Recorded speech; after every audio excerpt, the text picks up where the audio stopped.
Heaven is fair, granting Cao Yang boundless wealth while simultaneously liberating him from his worries. The underprivileged Cao Yang was transported back to his freshman year by a dump truck, binding him to the super-rich system. Can gifting the goddess streamer actually yield returns? Life is secured. Thus, the online legendary figure, Brother Freedom, was born.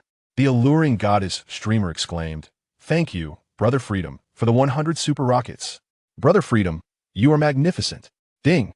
Host consumption successful, receiving a return of 1 billion. As Cao Yang gazed at the bank notification on his phone, a smile crept across his face. The more he spent, the more he received in return. This money was inexhaustible. Life could indeed be lived so recklessly. Brother Freedom, please, please.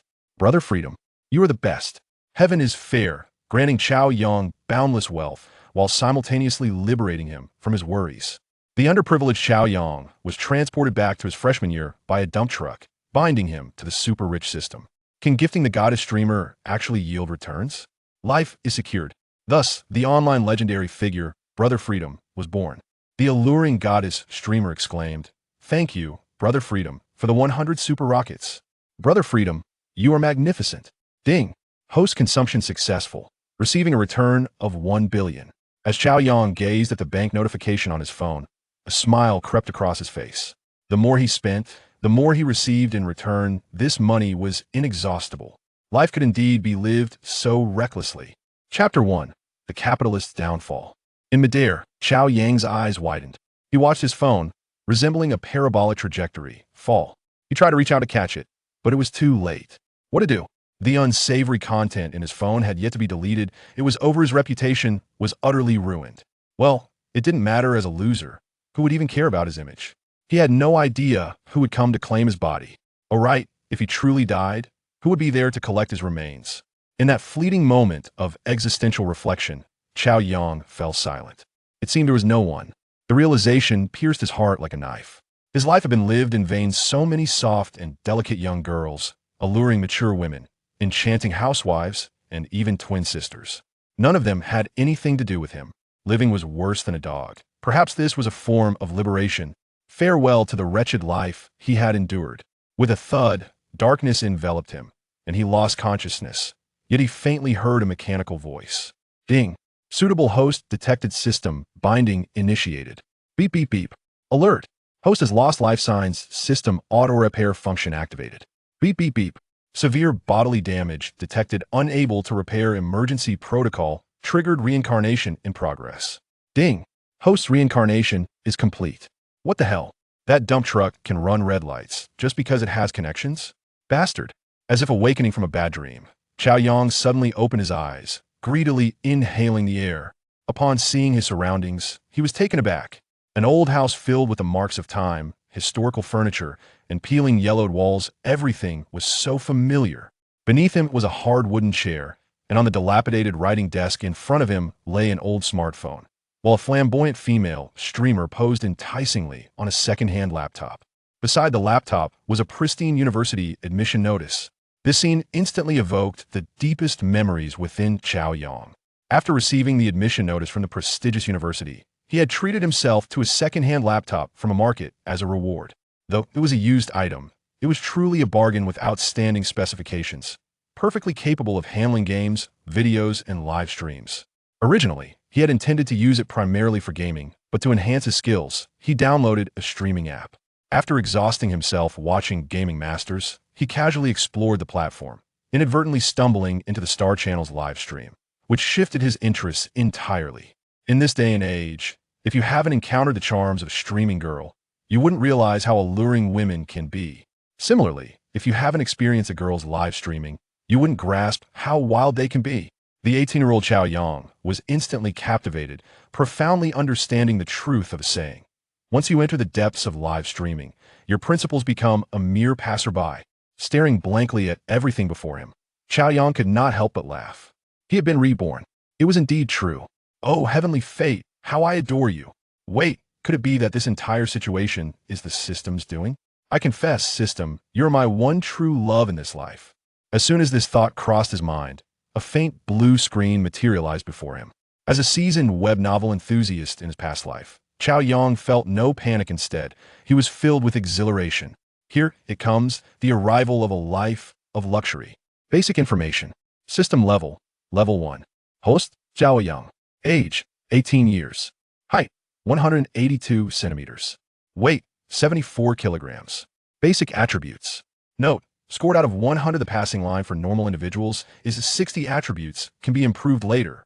Intelligence, 80. Charm, 72. Physique, 70. Endurance, 69. Personal wealth, 1,586.95 yuan. Beginner's gift pack, awaiting activation. Gazing at the comprehensible system panel, Cao Yang couldn't help but nod in approval. His attributes exceeded the passing line in all aspects, which was quite satisfactory, though he was slightly dismayed by the unexpectedly low endurance. In his previous life, he had certainly been a man of stamina. Why was it so low now? Could it be due to being a novice in this life? However, upon seeing the note above, he felt reassured. Attributes could be improved. That was a relief. System, are you there? Cao Yang could not restrain his excitement as he called out in his mind. System, I am here, the third-generation super-rich network, purely laid-back 4G version, at your service. Ding. Detection shows host has yet to activate the beginner's gift pack. Would you like to do so now? What? The system can perform OTA updates? Cao Yang was genuinely astonished by the system's capabilities. It took him a while to calm his racing heart before he replied. Activate. Ding. Beginner's gift pack activated. Congratulations. Host, you have received 500 million in reward funds. As the notification ended, an additional line appeared on the system panel. Reward funds. 500 million. Spending this will elevate the system to level 2. Staring at the plethora of zeros, Cao Yang felt his eyes nearly fail him. What a staggering sum. 500 million had never seen such a figure in his previous life. This amount was something he might only encounter during ancestral offerings. It was all thanks to you. Dear system, you're truly generous. In an instant, Cao Yang was overwhelmed with excitement, but within 2 seconds, his brow furrowed. Wait, system, this doesn't seem like actual money. What does reward funds mean? Reward funds are a form of virtual currency for online consumption. They cannot be withdrawn or cashed out in any form and can only be used for live streaming, game recharges, novel tipping, and other online expenses. Once the host meets the target spending criteria for a comprehensive score of 80 points, they will receive double returns. Improving the target's favorability will also yield rewards. The source of return funds is legitimate and lawful, derived from stock markets, futures, funds, and other sectors. Each time the host receives a return, a fraction of the capitalist's wealth across the ocean diminishes. Hearing this, Cao Yang could no longer contain himself. Incredible. I am in love. I am in love. I am in love. Spending on eligible goddesses will yield returns, and even double returns. The crux of the matter lies in the fact that one can receive cashback while simultaneously diminishing the wealth of capitalists across the ocean. With that in mind, I shall not hold back. If I can earn a return, I might just drive these capitalists to bankruptcy, prompting them to leap from the rooftop. How splendid, how splendid. A life devoid of prosperity would be a disservice to those who have endured hardship. Just as Cao Yang was reveling in his excitement, a sultry voice from a second-hand notebook startled him back to reality. Welcome, Crazy Daddy. Good afternoon, Crazy Daddy. Upon closer inspection, he realized that a certain duke had entered the live stream. The noble title of duke requires an investment of 15,000 yuan, which explains the fervent enthusiasm of the female streamer. This gentleman, known as Crazy, did not disappoint the streamer's sweet calls, promptly showering her with 3 confession fireworks. Each confession firework costs 520 yuan, totaling 1,560 yuan for 3. Those 2 calls of daddy were indeed gilded. Thank you, my crazy daddy. Love you lots, moi. Instantaneously, the gentleman tossed out 2 more fireworks. In less than a minute, the little wildcat received gifts amounting to an astonishing 2,600 yuan. At that moment, not only was the little wildcat exhilarated, but even the viewers in the live stream could hardly contain themselves. Boss, are you out of your mind? Wouldn't this money be better spent on a massage? The person above, what do you know? The streamer is currently raking in cash. In a few days, shall be. Heh. Got it. Understood. Comprehended. With 10 additional years of experience, Cao Yang couldn't help but smile, and he was unable to resist sending a message in the chat. Understood 10,086. However, as soon as he sent the message, his expression abruptly changed. You have been muted by the streamer for 3 months. What the heck? He merely followed the trend and sent a chat message, and now he was muted? For 3 months, no less? Chapter 2. The god is senior with wealth. You can engage. Without it, refrain from your incessant chatter. The unique barrage reserved for the Duke's noble patrons stood out prominently in the live stream. Crazy Daddy. Ignore them. They're merely seeking attention as toxic fans. I've already silenced him. The little wildcat, who had been muted for 3 months, exclaimed in a delicate tone while observing the barrage from the elder brother. It's not like you're the host. Why go so far as to silence someone for just a jest? In response, a viewer named Life is but a dream hastily typed a barrage. Previously, he had also commented about the host's theatrics soon to unfold. Seeing that someone was muted merely for echoing a sentiment irked him greatly. What was that all about, brother Life? I didn't mute you, so why act all innocent? The little wildcat displayed her impatience at this comment. After a moment, she nonchalantly replied, This is your first visit to my stream. I senti it? You have no idea. Lately, there has been a surge of toxic fans. Such a level 1 account is clearly a troll. This is a precautionary measure, a warning to others. But they didn't even say anything wrong. How can you be so sure they're trolls? The absurdity of the little wildcat's reasoning made Life is but a dream feel a wave of disgust, prompting him to type again. However, the little wildcat ignored his barrage, furrowing her brow and feigning a pitiful demeanor. Crazy Daddy, look at him. What wrong has he done to deserve such targeting? Life is but a dream. Don't stir the pot, or else I'll mute you too. Stir the pot? What is this about? If you have an issue with me, fine. Let us go head to head. Talk is cheap when you're not even contributing. Life is but a dream's eyes widened in disbelief at the barrage. His fury surged, barely contained. Truly, there are bizarre hosts and equally strange viewers. The hatred online often arrives unexpectedly and absurdly, yet it is undeniably infuriating. Can you really flaunt your wealth? Just because you can spend, do you think you can bully others? In an instant, Life is but a dream straightened up, fingers poised over the keyboard, ready to type a scathing retort. However, he halted after only a few words, feeling a chill inside. What is the point? It would merely lead to my muting and further humiliation. Indeed, wealth is impressive. In both reality and live streams, money speaks volumes. Even in his anger, he had to concede this truth. What was meant to be a light-hearted escapade had turned into a distasteful encounter. How unfortunate. Thank you, Crazy Daddy. You're just so manly. At this moment, the little wildcat unabashedly showered praise upon the elder brother, her smile dripping with flattery. She felt no remorse for her earlier actions. The player named Life is but a dream was merely a rogue, insignificant compared to the towering presence of the top-tier elder brother. So what if he muted? What can he do? As long as I cling tightly to the elder brother's coattails, I'll surely soar. Crazy Daddy, would you like to see a dance? I'll perform for you. Forget the dance for now. I just loaded 50,000. Let us go for a PK. It's a guaranteed win. Crazy Daddy. What a mighty figure.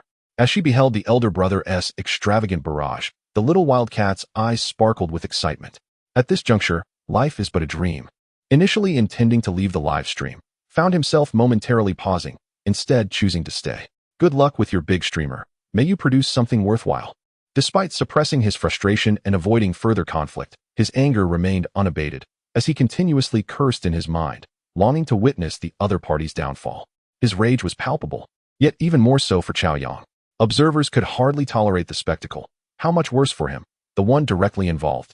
Yet, muted by that blasted host. He had no outlet for his fury.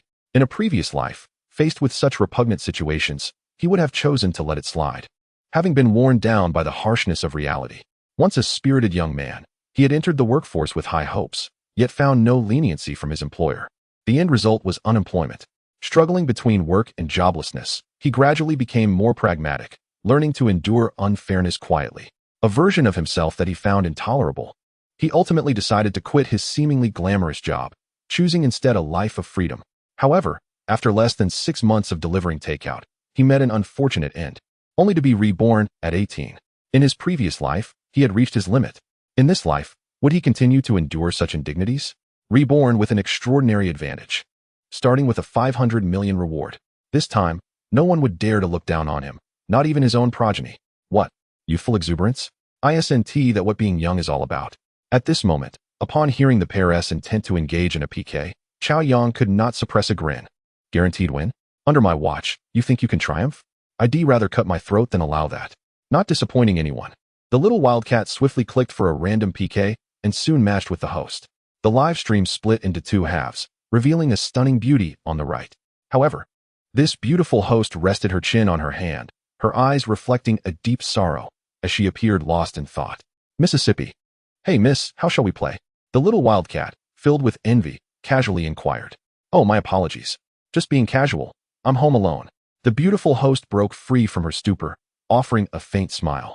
Yet, despite her smile, it bore a haunting beauty, as if she was haunted by unshakable grief. At this moment, despite her seemingly melancholic demeanor, her extraordinary beauty rendered the little wildcat utterly overshadowed. Her presence caused the viewers to gasp in awe. Meanwhile, Cao Yang felt a sudden jolt, his eyes widening in surprise. Who would have thought that upon his rebirth, he would encounter someone familiar in this vast digital world?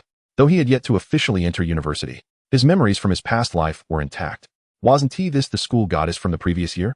Although they had no prior interaction, Cao Yang's impression of her was indelibly etched in his mind. At the welcome ceremony, amidst swirling mist, she had emerged in a flowing white gown, reminiscent of a celestial being descending to earth, her ethereal voice resonating with everyone's souls. Before Cao Yang could ruminate further, the system's notification chimed in his mind. Beep. Target with a qualifying score detected. The host may earn double rewards for their consumption. Target, Song Qingyan.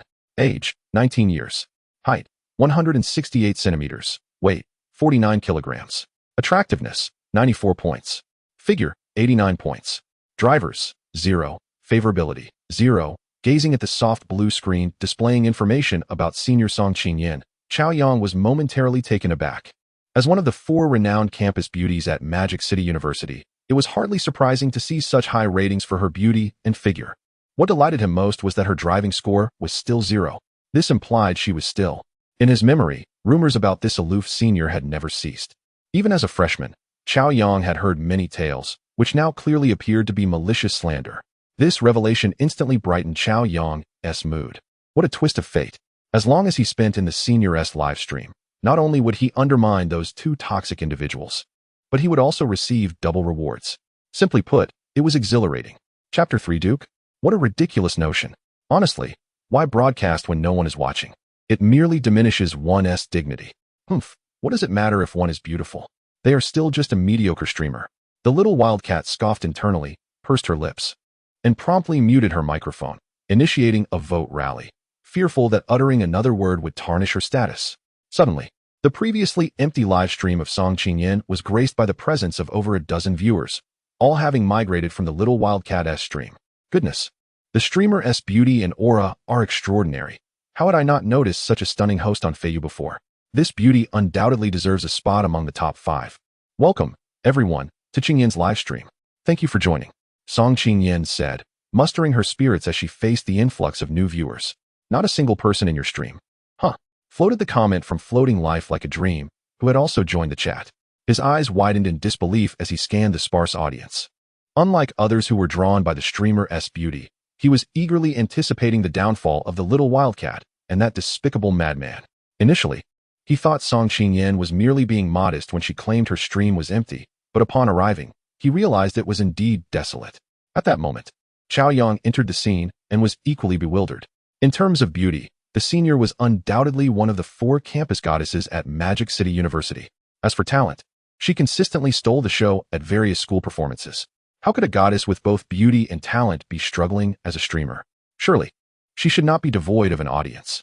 Was it possible that the viewers of Feiyu were blind? Cao Yang found it hard to believe. However, he had no time for further contemplation. It was imperative to recharge his account, as the PK had already commenced. At this moment, the PK health bars, which had been evenly matched, suddenly shifted to 1040 versus 0. Thanks to the little wildcat's relentless encouragement, the madman had just sent 2 confession fireworks. Song Qingyan's health bar was immediately depleted. Thank you, Madman Daddy, for the fireworks. Love you, the little wildcat. Eyes sparkling with delight at the rising fireworks effect in the live stream, clasped her hands to her chest, forming a heart sign. The opposing side was rather lackluster. This round was rather dull. Seeing this, the madman smirked and commented, "This PK is in the bag." In Song Qingyan's live stream, Floating Life Like a Dream sent 33 membership cards. Gritting his teeth, he sent 2 sets of 33 membership cards, managing to restore Song Qingyan's health bar by a mere inch. As a frugal individual, he had done all he could. After sending the membership cards, he began furiously typing on his keyboard. Streamer, Did you just start broadcasting? I can only help you this much. The opposing side is too fierce. Hurry and call your big brother. There's still time. The appearance of the membership cards caught Song Qingyan off guard. Thank you, Brother Floating Life, for your generosity, she exclaimed. Just after expressing her gratitude, she read Floating Life as comment and couldn't help but smile sadly, saying, I'm sorry to disappoint you. I don't have a big brother. If we lose, we lose. What? Floating Life like a dream, eyes widened in disbelief. A streamer as stunning as her. Without a big brother? This must be a joke. He stared at Song Qingyan, realizing she was serious, and felt a wave of disappointment wash over him. The live stream descended into an eerie silence for 2 full minutes, the PK health bars remaining unchanged. On the little Wildcat side, aside from sending a couple more fireworks, no further gifts were offered. Nevertheless, the dominance of their position seemed assured, as if they were certain of victory. Sigh. Floating Life like a dream could not help but sigh in frustration. To see that despicable pair get beaten would likely have to wait for the next PK, which only deepened his gloom. However, just then, amidst the quiet live stream, explosive fireworks suddenly erupted. Floating Life's heart raced at the unexpected spectacle. Wind Like Freedom has sent 10 confession fireworks. Wind Like Freedom has sent 10 confession fireworks. Wind Like Freedom has sent 10 confession fireworks. Each firework costs 520 yuan. A set of 10 amounts to 5,200 yuan, and 3 sets total 15,600 yuan. In the brief span of time, over 15,000 yuan had been spent. Incredible, incredible. What a generous big brother. He quickly sent a barrage of comments, nearly jumping for joy. The tide had turned. It had indeed turned. It was clear that such a stunning streamer could not possibly lack support. As he watched the little Wildcat's health bar plummet, Floating Life like a dream couldn't help but laugh aloud. However, in the next moment, his laughter was abruptly cut short when he recognized the formidable big brother's ID. Wait, isn't this the very person who had been silenced by the little Wildcat for 3 months? Panic surged within him, and he quickly typed frantically on his keyboard. Wind Like Freedom. Hey, buddy, calm down. I know you're upset about being muted, but there's no need to act impulsively. Take my advice, stay calm. No matter how angry you are, don't let it cloud your judgment. Seeing Cao Yang, not even bothering to open a noble account, sending over 15,000 in gifts, Floating Life felt compelled to intervene. Having spent considerable time in the live streaming world, he understood that what drove big spenders to go wild was either a momentary lapse in self-control due to the streamer's sweet calls for Big Brother or a fit of competitive rage. In his view, Cao Yang undoubtedly belonged to the latter category. He himself had succumbed to such folly before, having once spent over a month's salary in a single spree. It was thrilling at the time, but when he found himself eating instant noodles the following month, he wept bitterly. Just then, a notification chimed in his mind. Transaction successful, double cashback received. The notification rang again, and Cao Yang felt a surge of energy.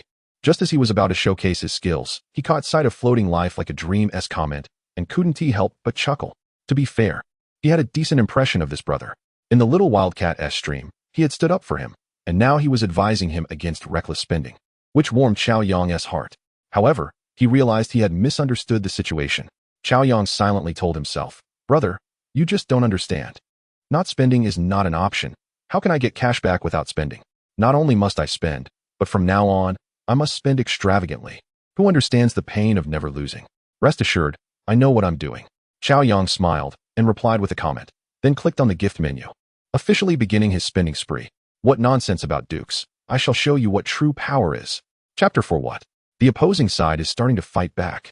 As the health bar, which had been firmly in their favor, suddenly diminished, the little Wildcat was momentarily dazed. Could it be that the big brother from the opposing side had arrived? She quickly logged into her alternate account and entered the rival's livestream.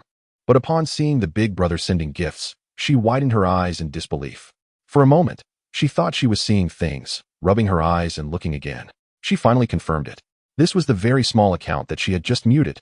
Damn it, I thought a big brother had arrived. It turns out it's just a small account gone mad. Madman Daddy, help. The opposing side is relentless. Do you know who is behind it? It's that small account I just muted. Hearing this, the madman paused for a moment before a disdainful smirk crept across his face.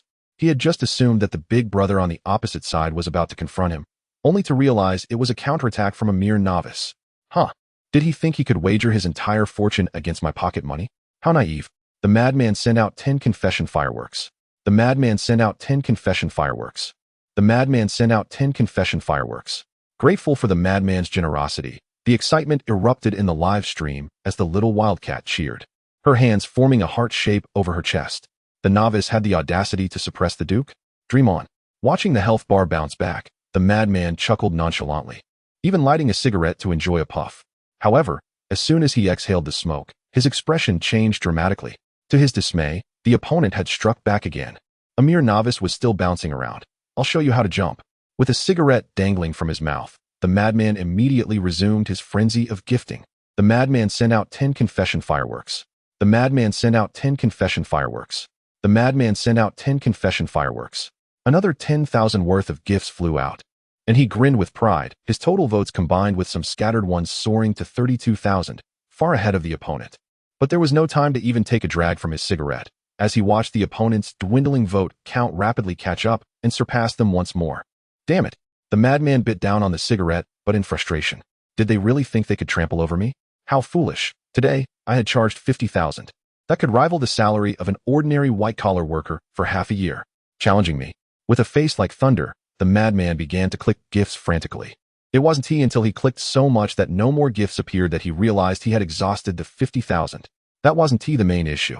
The real problem was that the opponent was still going strong and had once again taken the lead. The madman was dumbfounded. Impossible, absolutely impossible. Staring at the screen in disbelief, he felt as though he were trapped in a nightmare.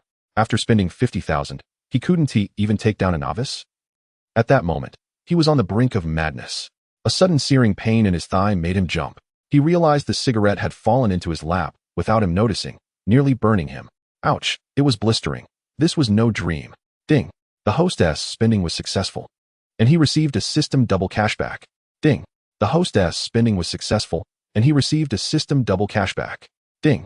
The hostess spending was successful, and he received a system double cashback. Hearing the continuous notifications in his mind, Cao Yang's lips curled into a smile, and he couldn't help but chuckle. In Song Qingyin's live stream, gratitude poured in for the confession fireworks from the generous brother. The screen was filled with spectacular firework effects.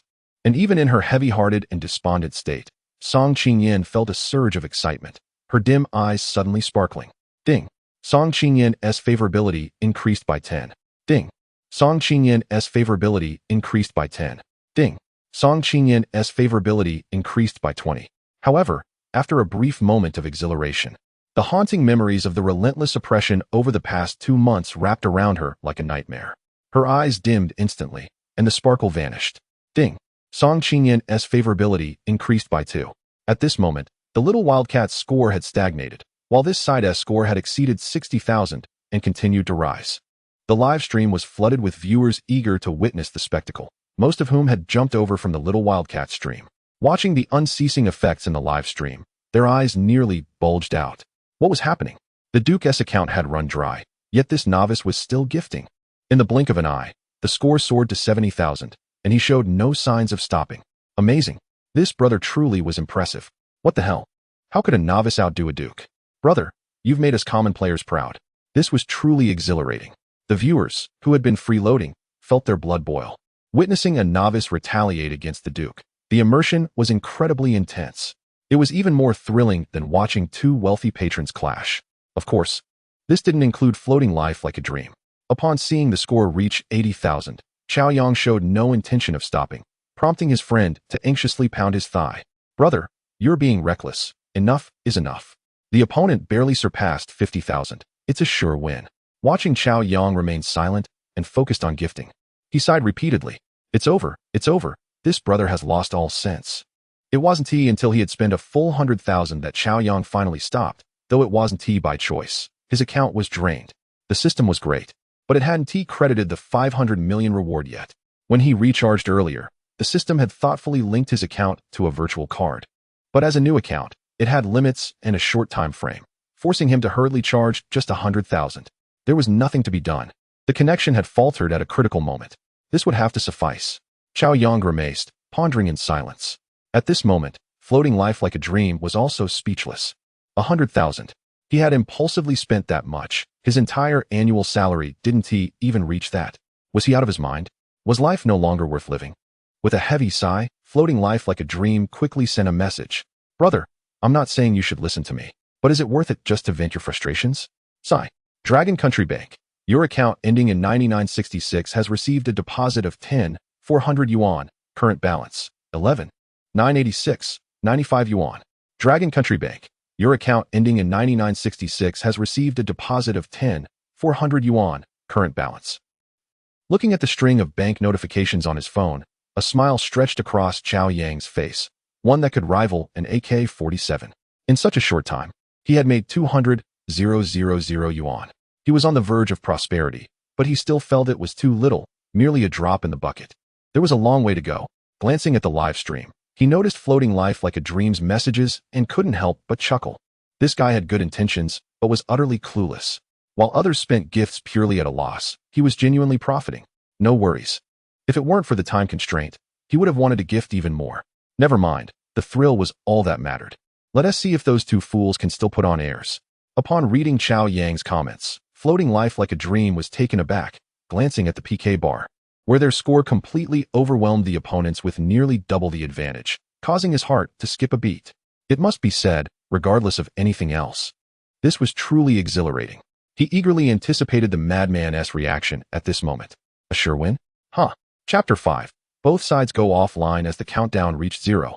The PK concluded. On the Little Wildcat side, the madman and some fans managed to push the score to over 51,000. Meanwhile, on Song Qingyin's side, with Cao Yang's 100,000 and Floating Life Like a Dream's 66 cards, the total reached 100,396. It was an undeniable and absolute domination. The Little Wildcat lost without a chance. Madman, wasn't this supposed to be a guaranteed win? With such a paltry sum, how dare you flaunt yourself? Calling yourself a duke? You couldn't even beat a novice. How did you become a big brother? Why is it that my generous brother only had to make a move, and you crumbled? You're not impressive at all, with this meager amount. Don't pretend to be a big brother, it's downright embarrassing. Madman, are you furious now? Are you thinking of kicking me out or silencing me? Go ahead. Kick or silence me, since you were unable to compete anyway. You've got nothing but empty bravado. Come on, show us what it means to rage and impotence. In the Little Wildcat's live stream, as soon as Cao Yang entered, he was greeted by a flood of messages from Floating Life Like a Dream, filling the screen in mere seconds. At this moment, he seemed to embody the essence of a land-bound keyboard sage, with a single keystroke. He silenced the lively chat room of the Little Wildcat in an instant.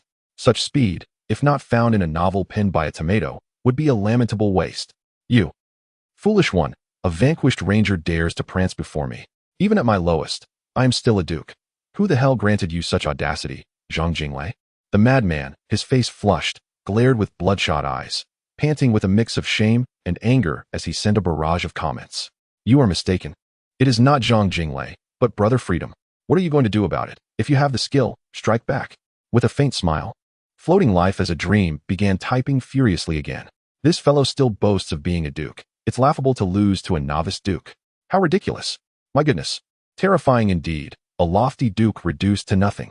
Brothers, what a revelation. Who understands? My character is only level 10, and I usually refrain from speaking for fear of being kicked. The brother above is indeed correct.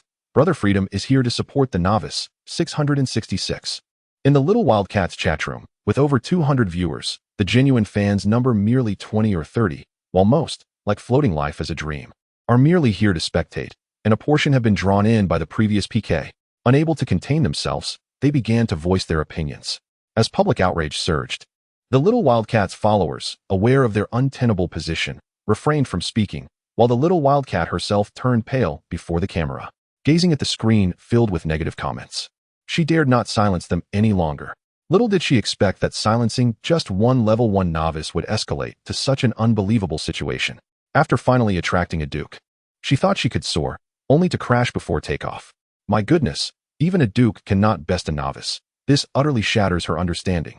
Faced with the barrage of negativity, her only hope was that the madman could rise to the occasion and retaliate. This beautiful wish was something the madman also longed for. But what could he use to strike back his underpants?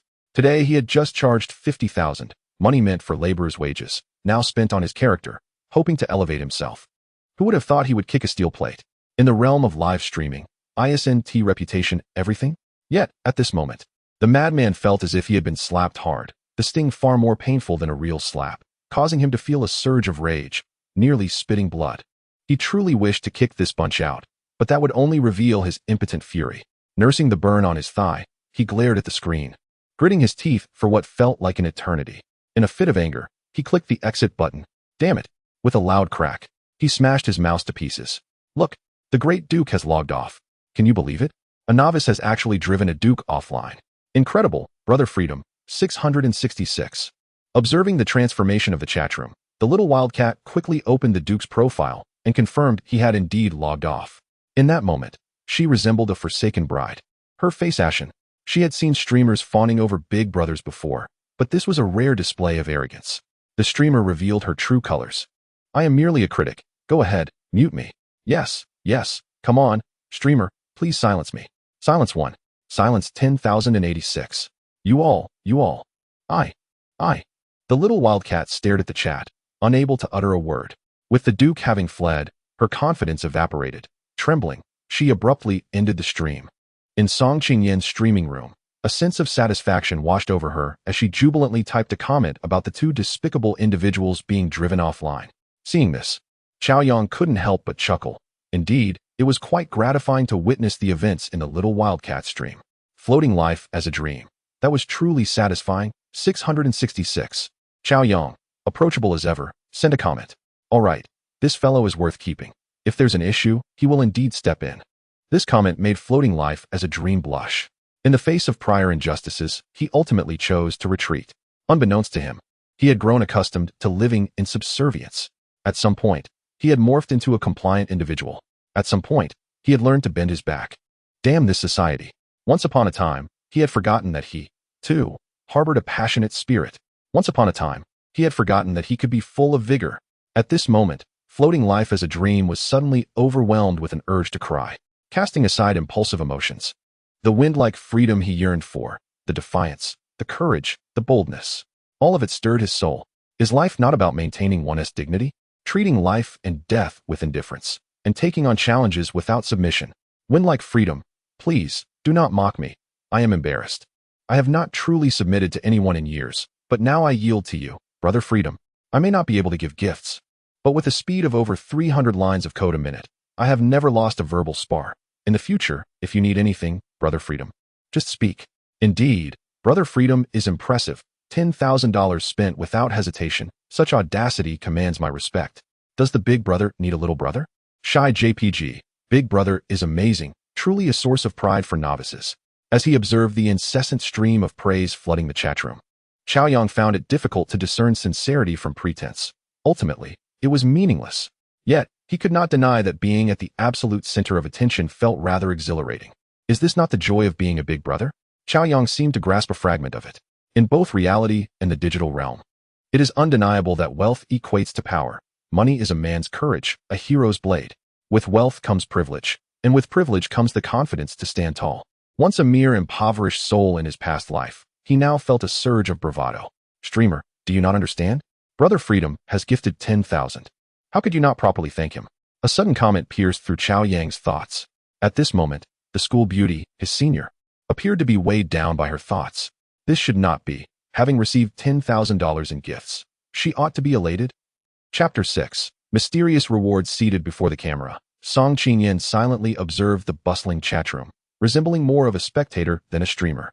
Her cool, exquisite visage was captivating, leaving viewers in awe at a single glance. Yet, at this moment, her brows were furrowed with a profound sadness, as if enveloped by heavy thoughts. Her beautiful eyes devoid of luster. This was not the impression Cao Yang had of his senior. In his previous life, although he had never interacted with this school beauty, he had never missed any of her performances, having encountered her several times without exchanging words. This goddess, known for her aloof demeanor, always appeared radiant and enchanting during their meetings. Never had she looked so woeful. This was amiss. Something was definitely wrong. Cao Yang furrowed his brows in concern. It seemed that she had noticed the comment. Song Qingyan paused, straightened her posture, and finally regained some composure. Thank you for Brother Freedom's gift. Brother Freedom is simply magnificent. She spoke, her red lips pursing into a smile, albeit one tinged with a hint of sorrow. Who says I must genuinely thank Brother Freedom?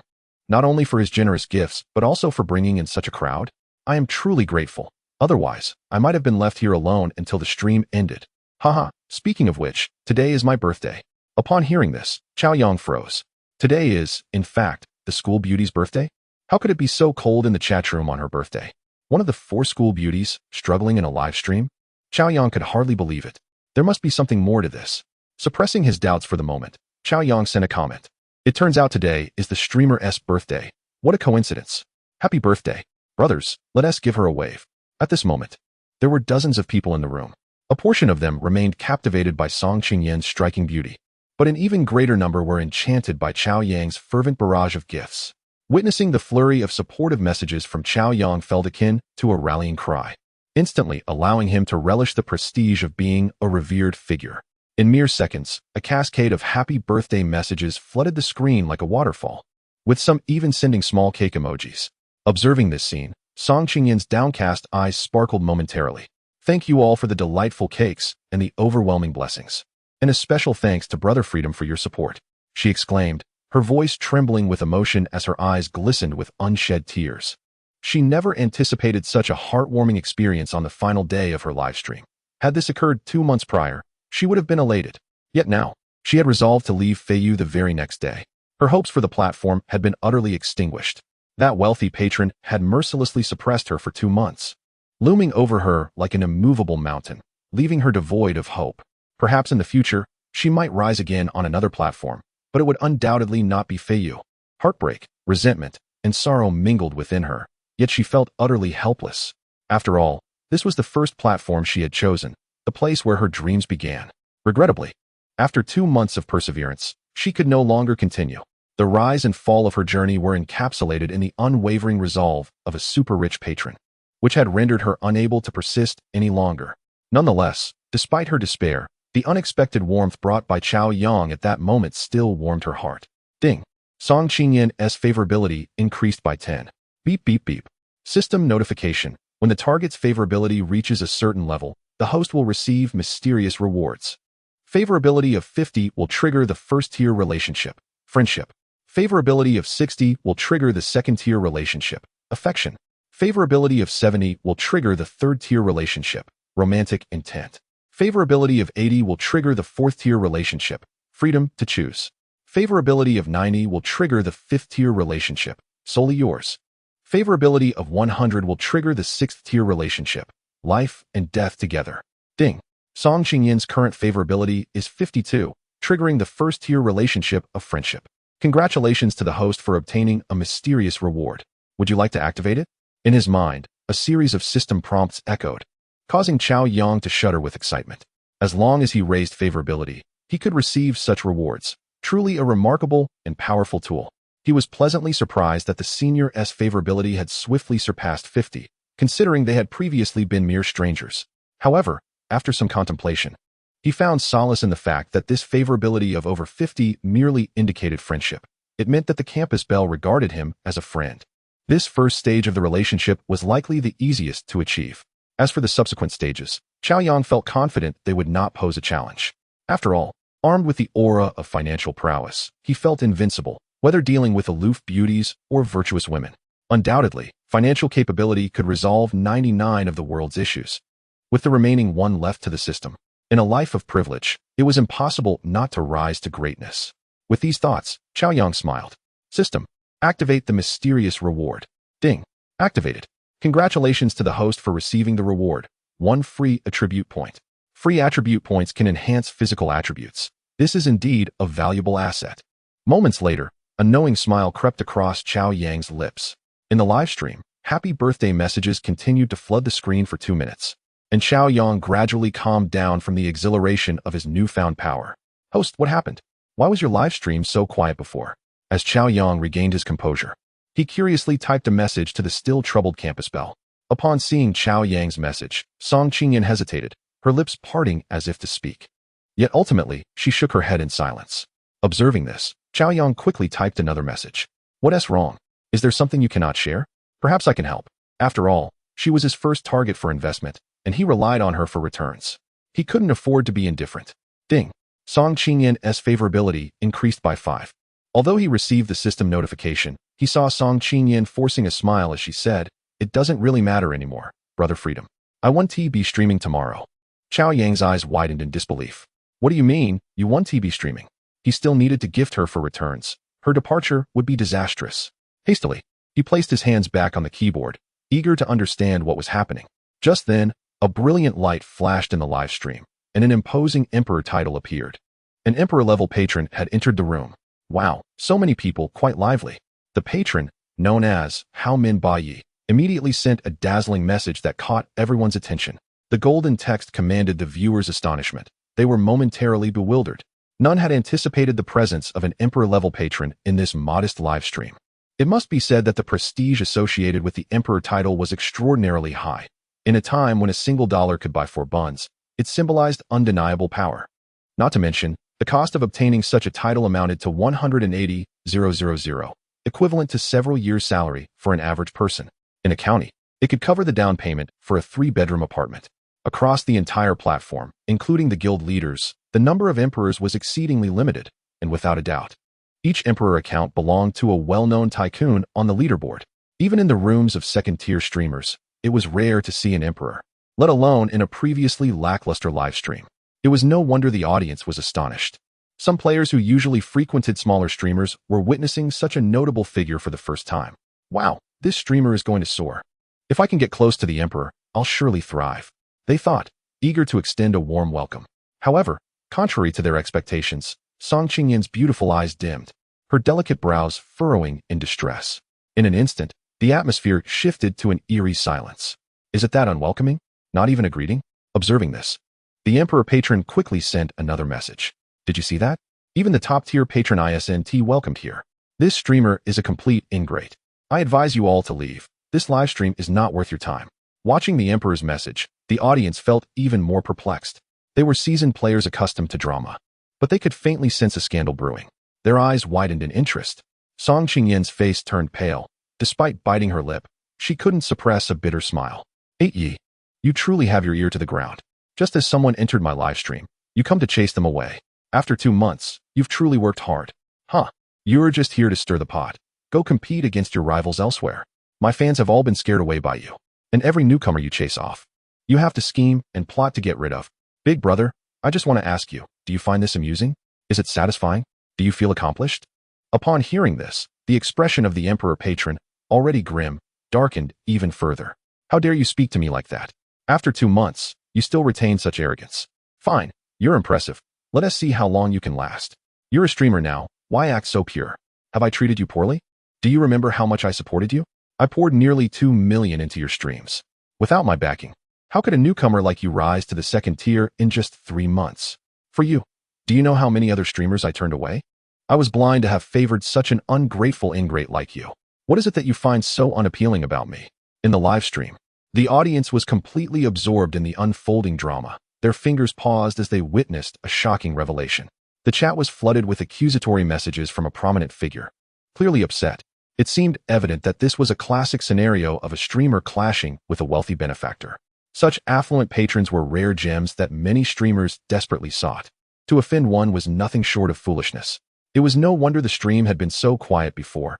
A person of such influence could easily ruin a small streamer. As the messages from the affluent patron inundated the screen, Song Qingyan's dimmed eyes sparkled with sorrow and grievance, ultimately morphing into profound despair. For 2 long months, she had endured this silent suffering, bearing an insurmountable weight of pressure, teetering on the brink of despair. With no hope in sight, she decided to stand firm, no longer willing to endure. After all, she had nothing left to lose. A faint, bitter smile crossed her lips as she addressed the live stream. Lord Ba, I acknowledge your kindness. You have supported me generously during events and battles, for which I am truly grateful. However, I cannot comply with your demands. I have already promised to return the money I received from you. Isn't that enough? Must you see me in despair to find satisfaction? Upon hearing this, Lord Ba gritted his teeth and quickly typed a response. Do you think I am in need of your money? I can elevate you to great heights or bring you crashing down. Why must you resist me?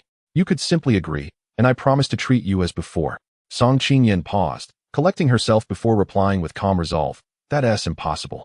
While I appreciate your generosity, does that mean I must become your mistress? You already have a family, and your son is in middle school.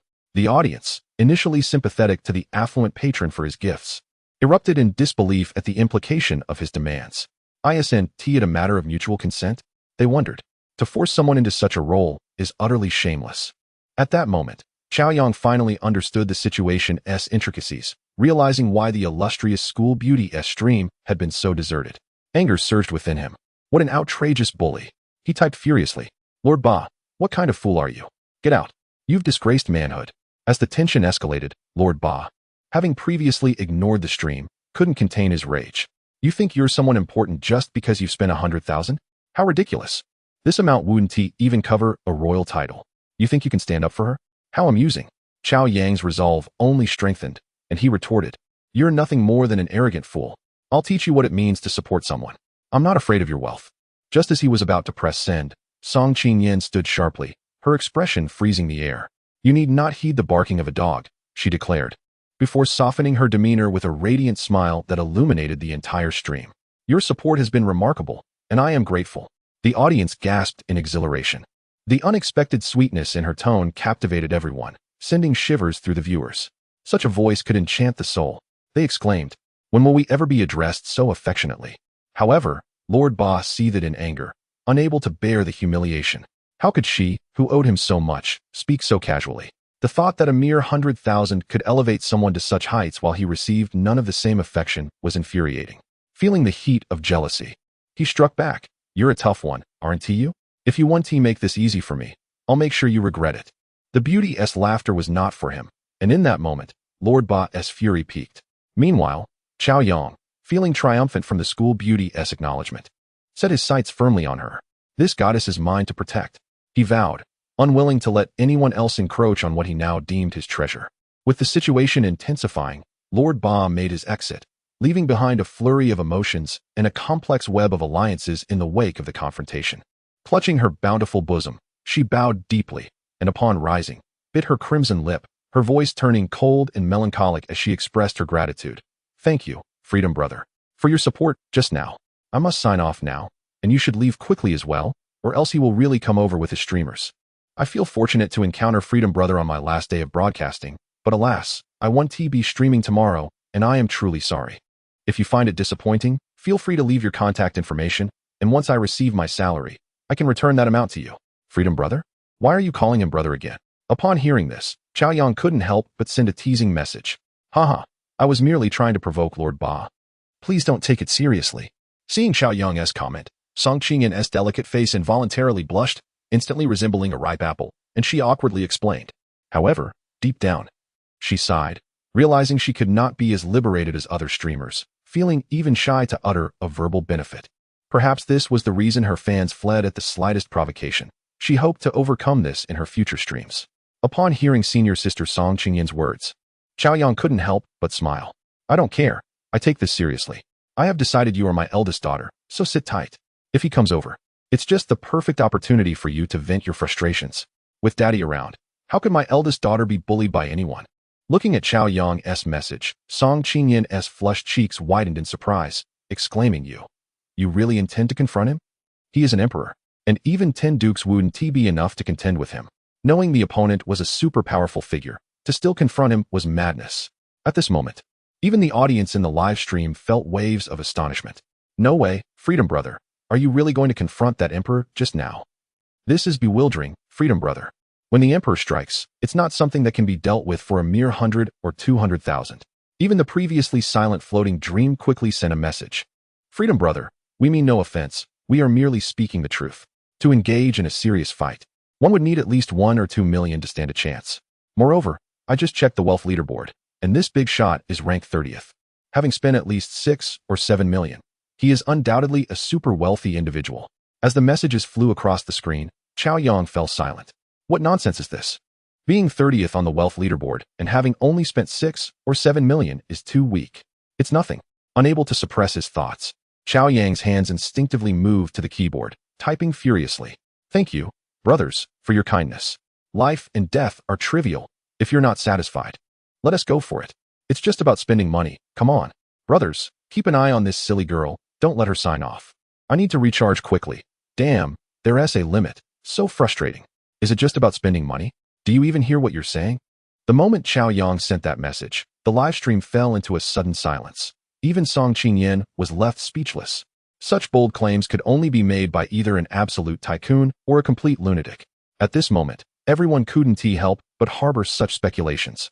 A lunatic? That didn't seem likely. A tycoon? That was indeed hard to believe. After a long pause, Floating Dream sent a message. Who cares about so much? To dare confront the emperor is truly impressive. It's just the internet. Freedom Brother is right. Life and death are trivial. If you're not satisfied, just go for it. Whether we can win or not will only be known once we try. I still stand with Freedom Brother in this fight. Damn, I've saved my pocket money for 2 months, originally planning to help a sister in financial trouble, but now I've decided to help Freedom Brother. Floating Brother 666. I feel you. I also like to help sisters in need. Since you've said that, I'll contribute 168 as well. Same here. I'll cover the cost of the cigars. Upstairs impressive. You can still afford cigars. I can only contribute for some pickled cabbage noodles. Watching the livestream room become increasingly frenzied, Song Qingyan, as the host, felt an overwhelming urge to cry. If the viewers were unafraid, why should she be? She had endured for 2 months without yielding. With so many supporters, what was the harm in persevering once more? Chapter 9. Instantaneous severing of 60,000 health points. Hey, stubborn little sister, it's been 2 months since we last met, and you still dare to provoke my might?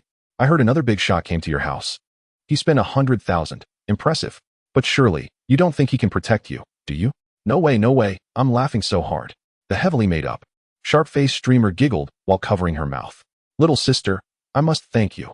If it weren't for your ignorance, I wouldn't have encountered someone as formidable and generous as Lord Ba. Little sister, I suggest you just submit to Lord Ba, serve him well, and you won't have to worry about soaring to great heights. What do you say? Stop being stubborn, if you nod. I can plead with my sister on your behalf. Upon seeing the flamboyant streamer on the mic, Song Qingyan felt a wave of nausea wash over her. Faced with her various sneers, she was already accustomed to such mockery. After all, she had experienced countless similar scenes over the past 2 months. The streamer opposite her, named Big Bunny, had once been a minor streamer but had skyrocketed to fame by aligning with Lord Ba. Over the past 2 months, under the Big Brother's direction, her content had revolved around finding ways to attack Song Qingyan. I thank you, and I thank your whole family. Song Qingyan coldly retorted, directly muting her microphone. What kind of creature is that? So pretentious. You startled me. That makeup is horrifying. How does Lord Ba find such a contrast in taste? You don't understand. Even if it looks bad, it's still enticing. A good performance is half the battle. The health bars appeared, and the long-awaited PK commenced. The speed of the live stream escalated dramatically, and Song Qingyan's delicate face blushed slightly. Clearing her throat a couple of times, she pressed her lips together, uncertainly stating, "The PK has officially begun. Is there a kind-hearted Big Brother willing to lend a generous hand to help me break the ice?" Song Qingyan's words momentarily stunned the chat, the atmosphere turning heavy. After all, the opponent was a super tycoon ranked 30th on the wealth leaderboard. The moment the battle truly ignited, the previously jovial viewers began to grasp the meaning of helplessness.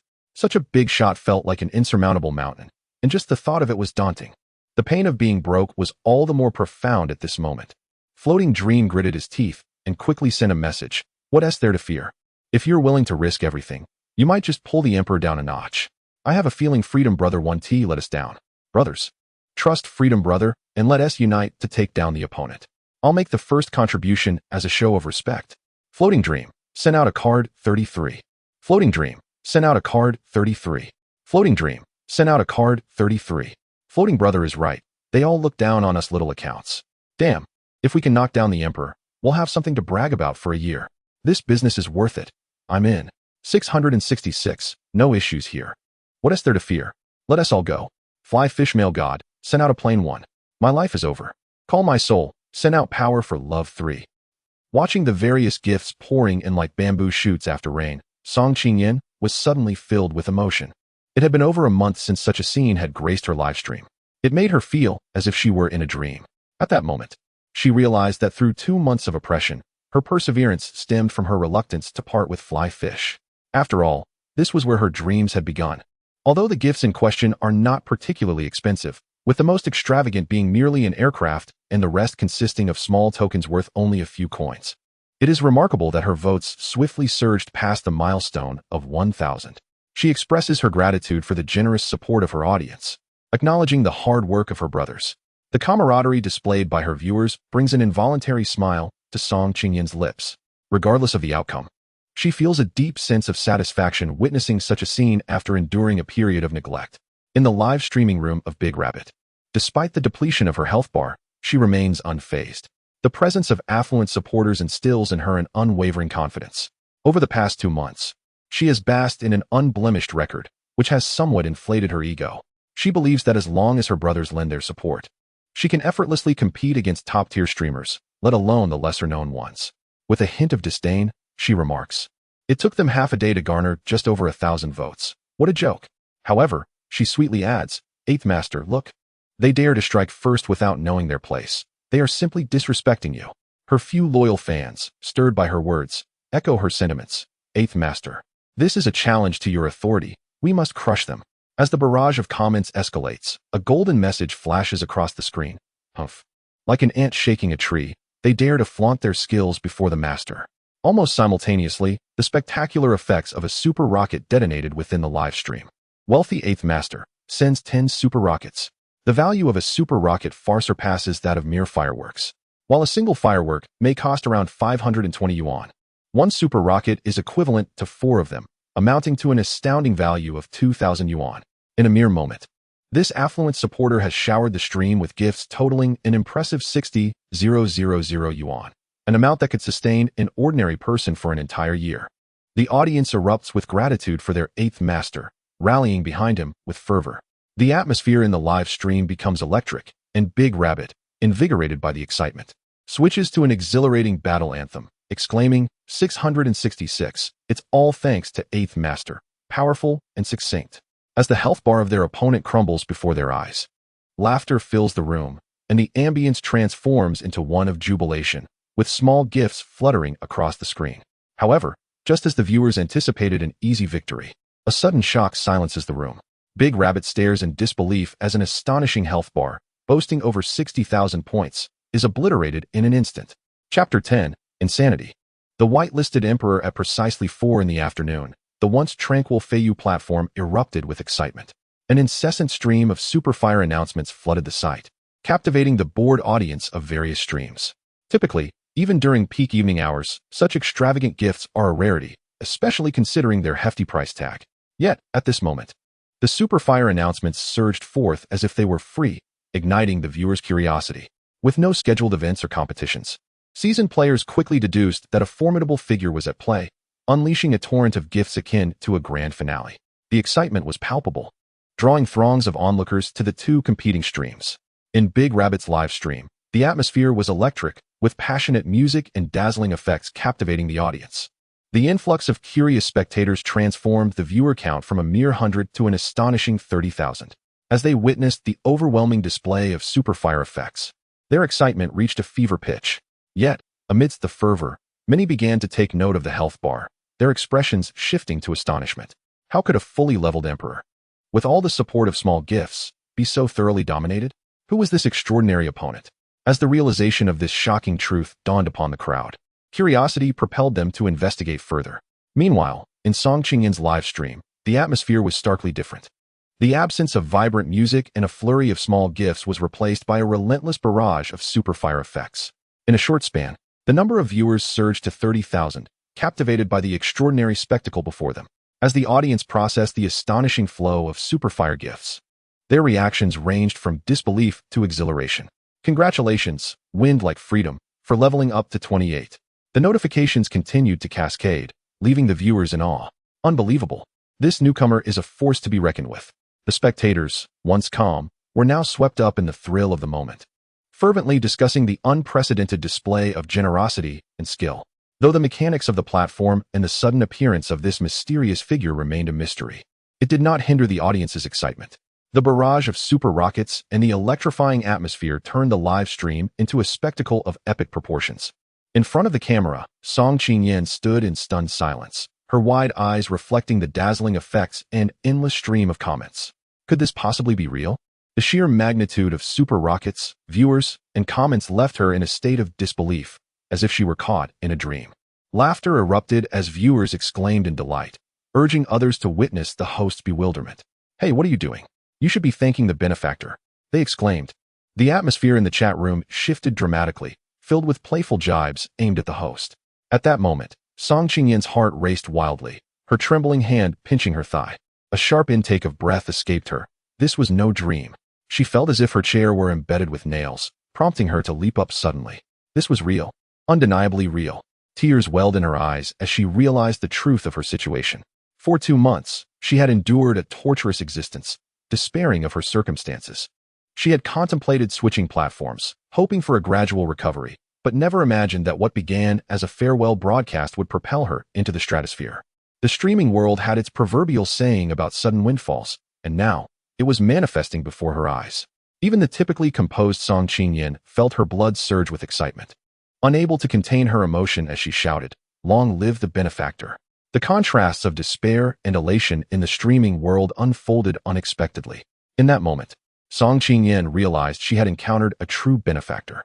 No wonder the benefactor had appeared so unfazed when faced with the formidable Duke. The sheer power of this individual was overwhelming. In 2 separate streaming rooms, tens of thousands of onlookers were glued to their screens, witnessing an epic showdown that had not ceased for 3 months.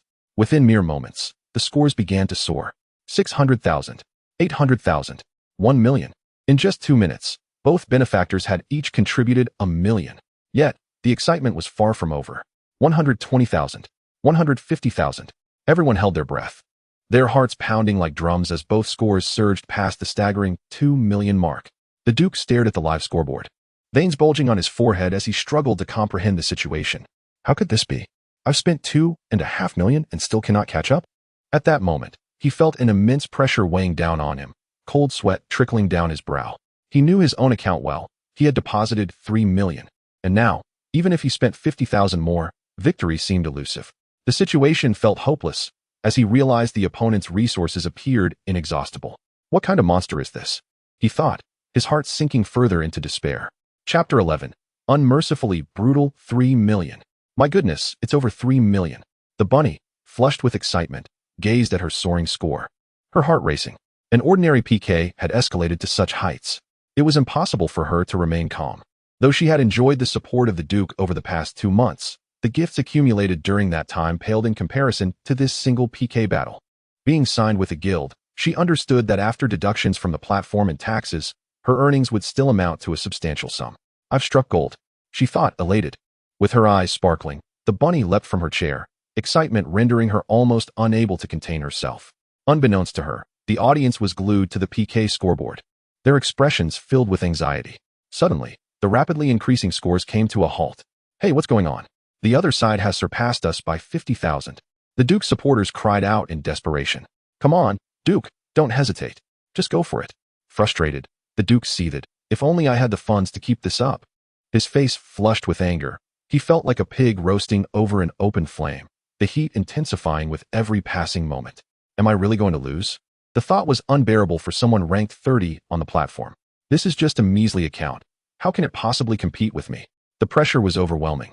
And in a fit of rage, he smashed a glass on the table, shattering it into pieces. The humiliation of potentially losing to a mere nobody was too much to bear. Meanwhile, in Song Qingyan's streaming room, dazzling effects filled the screen, captivating the audience. They were utterly transfixed, eyes wide open, as they witnessed the scoreboard on the opposing side freeze. It truly had come to a standstill. The realization struck the audience. The opponent had run out of resources. Incredible. The super benefactor just dropped 3 million. They exclaimed, marveling at the spectacle. As they beheld the score on their side approaching 4 million, the audience was left in awe. This is astonishing. A mere account is taking down a super benefactor, they thought, exhilarated by the unfolding drama. The 2 benefactors, seemingly treating money like mere paper, provided an electrifying show. Yet, even more astonishing was the fact that while the super benefactor had paused, the ordinary account continued to output steadily, showing no signs of stopping. The excitement reached a fever pitch as the audience cheered on. Unbelievable. This is thrilling. Is this really happening? 450,000 and you're still going strong? This could buy a spacious apartment. The audience was left speechless, captivated by the extraordinary events unfolding before them. They had never witnessed such a display of wealth and power, and it was exhilarating beyond measure.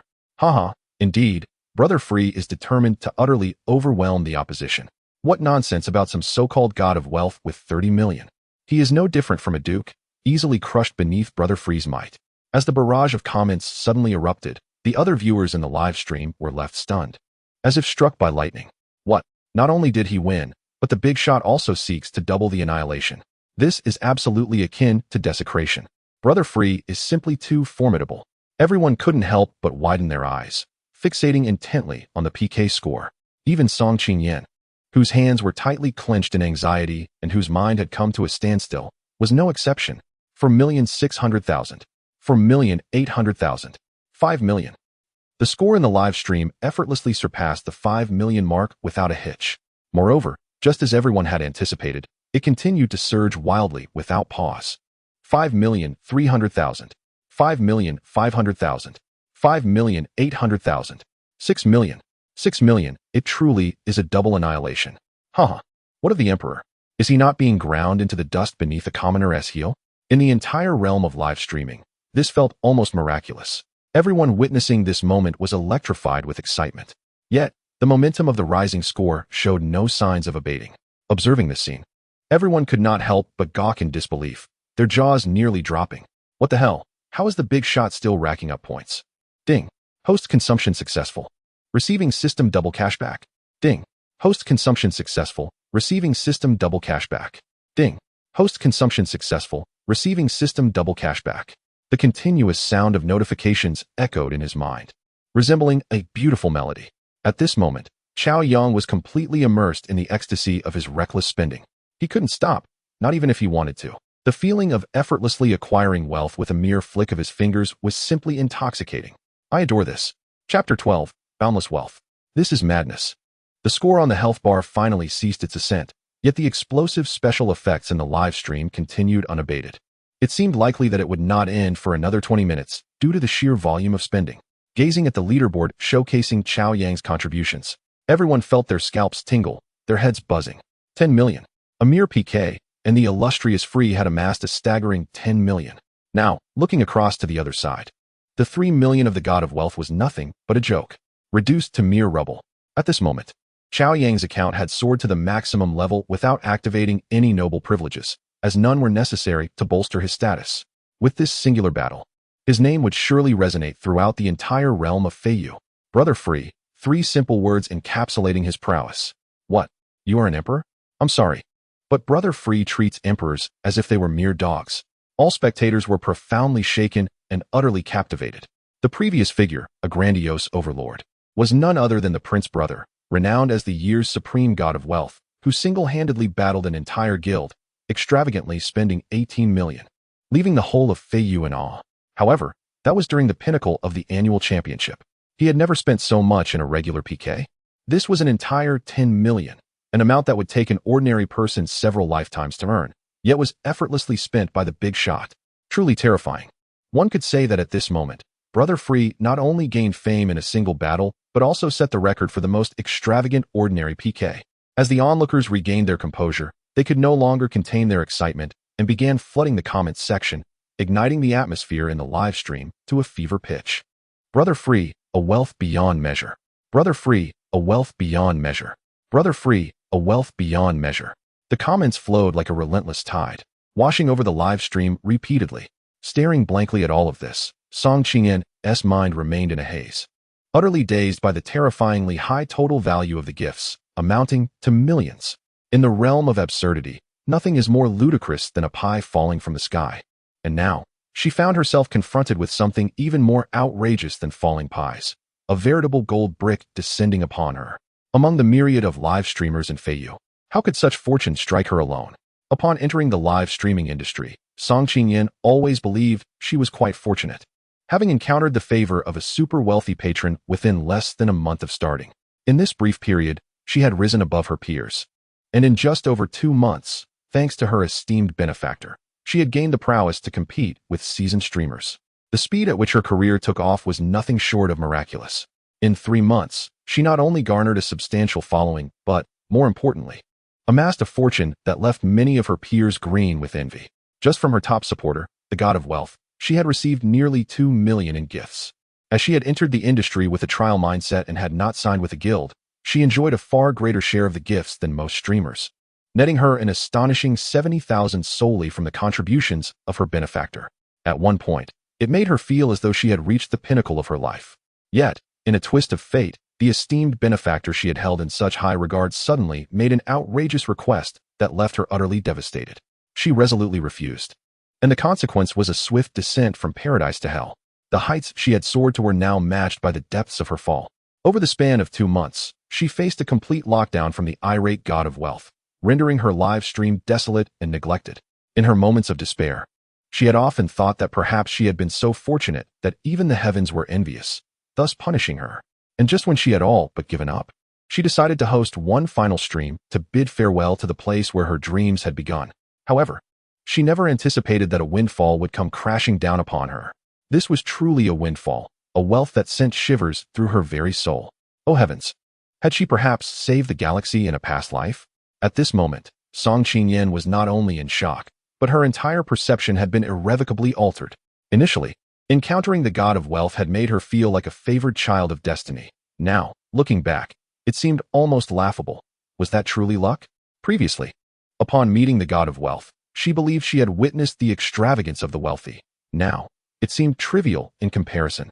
Accumulating 200,000 in 3 months was remarkable, yet Brother Free had spent a full 10 million in a mere 10 minutes of PK. Being a student about to enter her second year, Song Qingyan could hardly fathom the terrifying wealth that Brother Free possessed to spend so freely. At this moment, she realized one crucial truth. If she were to receive that 10 million in gift shares, she would instantly become a millionaire. For her, having grown up in a single-parent household, this was nothing short of a life-altering opportunity. A seemingly trivial PK had facilitated her leap across the social divide. One step in hell, another in paradise. Even if her classmates dubbed her the campus beauty, she was ultimately just an ordinary person with striking features. Faced with such an opportunity that could potentially spare years of struggle, how could she remain composed? Anyone would be utterly bewildered. Gradually emerging from her stupor, Song Qingyan trembled uncontrollably, her once cold, desperate eyes now glistening with tears of joy. Ding! Song Qingyan's favorability increased by 5. Ding! Song Qingyan's favorability increased by 5. Grateful for Brother Free's generosity, Brother Free is majestic and imposing. Song Qingyan clasped her chest, overflowing with emotion, and bowed deeply to the camera. She never expected that when she was all but forgotten, she would encounter Brother Free most importantly. That Brother Free would protect her so boldly. Song Qingyan was truly overwhelmed with gratitude. Truly she was immensely thankful to Brother Free. Song Qingyan, at a loss for words, stammered, I bow to you again. Tears streamed down her face as her voice quivered, yet her reddened eyes sparkled with fervent brilliance. In an instant, the once pitch-black world was illuminated by a brilliant light. At this moment, facing Cao Yang, who appeared as if he were a deity descended from the heavens, Song Qingyan felt that any words she could utter would be utterly inadequate to express her profound gratitude. The only thing she could do was bow deeply once more. Ding! Detection. Song Qingyan's favorability has risen to 62. Reaching a second-tier relationship, infatuation. Congratulations, host, you have received a mysterious reward. Would you like to activate it? Activate. Ding. Congratulations, host. You have obtained 2 free attribute points. These points can be allocated at your discretion to enhance various attributes. Please distribute them wisely. Lost in the exhilarating rush of earning money, Cao Yang was abruptly pulled back to reality by the heartfelt words of his senior and the system's notification. A triumphant smile spread across his face. He barely had time to contemplate the newly acquired attribute points before his gaze fell upon the screen, and his eyes sparkled with excitement. Although he had known this campus beauty in his previous life, their interactions had been minimal, and he only remembered seeing her as a silent and aloof figure. This was the general impression among classmates. Otherwise, she would not have been revered as the cold goddess. Yet at this moment, his senior's beautiful eyes glistened with emotion, brimming with gratitude, and she was almost at a loss for words. This was the same high and mighty figure he had once regarded as unattainable? Was she truly so easily moved? The favorability had surpassed 60 so effortlessly. He never expected that even before meeting her in person, their relationship had reached the stage of infatuation. Looking at the enchanting campus beauty, Cao Yang's heart raced uncontrollably. However, he couldn't help but frown slightly and send a teasing comment. Who are you thanking? How can you call me bro again? Upon reading Cao Yang's comment, Song Qingyan was momentarily taken aback, recalling their previous encounters, and her cheeks flushed a deep crimson. Thank you, dear father of freedom. Hearing her voice, which was cool yet laced with sweetness, Cao Yang chuckled with satisfaction, resembling a benevolent father as he sent another comment. Good. Chapter 13. The first decision made. No mistake. Follow Brother Freedom and enjoy the benefits. You must cling tightly to this big shot. No, you must weld yourself to him. 66. Dear Father of Freedom. I wonder if you like men. I could start a stream too. Get lost. How could my dear father of freedom like men? Just wait. I'm booking a ticket to the land of transformation right now. Stop daydreaming. Dear father of freedom, I confess, I'm actually a woman with 2 children from a divorce. Wouldn't you fancy that? Just one glance from you, and I'll fly over to play games with you. As the comments in the live stream grew increasingly suggestive, Song Qingyan's previously flushed face turned as red as a ripe apple. Although she felt an overwhelming sense of shyness, she quickly regained her composure. Such a super boss, capable of casually showering gifts worth millions, was undoubtedly a coveted prize, destined to be the center of attention wherever he went. She felt incredibly fortunate that when facing the wealthy 8th master, she had not lost herself. At the moment of despair, she had encountered someone as exceptional as her dear father of freedom. No, her dear father. However, recalling the profound lessons from earlier, her heart raced into her throat. If her dear father of freedom were to make similar demands, how would she choose? This was a super boss capable of altering her life with a mere gesture. Could she really refuse? What exactly does her dear father do? Why is he so remarkable? How old is he? Does he have a family? Would her dear father? Realizing her thoughts were spiraling, Song Qingyan hastily made Cao Yang a moderator and secretly sent him a private message with her personal contact information. After doing this, her face felt warm, and she bit her red lips, her heart racing with curiosity and confusion, her mind a chaotic whirlwind. Yet she understood that with her dear father of freedom present, she would likely not have to leave this dreamlike platform. As for the path ahead, she would think it over once she calmed down. Cao Yang, observing the rapidly scrolling comments, couldn't help but smile. Once an avid viewer of live streams, he had never imagined that he would one day become the chosen one by the system. With a rebirth, he had become the focal point of admiration from countless people. It was undeniably exhilarating to be the center of such praise. Perhaps this was the unique thrill of being a big brother. However, at this moment, Cao Yang could not afford to dwell on the comments. His thoughts were consumed by the newly acquired free attribute points. Others' flattery was ephemeral. It was the attribute points that held tangible value.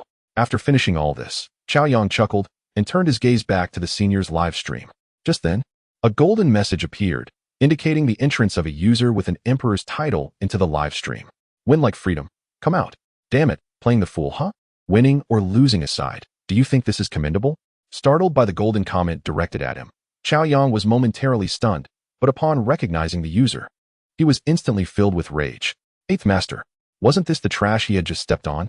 After the PK ended, the streamer had scurried away, and he hadn't yet had a chance to confront them. Yet this scoundrel dared to show up here shamelessly, and to say, winning or losing aside. Did he think he could ignore the facts like a fairy? Damn it. Even if it were a fairy, he wouldn't indulge them now. Cao Yang scoffed contemptuously, his hands instinctively moving to the keyboard, ready to type a comment. But the speed of the viewers surpassed his. Come on, losing is losing. How can you say winning or losing aside? What else is there to watch in PK if not the results? How could you be so dim-witted? What? Not admitting defeat? Are you trying to force a cover-up? Big shot, where's your dignity? Seeing the comments flood in, 8th Master was instantly enraged. How dare these little brats speak to him this way?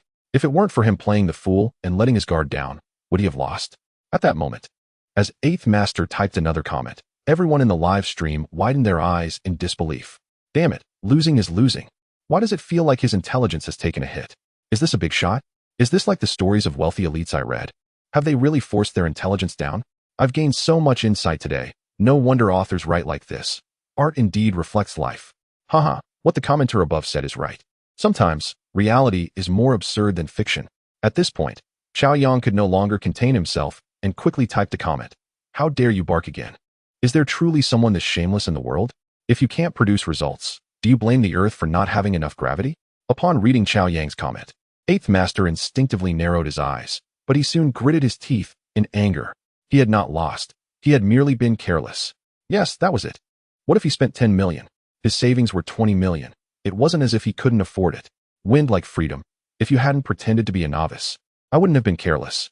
Who can't spend $1 million? In a few days, Feiyu will launch a new event. Do you dare to challenge me seriously? Wind like freedom. Aren't you trying to support this wretched person? How about you dare to participate in an event?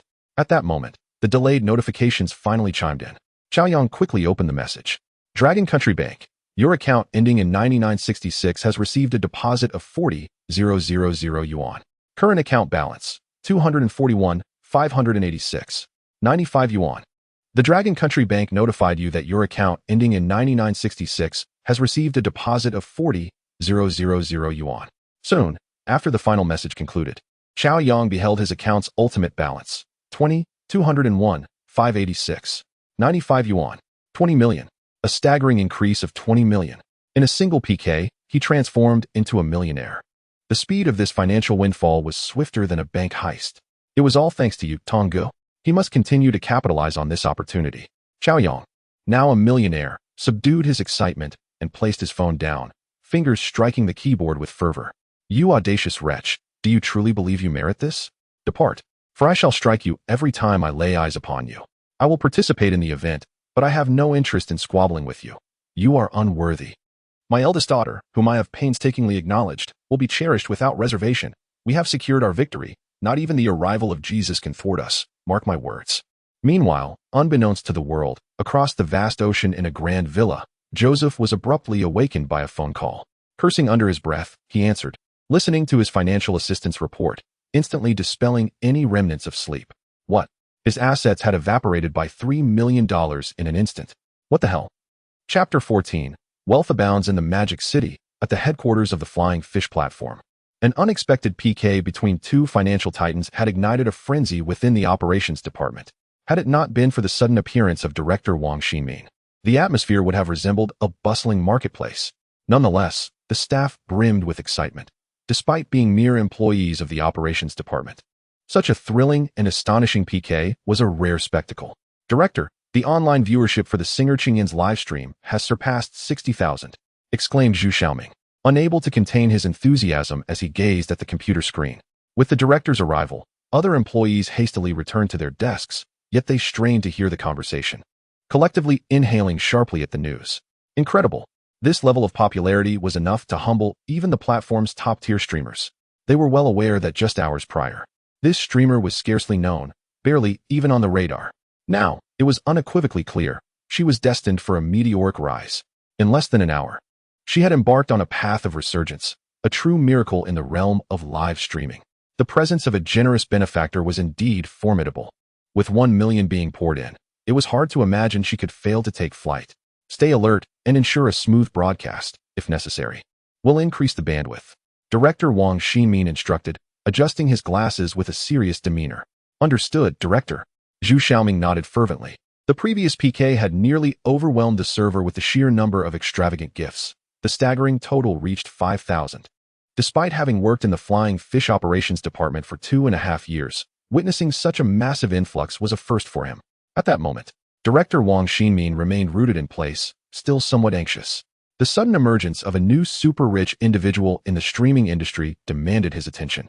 Even President Zhou Qiang had taken notice and deemed it worthy of utmost importance. One could not deny the terrifying strength of this newcomer, Free Brother. Although Wang Xinmin maintained an exterior calm, he was internally astounded. This individual had spent millions in a single ordinary PK, setting a record for Flying Fish. In the annals of the platform's history, it remained to be seen if anyone could surpass this milestone.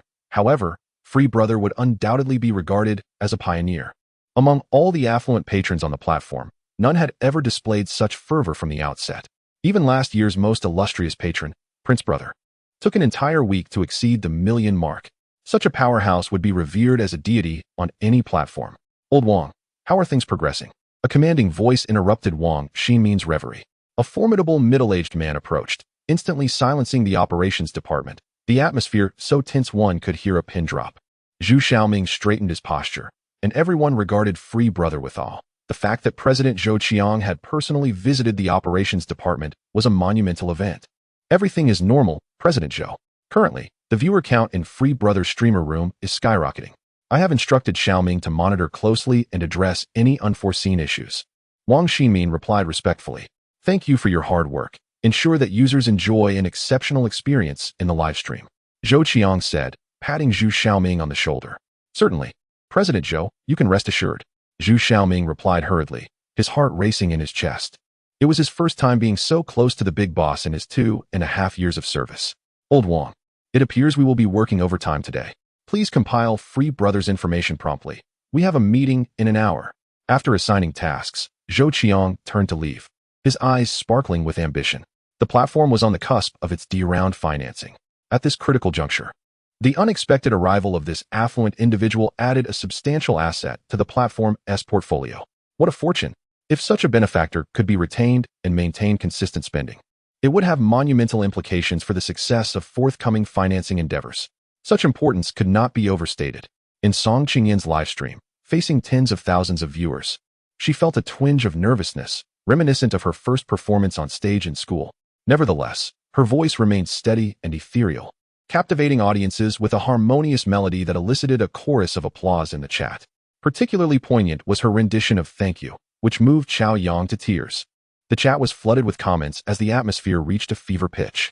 Her popularity surged like wildfire as she demonstrated her undeniable talent in the realm of live broadcasting. Cao Yang firmly believed that given the opportunity, this school goddess, who had already captured the hearts of countless boys, would achieve greatness comparable to that of well-known internet celebrities. As time slipped away, Cao Yang's stomach began to grumble uncontrollably. "Guys, I'm starving, I'm logging off," he typed, patting his belly. Seeing this, Song Qingyan, who had been singing continuously, quickly rose to bid him farewell. The chat swiftly shifted direction. "Goodbye, free brother. Free daddy. Remember to eat well. Save some for yourself. I'm off to feast on abalone." Cao Yang replied amiably, then exited the livestream. Upon leaving, he discovered that his account had amassed a staggering 99 notifications. Clicking in, he couldn't help but chuckle. There truly were so many bored individuals. The messages varied from adulation to mindless criticism, but the majority were pleas from streamers seeking attention, with some even outright requesting sponsorship. After skimming through a few of the flirtatious messages, Cao Yang lost interest. However, he did find a private message from his senior, which brought him joy. He added her contact and promptly deleted the other insipid messages to avoid future hassle, setting his account to only accept messages from followed users before finally exiting the platform. After wandering around his home, finding nothing but instant noodles, Cao Yang couldn't help but shake his head. He decided to treat himself to a sumptuous meal. Why not indulge in some abalone? After all, he had the means. Chapter 15, Manager of the Public Relations Department. Food is paramount. With wealth comes the freedom to enjoy. After relishing a seafood feast, Cao Yang exited the restaurant, not hurrying home, but instead strolling towards a nearby pedestrian street. He promptly replaced his outdated phone with the latest Huawei model and, upon spotting a Halon store, refreshed his wardrobe entirely. Emerging from the store, he noticed a hair salon across the street and decided to get a stylish haircut from Tony. Stepping out of the salon, Cao Yang felt completely transformed. He appeared as if he were a different person, leaving acquaintances momentarily confused. As the saying goes, clothes make the man. And with his fashionable attire and revitalized hairstyle, he exuded an aura of confidence and charm. Most importantly, the transformation in his demeanor was palpable. Wealth indeed instills courage in a man. With 20 million languishing in his bank account, he radiated an infectious self-assurance. At that moment, one could easily liken him to a dashing figure from the city, turning heads as he walked down the street. After this complete metamorphosis, night had fully descended before he returned home. He arrived at the cotton mill workers' housing complex, a legacy from his grandparents. His parents had tragically died in an accident while working away, and both grandparents had passed away in the last 2 years. Now, he found himself in a position where he could indulge without concern for others. Despite the heat of July lingering into the evening, his home felt eerily quiet. Watching the creaky ceiling fan, a wave of loneliness washed over him momentarily. However, he quickly adjusted his mindset. In his previous life, he had been battered by hardship, working tirelessly yet saving little. The weight of life's burdens had made him fear any semblance of relaxation. In this new life, having been granted a second chance, it would be a disservice to the system's favor not to relish life. With this thought, Cao Yang activated his new phone and booked a flight to the bustling metropolis for the following day. After some research, he discovered a renowned 5-star hotel in the city, booking the presidential suite at a staggering price of $98,888 per day for a month. In his previous life, he had arrived in the city just days after receiving his acceptance letter, but this time, he would not be working. This visit was purely to savor the uncomplicated joys of life. He couldn't help but wonder how his senior, Song Qingyan, would react upon learning of his arrival in the metropolis. Having completed his plans, Cao Yang took a refreshing shower and lay on his bed. Bored, he picked up his new phone and logged onto the streaming platform. Playing live on his new device alleviated any concerns about lag, and it was far more comfortable than sitting on a creaky wooden chair.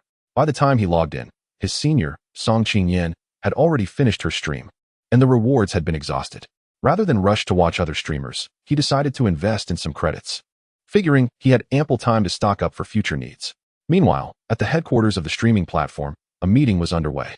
Executives gathered as President Cao Yang passionately reiterated the future development plans for the platform while conducting an in-depth analysis of the current challenges and issues. He emphasized that the upcoming Series D funding round was of paramount importance. Once completed, it would pave the way for potential public listing, a significant milestone that warranted utmost caution. As Cao Yang concluded his address, a legal department employee entered with a document. Zhou adapted his focus, stating, while the previous discussions pertained to strategic company plans, today's meeting centers on another matter. He continued, I trust you've all heard about the new super-rich user who joined us this afternoon. I invite Director Wang from the Operations Department to elaborate. In response, Operations Director Wang Xinmin cleared his throat and stated, this afternoon, we had a user engage in massive spending on the platform, with a single PK event totaling 10 million. Our investigation has confirmed that this user is unrelated to any guild and is simply an extravagant consumer. Based on my experience, I believe this is a new affluent player entering the arena. Starting with 10 million indicates their formidable financial power, and I hypothesize that this individual is at least on par with last year's most prominent user, Prince. Wang's comments sparked a buzz of astonishment in the conference room. Even among the platform's executives, the prowess of Prince had astounded everyone during last year's peak competition. Could this new user be even more formidable? The thought sent ripples of envy through the executives of competing platforms. The head of the legal department interjected. I must clarify that we have received reliable information confirming that this user is indeed a pure consumer, with no illegal activities detected. Upon hearing this, President Cao Yang rose, his eyes gleaming with excitement as his last shred of concern dissipated. Just as he was about to speak, the conference room door burst open. An operations staff member Zhu Xiaoming rushed in, visibly flustered. Wang Xinmin furrowed his brow, ready to reprimand him, but was instantly taken aback by Zhu's news. At that moment, every executive, including President Zhou, stood in stunned silence, their jaws nearly dropping to the floor. What did you just say? How much did the user spend? Wang Xinmin stammered, wide-eyed. 100 million. The user spent an astonishing 100 million. The vast conference room erupted in gasps. After delivering his report, Zhu Xiaoming exited, leaving an unusually quiet atmosphere behind. It was utterly astounding. Spending in the hundreds of millions? Even for the elite executives present. It represented 2 decades of income, enough to last a lifetime without spending. After a prolonged silence, Cao Yang slammed his hand on the table, his face flushed with excitement. As you all heard, this is a super tycoon. The importance of this for our platform is immeasurable. His gaze fell on a striking female executive, and he continued gravely. Vice President Lin, the crucial task of securing this user now falls to your public relations department. I do not care what methods you employ. You must ensure this tycoon remains with us. Vice President Lin's eyes sparkled with exhilaration. If she could secure this affluent user, her influence would undoubtedly grow, and shedding the vice from her title would be well within reach. Just as she was about to pledge her commitment, the sound of high heels clicking on the floor echoed through the room, and the door swung open once more. A stunning woman entered, capturing everyone's attention. Li, you're still on maternity leave. What brings you here so late? Cao Yang exclaimed in surprise. The previously standing vice president felt a surge of indignation but dared not show it, for the woman who had just entered was her superior, the head of the public relations department, Lina. Chapter 16. Flight Attendant Man's Serendipitous Live broadcast. A woman's maternity leave typically spans from the last month of pregnancy to 3 months postpartum, granting a minimum of 98 days off. At the age of 26, Lina is quite content with the late marriage and late childbirth policies, coupled with the maternity leave implemented in the bustling metropolis, which allows her an additional 2 months of leave. At this moment, although there is still a month and a half remaining before her maternity leave officially concludes, Lina has resolved to return to the workforce ahead of schedule. It is often said that the business world resembles a battlefield, and the workplace is no different, rife with cunning deceit and treacherous rivalry. Even if the company grants you a year's leave, would you dare to take it? Should one do so, upon returning, they might find themselves with no foothold left. After an extended break, Lina feels as if she has nearly grown stale, especially as the company is at a pivotal stage of development.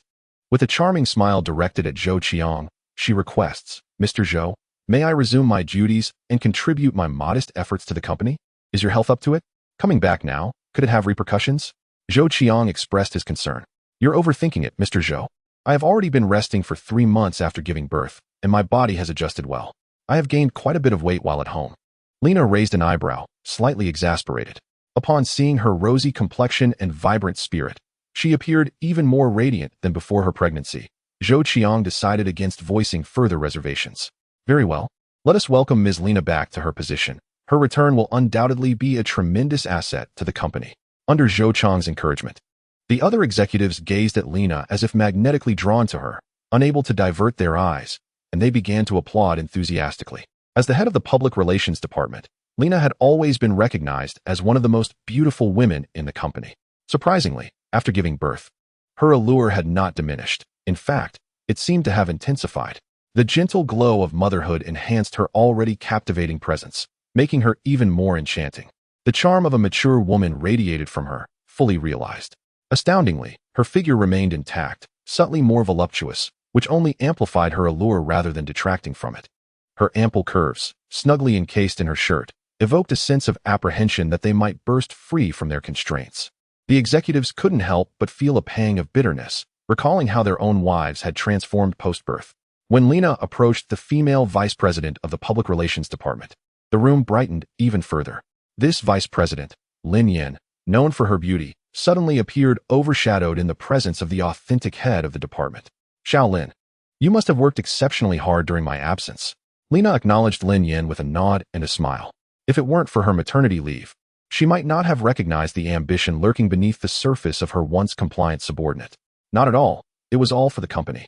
Now that you have returned, we have a steadfast leader once again. Lin Yan bit her lip, suppressing her reluctance. Yet she stepped aside to make way for the true head of the department. Clenching her clothes tightly, her fingers turned white with frustration. If only Lina had returned after her leave, her plans might have succeeded. She seethed inwardly at Lina's timely return. Now that Ms. Lina has resumed her position, I shall reiterate what we discussed earlier, Zhou Qiang stated, smiling as Lina took her seat and proceeded to outline the tasks at hand once more. Before Lina could respond, Lin Yan interjected, Mr. Zhou, Ms. Lina, if we are to maintain relationships with high-profile clients like Free Brother, we must assign our most exceptional employees to this task. During your absence, Xiao Mei has shown remarkable improvement in her capabilities, as everyone in the department can attest. I propose she become Free Brother's dedicated customer service representative. I am confident she will not disappoint the company. Power is indeed a formidable force, and Lin Yan, witnessing her swift descent from the core management tier, was unwilling to relinquish her position without a fight.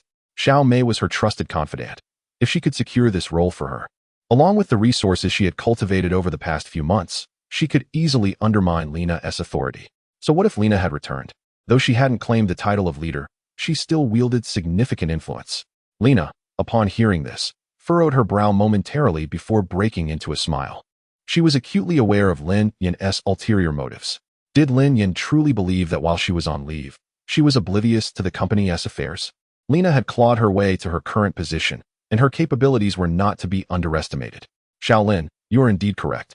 Maintaining our relationship with Free Brother is of utmost importance. Therefore, I shall personally take on the role of his dedicated customer service representative. Zhou Qiang's eyes sparkled with approval. Excellent. If Ms. Lina is willing to step in, we can rest assured. Lin Yan was nearly grinding her teeth in frustration. Her mind filled with spiteful thoughts as she caught a whiff of the faint scent of milk emanating from Lina. She wished for nothing more than for Lina to have faced complications during childbirth. At this moment, she realized that with Lina's declaration, there was no room left for negotiation. The coveted Free Brother account had slipped from her grasp. Despite her bitterness, she found some solace in the fact that the customer service representative for Prince Brother was firmly within her control. In the public relations department, she still held a 50-50 chance. Cao Yang, however, was blissfully unaware that his quest for wealth had unwittingly positioned him as a pivotal player in the power struggle within the Flyfish public relations department. At that moment, he was akin to a royal suitor, meticulously selecting a female streamer. They say there are countless beauties in the world, and Flyfish boasts a significant portion of them. Yet, after searching for what felt like an eternity, he found himself increasingly disheartened by the lack of satisfactory candidates.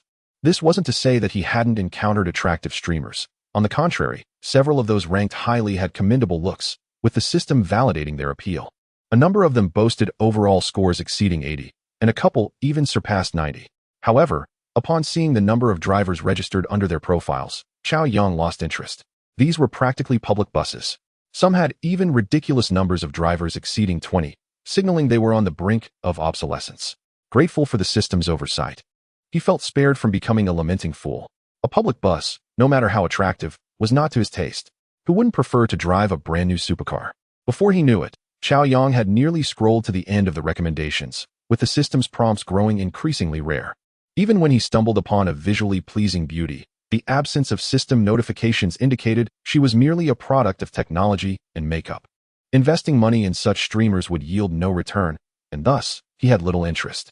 Just as he was about to give up, a stunning image of a flight attendant clad in a deep blue uniform caught his eye. Flight Attendant Man's serendipitous live broadcast. A flight attendant? Ding. The system detected an eligible target with a satisfactory overall rating. By gifting her, the host would receive double the returns. Target: Zhao Sherman. Age: 24. Height: 175 centimeters. Weight: 53 kilograms. Beauty score: 88. Figure score: 92. Drivers: 0. Favorability: 0. Cao Yang's heart raced upon viewing the data displayed on the light blue screen, and a satisfied smile graced his lips. This enchanting streamer not only met the overall rating but had also not yet been claimed by any drivers. Finally, I found you. I'm glad I didn't give up. Chapter 17. How's Free Brother doing? Without hesitation, Cao Yang clicked into the live stream of Flight Attendant Man. Inside the broadcast, she was in the midst of a PK battle, or rather, it appeared to be the punishment segment following a completed PK. At that moment, Zhao Sherman was adjusting her camera. She donned a blue off-shoulder dress that entirely showcased her fair and alluring collarbone, accentuating her ample bosom into a delightful curve. Judging by appearances, she was undoubtedly part of the D-cup category. Her slender waist formed an exquisite silhouette, creating an enchanting contour. Although the view below was obscured, the allure of her upper body was enough to evoke envy. One could only imagine her figure was nothing short of perfection. It was no wonder the system awarded her an impressive score of 92. Upon glancing at her, Cao Yang felt an immediate attraction. Yet when his gaze fell upon her face, he couldn't help but chuckle in astonishment. At that moment, her lips were painted black, the tip of her nose a vivid red, and her cheeks bore a clownish hue of crimson. To add to the absurdity, her long, ebony hair was styled in a chaotic, voluminous manner reminiscent of an explosion. Cao Yang blinked in disbelief before realizing she had clearly lost a PK and was subjected to punishment. From the looks of it, she had not just been penalized by one individual. The beautiful streamer's willingness to endure such a seemingly disfiguring penalty showcased her spirited nature and adventurous spirit. A laugh escaped Cao Yang's lips. The appearance was not unattractive, but rather comical. "Miss, just do 10 frog jumps as previously stated," remarked the victorious streamer, observing Zhao Sherman adjust her camera with a smile. "All right." Zhao Sherman's voice was melodious and sweet, yet tinged with a sense of resignation. Despite the humiliating punishment she had just endured, her spirits remained surprisingly high, indicating a commendable mindset. After agreeing, she wasted no time, stepping back a few paces before squatting down to commence her frog jumps. However, on her first leap, her bosom bounced like two playful bunnies, nearly escaping her grasp, prompting her to clasp her chest in alarm. In the live stream, the audience erupted into a frenzy of comments. "Streamer, how can you hide such adorable bunnies? I lost 2 kittens. You must know where they are. In the end, love means letting go. Streamer, you wouldn't want to lose us, right?" The seasoned viewers quickly inundated the chat with a barrage of messages, but Zhao Sherman focused solely on executing her frog jumps with fervor. Soon, she completed the 10 jumps and stood, breathless, before the camera to readjust it. After witnessing the punishment, the other streamer took their leave. And only then did Zhao Sherman sit down, beads of sweat forming on her forehead despite the air conditioning. This streamer is so earnest, a mere frog jump would suffice. Yet she executed it perfectly. Haha, you don't understand. This streamer is genuinely straightforward. Other streamers might take shortcuts, but she never compromises. I lost, and I accept the consequences. However, is there a kind-hearted brother in the room willing to help alleviate my punishment? This is utterly embarrassing. I only need a small rocket to make it go away. Zhao Sherman chuckled at the barrage of comments, catching her breath, yet soon her expression turned bittersweet. What? A small rocket? I can't afford that. Oh, streamer, while I wish to assist you, I'm powerless to do so. Hang in there, streamer. Once I sell a kidney, I'll help you fly. Noticing the comments were from mostly new accounts, she understood they were likely freeloaders, unlikely to send gifts, let alone a rocket worth 500 yuan. She felt a pang of helplessness. The absence of a benefactor was the plight of small streamers, especially since she was a part-time host who only streamed occasionally.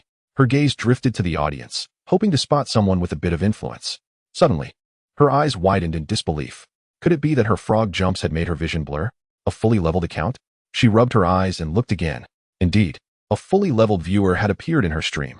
Zhao Sherman could hardly contain her excitement. Despite being a part-time streamer without a concrete grasp of such matters, she understood that reaching max level was an impressive feat, indicative of a remarkable individual. Welcome, free brother. When did you arrive? I'm sorry I didn't notice you earlier. Upon hearing this, the viewers in the chat turned their attention to the audience. In the next moment, the comments exploded. No way, brothers, am I seeing this right? Is this free brother the one from the afternoon? Max level. It must be him. Holy moly, streamer. Do you realize you've hit the jackpot? This is unbelievable. Haha, you've caught free brother. Streamer, you better hold on to him tightly. If free brother just gives a little, you'll be set. Watching the viewers type furiously as if electrified, Zhao Sherman felt momentarily bewildered. Unaware of Cao Yang's extraordinary reputation from earlier, she now realized she might have encountered someone truly exceptional. Thank you, free brother, for visiting my stream. Zhao Sherman stuck out her tongue and added, I was so focused on my punishment that I didn't see you. Please don't be angry with me. Recognizing she had been acknowledged, Cao Yang felt no need to play aloof. As the chat began to flood with messages, he greeted everyone warmly. Good evening, everyone. Good evening. Free brother. Good evening, free brother. I never expected to run into a big shot while just browsing. The realization that she had genuinely encountered a significant figure thrilled and intimidated Zhao Sherman. After streaming intermittently for over half a year, this was her first encounter with someone of such stature, and her nerves were palpable. Free brother, if you enjoy my stream, please consider following me. She hesitated for a moment before shyly asking, Free brother, could I possibly trouble you for a small rocket to ease my embarrassment? This is too mortifying. After a pause, noticing Cao Yang's silence, she leaned in closer, her voice softening. Free brother, I have no other choice but to ask for your help. Please, I beg you. With her hands pressed together in a gesture of supplication, she implored, Free brother, I beseech you. Hearing this, Cao Yang could no longer contain himself, his heart racing.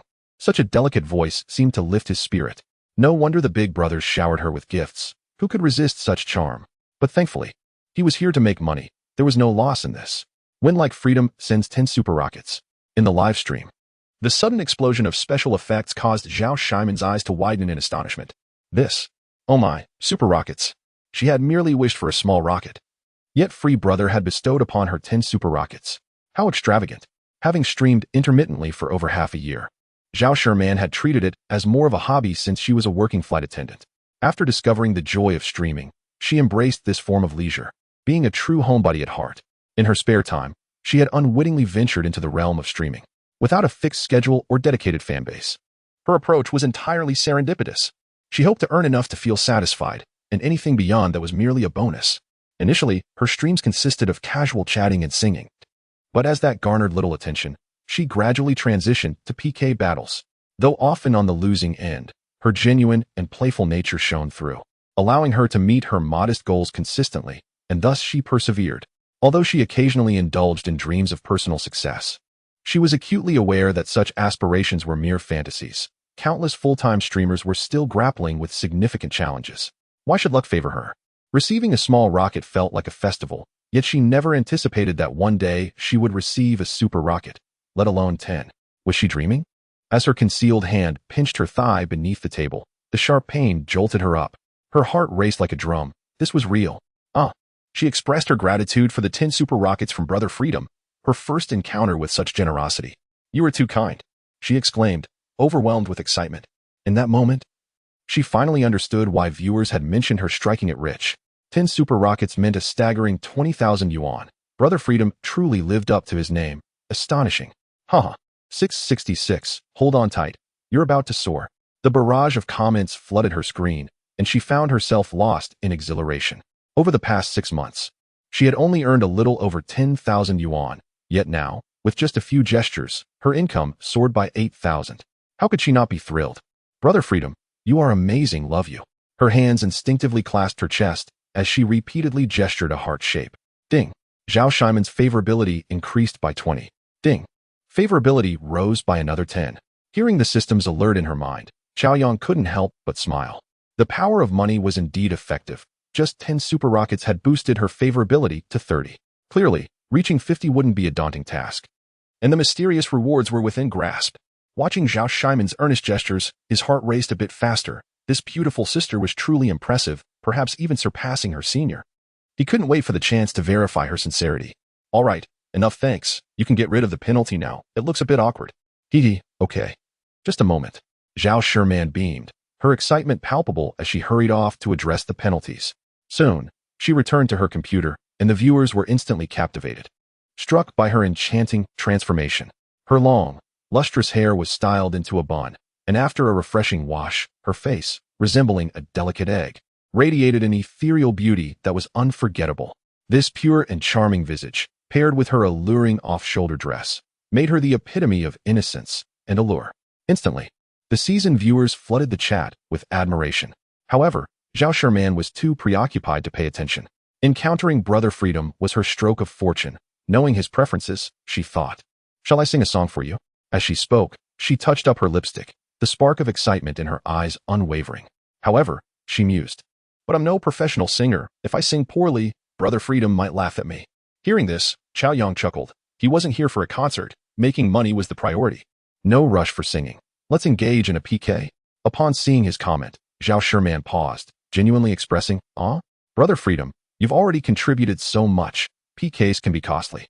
How about we just chat or listen to a song?" The moment her words left her mouth, the chat exploded. Is this streamer foolish? The big brother clearly wants to shower her with gifts. Haha, this is hilarious. Who does the streamer think she's looking down on? Brother Freedom isn't concerned about a few bucks. Streamer, open your mind. Start the PK. We want to see the big brother's prowess. This beautiful sister was indeed quite naive. Watching this unfold, Cao Yang couldn't help but laugh and quickly typed, "No worries, let's go PK. I'll take you flying." With the situation set, Zhao Sherman had no choice but to comply, swiftly connecting with another streamer. After some trivial exchanges, the PK commenced. Dear viewers, is there a kind soul willing to help Man break the egg? Please, please. Although she knew Cao Yang would likely support her, Zhao Sherman still endeavored to garner votes. Yet, as time passed with little success, Cao Yang could no longer contain himself. He began to shower her with gifts. Brother Freedom sends 10 super rockets. Brother Freedom sends 10 super rockets. Brother Freedom sends 10 super rockets. In an instant, the opposing streamer's health bar was obliterated. Both the rival and Zhao Sherman were left dazed. Ha ha ha, it's definitely Brother Freedom. With 30 super rockets, the egg is broken. Incredible. 66,666. What a thrill. The big brother is impressive, as evident to all. Watching the continuous stream of super rocket effects, Zhao Sherman couldn't help but stand up in excitement. Thank you, Brother Freedom. You are the best. Her scalp tingled as she instinctively shouted in exhilaration. Although her mind buzzed, she realized she was truly soaring. Yet, the excitement didn't end there. Brother Freedom sends 10 super rockets. Brother Freedom sends 10 super rockets. Brother Freedom sends 10 super rockets. Zhao Sherman gasped, covering her mouth, her eyes wide with disbelief. Her understanding was completely transformed. Oh my, Brother Freedom was extraordinarily generous. Time slipped by unnoticed, reaching 23:45. The continuous stream of super rocket notifications had skyrocketed Zhao Sherman's viewer count. Typically, the evening belonged to major streamers, yet tonight, even the most renowned streamers were overshadowed by this previously obscure streamer. She had become the most dazzling star of Flying Fish. With a flawless record of 20 PKs, she had triumphed over all challengers, whether small or large streamers. Each PK was met with a minimum of 100 super rockets from Brother Freedom, leaving opponents in despair. This was a moment that could be etched into the annals of Flying Fish history. A lower-tier streamer had ascended to greatness, a true miracle. Zhao Sherman finally comprehended that divine benefactors were not merely figments of imagination. The might of the affluent was astonishing. Tonight, Zhao Sherman had truly risen. No longer was she the streamer who endured humiliation for a mere 200 yuan, subjected to various penalties. Though not a full-time streamer, after months of broadcasting, this was her first time. Pinching her thigh during the stream, fearing it was all a dream, grateful for Brother Freedom's support, she felt cherished, protected. Brother Freedom was her deity. She wished to continue streaming indefinitely. However, it was too late. She had to sign off, and with work awaiting her tomorrow, she hoped Brother Freedom would understand. Zhao Sherman's excited countenance flushed with charming crimson as she pressed her heavy chest, bowing repeatedly. Her earnest voice trembled with excitement and anxiety as she stammered, "Streamer. Could it be true? Did I hear correctly? I amassed over 5 million in gifts tonight, and I still have work to do. Oh my, why doesn't this incredible luck fall upon me? Brother Freedom, I seek your patronage. Streamer, with Brother Cao Yang's support, why are you still working? Watching the chat's frenzied barrage, Zhao Shimon's beautiful eyes revealed a sense of daze. Tonight's experience felt like a dream. Brother Freedom's overwhelming affection and protection filled her heart with sweetness and security. And of course, the staggering amount of over 5 million in super rockets. She had long anticipated that a live broadcast would earn her a little over 200 yuan, but she could never have imagined that one day she would earn over 2 million. The thought of it made her heart race uncontrollably. As a flight attendant serving in first class, her income was already slightly higher than that of an ordinary flight attendant. Yet 2 million was equivalent to 20 years of her salary. One live stream had spared her 2 decades of hard work. If her colleagues found out, they would undoubtedly be envious. Ding. Zhao Shimon's affection for him increased by 5.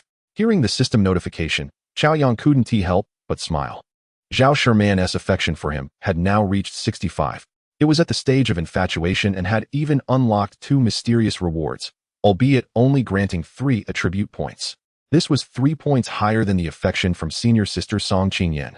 With an affection level of 70, their relationship would advance to the 3rd stage, romantic intentions. Oh, romance. Who would be the first to reach this milestone? Would it be the campus belle, Song Qingyan, or the alluring flight attendant? Cao Yang felt a sense of anticipation.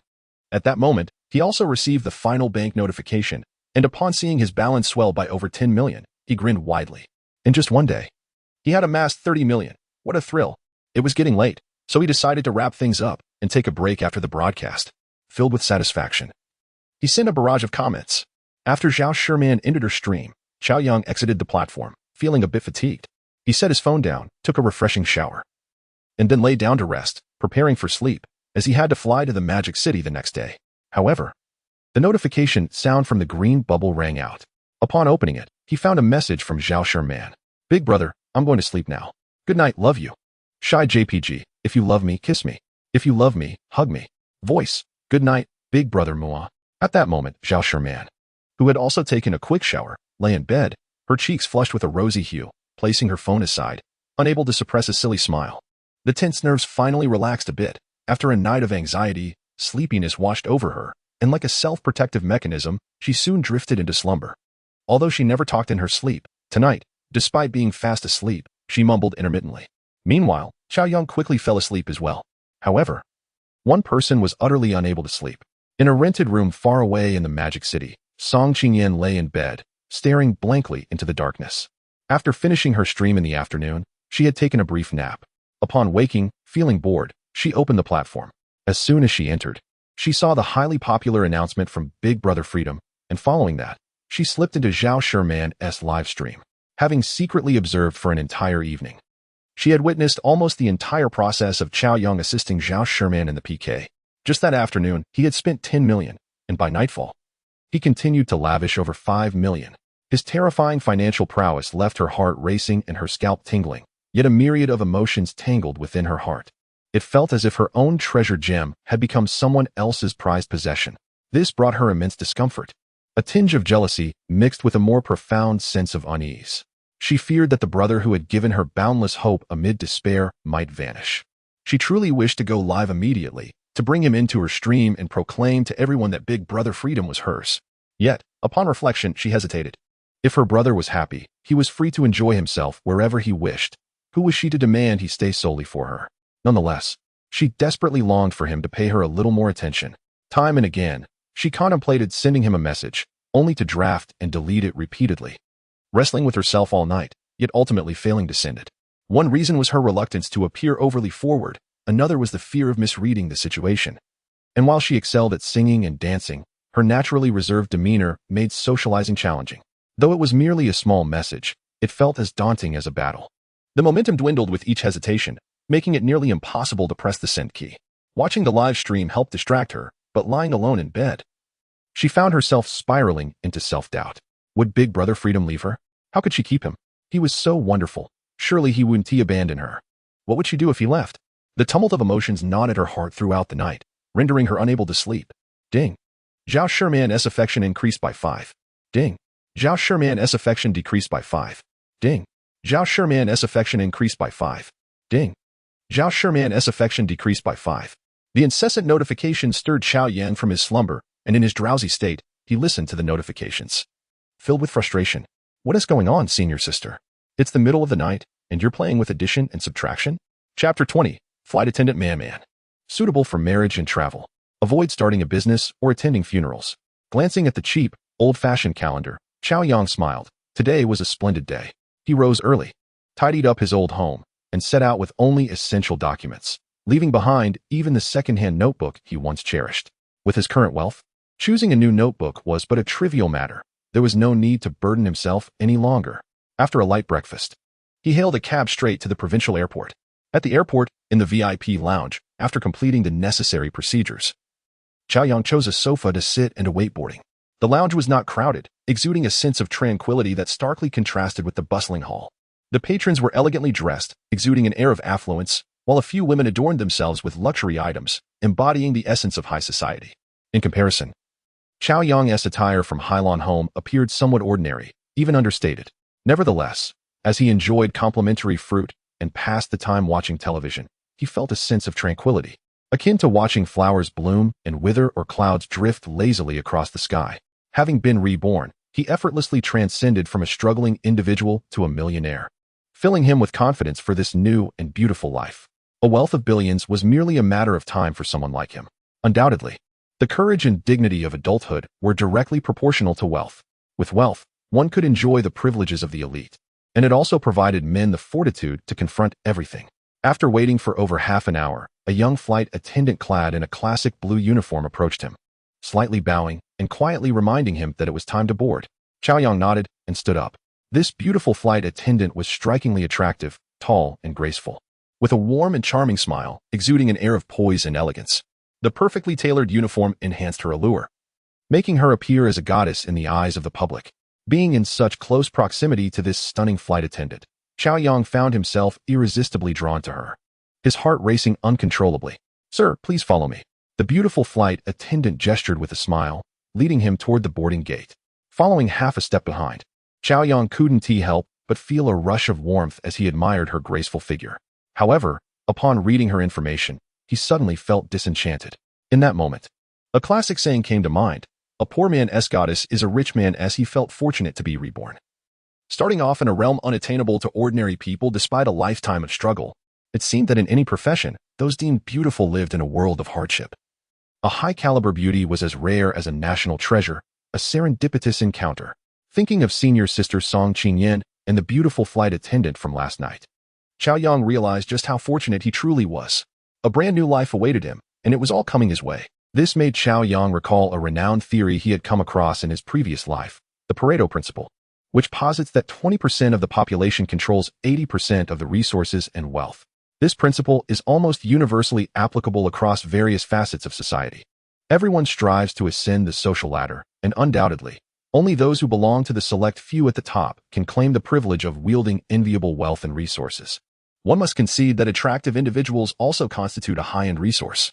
Who would yearn for the elite among people?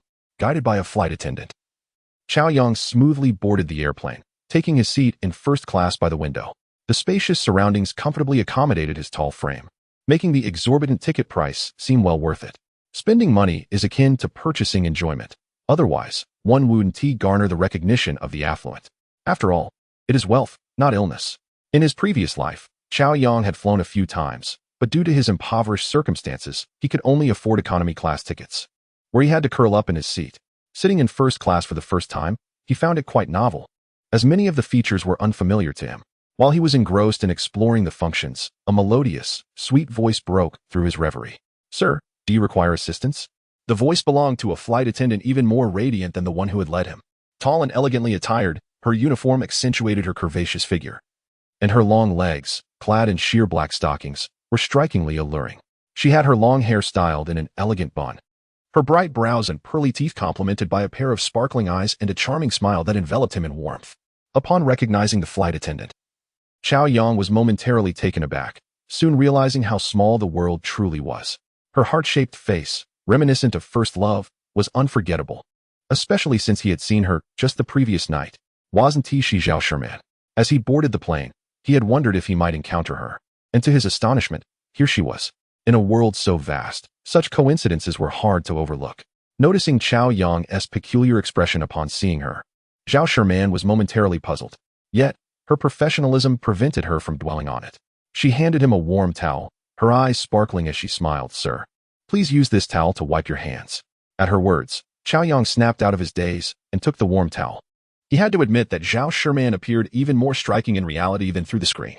Her demeanor was poised, her smile delightful, while her service was undoubtedly professional. It also exuded comfort. However, there was an air of reserve, lacking the enthusiastic familiarity she had displayed during her live stream. This sudden distance extinguished the joy he felt from their unexpected encounter. He chuckled to himself, realizing the irony. He knew her, yet she had no idea who he was. This was indeed a peculiar situation. Nevertheless, aware that she was at work, he refrained from addressing her directly, opting to treat her as a stranger for the time being. After all, he could hardly reveal, "I'm the free brother you affectionately addressed during last night's voice chat. Sir, if you need anything else, please feel free to call for me. I will be at your service," Zhao Sherman said, her eyes curving gently as she offered a charming smile before excusing herself. Cao Yang nodded. He was not the only passenger in first class, and she had other duties to attend to. During her service, Zhao Sherman not only provided him with slippers and a blanket, but also presented him with a fruit platter and adjusted his seat for optimal comfort. She patiently explained the dining options available during the flight, earning Cao Yang's admiration for her professionalism and attention to detail. Naturally, Zhao Sherman had no inkling that the dashing young passenger was the same person who had dominated her live stream the previous night. She was merely fulfilling her duties. Yet for Cao Yang, this journey had proven worthwhile. He had glimpsed the true essence of the enchanting streamer and experienced exceptional service. As the flight progressed smoothly, fatigue overtook Cao Yang, and he soon succumbed to slumber. After an indeterminate period, he awoke, compelled by an urgent need to relieve himself. After attending to his needs, he stepped out of the restroom and noticed a figure concealed in the corner, capturing his attention. Though merely a silhouette, the alluring curves of a slim waist, a shapely posterior, and long legs ignited a spark within him. Even without seeing her face, he recognized the owner of that enticing figure. It was Zhao Sherman. At that moment, she was hidden away, her shoulders subtly trembling. Was she eating? A playful smile crept across Cao Yang's face as he approached her from behind, playfully tapping her shoulder. Instantly, Zhao Sherman jolted, turning around in surprise, her hands hastily wiping her face. Yet, despite her swift movements, the tears cascading from her reddened eyes betrayed her distress. "What's wrong?" Cao Yang asked, astonished by her sudden display of emotion. He had assumed she was merely sneaking a snack, yet it appeared she was wiping away tears. "I'm not crying. Something just got in my eye," she stammered, desperately attempting to mask her tears while her pale countenance revealed her turmoil. "Are you sure you're all right?" Cao Yang pressed, furrowing his brow. "Did someone upset you? You can share it with me. I'm here to help." Caught off guard, Zhao Sherman lifted her gaze, her tear-streaked eyes meeting his, eliciting a warmth in her heart. The urge to cry resurfaced, but she fought to regain her composure. The breakdown she had experienced moments ago was fleeting. Earlier, a passenger had demanded her contact information, which she had firmly denied, inciting his ire and threats of a complaint against her. Having finally escaped the harassment, she was overwhelmed by her feelings of injustice.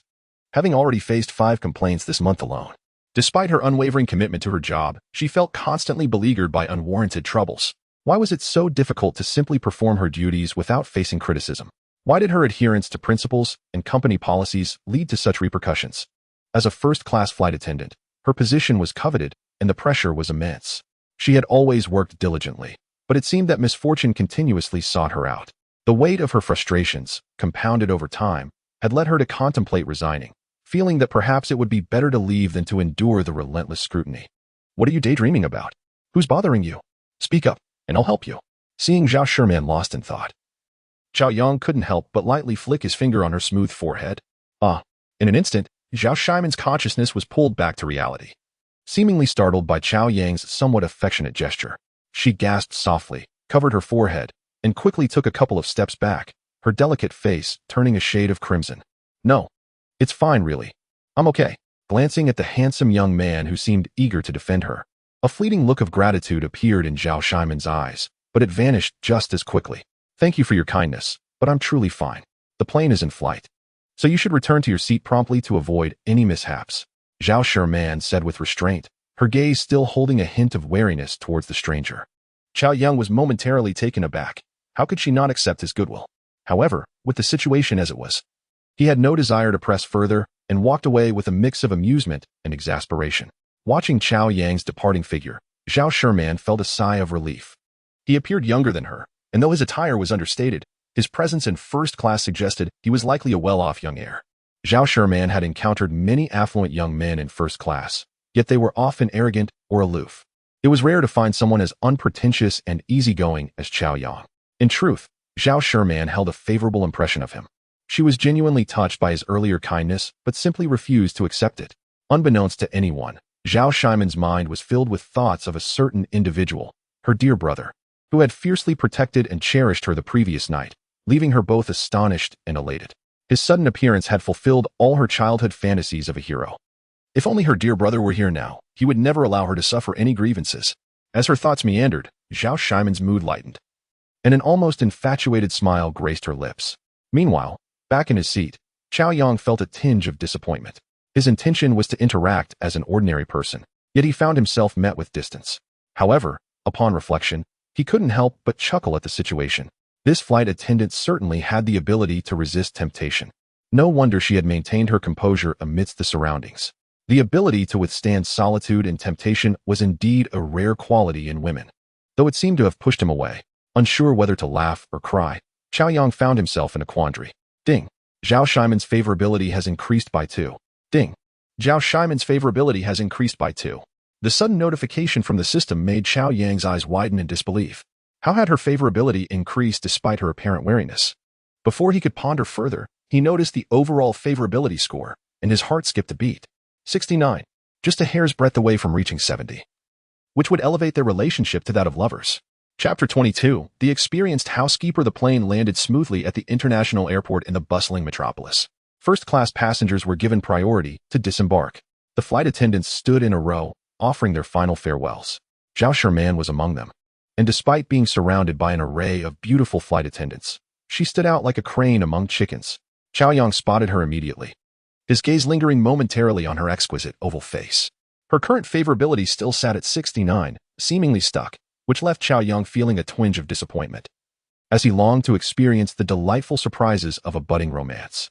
Nevertheless, he remained unperturbed, believing it was merely a matter of time. Now, free from financial worries, he had plenty of time to spare.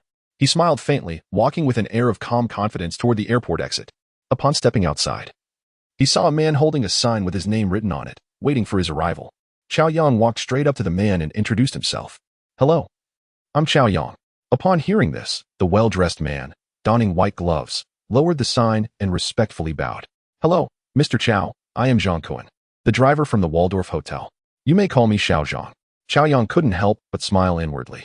The man appeared to be nearing 30, yet still referred to himself as Xiao Zhang. However, before he could respond, a woman stepped forward from behind Zhang Kuan, slightly bowing as she extended her hand. "Hello, Mr. Cao, welcome.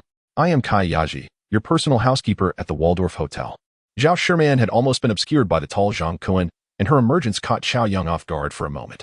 However, upon seeing her hand extended toward him, he quickly regained his composure. "Hello," he replied, offering a warm smile as he took her hand. It is often said that a woman's hands are her second face. Kai Yaji's delicate hand was flawless, smooth as jade, with slender, elegant fingers that exuded a natural luster without any polish. Her hand resembled a piece of art, clean and inviting, evoking an instant fondness in those who beheld it. As Cao Yang held her hand, it felt like grasping a piece of warm, soft jade, delicate and exquisite, causing his heartbeat to quicken and stirring an impulse to cherish it tenderly. However, having lived 2 lives, he maintained his composure in public, gently shaking her hand before reluctantly letting go. Now he took the opportunity to appraise his personal housekeeper. She appeared to be in her 30s, clad in a uniform adorned with the hotel's name, a stark contrast to her curvaceous figure that accentuated her feminine allure. She radiated the unique charm of a mature woman, leaving a lasting impression. Particularly striking were her long, shapely legs, clad in black stockings, which were both graceful and enticing. Not only did she possess enchanting hands, but her appearance was also remarkable. Her features were exquisite, with a fair complexion that carried a hint of baby fat. At first glance, she may not have been stunning, but a second look revealed an irresistible allure. Ding. Target with satisfactory overall rating detected. Target, Kai Yaji. Age, 36 years. Height, 165 centimeters. Weight, 60 kilograms. Appearance, 86 points. Figure, 98 points. Drivers, 1 person. Favorability, 0. The system's notification chimed, and Cao Yang was astounded. Her figure scored an impressive 98 points. Indeed, a woman with a little softness was a man's ultimate delight, a notion even the system endorsed. With such beauty and physique, she could easily captivate anyone, overshadowing even the starlets from the land of the morning calm. Yet, upon noting the driver entry, Cao Yang was momentarily taken aback. But considering her age, he soon found it understandable. At 36, marriage and family were perfectly normal. On the contrary, having only one driver was quite commendable, reflecting her self-discipline. Ah, a refined matron. Mr. Cao, during your stay at the Waldorf, I will be your dedicated personal housekeeper. I hope my services will meet your expectations. Withdrawing her hand, Kayaji looked at Cao Yang and displayed a graceful, composed smile. Despite being half a head taller than her distinguished guest, who appeared youthful and handsome in understated attire, she felt no inclination to underestimate him. In fact, she felt a twinge of nervousness. The presidential suite, priced at $98,888, was a monthly cost. And such esteemed guests were few and far between. This room alone amounted to over $3 million. Such a high-profile patron would surely command the attention of even the hotel manager, let alone a mere personal housekeeper. Upon hearing her words and gazing at this strikingly beautiful woman, Cao Yang nodded in satisfaction, a friendly smile gracing his lips. Then I appreciate your efforts, Sister Kai. Upon hearing these words, Kayaji could not help but feel a surge of joy within her heart. This seemingly affable young gentleman from a wealthy family appeared to be quite approachable, which put her at ease considerably. Ding. Kayaji's favorability rating increased by 30. Mr. Cao, please do not say such things. It is my honor to serve you, Kayaji said, pressing her red lips together and smiling. The car is parked outside. If you don't have any other matters to attend to, shall we head back to the hotel? Very well, let us go to the hotel then. Cao Yang nodded in response. Thus, the three of them walked towards the airport exit. Upon reaching the car, the driver, Xiao Zhang, opened the rear door of the Rolls-Royce and respectfully invited Cao Yang inside. To better attend to Cao Yang, Kayaji also took a seat in the back. Xiao Zhang closed the door and then entered the driver's seat, starting the vehicle and smoothly driving towards the hotel. One cannot deny that the comfort and tranquility of a Rolls-Royce truly make it a favorite among affluent individuals. Even though Cao Yang had lived 2 lives, this was his first time riding in such a luxurious vehicle, especially as he gazed through the window at the familiar yet strange streets outside. He felt as though he were in a dream, filled with a sense of nostalgia. Noticing this, Kayaji smiled and asked, Mr. Cao, is this your first visit to the Magic City? Cao Yang, momentarily lost in thought, shook his head and replied, not exactly. I just haven't been here for several years. Who would have thought he had been reborn? Indeed, it had been quite a while since he last visited. After saying this, Cao Yang smiled and added, Sister Kai, we will be spending more time together in the future, so you needn't keep calling me Mr. Cao. Just call me by my name. How can that be? That would be too presumptuous. Kayaji shook her head repeatedly.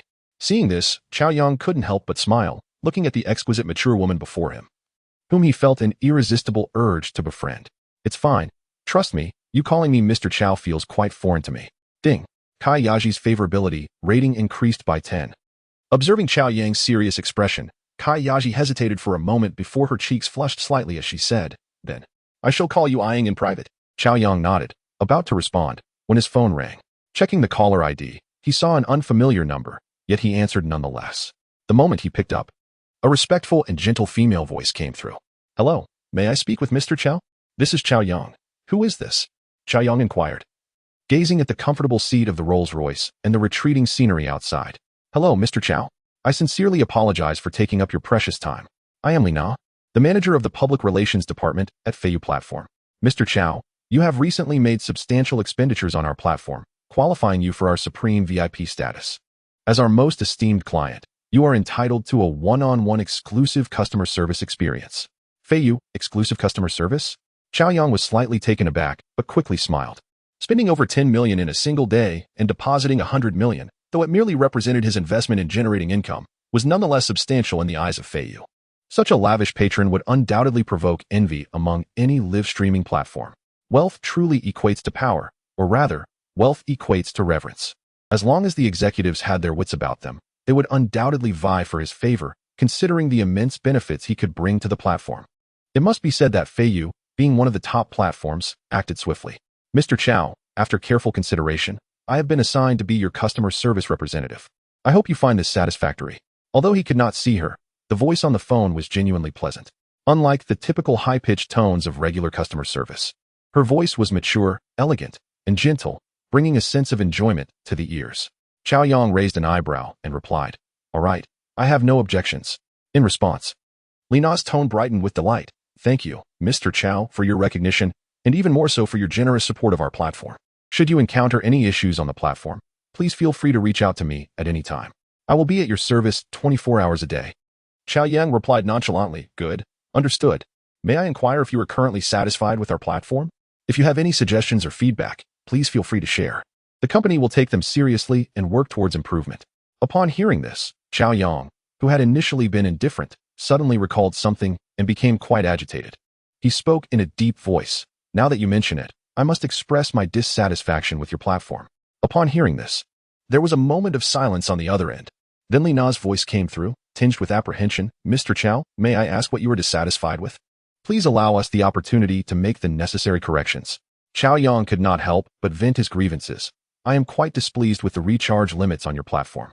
The single recharge amount is far too low. 100 million. Do you know how long it took me to deposit that? It took me a whole hour, and my fingers are sore from it. The experience is abysmal. And why can I only send 10 gifts at once?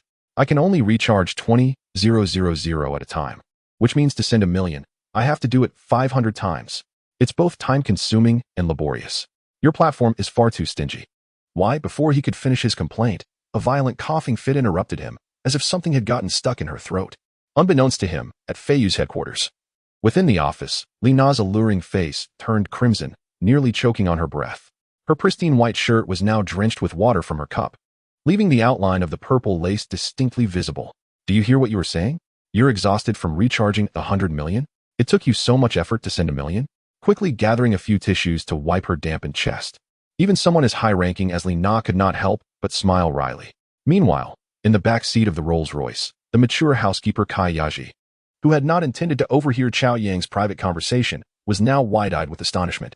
Her heart was filled with shock. Words like 100 million and 1,000,000 were casually spoken by Cao Yang, sending waves of disbelief through her.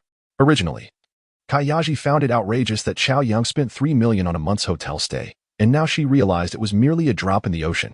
What had she just heard? He casually mentioned 1,000,000. 100 million. This was money. My goodness, not to mention money. Even the pixel count of her phone was only 8 million. Cao Yang couldn't help but cast a deep, furtive glance at Cao Yang. She realized that this young man, only 2 years older than her daughter, was entirely beyond her comprehension. His wealth at such a young age exceeded her wildest imagination. "Mr. Cao, I sincerely apologize. I was momentarily caught off guard." Quickly tidying herself, Li Na expressed her apologies. "Mr. Cao, the limits on single recharges and gifts are set by our platform according to policy, which is standard across the industry. Most ordinary users face the same restrictions. However, as you have now become our supreme VIP, you are entitled to higher recharge limits. The maximum single recharge amount can be raised to 5 million, and I will ensure that our technical department activates this for you immediately. I apologize for any inconvenience this may have caused. As for the gift limits, this is a significant issue that affects the entire platform's consumption policies, and I do not have the authority to modify it. Rest assured, I will report this to the higher-ups. However, as your dedicated customer service representative, I am privileged to share a hint of insider information with you. In regard to high-value gifts, other platforms have already enabled customized gifts for their supreme users. Our Feiyu platform is also preparing to implement similar features. You may wish to keep an eye on the upcoming activities, as the top 3 participants will enjoy the privilege of bespoke gifts." Listening to the continuous explanations from LN on the phone, Cao Yang's disgruntled heart felt a slight relief. Upon hearing about the personalized gifts, his eyes lit up. In his previous life, he had witnessed numerous affluent individuals showcasing exclusive gifts during live streams, which was truly impressive. This could work. He thought he should also acquire a customized gift, lest he squander the 500 million rewards from the system. With this in mind, Cao Yang smiled and said, "All right, I understand. Let us expedite the recharge limit, and if possible, raise the gift limit. It's too low." In response, LN replied with some difficulty, "Sure, Mr. CEO, I will ensure it's done promptly. I won't disturb you further. I wish you a pleasant day." After hanging up, Cao Yang felt a sense of satisfaction. Meanwhile, LN let out a long breath, her pressure easing significantly, yet her eyes sparkled with excitement. There are indeed many wealthy patrons on the platform, but encountering someone as extravagant as Cao Yang was a first for her. It seemed as if he feared that his money would not be spent. Chapter 24. A Life of Luxury at 4 o'clock in the afternoon. After approximately an hour's drive, The Rolls-Royce arrived at a luxurious hotel located in the heart of the Bund. Once the vehicle came to a halt, the driver, Cao Yang, quickly exited and opened the rear door for Cao Yang. Stepping out of the car, he was guided by Ciyzh into the opulent hotel. The establishment comprises two magnificent buildings. One is a modern structure, while the other exudes historical charm and cultural significance. Accompanied by Ciyzh, Cao Yang enjoyed a brief tour of the legendary old building, which felt akin to stepping into an art gallery. Everywhere he looked, there were exquisite oil paintings and sculptures, classic stone columns, and enormous crystal chandeliers illuminating the marble floors, which sparkled brilliantly. The hotel was equipped with a myriad of facilities, including restaurants, bars, and cigar lounges, catering to every leisure and entertainment need.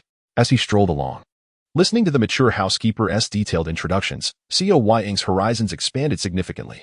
In his previous life, he had only heard of the hotel's renown but had never had the privilege to visit. Feeling unworthy at the time, with pocket change, he could scarcely afford a meal. Now, he strolled leisurely through the resplendent classical architecture, casually admiring the authentic masterpieces from the greatest oil painters of the 20th century hanging in the corridors, remaining calm and composed. This newfound wealth bestowed upon him an undeniable confidence. As he passed by, hotel staff paused to respectfully greet him, allowing Cao Yang to truly experience the joys of affluence. After exploring the culturally rich old building, the duo proceeded to the modern main building. They ascended to the top floor where the riverside suite awaited. The suite was expansive, covering nearly 300 square meters. Cao Yang could not help but marvel at the sheer opulence surrounding him, every detail exuding an air of sophistication. Standing before the grand waterfall like floor-to-ceiling windows, he was treated to a breathtaking view of the dazzling and bustling Huangpu River, evoking a sense of grandeur as if he were standing atop the world. The suite was also remarkably well-equipped, featuring a dining room, living room, walk-in closet, gym, and private cinema, all fulfilling the guest's needs for relaxation and leisure. After spending several minutes familiarizing himself with the room's amenities, Cao Yang couldn't help but reflect on how affluent individuals truly know how to indulge in life. If this near-decadent extravagance were a sin, Cao Yang would willingly bear the burden. Ciyzh instructed the maid assigned to this suite to prepare a cup of hot tea for Cao Yang. Comfortably seated on the luxurious imported leather sofa, savoring the warm tea while gazing at the distant river view, Cao Yang felt utterly content. This is how a wealthy life is meant to be, simple yet luxurious. Hey, Wang. Ciyzh approached Cao Yang, holding a catalog, her voice gentle. This slightly affectionate address seemed to catch her off guard, a faint blush appearing on her dignified face. Cig, what is it? Cao Yang asked, observing the mature housekeeper, whose elegance was reminiscent of a perfectly ripened peach, her graceful demeanor and voluptuous figure causing his heart to race. Especially at that moment, when she displayed a hint of bashfulness akin to a young girl, it stirred something within him. Was she married? Did she have a husband? Cao Yang could not help but speculate internally. Alas, in his youth, he failed to appreciate the allure of older women, mistaking youthful beauty for treasure. Now, living a second life, he discovered he had no resistance to such mature charm. Wang, after your long journey, would you like to take a bath to relieve your fatigue? Ciyzh composed herself and asked with a smile, the familiarity in her tone suggesting a growing comfort. Sure, let us do that, he replied, recalling the luxurious marble bathtub he had just seen, rumored to possess tidal massage features. Upon hearing this, Ciyzh placed the catalog before Cao Yang and said, Yang, please choose a bath treatment, and I'll have someone prepare it. What? Isn't taking a bath just filling the tub with water? Do I need to choose a treatment? Seeing the catalog resembling a menu, Cao Yang felt a bit bewildered but curiously began to leaf through it. After flipping through a few pages, his eyes widened in amazement. Rose bath, traditional Chinese medicine bath, milk bath, red wine bath. Observing the numerous luxurious bathing options, Cao Yang was taken aback. He admitted that although he was now wealthy, his experiences were still limited. It turned out that roses could create romance, and red wine was not merely for drinking. The extravagance of the wealthy was indeed astounding. Let us go with a red wine bath, he decided after a cursory glance at the options, not wanting to ponder too long, realizing he had booked the room for a month and could experience everything. All right. Please wait a moment. I will arrange it, Ciyzh exclaimed before swiftly turning to prepare. At that moment, Cao Yang felt a flicker of anticipation. He suddenly recalled a colleague from his previous life who, upon receiving his paycheck, would indulge in a wooden tub bath at a certain club, relishing the experience. $688? Quite expensive. Before long, Ciyzh returned, leading several servants pushing large containers of red wine concentrate. Throughout the process, Cao Yang did not need to lift a finger. He merely observed out of curiosity. They poured bucket after bucket of red wine concentrate into the marble bathtub, adding some nourishing essences and water, diluting it to create a luxurious pool of red wine bath. Yang, it's ready. You can bathe now. After the servants finished and departed, Ciyzh brought a genuine leather bathrobe and bowed slightly, saying, "Please enjoy." Cao Yang nodded in acknowledgement and entered the bathroom, while the mature housekeeper gently closed the door behind him. Cao Yang luxuriated in the bath for an entire hour, the flowing water massaging his body, leading him to praise the opulent marble bathtub. As for the red wine bath, it was pleasant but lacked the essence of a young lady's presence. Without her, the experience felt incomplete. After a blissful soak, he emerged feeling refreshed, only to realize it was past 6 o'clock. Having only had a light meal on the plane, his stomach grumbled with hunger. Without waiting for Cao Yang to request, the diligent Ciyzh approached him at the perfect moment, inquiring about his dinner preferences. This attentive service greatly pleased Cao Yang. Many of our hotel's ingredients are directly air-freighted from various countries, ensuring safety and freshness. Our kitchen staff comprises top chefs from around the world, ready to satisfy any culinary desire. Ciyzh patiently elaborated. All right, I have no dietary restrictions. Cig, please prepare whatever you deem fit.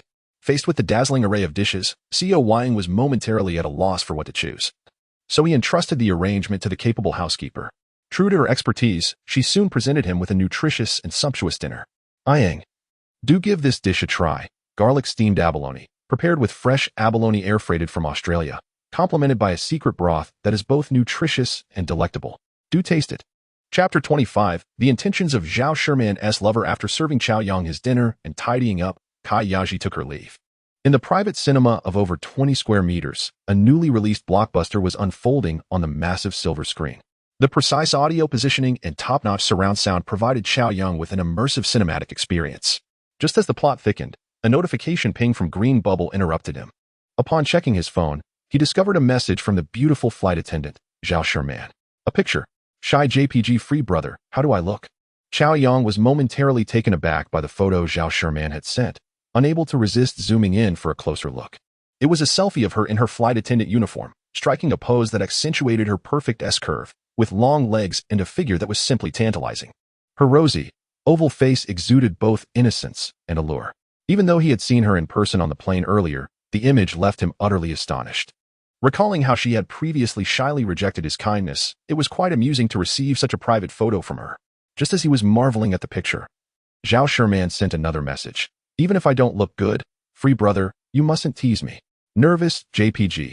This made Cao Yang chuckle, and he casually replied. You look great. I like it. Really? Shy JPG, free brother. What are you doing? Am I not disturbing you? Not at all. Just watching a movie.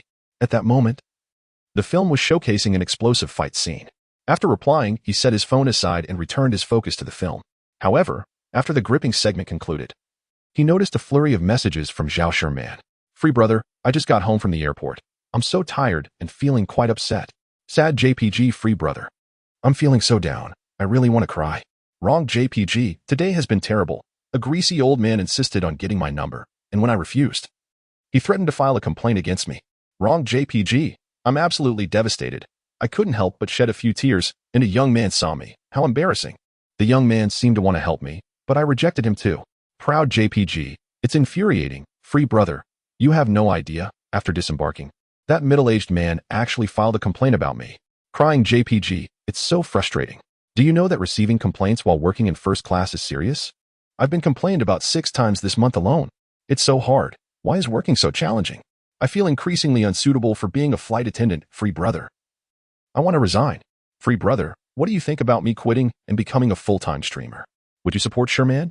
In her single apartment, Zhao Sherman flopped onto her bed without changing out of her clothes, completely devoid of appetite. At that moment, she hugged a teddy bear, curling up like a wounded kitten.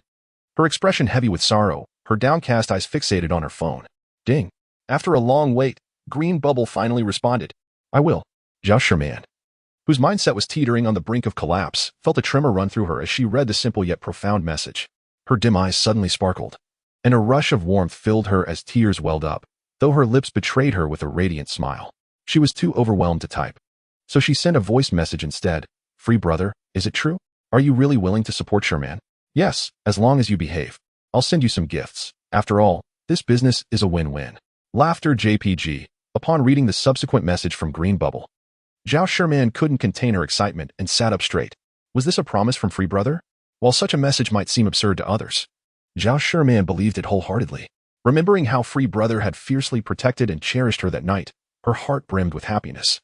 With Free Brother as support, she could genuinely consider resigning to become a streamer. To the average person, being a flight attendant seems prestigious, with high income and benefits, allowing one to travel widely. Yet Zhao Sherman understood that, at its core, it was merely a service job, limited to providing assistance on a plane. The glamour was merely superficial. Complaints could lead to reprimands, just as in any other service industry, with the pressure and challenges being equally daunting. In first class, competition was even fiercer. Many colleagues viewed this job as a stepping stone, hoping to connect with elite clientele, often seeking wealthy partners to marry into affluence. Zhao Sherman, however, merely considered it a job. With both parents being teachers with stable incomes, she needed only to support herself. Disappointingly, despite her diligent work ethic, troubles always seemed to find her. Colleagues had often remarked on her stubbornness, urging her to open herself to opportunities. Perhaps she could indeed find a quality man and alleviate her future worries. Was it possible to remain single and never marry? Zhao Sherman had never given it much thought. Of course, she yearned for companionship, to end her single status, to have someone to depend on, to enjoy a life of abundance, and to achieve a better quality of life. But the prerequisite was that the man had to genuinely like her. In her 24 years, no man had ever made her heart race. Until she met Free Brother, her heart had raced uncontrollably that evening. Even now, the mere thought of Free Brother sent her heart racing. She admitted that the sheer financial power he wielded was impressive. Yet it was the overwhelming sense of being cherished and fiercely protected that truly delighted her to her core. Free Brother, Moa, I love you. You are so wonderful. Meeting you has made me feel so fortunate. Unable to restrain herself, Zhao Sherman sent 2 voice messages in quick succession, feeling as if her phone had burned her hands.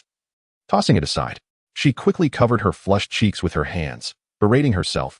Zhao Sherman, how can you be so infatuated? Despite her self-criticism, the heart that had been untouched for 24 years was now brimming with an irresistible sweetness. Ding. Zhao Sherman's favorability rating increased by 5. Meanwhile, after listening to the 2 voice messages, Cao Yang couldn't help but smile. However, his heart skipped a beat as the system notification chimed again. Ding. Congratulations, host. Zhao Sherman's favorability has surpassed 70, reaching the 3rd-tier relationship, romantic interest. Ding. Congratulations, host. You have received a mysterious reward.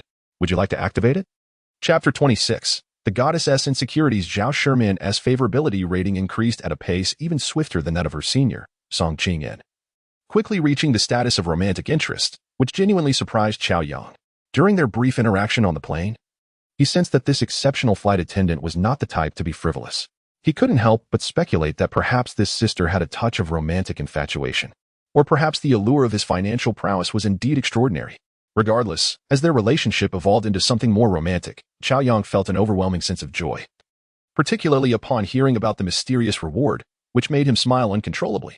With a mere thought, he activated the command. Ding. The mysterious reward has been unlocked. Congratulations, host. You have received 100 million auction credits. The system's notification echoed in his mind, and upon hearing the figure of 100 million, Cao Yang's heart stirred with excitement. Exclaiming to himself that such was the reward for a 3rd-tier relationship, starting at the level of hundreds of millions. However, he soon found himself in disbelief. This was neither cash nor a tip, but rather auction credits. System, what on earth are auction credits? As the name suggests, auction credits are designated funds for various auctions, allowing the host to pay for any items won at auction with these credits. The source of these credits is legitimate and cannot be converted into cash, but they can be used for targeted consumption that meets a certain rating standard, and they offer a double cashback. After listening to the system's explanation, Cao Yang finally understood. It appeared these auction credits were not vastly different from the previous tips, with the only distinction being that one was exclusively for online consumption, while the other was designated solely for auction use. Having gained clarity, Cao Yang's initial excitement began to wane, primarily due to the necessity of locating an auction, which left him somewhat speechless. This process was evidently more cumbersome than using the tip credits. Yet, upon noticing that both types of credits had no expiration dates, he felt relieved. Having something was certainly better than having nothing. Should he ever encounter an auction, he could indulge himself. While others would have to pay cash for the items they bid on, he would only need to deduct a figure from his auction credits. If others raised their bids by 1 million, they would have to part with 1 million in cash, while he would merely adjust a number in his credits. What a delightful thought. Freedom brother, what are you doing? Why are you silent? You're not ignoring me, are you? During the brief moment Cao Yang spent contemplating the mysterious reward, Zhao Sherman could no longer contain herself and sent 3 consecutive messages. Seeing this classic trio of inquiries, Cao Yang couldn't help but chuckle. It seemed that now that their relationship had crossed into romantic territory, this exquisite flight attendant had become somewhat clingy. No. I was just watching a movie. Oh. In her single apartment, upon receiving Cao Yang's response, Zhao Shimon's face lit up with a joyful smile. However, after reading his message, she couldn't help but pout her alluring red lips. How annoying. Is watching a movie more fun than chatting with me? I won't talk to you anymore. At that moment, Zhao Sherman felt a torrent of words welling up inside her. But his brief mention of a movie made her feel as if her warm affection had been met with indifference. Her heart brimmed with resentment and disappointment. It was her first time expressing her feelings so openly to a man, and the outcome left her feeling utterly frustrated. Tossing her phone aside, she couldn't resist giving her plush bear a few good whacks. Yet, after this brief inning session, she felt a surge of anxiety creeping back in. Biting her lip as she instinctively reached for her phone again. Freedom brother, I've really decided to quit my job and become a full-time streamer. Well, as long as you've thought it through, I support you. Reading Cao Yang's reply, Zhao Sherman felt a rush of sweetness in her heart. Her beautiful eyes sparkled with brightness and warmth, and for a moment, she was lost in a daydream of longing, only to suddenly burst out laughing. Her delicate face flushed with a shy crimson hue. Freedom brother, when I quit, I'll give you a surprise. What surprise? Brother, guess. Zhao Sherman quickly sent another message, her eyes crescent-shaped with glee. Do you think I'll guess or not? Seeing this, Zhao Sherman couldn't help but chuckle, playfully sending a teasing voice message. Freedom brother, you're not cooperating at all. I want to talk to you. After a brief pause, she added, Freedom brother, just guess. Please. If you can't guess, just tell me. Hee, I won't tell you. You'll find out later. Zhao Sherman intentionally left him hanging. Although their chat was brief, Zhao Shimon's spirits soared. There was a thrill, a touch of anxiety, but mostly an irresistible joy. She never imagined she could be so deeply captivated by a man she had yet to meet. Deep down, she was filled with shyness. In reality, she had always portrayed an air of indifference towards men. What would her colleagues think if they knew? Goodness, is this not pure online romance? Zhao Sherman found herself in a rather absurd situation, but the fluttering feelings came so swiftly that she felt trapped in a whirlwind with no escape. She told herself to stop thinking about it, yet the thoughts kept returning. Just moments ago, she even contemplated meeting him in person once she dealt with her work matters. This was madness. She felt utterly hopeless. At this moment, Zhao Shimon's delicate, fair feet, with their dainty toes, felt like they were about to tangle up. Yet her heart raced with vitality. The previous gloom dissipated, and she felt a rumble in her empty stomach, realizing she was quite sticky and uncomfortable. Not only had she been reprimanded for a complaint today, but she was also subjected to mandatory training, leaving her in a foul mood. Now, however, she felt completely rejuvenated. I want to disturb someone watching a movie. I'm off to cook. I'm starving. Freedom brother, I miss you, Mua. With her cheeks flushed, Zhao Sherman sent 2 voice messages before finally setting her phone down and heading to the kitchen, genuinely hungry and in a better mood. Cao Yang chuckled as he listened to Zhao Shimon's voice messages, feeling too lazy to reply. He placed his phone aside and returned his attention to the movie. Just like that? He mused, reflecting on how in his past life, women like Zhao Sherman, who were like goddesses, were figures he could only admire from afar, seemingly unattainable. Now, however, the tables had turned, and life was indeed marvelous. Now, he possessed the means to entice, confident that catching any fish would not be a challenge. With this thought, a smile crept upon his lips. Yet, the next moment, he found himself chuckling, realizing that tonight's movie was bound to be anything but peaceful. Ding. Song Qingyin's affection level has increased by 5. Ding. Song Qingyin's affection level has decreased by 4. Ding. Song Qingyin's affection level has increased by 5. Ding. Song Qingyin's affection level has decreased by 3. The sudden notifications ringing in his mind made Cao Yang burst into laughter. What was his senior up to this time? Was she playing a game of addition and subtraction? The fluctuations in Song Qingyin's affection felt like a roller coaster. Yet this time, the overall trend was still upward. Cao Yang couldn't help but chuckle to himself as he logged on to Feiyu, noticing that his senior was not live streaming, likely having finished her broadcast. With other streamers not on his radar, he exited Feiyu entirely. As he thought of Song Qingyin's strikingly beautiful visage, his mind wandered. To be honest, Song Qingyin Recognized as one of the campus beauties at Magic City University, was a dream goddess for many boys. In his previous life, even though he had a crush on another campus beauty, he still found himself instinctively following news about this senior. Such was the allure of a goddess. Recalling his past experiences, Cao Yang couldn't help but feel a tinge of bitterness. In high school, he harbored a crush on a classmate. A girl who embodied the class beauty, campus queen, and academic star, all at once. A true white moonlight in his heart. To draw closer to her, he worked diligently and eventually followed in her footsteps to attend Magic City University. Not long after entering university, his white moonlight was recognized as one of the 4 campus beauties, alongside Song Qingyan. Her brilliance only grew brighter. Yet, as he struggled to earn his own living expenses, the gap between them only widened.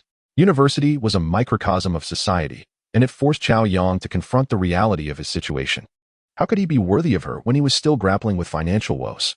In the grand tapestry of life, one can often feel like a mere passerby, overshadowed by the brilliance of those who are esteemed as paragons of academic excellence. Such was the case for Cao Yang, who, despite his tireless efforts to make ends meet, found himself worlds apart from the illustrious Bai Yueguang. Their paths, it seemed, were destined never to cross during his university years, a fact that left him lamenting in the shadows of regret. As memories of a past life surged forth, a pang of sorrow washed over him. Yet, he swiftly shook off such melancholic thoughts, resolute in his belief that his rebirth endowed him with an unparalleled advantage, one that rendered the once unattainable school beauty as accessible as a breath of fresh air. This time around, he vowed to reclaim the opportunities he had missed in his previous existence, including the elusive Bai Yueguang.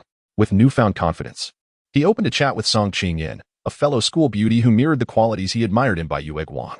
However, as he initiated the conversation, he found himself momentarily taken aback. His screen displayed that she was typing, an unexpected synchronicity that brought a smile to his face. He decided to wait patiently, curious about her forthcoming words. Yet, as the minutes ticked by, the message remained untransmitted, echoing a familiar frustration he had encountered in his past.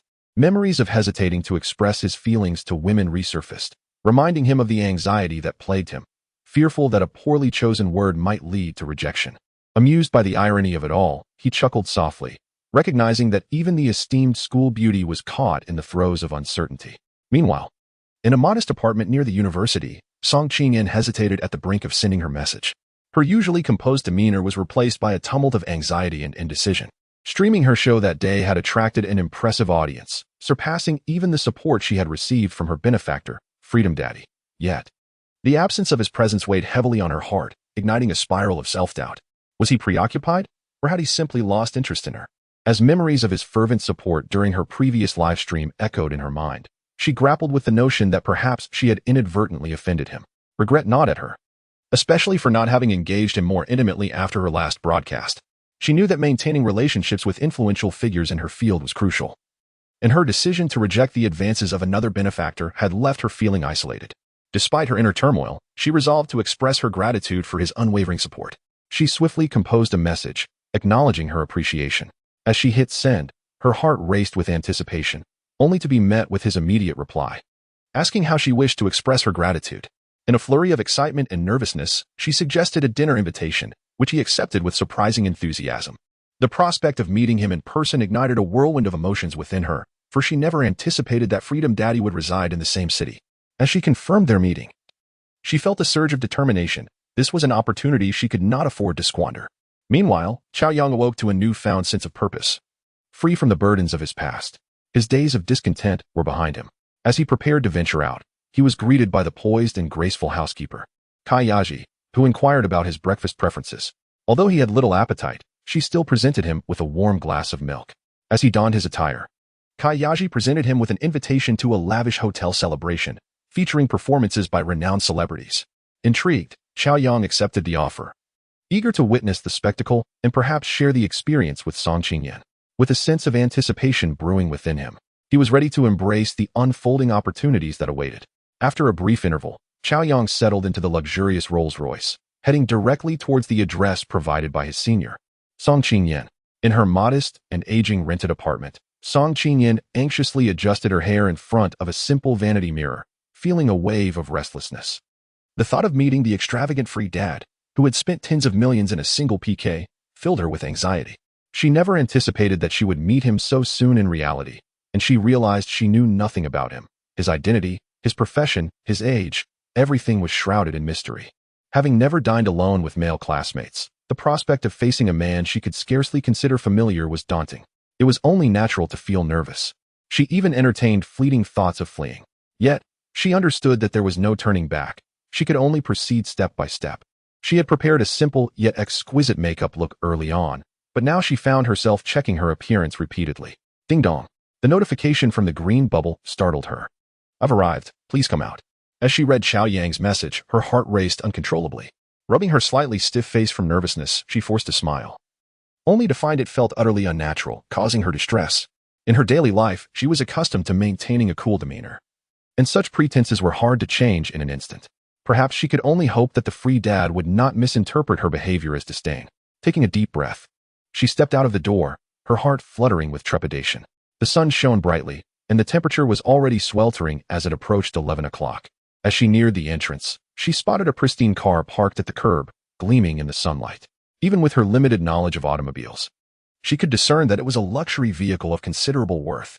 "Hello, may I ask if you are Miss Song?" As she stepped out, a man dressed in black trousers and a white shirt, with white gloves adorning his hands, approached her with a bow. I am," she replied instinctively, halting her steps and nodding shyly. "Greetings, Miss Song. Mr. Cao is waiting for you in the car. Please follow me," the man said politely, gesturing for her to enter the luxurious vehicle. Coming from a humble background, it was the first time Song Qingyan had experienced such respect. In that moment, her vanity was greatly satisfied, yet it also highlighted the stark class differences she now felt acutely. Her heart raced even faster as she recognized that this competent driver was the type often seen on television, catering to the wealthy elite. The thought of someone spending over 10 million without a second thought and being accompanied by a chauffeur only underscored the high status of her free dad. Feeling as though she were in a surreal dream, Song Qingyan approached the car, acutely aware of her heart pounding like a drum. The skilled driver deftly opened the door, and at last, she beheld the radiant figure of her super-rich benefactor, dispelling her inner despair like a ray of light. Time seemed to freeze as her eyes widened in disbelief. Before her stood a young man clad simply in a t-shirt and khaki trousers, stylish sneakers adorning his feet. His demeanor was a blend of gravity and nonchalance, and his handsome features, particularly striking in the luxurious car's interior, created a powerful visual impact. Yet, Song Qingyan could ascertain that he was not much older than herself. Is this the free dad? The interior of the car revealed no one else. For a brief moment, she was taken aback, but as realization struck, her body shuddered, as if a revelation had dawned upon her. Could he truly be the free dad, or rather, free brother? Her usually composed face was now awash with incredulity. In her imagination, a figure capable of effortlessly spending over 10 million should resemble a successful man in his 40s, perhaps even with children her age. She had never anticipated that he would be such a young gentleman. After 6 months of streaming, she had never heard that the elder brother of that prominent family was so youthful. The well-known prince brother was said to be in his 30s. How could this free dad, free brother be so young? At that moment, her heart felt as though it might leap from her throat, as if she had struck a stroke of fortune. "Stop dawdling. Come on, get in, or the air conditioning will run out," Cao Yang urged, rising slightly and extending his hand. Realizing what was happening, Song Qingyan hesitated for a moment. Then, biting her lip, she placed her hand in his. He pulled her into the car with a gentle yet firm grasp. She realized that this hand not only brought her into the luxury vehicle but also into a dazzling and promising future. Chapter 29. She is not foolish. She desires to. Cao Yang's driver, Zhang, closed the door from the outside. The opulent interior of the Rolls-Royce transformed into an intimate sanctuary for the two. For Cao Yang, who had lived 2 lives, this was the first time he could observe so closely the school beauty that had captivated countless men. She wore a loose, stylish shirt over a white crop top, paired with denim shorts and white platform sneakers. Her elegant collarbone was prominently displayed and even seated. Her flat abdomen showed no hint of excess. Her smooth, long legs gleamed with a milk-like luster, radiating youthful vitality and alluring sensuality, making her irresistibly charming. In the eyes of all the male students at Magic City University, this senior was synonymous with aloofness, someone to be admired from afar but never approached. Yet, sitting just across from her, separated only by a small armrest, Cao Yang felt no trace of her usual cold demeanor. Song Qingyan's stunningly beautiful face remained exquisite, but the faint blush on her cheeks rendered her utterly endearing. Cao Yang couldn't help but squeeze her delicate hand, though her skin was not as plump as Kai Yaji's. It was equally soft and tender, like jade. Song Qingyan instinctively tried to pull away but found herself unable to do so, yielding to Cao Yang's gentle grip. This made her earlobes flush red. How absurd. Who was the rascal in her past life that claimed the school beauty merely feigned aloofness while leading a hedonistic lifestyle? Such baseless slander. Could this shy girl, blushing at merely holding hands, truly be that kind of person? Cao Yang chuckled softly. Is it hot? The air conditioning in this car is not the best, is it? And no, it's quite nice. I actually find it a bit cold, she stammered, her heart racing as she attempted to mirror his relaxed demeanor. As she spoke, she instinctively drew her delicate leg away from the air conditioning vent and tightened her shirt to shield her from the cool air. Seeing this, Cao Yang was both amused and bewildered. The school beauty was unaware that luxury cars often had less effective air conditioning. Are you really free, Dad? Or free, brother? Feeling the warmth radiating from his hand, Song Qingyan's body quivered slightly as she asked, her voice laced with curiosity. Do I not seem like it? He replied. No. It's just that you're so young. Why would I call you that?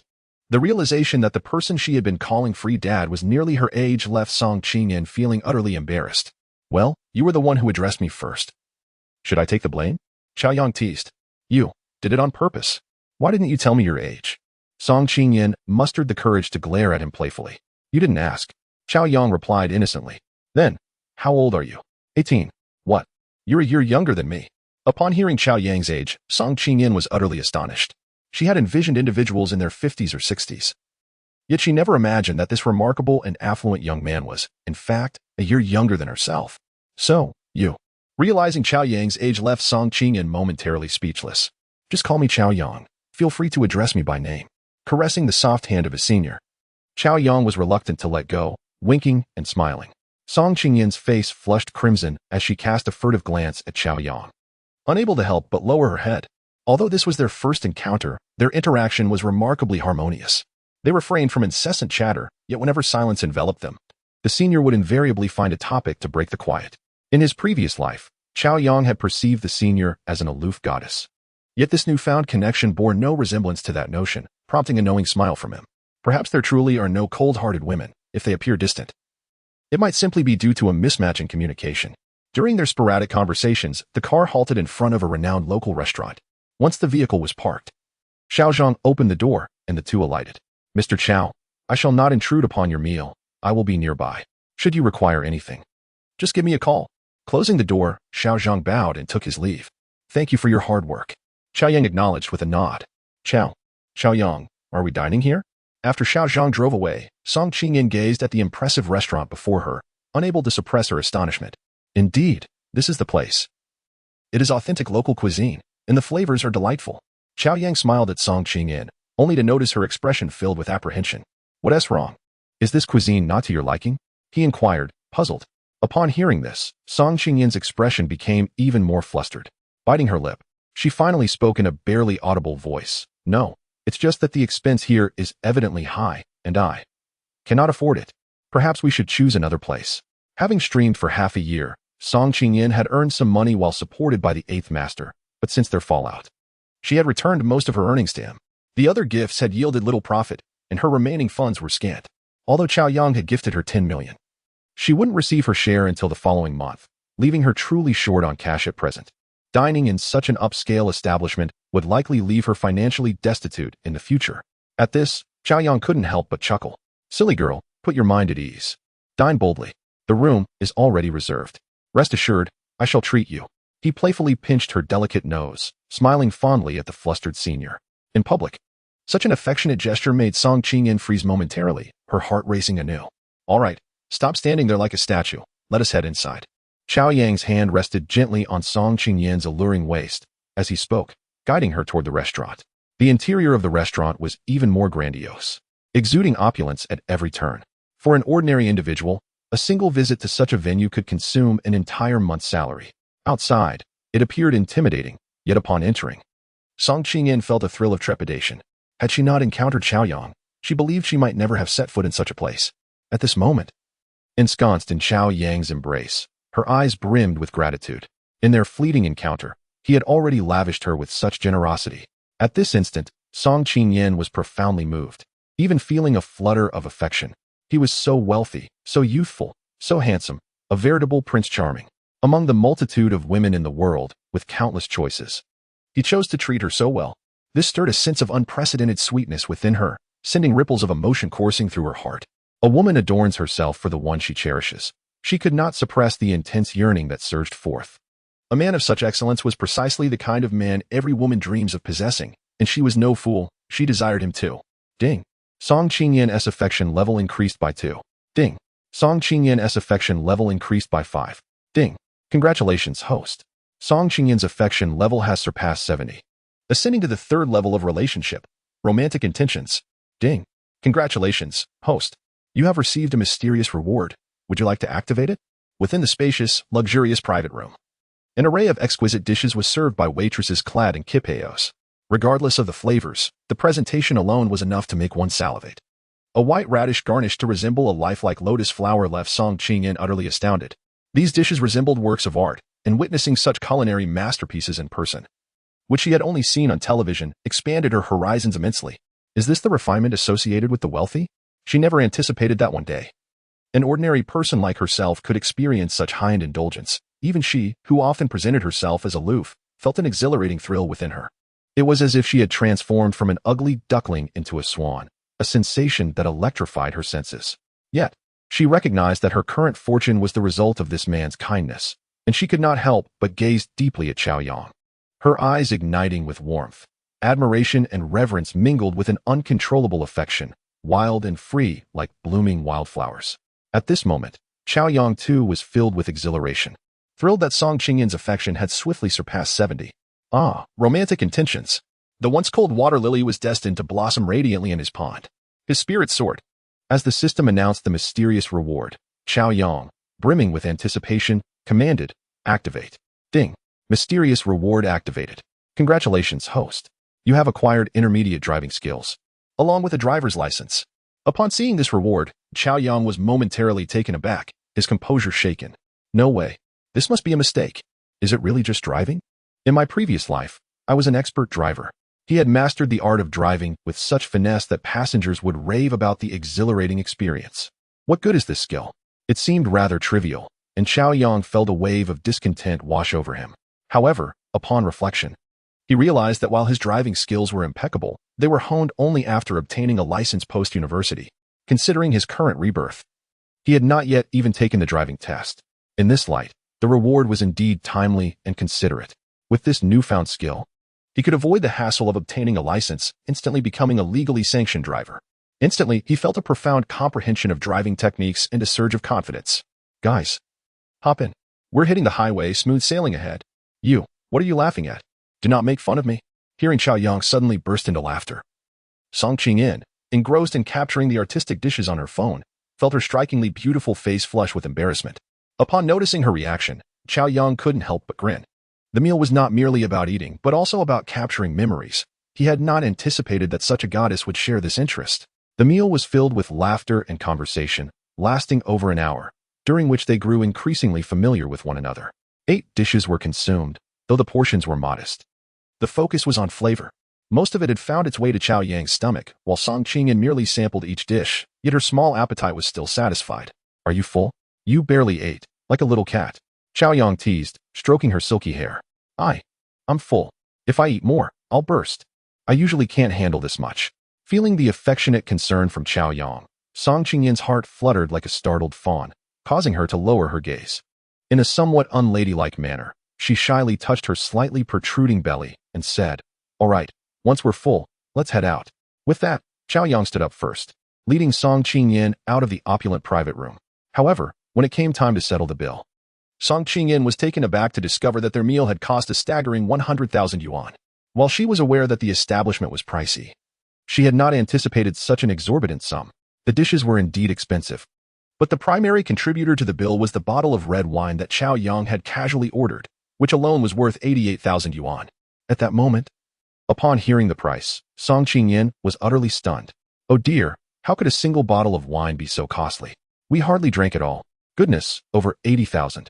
What a waste. Upon leaving the restaurant, Song Qingyan couldn't help but wear a pained and regretful expression. If only she had known, she would have savored every sip, as each was worth its weight in gold. Well, there's no need to dwell on it. No matter how expensive that wine is, it pales in comparison to your worth. Observing Song Qingyan's disheartened demeanor, Cao Yang couldn't help but chuckle, wrapping his arm around her slender waist and pulling her close to him. Ding! Song Qingyan's affection level increased by 2. The two strolled through the streets like a loving couple, aimlessly and blissfully, without a care in the world. When thirst struck, they popped into a cold drink shop, and when they spotted street food, they indulged. With the system at his disposal and wealth within easy reach, Cao Yang had shed his worries. At this moment, accompanied by his goddess, he truly experienced the joys of life. Meanwhile, Song Qingyan temporarily forgot her troubles. Her mind consumed by a whimsical thought, if only she could walk hand in hand with him for a lifetime.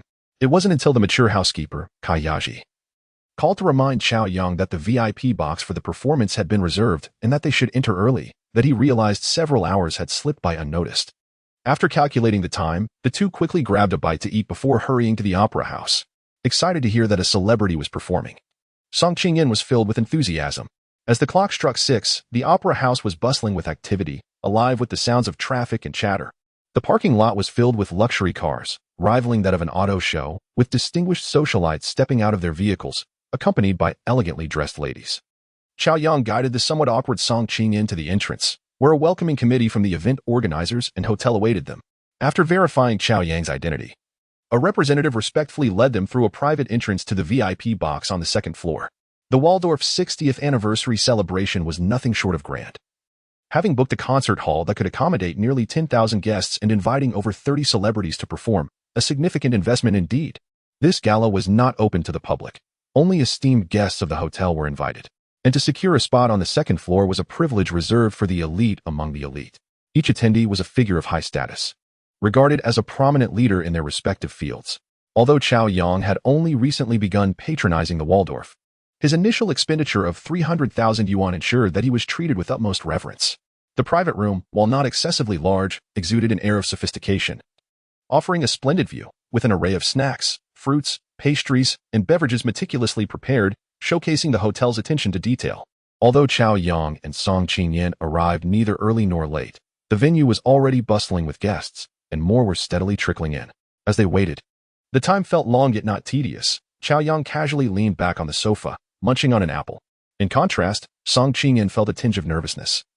Aware that she was merely a sophomore student, and such a high-profile event was understandably intimidating. She sat quietly, though her eyes sparkled with excitement and joy. "Feel free to help yourself to whatever you like. Just relax," Cao Yang said, playfully grabbing Song Qingyan's delicate hand, which felt as if it could spring forth water. "I understand," she replied, nodding. After a moment, Song Qingyan bit her lip and smiled radiantly at Cao Yang. "You know, I've loved music since I was a child, and I've worked hard to become an art student. However, I've never seen a live performance by a celebrity before. Thank you for bringing me." "Just saying thank you isn't enough," Cao Yang replied with a grin, pointing to his cheek, teasingly suggesting, "How about you give me a kiss? You're insufferable." "I'm being serious." Song Qingyan rolled her eyes playfully. "I'm serious too. No girl has ever kissed me before, and you wouldn't want to be the first?" Cao Yang maintained a straight face. I don't believe you." Song Qingyan shyly avoided his gaze, not conceding to his playful request. However, she bit her lip and wrapped her arms around his, resting her head on his shoulder, a rosy hue painting her cheeks. Ding! Song Qingyan's affection level increased by 1. Ding! Song Qingyan's affection level increased by 1. As the notification chimed in his mind, the warmth of her soft and supple touch against his arm brought a smile to Cao Yang's face. "We're getting closer to blooming, aren't we, Cao Yang? Which university do you plan to attend? You've been secretive all afternoon. I want to tell you. You have to guess." "Cao Yang, is there a girl you like?" "Indeed." "Who?" "You." "I don't believe it." "All right, to be honest, I like all beautiful girls. I want to give every goddess a home, a warm home. But you just said you liked me." "Ugh, you're such a playboy, a scoundrel. Men are truly pigs." As their light banter continued, the time swiftly approached 7 o'clock, signaling the start of the performance. After a brief speech from the hotel's head and several invited officials, the show officially commenced. With the host's stirring introduction, the audience came alive.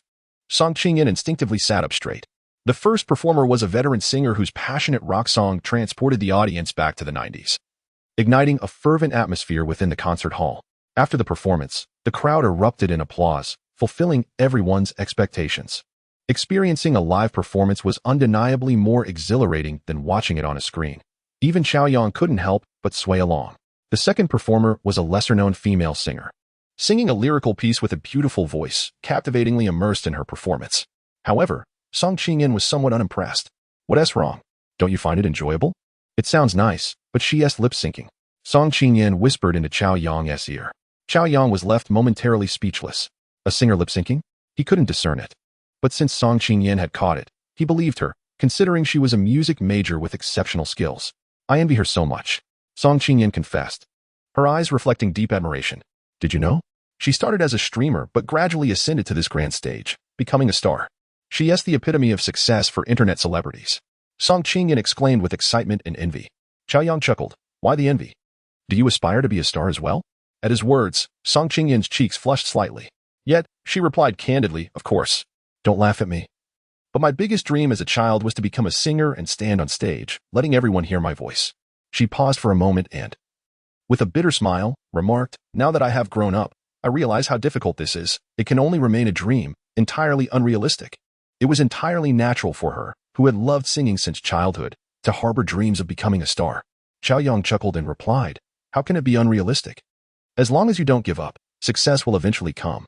Upon hearing this, Song Qingyan shook her head gently and sighed. It's too challenging.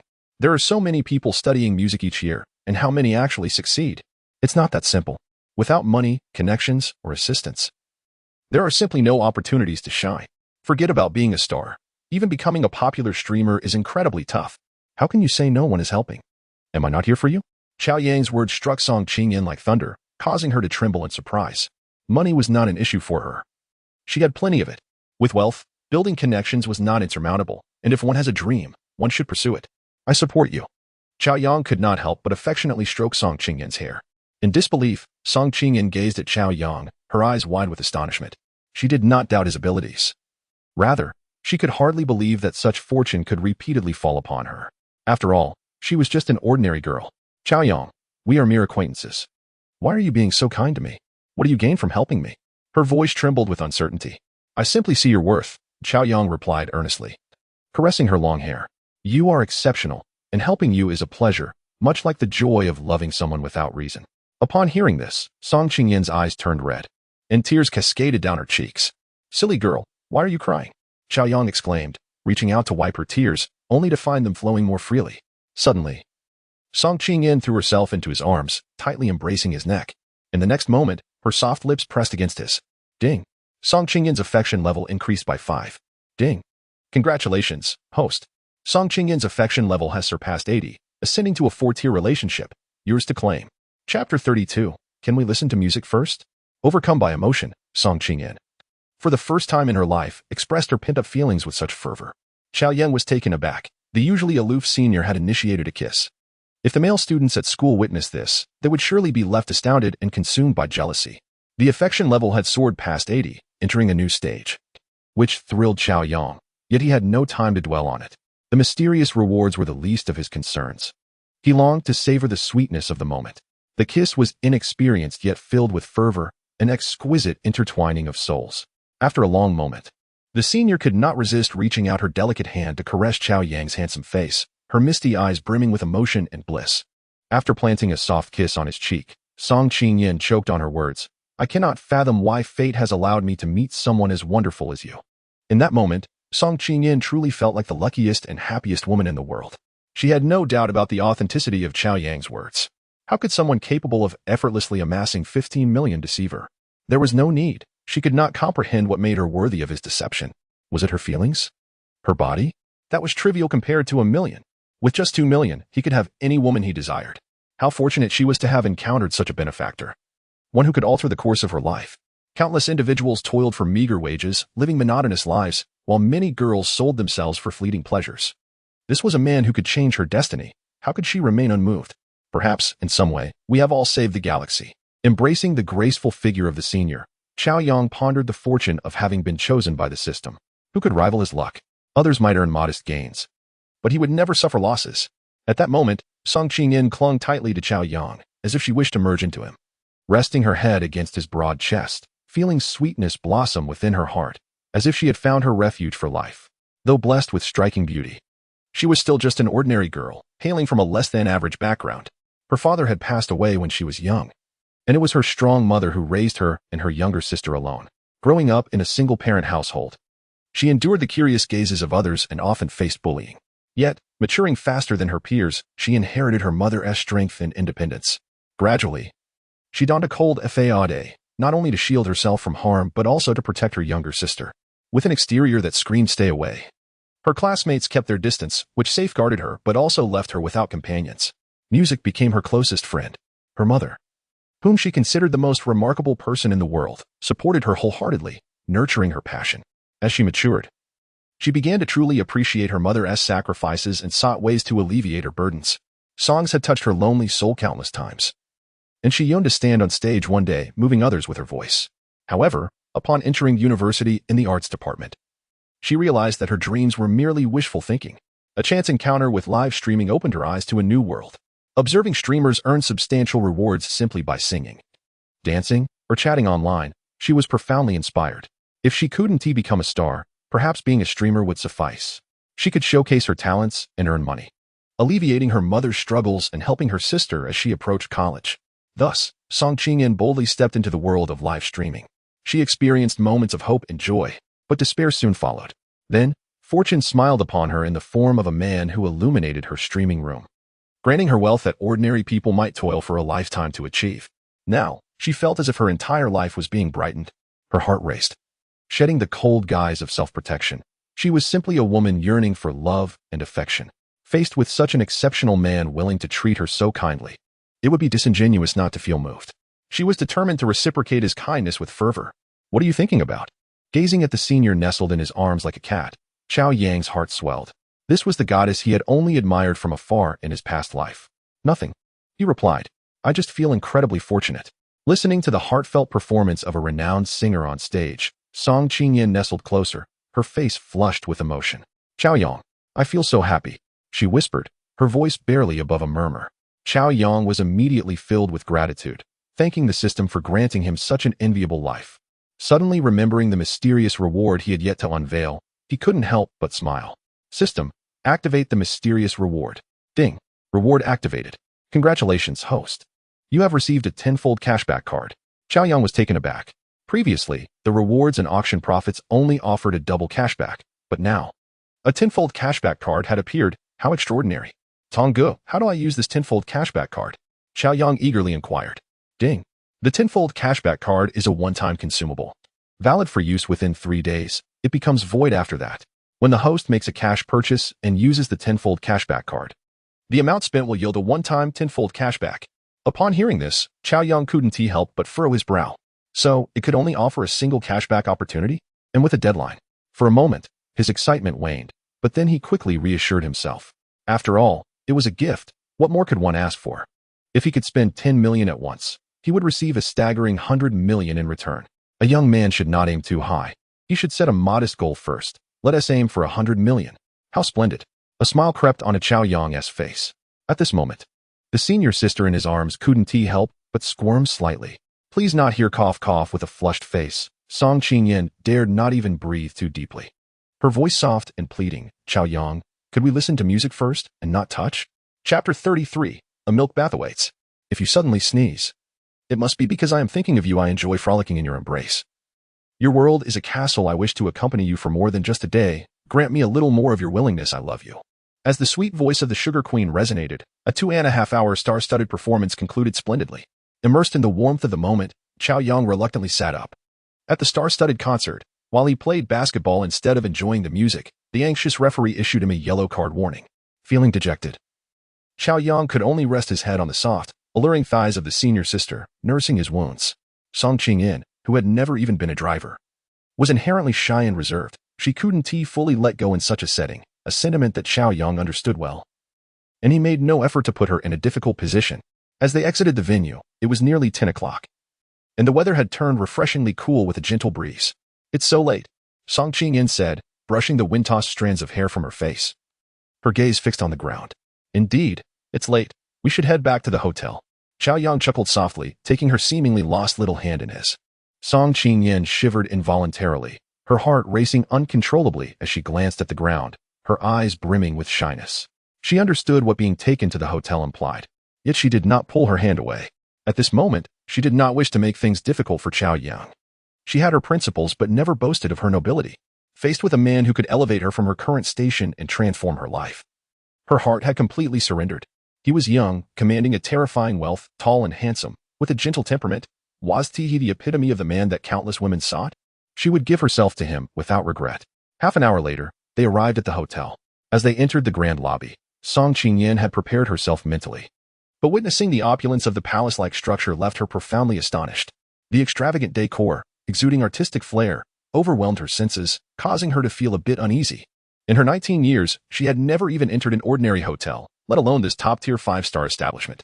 It was clear that those who could afford to stay here were either wealthy or noble. Was this the life enjoyed by the elite? At noon, the upscale restaurant with its exquisite delicacies had already given Song Qingyan a glimpse into the lives of the affluent. Now, walking on the glistening marble floors, she finally understood why some toil for generations to break free from the shackles of class. Why do parents tighten their belts to send their children to so-called elite schools, if not to inch closer to the upper echelons? And here she was, easily ushered into a world she had never imagined. How fortunate she was. Clinging tightly to Cao Yang's arm, the reserved Song Qingyan felt a sense of reassurance. Ding. Song Qingyan's affection level has increased by 1. They traversed through the hotel's older wing and entered the modern main building, taking the elevator directly to the top floor. The door to the riverside suite that Cao Yang occupied was ajar, and several servants had just wheeled in buckets of milk. The private stewardess, Cao Yang, was also present in the room. "Mr. Cao, you're back." Upon seeing Cao Yang, Cao Yang quickly approached, bowing politely, maintaining the decorum expected in the presence of guests. Upon catching sight of Song Qingyan behind Cao Yang, Cao Yang paused momentarily but quickly regained her composure, greeting her with a warm smile. After years of working in the hotel, she was accustomed to guests bringing women back. Those who could afford to stay here were all part of the wealthy class, and it was not uncommon for them to change partners several times a day. It would be unusual for a young, handsome, and affluent man like Cao Yang to not have a few women around him. "Mr. Cao, please wait a moment. It will be ready shortly." Cao Yang nodded in acknowledgement and led Song Qingyan into the living room. How beautiful! Song Qingyan couldn't help but rush to the immense floor-to-ceiling window. Gazing at the night view below, her heart fluttering with awe. "It is indeed lovely." Cao Yang approached her, wrapping his arm around her soft shoulder as they admired the dazzling nightscape together. The beauty of the night was even more stunning than during the day. "What are those white liquids they brought in? Milk?" Song Qingyan asked curiously, inhaling the faint scent of milk in the air. "Yes, fresh milk." "What do they need so much milk for?" she inquired, perplexed. "A milk bath. To soak you in," Cao Yang explained. "What, a bath?" Song Qingyan exclaimed, covering her mouth in shock, her eyes wide with disbelief. It is common knowledge that there are no wives and wife cakes, nor fish and fish-flavored shredded pork. But a milk bath made with actual milk? Song Qingyan felt her world turned upside down. The lifestyle of the affluent exceeded her imagination. Under the deft hands of the servants, the milk bath was prepared in no time. Cao Yang also presented 2 pristine bathrobes. "Mr. Cao, everything is ready. I won't disturb your rest any longer." "Ah, it's quite late. Thank you, Cao Jia, for your hard work," Cao Yang said with a friendly smile to the courteous stewardess. "You're too kind. It's our duty," Cao Yang replied with a smile before gracefully exiting the room with her team. In the luxurious suite, only Cao Yang and Song Qingyan remained. "Shall we take a bath?" Cao Yang suggested with a smile. "Aha," Song Qingyan replied softly, her voice barely audible, her beautiful face involuntarily blushing, her earlobes turning pink, her feet hesitating slightly. Seeing the alluring demeanor of the senior sister, Cao Yang's heart raced uncontrollably. Without hesitation, he scooped her up in a princess carry. Chapter 34. An exquisite mature woman. Without a husband the next morning, Cao Yang woke up feeling refreshed, marveling at the vigor of youth, especially with the added benefits of his attribute points. How splendid! Glancing at the time, he was surprised to see it was already past 10 o'clock, prompting a chuckle. It was that he had woken up late. It was merely that he had gone to bed late the night before. She must have been exhausted. It was until noon that they finally rose. After a brief grooming, stewardess Cao Yang arrived, bringing the lunch they had ordered into the room. After waking and exercising, they were after satisfying their hunger. Both individuals regained their strength, though the senior sister still walked with some difficulty.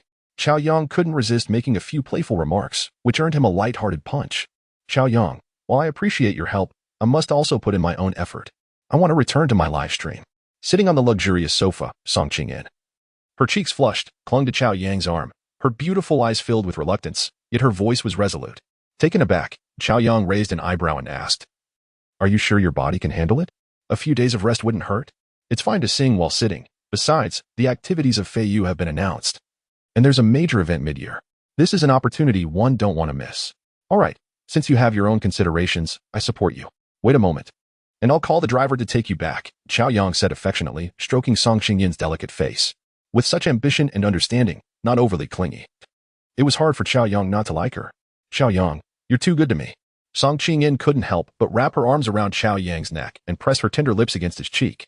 After sending the senior sister away, Cao Yang found himself alone in the spacious suite.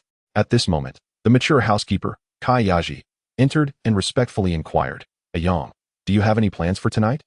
Cao Yang shook his head and replied casually, I shouldn't have any. Why do you ask, Sister Kai?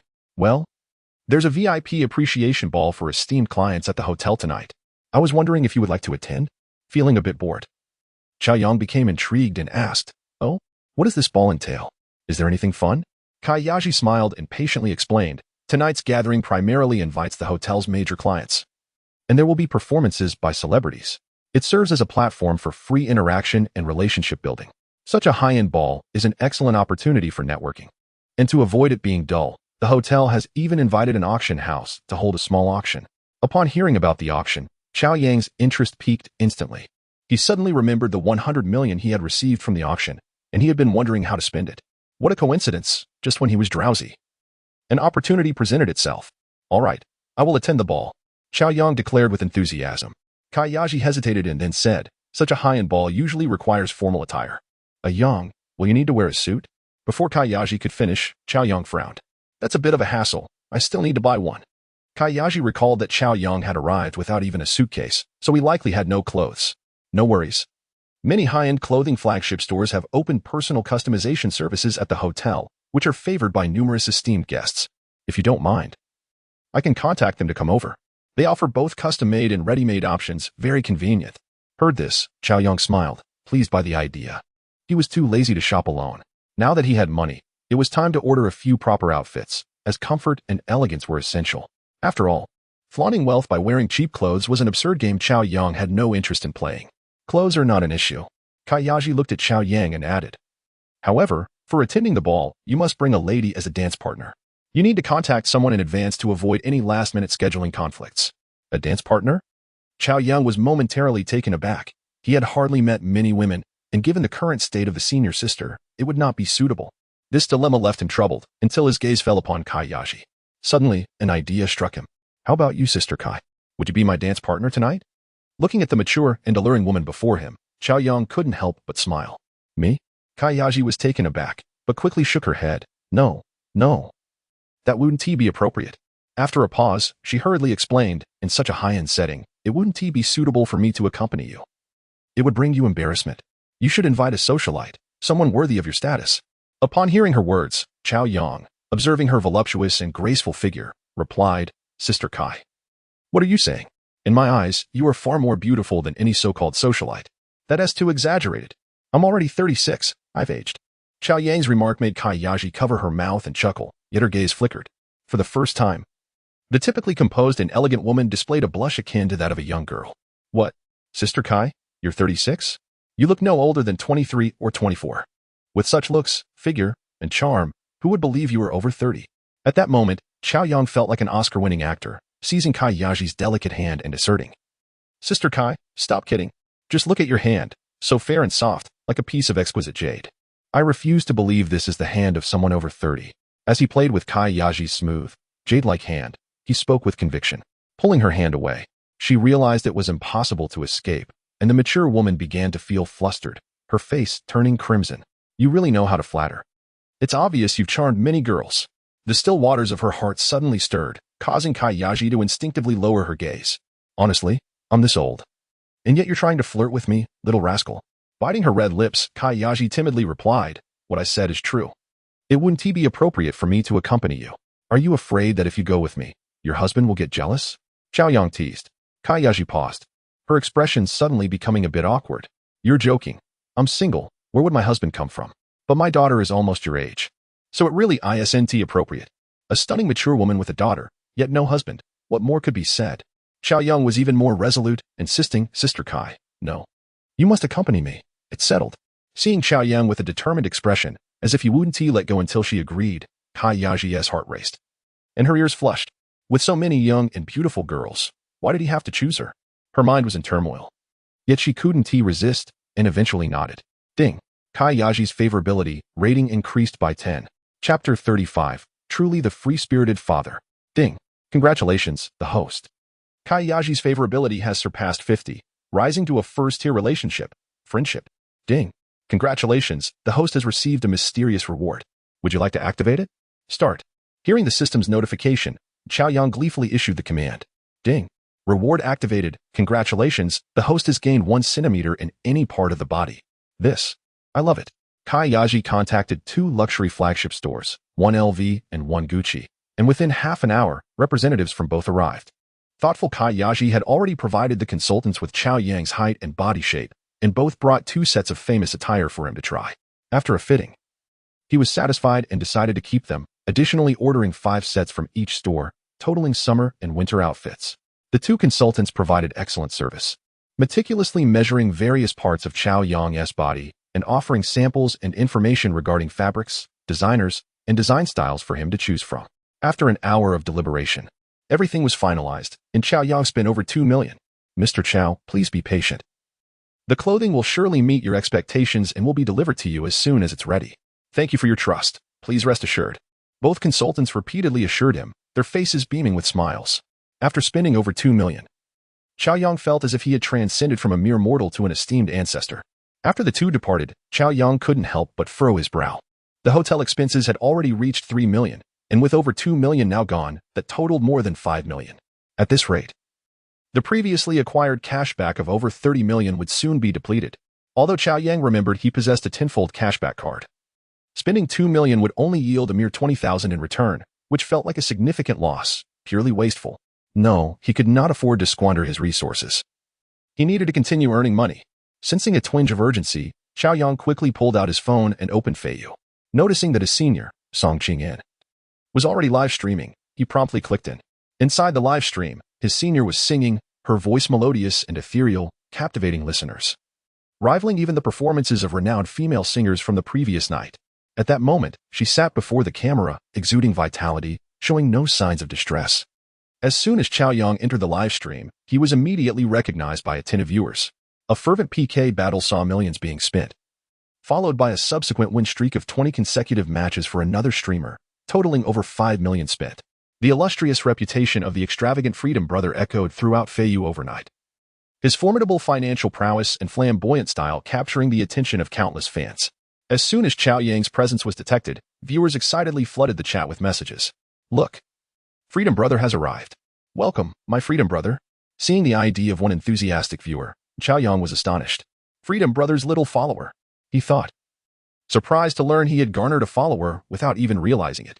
The barrage of welcoming messages surged forth, creating a ripple effect. Welcome, my Freedom Brother. Good afternoon. Freedom Brother. Welcome, Freedom Brother. Observing the rapid-fire messages, Cao Yang felt a surge of energy. The recognition was exhilarating. It was undeniably delightful to be adored, allowing him to once again relish the joy of being a leader. After being absent for just a couple of days, he was pleasantly surprised to discover so many followers sporting his alias. Seeing some familiar old friends brought him comfort as well. Good afternoon, brothers. Cao Yang quickly typed a message. Welcome, Freedom Brother. Good afternoon.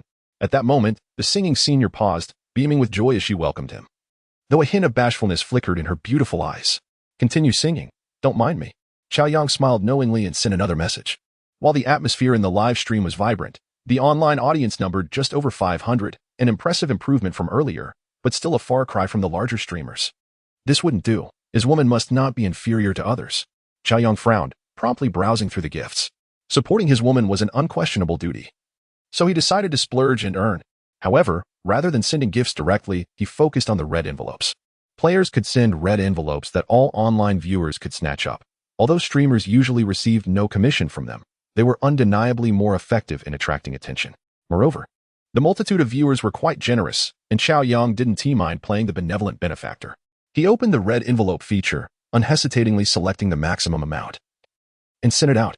When Like Freedom sends a super red envelope of 9,999, the announcement lit up across the platform, instantly drawing in over 100 new viewers to the live stream. Cao Yang couldn't help but chuckle, hearing the familiar notification tone from the system.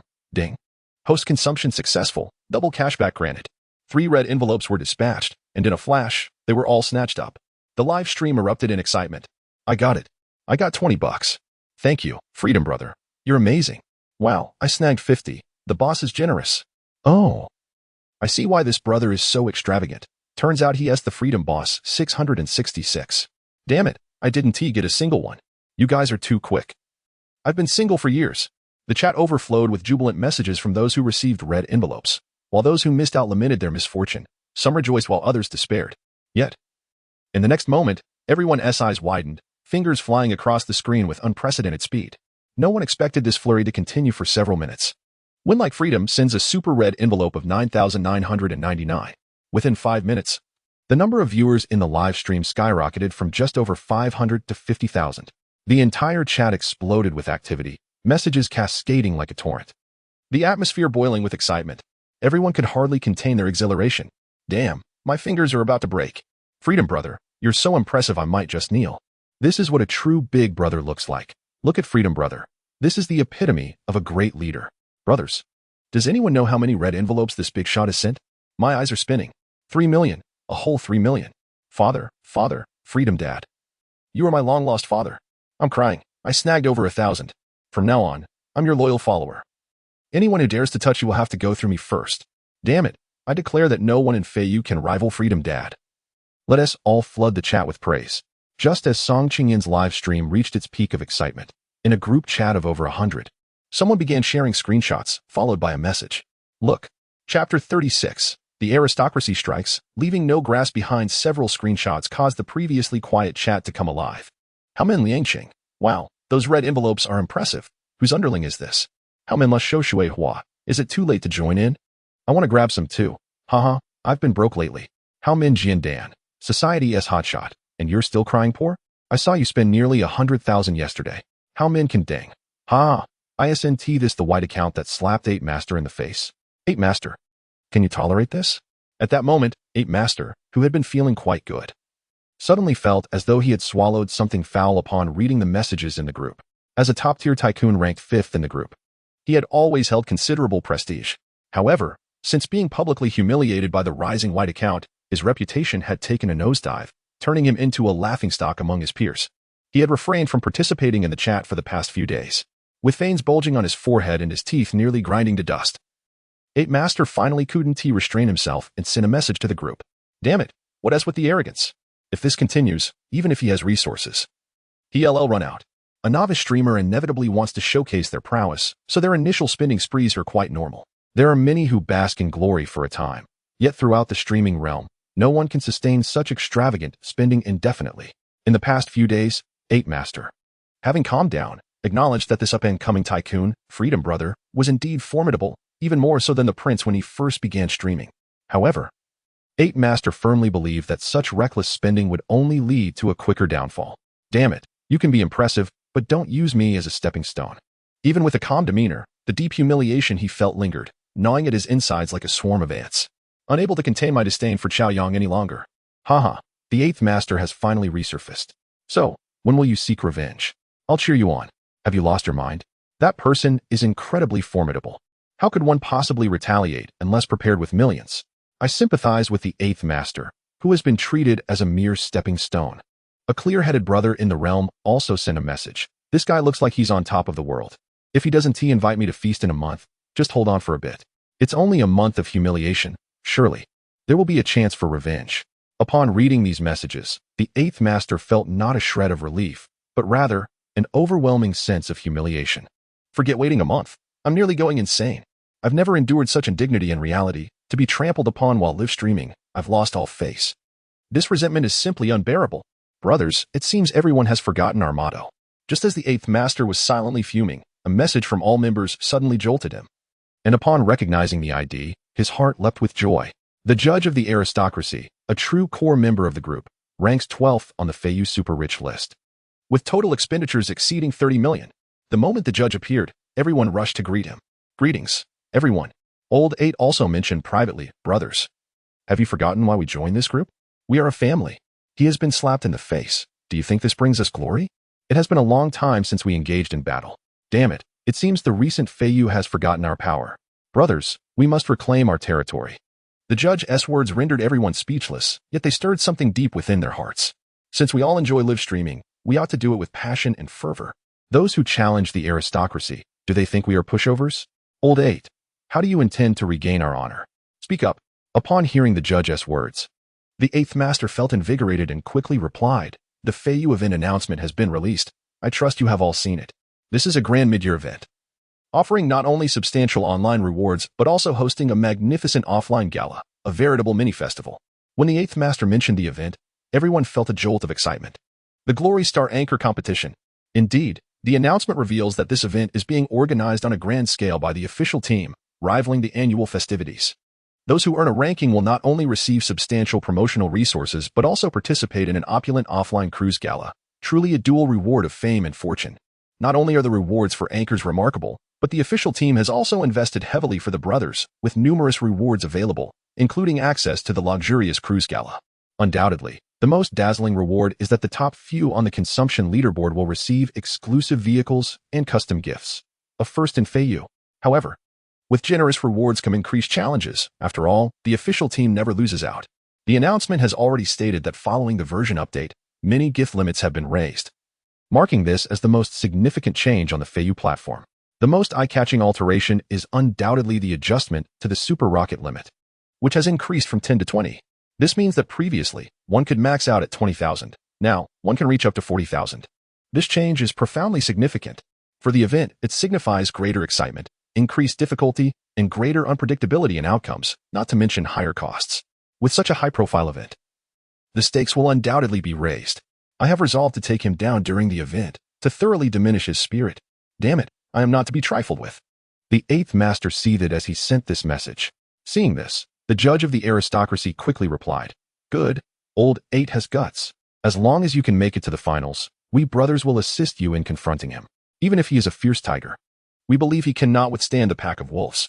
Brothers, although Prince Brother is busy with reality and has not shown up for a while, I, the judge, am still here. Our aristocracy has not fallen, and it is time to showcase our strength. The aristocracy is a family composed of the many great brothers of Feiyu, established by last year's most illustrious super-rich Prince Brother. Currently, the family has over 100 members. Among them, there are 8 emperors, over 20 kings, and the rest are dukes. What? You are a marquis? Sorry, that is not enough to qualify for membership. When the aristocracy was active, it was truly invincible across Feiyu, radiating unmatched glory. After the ancient super-rich, floating brother, and his floating army completely exited Feiyu, Brother Knife and his Blade Alliance dominated the platform for a time. However, during last year's annual peak competition, Prince Brother surpassed Brother Knife to claim the title of the #1 super-rich, subsequently establishing the aristocracy. It is not about quantity but quality. After its establishment, the aristocracy clashed with Brother Knife's Blade Alliance several times, ultimately achieving resounding victories. From that moment on, the name of the aristocracy resounded throughout Feiyu, leaving other smaller families too intimidated to even challenge us.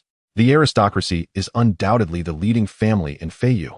Even without spending coins, just the aristocracy family emblem commands respect. The 8th master declared, brothers, although we may be low-key now, let us not forget our former glory. The aristocracy marches forth, leaving no blade of grass behind. In just 8 short words, an instant wave of nostalgia for their past united efforts surged through everyone, shaking them to their core, and smiles of defiance appeared on their faces. Indeed, the aristocracy marches forth, leaving no blade of grass behind. No matter who you are, we will strike you down. Chapter 37. In this life, I wish to be free. Father, what second-tier anchor? What first-tier anchor? Step aside. At this moment, on the Feiyu platform, the most dazzling and lively place is undoubtedly Song Qingyan's live streaming room. Who could have imagined that a small anchor, who could barely broadcast, would suddenly rise to prominence, overshadowing even the major anchors? Thanks to Freedom Brother, the Big Brother is impressive. Family, give Big Brother a shout-out. After winning 10 consecutive PKs, Song Qingyan felt an overwhelming surge of emotion, mixed with gratitude. At this moment, Cao Yang truly is her supreme treasure, showering her with unparalleled affection, bringing her to the brink of tears. Meeting him is indeed a stroke of fortune she has accrued over several lifetimes, entrusting herself to such a Cao Yang. Song Qingyan has no regrets. Suddenly, she felt that this was the most correct decision she had ever made in her life. With the immense support of someone as doting as Cao Yang, Song Qingyan can foresee her popularity soaring, coupled with her own talent. She believes that one day she too can achieve the fame of the legendary Feiyu anchor, Liang Xiaowei, and embark on a more glorious path under the starlight. It is said that Liang Xiaowei's dazzling achievements were made possible by the support of a super-rich named Floating Brother. Although this ancient brother has long departed from Feiyu alongside Liang Xiaowei, his legendary deeds are still occasionally recounted by others. The little follower of Freedom Brother, Freedom Father is amazing. When it comes to Feiyu's big brothers, it's all about my Freedom Father. The sycophant of Freedom Brother, whether Feiyu is chaotic or not, my Freedom Father decides. In Song Qingyan's live streaming room at this moment, the online audience has nearly 60,000, with the maximum number exceeding 80,000, a true pinnacle of popularity for the afternoon segment of Feiyu live streaming. Freedom Father extravagantly distributed 3 million in red envelopes, followed by 10 consecutive PKs, each with a base of 100 super rockets, creating an unending cascade of explosive effects. This not only attracted immense traffic to the live streaming room, but also elevated the entire atmosphere to a fever pitch. The relentless barrage of comments surged across the screen like a torrent, insufficient to convey the excitement of the onlookers. Those who had previously snatched hundreds or even thousands of red envelopes were nearly brought to tears. What a great brother from the Dragon Nation. Freedom Father truly is a great brother from the Dragon Nation. Magnanimous, extravagant, terrifyingly impressive, a true tycoon. The thrill of watching the big brother recklessly showering super rockets left everyone exhilarated, although most of the audience were casual viewers who hadn't spent any gifts themselves. They felt as if they were stepping into the shoes of the big brother, reveling in the joy. They finally realized that life is not merely about the mundane necessities, the daily grind of public transport, or the scornful reprimands from a petty supervisor. It is not just about revising a proposal 10 times only to revert to the original version. Nor is it solely about purchasing a few dozen yuan worth of fruit for one's wife, while splurging on 3 boxes of cigarettes for oneself during the new year, only to be chided for frivolous spending. Life can be so extravagant, so unrestrained. In this lifetime, I wish to be a free spirit, even if I cannot achieve it. Merely observing brings joy. The streamer opposite is broadcasting live, liberally sending out 5 super rockets. Grateful for the financial support from my benevolent benefactor, I send my affection. My dear benefactor, I adore you. The female streamer, who had been ground under the weight of a score of 25 for 10 long minutes, leapt from her seat upon receiving 5 super rockets, her laughter spilling forth uncontrollably. Dear benefactor, I possess a plethora of talents. I implore you to show your support and visit often. She leaned forward, her voice dripping with allure. In an instant, a dark abyss seemed to cast a fierce gaze upon Cao Yang, as if beckoning him closer. In stark contrast, Cao Yang remained unperturbed, indifferent, failing to meet the system's scoring criteria, and thus showed no interest in parting with his money. After sending the financial aid, he returned to the live stream of his senior sister. What a bore. There wasn't a single capable contender. He felt disheartened. What to do? The opposition has thousands of votes, and it wouldn't be fair to disregard them entirely. Alas, he could only restrain himself further. Perhaps a mere 200,000 to 300,000 would suffice. Yet, it still made him appear foolishly wealthy. He needed to make money. It was too difficult, too burdensome. Dear friends, who could possibly understand this agony? Thankfully, the official announcement had been posted in all live rooms, and Cao Yang took notice. He could only exclaim, "Splendid. The opportunity for substantial earnings has arrived. It must be the official support. Sister, shall we engage in another round? Anything is fine. I can take a hit, please. I beg you." Upon seeing Cao Yang exit her live room, the opposing streamer quickly turned to Song Qingyan, pleading earnestly. Just one round equates to 10,000 yuan in expenses. Such a good fortune is hard to find. I apologize, but let's play another time. I must prepare for my next match. Song Qingyan politely declined. Cao Yang had instructed her to engage in only one round, and she would strictly adhere to that. Streamers lurking in Song Qingyan's live room perked up at this, diligently observing when she would press match, hoping to synchronize their clicks if they matched with her. It would be a windfall. Though defeat was inevitable, they could at least garner some financial support, and more importantly, bask in the spotlight of the prominent streamer's super hot headlines, sharing in the glory. Such exposure was a rare opportunity indeed. Soon, Song Qingyan successfully matched with another streamer, and the one who had cleverly orchestrated this connection exclaimed with joy. The PK battles continued until past 6 o'clock, with 18 matches and not a single defeat. During the afternoon, with no strong opponents, Cao Yang could only endure, each PK round yielding nearly 200,000 to 300,000, summing up to about 5 million. Yet, he feared being labeled as foolishly wealthy, bullying others, and had to consider the opposing streamer's feelings. What a struggle it was. Dragon Kingdom Bank, your account ending in 9966 has received a deposit of 40,000 yuan, current balance. The cost of the PKs, combined with previous red envelopes, made Cao Yang's afternoon spending on the platform barely scrape 8 million, resulting in a double cashback of 16 million. As he glanced at the series of deposit notifications, he couldn't help but smile. A custom batch of clothing had cost him over 200,000. Yet this afternoon he had secured 16 million. What a fair trade. Yang, are you busy? The ball is approaching. You should get ready and set off. The voice of Cao Yang from the living room startled Cao Yang, who had been chuckling to himself. Unbeknownst to him, the time for the ball was rapidly approaching. And Cao Yang had evidently come to be his partner. A smile crept onto his face as he stepped out of his bedroom. However, upon seeing Cao Yang standing in the living room, his heart raced, and his eyes sparkled with admiration. She was utterly stunning. In a purple off-shoulder dress that hugged her waist, she resembled a peony in full bloom, exuding grace and allure. The fitted design accentuated her curvaceous figure, revealing her enchanting silhouette. Standing elegantly with her legs together, she formed a beautiful tableau, a blend of poise and the unique sensuality that mature women possess, captivating all who beheld her.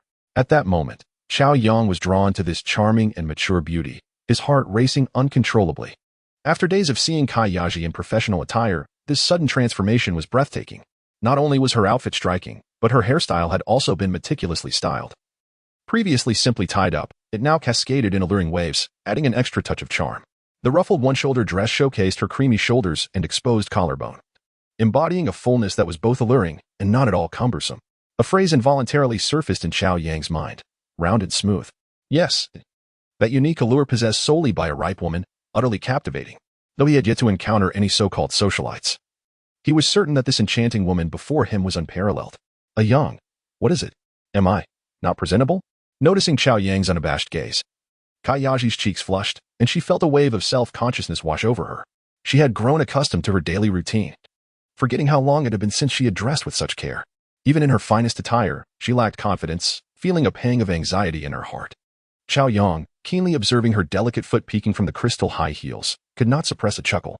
He approached, gazing into her anxious eyes, and, without reservation, said, Sister Kai, you are overthinking it. You look absolutely mesmerizing. I am truly captivated. Oh, you flatter me. It's not that exaggerated. Please, don't tease me. Upon hearing his words, Cao Yang instinctively brushed her hair and lowered her head, her blush deepening. I speak only the truth, Sister Kai. You should certainly explore more varied outfits. It would only enhance your allure. Cao Yang genuinely smiled. For a mature woman, sincerity is indeed a powerful charm. At his words, Cao Yang shivered slightly, momentarily taken aback, before her rosy cheeks blossomed into a bright smile. Haha. I've been so busy with work that I hardly have time to pamper myself, perhaps feeling shy about discussing such matters. She paused and then softly asked Cao Yang, Yang, do you need to prepare anything else? If not, shall we head out? Having not changed out of his previous clothes, Cao Yang nodded and chuckled. Nothing to prepare, let's go. As they stepped out together, walking side by side, the 30-something Cao Yang transformed into a giddy young girl, unable to resist stealing glances at the young man beside her, who nearly towered over her. Her heart raced far beyond its usual pace. What woman could truly be indifferent to her appearance? What woman would not revel in flattery? Despite being a mother, she still felt the thrill of capturing this young man's attention. As Cao Yang recollected the gaze that Cao Yang had cast upon her, a flicker of delight unexpectedly surged from the depths of her long calm heart. Perhaps she could indeed begin to invest more time in her appearance. But for whom would she dress? For him? No, at her age. What was she thinking? She chided herself inwardly. A faint blush crept across Cao Yang's face. Her earlier joy now mingled with embarrassment. In a matter of minutes, the two arrived outside the grand ballroom where the dance party was to be held. After confirming their identities at the reception, Cao Yang seized the moment to link her arm with Cao Yang's, and together, they stepped inside. The vast ballroom was alive with melodious tunes, illuminated by a magnificent crystal chandelier that cast a dazzling glow over the exquisitely arranged venue. Exuding an air of opulence and luxury, Cao Yang and Cao Yang casually chose a table to settle at. Although the dance had yet to formally commence, many esteemed guests had already arrived, each impeccably dressed, exuding the elegance of high society. Numerous socialites adorned in jewels and finery vied for attention, their attire sparkling brilliantly under the lights. Some indulged in delectable cuisine while familiar faces gathered in small clusters, engaged in conversation. Cao Yang observed that the ladies present were predominantly youthful, while among the 40 to 50 men, most appeared to be in their 40s, with a few in their 50s. However, those in their 30s were a rare find, and he did not spot a single individual in their 20s, let alone anyone younger. This realization left him somewhat disheartened. Evoking a sense of dislocation, let us have something to eat, Cao Yang suggested to Cao Yang, feeling a bit at a loss. Since we are here, We might as well fill our stomachs first. Along the sides of the hall were long tables resembling a buffet, laden with an array of culinary delights, pastries, fruits, beverages, and more. Dishes from Chinese, Western, and Japanese cuisines were plentiful. After retrieving some utensils, the pair began selecting food that suited their palates. As they perused the offerings, Cao Yang soon found himself alongside a young man. This individual, appearing to be in his 20s, was the first person of similar age that Cao Yang had encountered thus far. He couldn't help but steal a few glances at him. The young man was slightly shorter than Cao Yang and had a slender build, his fashion sense indicating a certain refinement. At that moment, he was casually gnawing on a duck head, exuding an air of nonchalance and ease. Upon noticing the young man's unexpectedly cultured features, Cao Yang was momentarily taken aback. Filled with astonishment, he recognized this individual. Though in his past life, Cao Yang was merely a struggling youth, far removed from the upper echelons of society. He had frequently come across news about this man online. Was this the renowned second-generation wealthy heir of Shanghai, known as the Prince of Shanghai, Qin Lei? As Cao Yang scrutinized Qin Lei, the latter, clearly aware of Cao Yang's gaze, paused in his munching, while he had no way of recognizing Cao Yang. Encountering someone younger than himself amidst a gathering of predominantly older men was indeed a surprise. He regarded Cao Yang with interest and nodded. "Hey, you look unfamiliar. Were you also coerced by your family to attend?" Qin Lei asked, smiling. Taken aback, Cao Yang had not anticipated an opportunity to engage with such a prominent figure from the wealthy elite. In his previous life, he had seen numerous reports about this Prince of Shanghai, particularly the incident where he nonchalantly remained in a wrecked luxury sports car. Cao Yang had often mused that being born into such privilege was a remarkable feat, and the audacity of it all was almost maddening. Had he encountered such a top-tier heir in his past, Cao Yang would have surely been thrilled. Yet now, faced with Qin Lei's casual approach, he found himself surprisingly composed. Having experienced death and rebirth, along with acquiring an extraordinary system, he felt as though he had undergone a profound transformation. This newfound confidence allowed him to approach various situations with an unruffled demeanor, even in the presence of Shanghai's elite. "No, I reside here and merely came to enjoy myself," Cao Yang replied, matching Qin Lei's casual tone. Intrigued, Qin Lei scrutinized Cao Yang once more. He was aware that the ballroom's event was quite exclusive, not something just anyone could attend. It seemed evident that Cao Yang's background was not ordinary. "I thought you seemed unfamiliar, perhaps a visitor to Shanghai?" Qin Lei speculated. "Not just visiting. I am about to start university," Cao Yang replied. "University? Freshman?" Qin Lei expressed surprise. "Indeed, I am about to enter my first year," Cao Yang affirmed with a smile. "Wow, I assumed you just had a youthful appearance, but you truly are quite young," Qin Lei remarked, astonished. After a brief pause, he added with a grin, "I didn't expect you to be 10 years my junior." "Haha, I'm Qin Lei, by the way." Seeing Qin Lei's approachable demeanor, Cao Yang felt a sense of camaraderie and introduced himself. "I am Cao Yang." As they engaged in light banter while sampling the food, Kai Yaji approached with her plate. Shortly after, another strikingly elegant woman appeared, revealing herself to be Qin Lei's companion. After indulging in the feast, they decided to partake in the dance. The event commenced with a renowned singer delivering a sizzling performance, captivating Cao Yang, who was already feeling somewhat enchanted. However, after consulting the information from his system, Cao Yang's enthusiasm waned. Following the energetic performance, some dignitaries delivered tedious speeches before the music shifted to the waltz, signaling the beginning of the first dance. Qin Lei beckoned to Cao Yang, and, taking his companion by the hand, ventured onto the dance floor. Noticing that Cao Yang remained seated, Kai Yaji bit her lip and hesitantly asked, "Yang, aren't you going to dance?" Suppressing a chuckle, Cao Yang raised an eyebrow and replied candidly, "I would love to, but I don't know how." During his university days, Cao Yang had attempted to learn street dance, but he had never mastered ballroom dancing. Kai Yaji, thinking he was simply reluctant to dance with her, felt relieved and then burst into laughter, her spirits lifted. "No worries, the waltz isn't too difficult. I'll teach you." Quickly, she began to explain the basics, igniting Cao Yang's interest. They moved to the edge of the dance floor where he attempted to follow her lead, though his movements were stiff and clumsy. Nearly stepping on Kai Yaji's toes several times, he found the experience amusing and didn't mind the awkwardness. Kai Yaji, transforming into a responsible mentor, patiently guided him with care. With one hand holding his, her touch felt like silk, while her other arm rested on his back. To Cao Yang, it felt akin to embracing a cloud. As he focused on his footing, he would occasionally catch a glimpse of the depths in her eyes. "Yang, try to relax your body. You're holding on too tightly." Kai Yaji's cheeks flushed a deeper shade as she felt their bodies brush against one another, sending electric tingles throughout her being. Each unavoidable contact left her feeling increasingly flustered, her heart racing at the proximity. Chapter 40. The unassuming computer enthusiast. As the first waltz concluded, Cao Yang, who had only just begun to develop an interest in the dance, felt a twinge of disappointment. Just as he was starting to enjoy it, it was over. Such a letdown. Kayazi, her cheeks flushed, returned to her seat, secretly relieved. Who would have thought that teaching someone to dance could be so exhausting? She felt utterly drained. Stealing a glance at the exuberant Cao Yang, Kayaji couldn't help but smile ruefully. Despite their close embrace, he appeared completely unfazed, which only added to her irritation. Was it possible that she was being overly sensitive? As the dance event progressed, the next segment featured singers performing for the guests. After a brief intermission, the second waltz began. Kayaji, still somewhat disoriented, was jolted back to reality by a voice. "Sister Kai, let us dance again." "Ah? Dance again?" Seeing Cao Yang's eager expression made her heart race, and her face flushed a deeper shade of red. "Of course, I haven't quite mastered it yet. You wouldn't think I'm too clumsy to teach, would you?" "And no. Of course not," Kayazi stammered, feeling a mix of anxiety and excitement. Before she could finish her sentence, a large hand grasped hers, pulling her to her feet, and she found herself being led toward the dance floor by the enthusiastic young man. The ball continued for an hour and a half, during which Cao Yang reveled in the experience, despite his lack of skill on the dance floor. Yet, this did not diminish his enjoyment, as the gentle guidance of the older woman and the softness of her presence provided him with an almost ethereal pleasure. Unbeknownst to him, he was beginning to appreciate the charm of mature women. As the evening wore on, Kayaji gradually relaxed, allowing a genuine smile to light up her face. She felt rejuvenated, as if she had shed years from her life. The monotony of her daily routine had ensnared her in a dull cycle, where each day felt like a mere repetition of the last. It had been ages since she had broken free from the shackles of her life to indulge in such a delightful escape.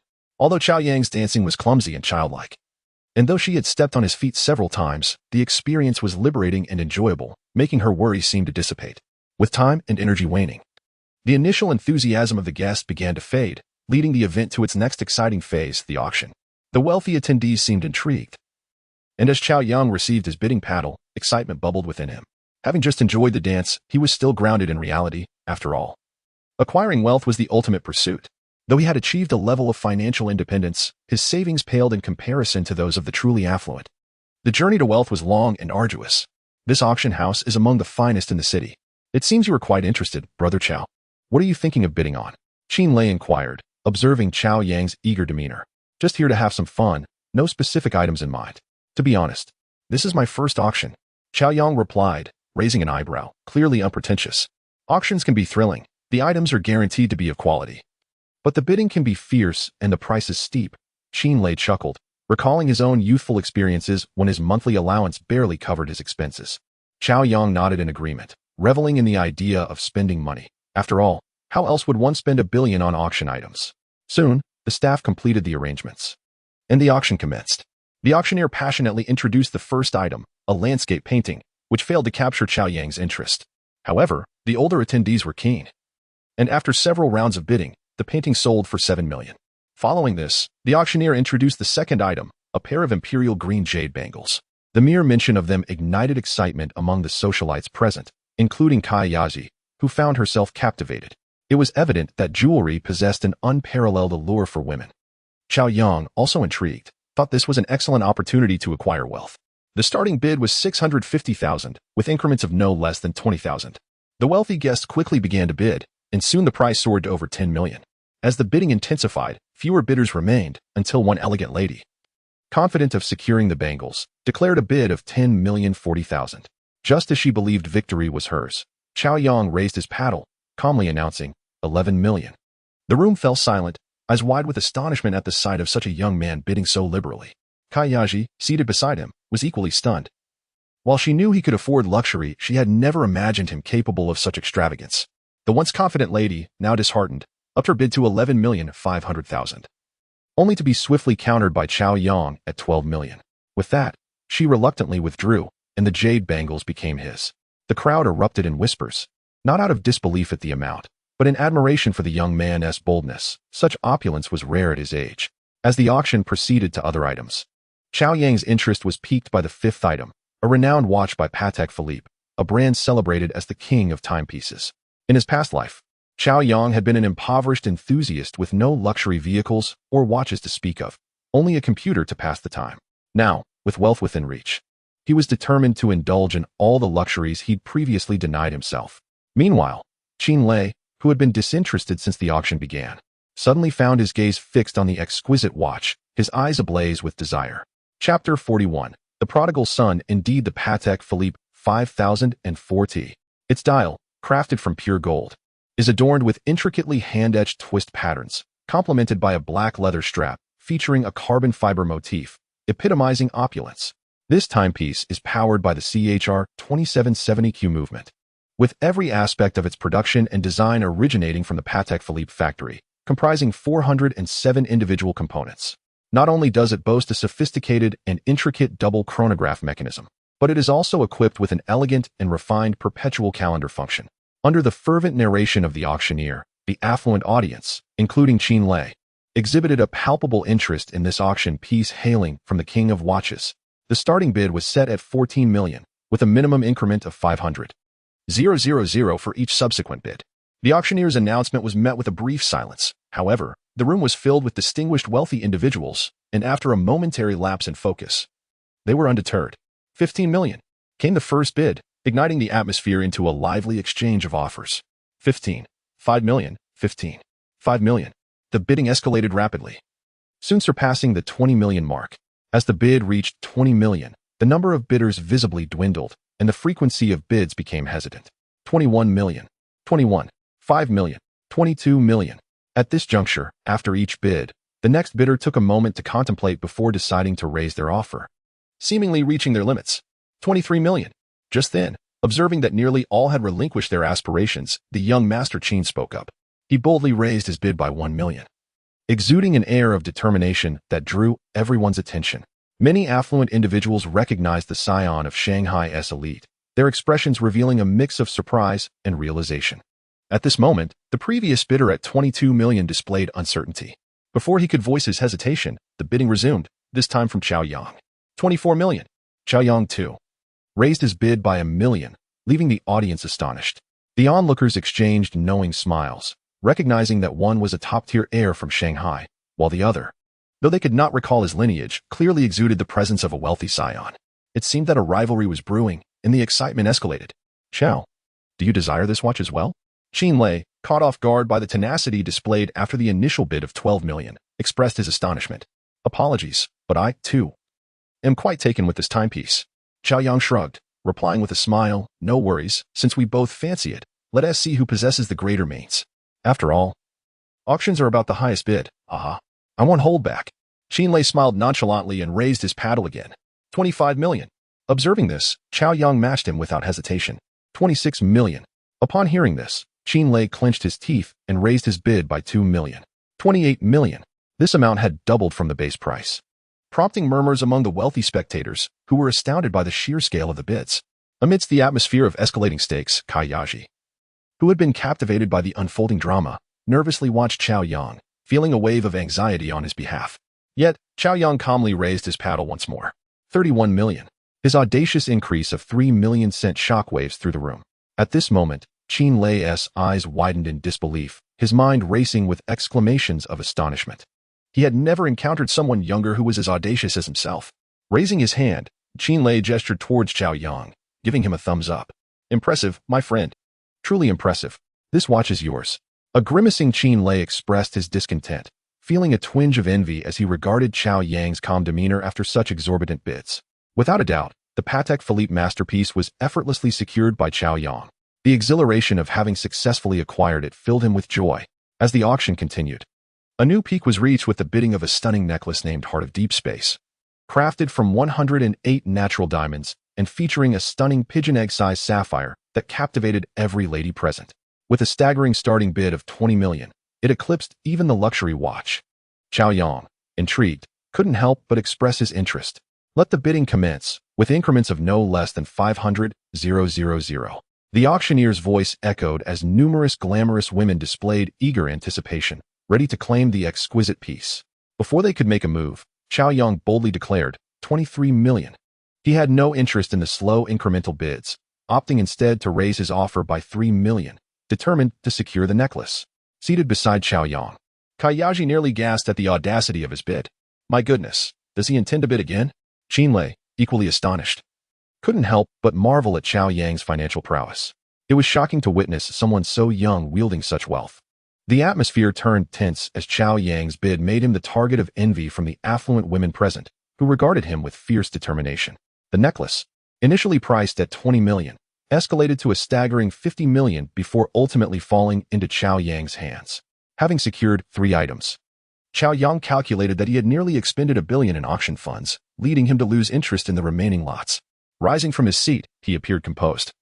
Yet inside he felt a rush of exhilaration, and suddenly a pressing need arose. "Where are you off to?" Qin inquired, mistakenly believing Cao Yang was eager to collect his acquisitions. "Just a trip to the restroom," Cao Yang replied. Surprised, Qin responded, "All right, I'll join you." 3 minutes later, in the restroom, Qin stared at Cao Yang in disbelief, wide-eyed. My goodness, not only is he wealthy at such a young age, but he is also so well endowed. Chapter 42, brazenly trampled excessive. Truly excessive. I am filled with envy, jealousy, and resentment. At the sink. As Qin washed his hands, he couldn't help but glance at Cao Yang, feeling a pang of bitterness. This super-rich heir, born with a silver spoon, had always been the envy of others, but for the first time, he tasted the bitterness of envy himself. Wealth may be a matter of discussion, but the intrinsic capital of a man is irrefutably innate. Feeling the haunting gaze of Qin, reminiscent of a discontented young bride, a chill ran down Cao Yang's spine. After washing his hands, he yearned to escape the clutches of this fellow, only to find himself ensnared by an arm around his shoulder. Startled, he exclaimed, "What are you doing? I'm not fond of men." With a tense expression and guarded demeanor, he continued, "Get off.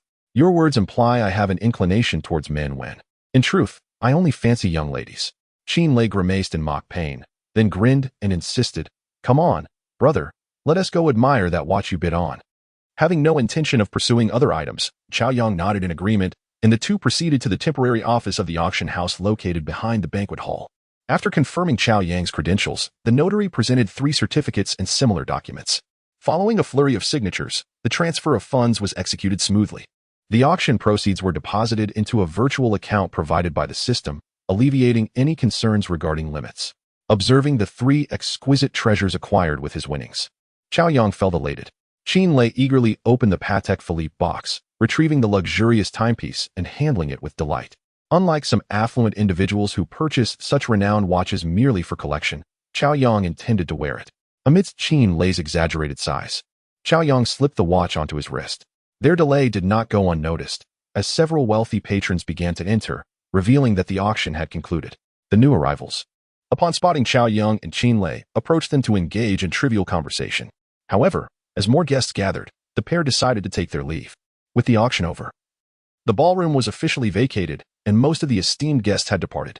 The once opulent hall now housed only a handful of individuals who were clustered together, suggesting an unusual occurrence. Upon returning to the main hall with Qin, Cao Yang immediately spotted a figure encircled by the dispersing crowd. It was Kai Yaji. A sense of foreboding gripped him, prompting an involuntary twitch in his eyelid and a furrowing of his brow. He hastened towards her, only to find her head bowed, her delicate hands clutching her garment tightly, knuckles pale with tension. Her complexion was ashen, lips bitten red, and her beautiful eyes were filled with panic. The elegant and refined woman, usually poised and graceful, now resembled a trembling, wounded flower. Opposite her stood a striking socialite donned in an exquisite LV gown. Her formerly alluring visage now shrouded in anger. "What misfortune? How could I encounter such a jinx? My dress is ruined because of you." The socialite glared at the dampened fabric, her gaze turning to Kai Yaji, brimming with disdain. "I am truly sorry, I did not mean to. I assure you I will compensate you for your dress," Kai Yaji pleaded, bowing repeatedly in sincere apology, her humility palpable. "Compensate? Do you think I care for your pitiful reparations? You have utterly ruined my day." The socialite scoffed, her indifference only intensifying. "Look at your attire. It bears no label. I cannot fathom how someone like you dares to appear in such an upscale setting." With a condescending tone, she scrutinized Kai Yaji, her voice laced with contempt. "You clearly do not belong here. Why force your presence upon us? Your cheap clothing has sullied my new dress. Do you even comprehend the worth of my LV summer limited edition gown? Even if you had the funds, you could not replace it. It is truly tragic that you cannot afford decent clothing. Perhaps you should remain within your own circle instead of dragging us down." Kai Yaji stood frozen, her once vibrant complexion now drained of color, as she absorbed the socialite's caustic remarks. The surrounding elite cast curious glances, their eyes filled with judgment and disdain. Igniting a surge of blood to her cheeks, she bit her lip tighter, tasting the metallic tang of impending tears. In that moment, the weight of humiliation bore down upon her, rendering her dizzy and faint, despite her earnest apologies and assurances to compensate. The relentless onslaught of insults pierced her heart like a hammer. Why, she pondered, had her sincere contrition been met with such cruelty? Surrounded by the opulent crowd, Cao Yang felt as though she had become a mere clown in their eyes, dwarfed by the towering presence of the so-called elite. Even as tears threatened to spill, she could only stand there, enduring their wrath. With the savings of a year perhaps insufficient to cover a single gown, how could she resist? She was but an ordinary individual from the lower echelons of society, while her tormentor basked in privilege. The chasm between their worlds felt insurmountable, stripping her of the courage to fight back. Enduring the humiliation in silence, Cao Yang nursed her wounds deep within her heart. Time seemed to stretch indefinitely as she awaited the conclusion of the socialite's tirade. Finally, she dared to lift her gaze, seeking a resolution that might appease her adversary. Yet, the socialite's glare returned fiercely, her voice dripping with venom. What are you staring at? Is my criticism unwelcome, you wretched creature? Cao Yang's body quaked involuntarily at those words, her eyes wide with disbelief. A person so resolutely kind and gentle could not fathom the need for such dehumanizing cruelty. In that moment, the dam of her composure broke, tears welling in her eyes. On the periphery of the crowd, Cao Yang watched Cao Yang's plight, his heart heavy with empathy. He recognized in her the timid version of himself from a past life, the one who cowered under the harsh glare of authority. Why should he feel inferior? At that moment, his heart ached for her suffering. If she is a wretched creature, then what are you? Cao Yang stepped forward, parting the throng of onlookers, his fierce gaze now fixed upon the LV socialite. How dare you speak so disdainfully? The socialite instinctively recoiled under his piercing stare, the flamboyant display of wealth from earlier that evening still fresh in her mind. She recognized him instantly, her eyes betraying a flicker of apprehension. The woman who had unleashed a torrent of insults now suddenly spoke of decorum. What a sight to behold! This was truly a manifestation of a bully who thrived on the weak. Beside her, a sharply dressed man instinctively positioned himself closer, as if to shield her from Cao Yang's wrath. Upon witnessing this, the woman appeared to regain her confidence, her gaze disdainfully sweeping over Cao Yang before settling on Cao Yang. With a tone laced with sarcasm, she remarked, "Did I say anything wrong, sir? I fail to understand why you would bring someone like her here. Individuals of her ilk have no place in such an esteemed setting. Frankly speaking, your choice in company diminishes your own standing." Cao Yang could not help but chuckle in disbelief at her audacity. "Who do you think you are?" he mused, observing the so-called socialite clad in her opulent attire with a cold smirk. "My status is hardly your concern. But pray tell, what gives you the confidence to consider yourself superior? Is it merely your designer labels and expensive handbag?" He laughed derisively. "Do you genuinely believe that by associating with a wealthy man, you ascend to the ranks of high society? And yet, you look down upon others? You are but a wretched creature, unworthy even of a single hair from her head. I pity your partner." At this, the man's expression darkened, and he opened his mouth to respond, but Cao Yang dismissed them entirely. "Sister Kai, what on earth happened?" He turned to Cao Yang, his voice gentle. Cao Yang, filled with confusion, anxiety, and a sense of helplessness, felt as if she had found a lifeline in Cao Yang's soothing words. Her body trembled involuntarily, and she could no longer contain her tears, her beautiful eyes glistening with emotion. I accidentally bumped into the table. I didn't mean to spill the orange juice on her," she stammered, fighting back sobs. Cao Yang's anger surged as he realized this vile woman had the audacity to twist the narrative. Just then, he noticed the mark on Cao Yang's right cheek, a distinct handprint, swollen and raw. His heart raced as he instinctively reached out to touch her face, but she flinched in pain. "Did she hit you?" he inquired, his voice low. Cao Yang bit her lip, fearing that if she spoke, she might only bring more trouble upon him. Yet her unshed tears provided the answer. This despicable woman deserved her fate. In a flash, Cao Yang turned, his fury boiling over. With a resounding slap, he struck the socialite's face, her eyes widening in shock, nearly collapsing if not for the man beside her who caught her. The sudden commotion drew gasps from the onlookers, stunned by the unexpected turn of events. After a brief moment of shock, the man holding the socialite turned with fury, ready to retaliate. "Stop right there," he growled, his eyes glinting with menace. Yet Cao Yang stood unperturbed, having braced himself for a confrontation. To his surprise, it was Qin Lei who intervened. "I advise you not to act rashly," he cautioned. The well-dressed man froze, recognizing Qin Lei, the renowned heir of the Qin family, with whom his own family had business ties. "He's my friend," Qin Lei stated coolly. The man's eyes widened in realization. He dared not escalate the situation, knowing the weight of Qin's name. Cao Yang smirked at the man's sudden cowardice. Meanwhile, the socialite, her face swollen from the slap, regained her composure, her eyes filled with fear and hatred. You think you can bully without consequence? Cao Yang retorted coldly. You consider yourself superior, yet you fail to recognize your own shortcomings. You, with all your pretentious airs, are nothing but a farce. With that, he retrieved a magnificent sapphire necklace, worth 50 million, from its luxurious case and presented it before Cao Yang. Her tear-filled eyes widened in disbelief as she beheld the exquisite piece. The socialites around them gasped, their expressions shifting to shock and envy. The woman who had been struck could not fathom how someone in simple attire could adorn such a lavish necklace. Cao Yang, looking disdainfully at her, declared, "No matter how extravagant your garments, you are merely a commoner masquerading as nobility. She possesses a grace that far surpasses yours." With a dismissive glance, he took Cao Yang's hand and walked away. "Thank you, my friend," he called out to Qin Lei as they exited the banquet hall. "Not at all," Qin Lei replied, playfully punching Cao Yang's chest. "It's getting late. Let's keep in touch." Cao Yang followed closely behind Cao Yang, her heart fluttering as they entered the luxurious suite. "Thank you for standing up for me. I am truly grateful," she said, her eyes filled with warmth and appreciation. Without Cao Yang's timely intervention, she shuddered to think of the humiliation she would have endured. Despite the injustice of the situation, she recognized the harsh realities of the world. They were rarely fair, and she had learned that lesson all too well. She serves as a personal butler in a hotel, a title that may sound extraordinary, yet in essence, she is merely a service worker from the lower echelons of society, while others around her are affluent and influential individuals. Is this fair? Even if matters were escalated to the hotel or the authorities, the scales of justice might not tip in her favor. If her adversaries bore a grudge, a mere whisper could jeopardize her entire career. In this world, wealth and power reign supreme. This is the reality of society. However, amidst her most suffocating and helpless moments, a small man arrived. At the pivotal moment, he did not abandon her. Instead, he boldly and even aggressively stood up for her, seeking justice on her behalf. What was even more astonishing was that he unhesitatingly presented her with a luxurious necklace worth 50 million, adorning her neck and elevating her status. The incredulous and envious gazes from the socialites and elite women filled her with a sense of triumph. How could all of this not touch her heart? Whenever Cao Yang thought of it, an overwhelming sense of happiness surged within her.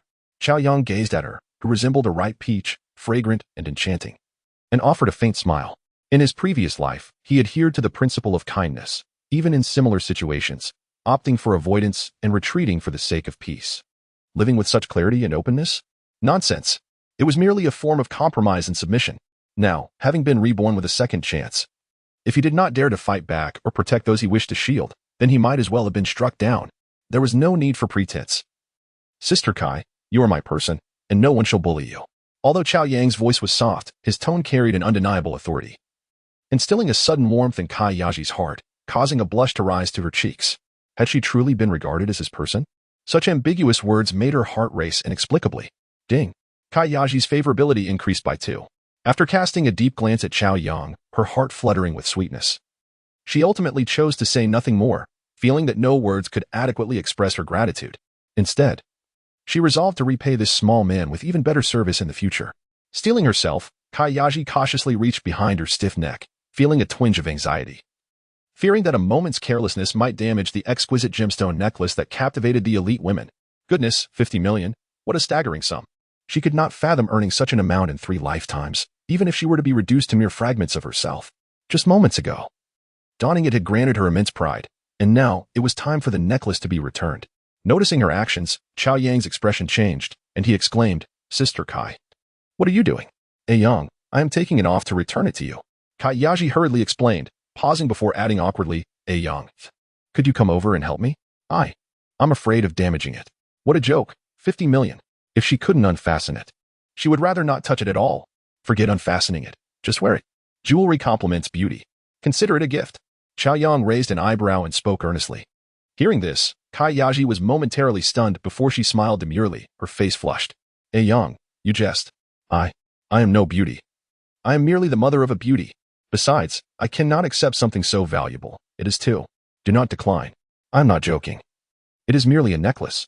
If I say it is a gift, then it is a gift. Accept it with peace of mind." Before Cao Yang could finish, Cao Yang interrupted, his expression serious. Observing this, Cao Yang shivered, momentarily at a loss. Did he not realize what he was saying? Merely a necklace? This was not worth 500 or 5,000. It was a necklace worth 50 million. The thought of such an astronomical price made her heart tremble. Heaven forbid, accepting such a gift? No, no, Yang, I am already immensely grateful for your help. How could I accept something so precious? Returning to her senses, Kayaji shook her head repeatedly, her beautiful eyes filled with emotion and trepidation, a fear of being undeserving. The most expensive clothing she owned cost just over 1,000.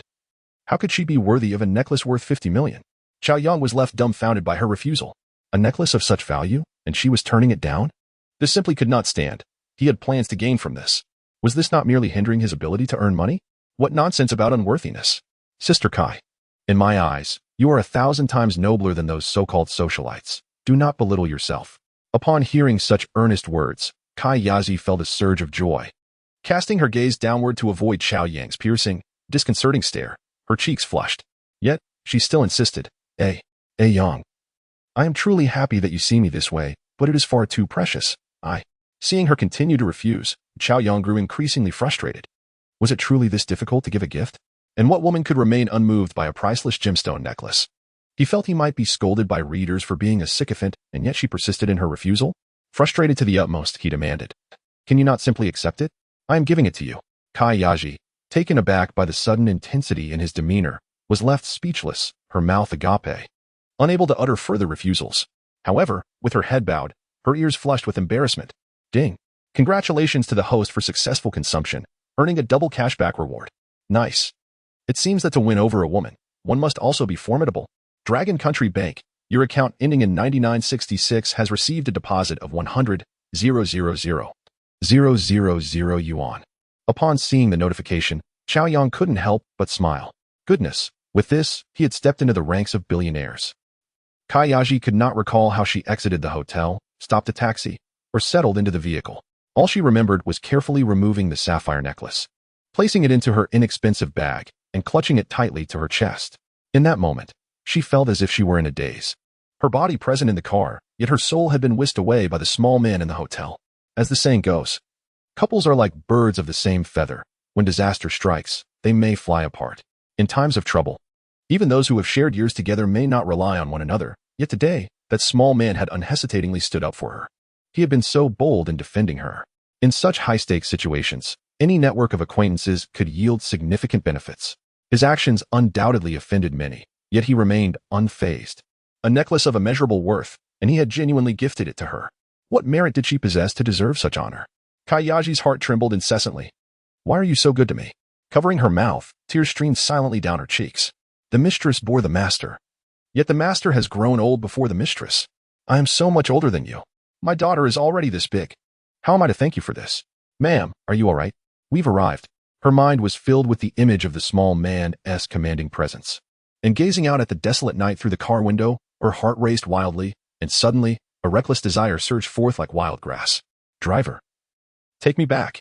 Driver. Please speed up. Chapter 45. Kayaji breaks through to the 4th level of relationship. Ding. Kayaji's favorability increased by 2. Ding. Kayaji's favorability increased by 5. Ding. Congratulations to the host. Kayaji's favorability has surpassed 70, elevating her to the 3rd level of relationship. Romantic intentions. Ding. Congratulations to the host for receiving a mysterious reward. In the luxurious suite by the river, on a custom-made grand bed, Cao Yang, already deep in slumber, was abruptly awakened by the system's incessant notifications. Suddenly, in a daze, he noticed a shadow by the bedside, startling him fully awake. Who is it? In a moment of instinctive fright, Cao Yang swiftly opened the bedside drawer. Sister Kai? You startled me. I thought you had left. Upon seeing the figure beside the bed was Kayaji, Cao Yang felt a wave of relief wash over him, only to be met with a sudden surge of confusion. Yang, I'm so sorry. Did I scare you? The room, suddenly illuminated, caused Kayaji to spring up from her position by the bed, her flustered demeanor making her appear as if her heart might leap from her throat. Her elegant and beautiful face flushed crimson, as if it might bleed from the intensity of her embarrassment. In her excitement, she had returned stealthily to the bedroom. Goodness, what is happening to me? Even as she discarded her pride and decorum, she was still beset by her feelings.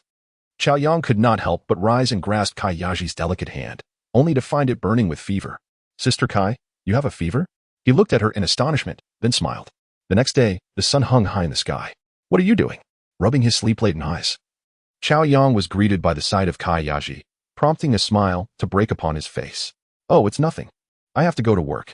Kayaji's face turned red with embarrassment, and without turning to face him, she felt utterly unsure of how to confront Cao Yang in that moment. "You're not at work now, come here." At his words, Cao Yang chuckled softly and beckoned her over. "No, Yang, I really must go to work." Kayaji, however, resolutely shook her head. "You're being disobedient." Cao Yang's brow furrowed in concern. Seeing this, Kayaji's heart raced, and she felt a wave of anxiety. Yang, we are not suited for each other."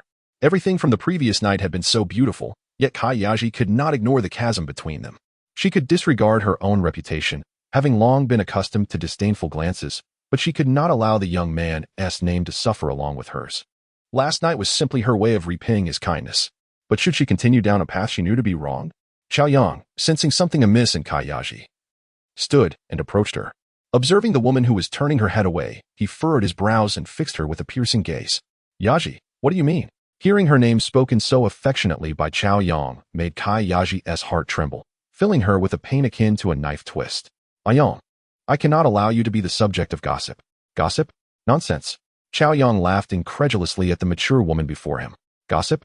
Am I to fear such trivialities after having lived through so much? In my past life, I was bound by rules. In this life, I refuse to live in fear." From the heart, he declared that living boldly and seizing joy was what one should pursue in life. "Yaji, you're overthinking it. Life is but a fleeting few decades. Why concern yourself with the opinions of others?" Kayaji was momentarily taken aback. Indeed, life was fleeting, and she had already squandered half of it. Did she want to waste the rest alone?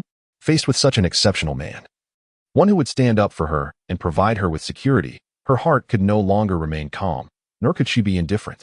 "Yang, I know I am not worthy of you, and I should not indulge in these feelings, but if you desire me, I would forsake everything and remain by your side until you no longer wish for me." He was so young, so outstanding. Even in games, he excelled as a champion. How could she truly not be moved? In truth, after that night, she realized she could never forget him. Kayaji instinctively wrapped her arms around Cao Yang's neck, her eyes brimming with tender affection. Ding. Kayaji's favorability has increased by 5. Ding. Congratulations, the host. Kayaji's favorability has surpassed 80. Elevating to a 4th-tier relationship. Yours to pluck. Hearing the system's notification, Cao Yang couldn't help but smile. At noon, Kayaji prepared a nutritious meal for Cao Yang.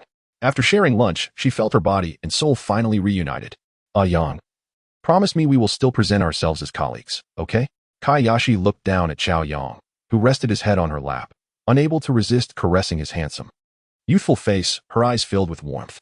"You are so young, and your brilliant life is just beginning, while I am nearing the end of my youth. Having a child would only invite societal scrutiny upon you." Kayashi's voice was gentle yet earnest, as she unwittingly revealed her heart. "Yang, I'm serious. You are so young and talented. Many wonderful women will be drawn to you. You deserve a better match. I want to compete with anyone.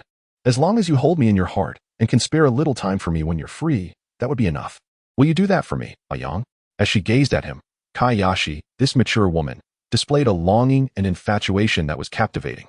The scene moved Cao Yang deeply. She was truly a remarkable woman. Their honesty, tempered with restraint and devoid of greed, was indeed a rare treasure. Cao Yang felt a pang of sympathy and could not resist sitting up to envelop this alluring woman in his embrace. Her body, soft as cotton, filled him with a thrill. "Yaji, this is too much of a sacrifice." The term of endearment made Kayashi momentarily forget the age gap between them, feeling a decade younger as she leaned happily against Cao Yang's chest. "Meeting you has made me so happy. I've lived alone to this age, and I've grown indifferent to the concept of marriage. Having someone to lean on, especially a man who can support me in times of need, is enough for me. You truly don't need to overthink this." Ding. Kayaji's favorability has increased by 1. Yang, it matters not whether we are seen together. Just keep a little corner of your heart for me." Upon hearing this, Cao Yang was genuinely moved. This mature sister was so understanding that it intoxicated him, prompting him to reward her in return. However, just as he was about to act, Kayashi, like a startled rabbit, leaped from his embrace. Yang, you rest. I have some work to attend to and cannot stay with you." Goodness, was his energy truly that overwhelming? Startled, Kayashi fled, leaving Cao Yang both surprised and amused. He lay back on the sofa, feeling a bit bored, when he recalled that his relationship with the mature sister had just broken through 2 levels, and he had yet to open his mysterious rewards. A smile crept across his face as he eagerly accessed the system. System, activate the mysterious rewards. Ding. Rewards activated. Congratulations, the host has received 2 free attribute points. Ding. Rewards activated. Congratulations, the host has received an investment fund of 150 million. As the system announced the rewards, Cao Yang felt a jolt of excitement. Attribute points, though seemingly insignificant, were invaluable treasures. They could dramatically enhance various physical attributes, not only improving appearance but also physical endurance, an absolute boon for any man. If tradable, they would surely drive countless men to madness. With an investment fund of 150 million, having experienced auction funds before, Cao Yang could not help but smile broadly. He could surmise that this was akin to reward funds, usable solely in exclusive sectors, and upon checking the system, his assumptions were confirmed. The investment fund was precisely that, designated capital for investments, impermissible for malicious cash-outs. The host could utilize it for any legitimate investment project, with profits contributing to the host's assets entirely at their discretion. If the investment target were a rated goddess, the host could receive double returns.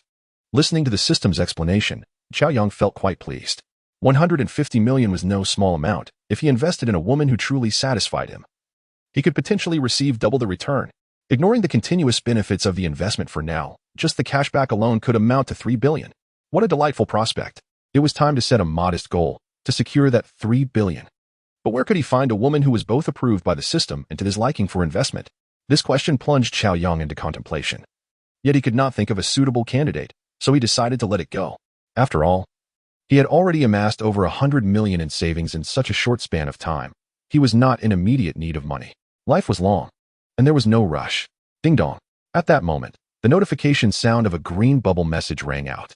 Cao Yang took out his phone and was surprised to see a message from the beautiful flight attendant, Zhao Sherman. A picture. Freedom brother, I miss you. Have you thought of me? Shy JPG. Upon seeing the image Zhao Sherman sent, Cao Yang's eyes widened in surprise, but he couldn't help but chuckle. The girl had sent a picture of herself wrapped in a towel post-bath, though she was wrapped tightly, revealing only her alluring collarbone and fair shoulders. Nothing crucial was visible. How bold of her. One might mistakenly think she was shy. Angry JPG. You're so naughty. I'm not talking to you anymore. Looking at Zhao Sherman's reply, filled with mock anger, Cao Yang felt uplifted. Being a little mischievous was good. Men who were not a little bad often went unappreciated by women. What a bother. The flight is over, but I still have to study. A picture. I submitted my resignation, but it hasn't been approved yet. My recent flight schedule is packed, and I haven't been able to do any live streaming. Crying JPG, will Freedom Brother forget me? In the blink of an eye, after declaring she would ignore him, she sent 3 more messages, causing Cao Yang to smile. Women truly are contradictory. I want to forget, take your time, and I'll wait for your stream. Cao Yang understood Zhao Sherman's frustration well. Ordinary people often faced various disappointments. After all, not everyone could be as carefree as he was. The moment he sent the message, Zhao Sherman immediately replied with an excited voice message. Freedom brother, you are so wonderful, I love you. Chapter 47. Building a family. After a casual chat with the beautiful flight attendant, who still had to study, she bid farewell. With nothing much to do, Cao Yang logged into Feiyu, where his senior, Song Qingyin, was live streaming. It was remarkable how much had changed in her streaming room since their last encounter. Cao Yang, the suddenly emerging super-rich individual, had made a name for himself in just a short time. And anyone who had been online frequently in recent days would undoubtedly have heard of the illustrious Freedom Brother. Song Qingyin's fame had also risen alongside his. Her streaming room had attracted immense popularity due to the overwhelming gifts and red envelopes he had bestowed upon her. Of course, Song Qingyin's increasing popularity was also attributable to her own talents. After all, not every popular streamer could maintain their audience. Was Song Qingyin lacking? As one of the 4 campus beauties of Moda University, she was certainly no slouch. Her talents and beauty were on par with those of other major internet celebrities. With her strikingly beautiful appearance and a cold goddess aura, she had dazzled many viewers accustomed to the charms of more seductive streamers. Her professional singing voice also brought a refreshing experience to everyone. In an era where 90% of streamers relied on suggestive content to attract viewers, she was like a breath of fresh air. Not only did she retain a significant audience, but she also attracted many fellow streamers who eagerly sought to collaborate with her. Naturally, these streamers had ulterior motives. They hoped to gain favor in front of a wealthy benefactor like Cao Yang. After all, there were hardly 2 individuals as extravagantly wealthy as he was in the entire Feiyu platform. Who wouldn't be envious? The chance to gain the favor of Freedom Dad could lead to rapid success, even if they couldn't win his affection. Merely receiving a small sum for expenses would be quite lucrative, as even a little from him was measured in tens of thousands. Cao Yang entered the senior's streaming room, where over 2,000 viewers were present, and it seemed they had just completed a PK battle. likely a victorious one. The atmosphere was vibrant. At that moment, Song Qingyan was interacting with her audience. Thank you, Brother Past Winds. Thank you, Brother Irritable Fish. Thank you, Brother Ju Run. Thank you, Brother 894. And many others I couldn't name. Thank you all for your tremendous support. As she spoke, Song Qingyan stood up and raised her hands above her head, saying, thank you all for your support and love. Heart emoji. Let's go, family. Let's hit 666. At her encouragement, the chat surged with messages of 666. Cao Yang noted that many newcomers had joined the stream, including the Irritable Fish, who was a Duke-level user. Others like Past Winds, Brother Ju, and 894 were also prominent figures. As Song Qingyan's popularity soared, Cao Yang felt a surge of joy, knowing his support had not been in vain. 66,666. He typed in, warmly joining in the excitement. Many attentive viewers immediately recognized him. Freedom Brother is here. Welcome, Freedom Dad. The atmosphere shifted instantly as a flood of welcoming messages filled the screen. Welcome, Freedom Brother. Good afternoon, Big Brother. At that moment, the coolness of Song Qingyan's face broke into a sweet smile, and a spark of warmth flickered in her beautiful eyes. Seeing the ever-enthusiastic audience, Cao Yang felt a surge of generosity. Like the wind, I send a super red envelope of 9,999. Like the wind, I send a super red envelope of 9,999. Like the wind, I send a super red envelope of 9,999. Cao Yang's extravagant display of generosity sent the atmosphere of the streaming room into a frenzy. Long live Freedom Dad. In society, my Freedom Dad is magnificent. Any greeting that didn't begin with sending red envelopes was considered impudent. Freedom Dad, love you, love you, love you. Irritable Fish commented, like the wind, salute JPG, Big Brother, you're amazing, what an honor. Seeing the Duke user mention him, Cao Yang chuckled and replied amiably, you're too kind, just trying to liven things up for everyone. Irritable Fish, haha, Big Brother is too humble. Your generosity is truly admirable. I've been captivated by the hosts singing as well. From now on, I'll be a regular here, and I hope you'll guide me. As soon as this message appeared, it drew a chorus of agreement. Brother Ju, salute JPG, me too. Number 894, Big Brother, me too. Past Winds, count me in. Seeing the screen filled with messages and reflecting on her previous loneliness, Song Qingyan was suddenly moved, saying, thank you. Thank you for staying. You are the best. At that moment, Cao Yang couldn't help but feel delighted. After all, the more popular the streaming room, the higher they could soar together. Thank you all for your support. There is no need for formalities. Let us all enjoy ourselves together.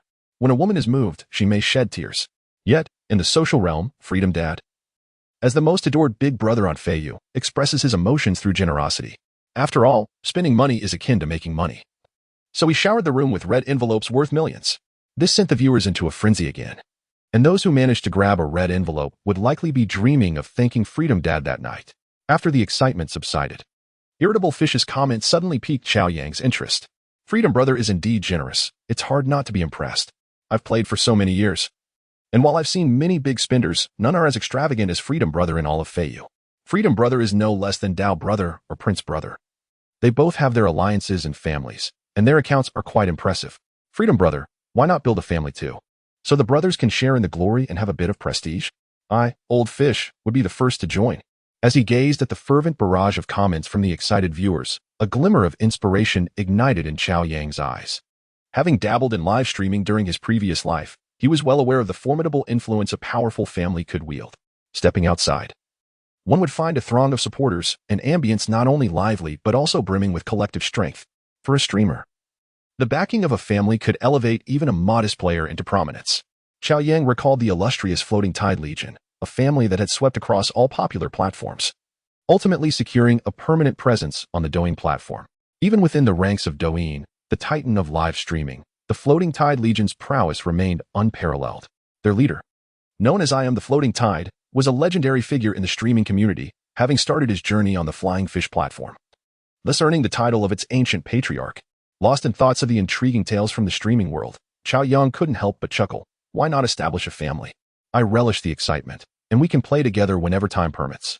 However, I lack the time to manage it. So let Qing Yin create a group. Those interested can reach out to her.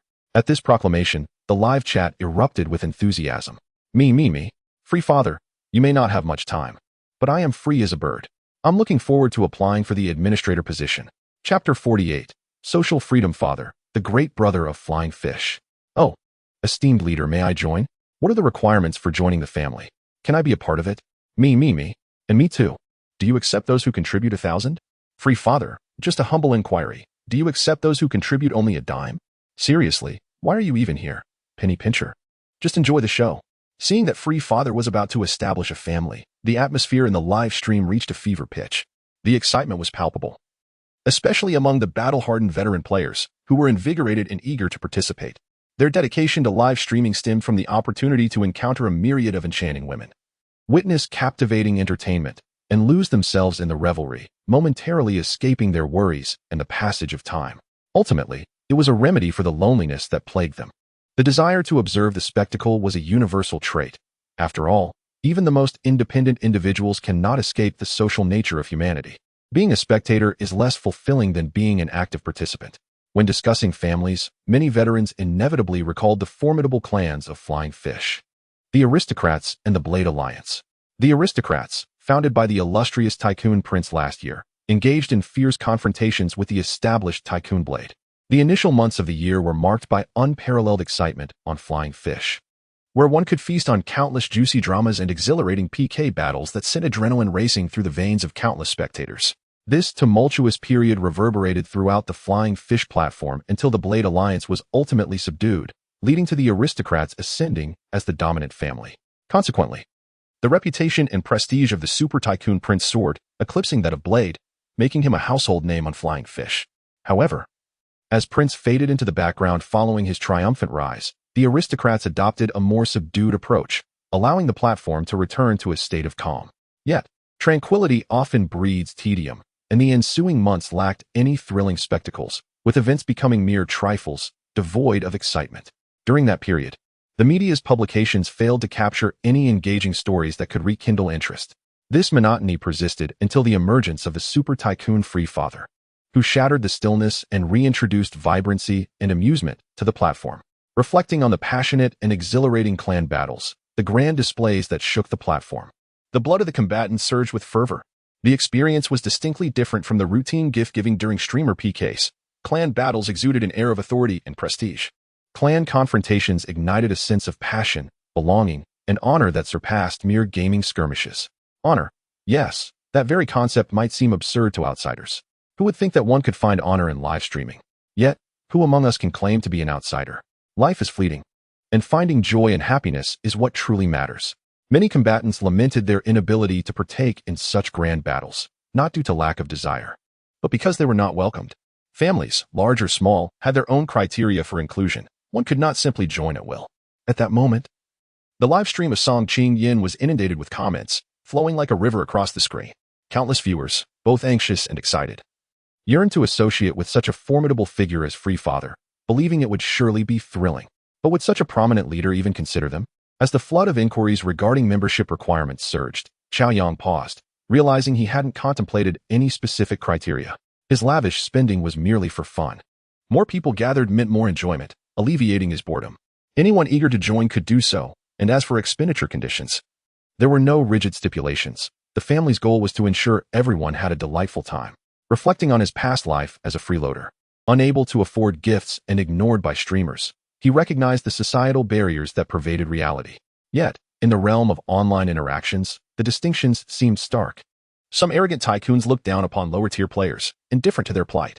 Cao Yang, empathizing with the struggles of the common viewers, typed in the comments, "This family is established for everyone's enjoyment and camaraderie, without any stringent requirements."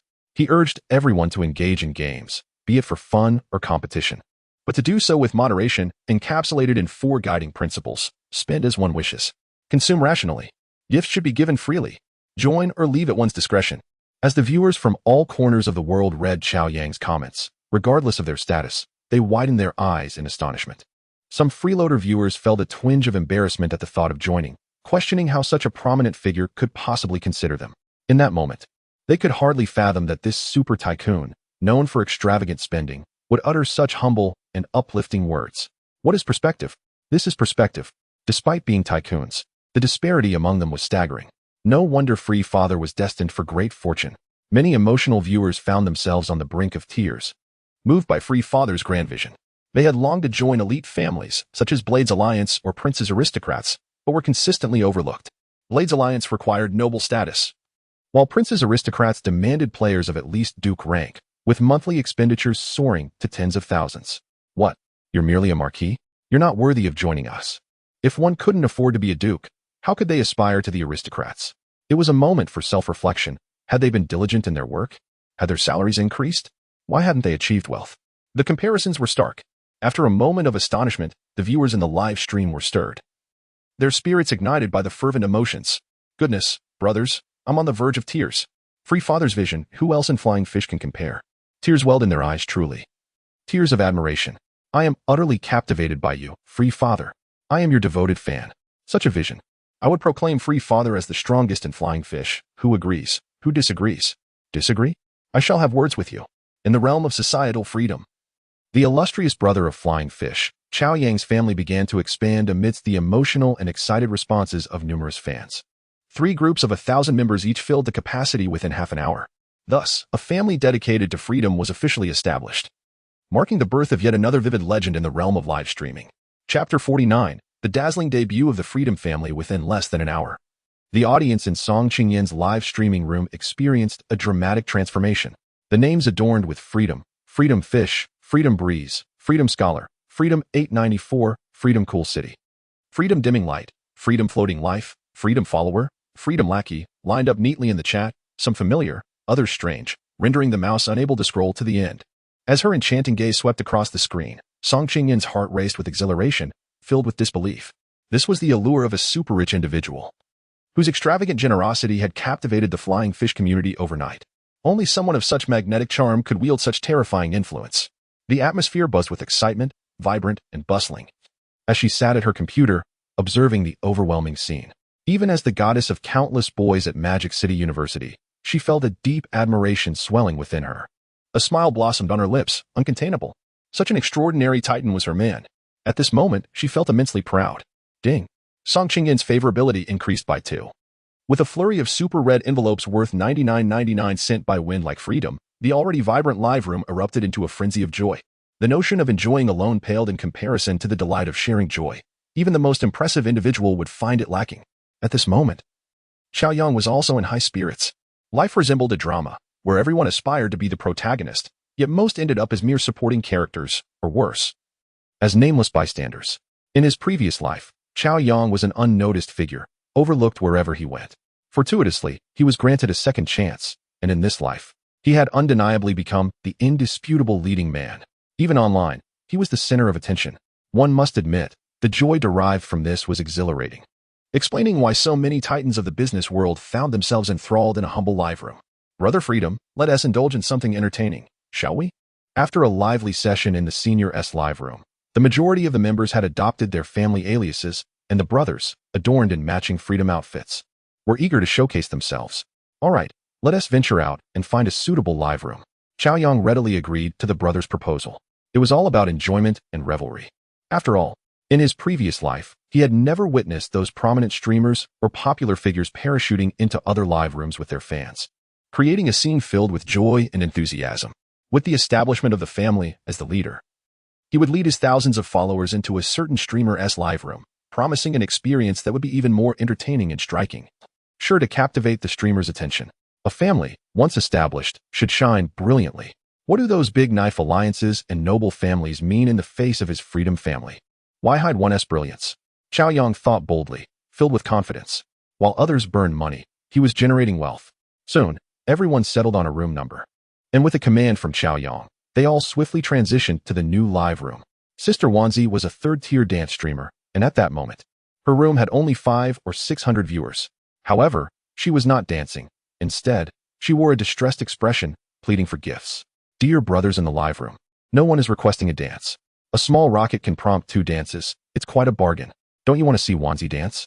Brothers, I'm struggling here. Can you please show some love? Wanzi is running low on supplies. Despite Wanzi's desperate pleas, the responses in the chat were scarce, and the few comments were from those lamenting their own financial woes. This left Wanzi feeling utterly despondent. Since the last generous patron had departed, she had been scraping by on crumbs. With 90% of the audience being freeloaders, new viewers were scarce, creating a vicious cycle. At that moment, after pleading for what felt like an eternity, not even a single rose appeared, driving her deeper into melancholy. Why couldn't such divine fortune fall upon her?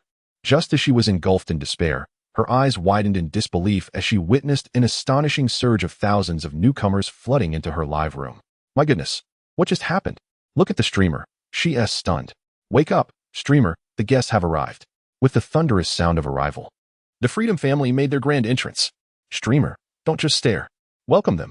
As Wanzi gazed at the rapidly scrolling chat, she snapped back to reality and instinctively prepared to greet her new audience. However, upon glancing at the viewer list, she found herself momentarily speechless, her mouth forming an A shape. The sight of the uniform aliases nearly blinded her. Yet, being a seasoned streamer, she quickly realized that this was a collective appearance by some family. While she had not encountered such a phenomenon in her own live room, it was a common occurrence on the platform. However, she had never heard of a family with freedom in their name. The sheer number and spectacle were impressive. At this moment, Cao Yang observed the bewildered streamer, unable to suppress a chuckle. Though her appearance was ordinary, her figure was quite alluring, dressed in a way that accentuated her assets. It was evident that she was a streamer who pushed boundaries. Understanding the intentions of the brothers who had chosen her, a smile tugged at Cao Yang's lips. Wind like freedom sent out 5 super rockets. In an instant, the explosive effects of the super rockets illuminated the live room, sending Wanzi's heart racing as she struggled to catch her breath. Thank you, esteemed benefactor. You're incredible. In her excitement, Wanzi leaped from her chair, unable to contain a joyful scream. However, the next moment, she was taken aback and covered her mouth in shock. Wind like freedom? Wasn't this the same freedom daddy that had been widely covered by various media outlets in recent days? In that instant, tears nearly filled her eyes as she realized that such a formidable figure had descended upon her live room. Thank you, Freedom Daddy. You're magnificent. Freedom Daddy. You're just too wonderful. Upon recognizing Cao Yang, Wanzi's voice trembled with excitement. Are you a dance streamer?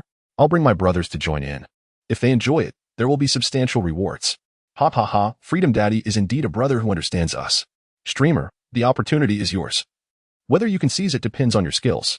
Higi, you understand.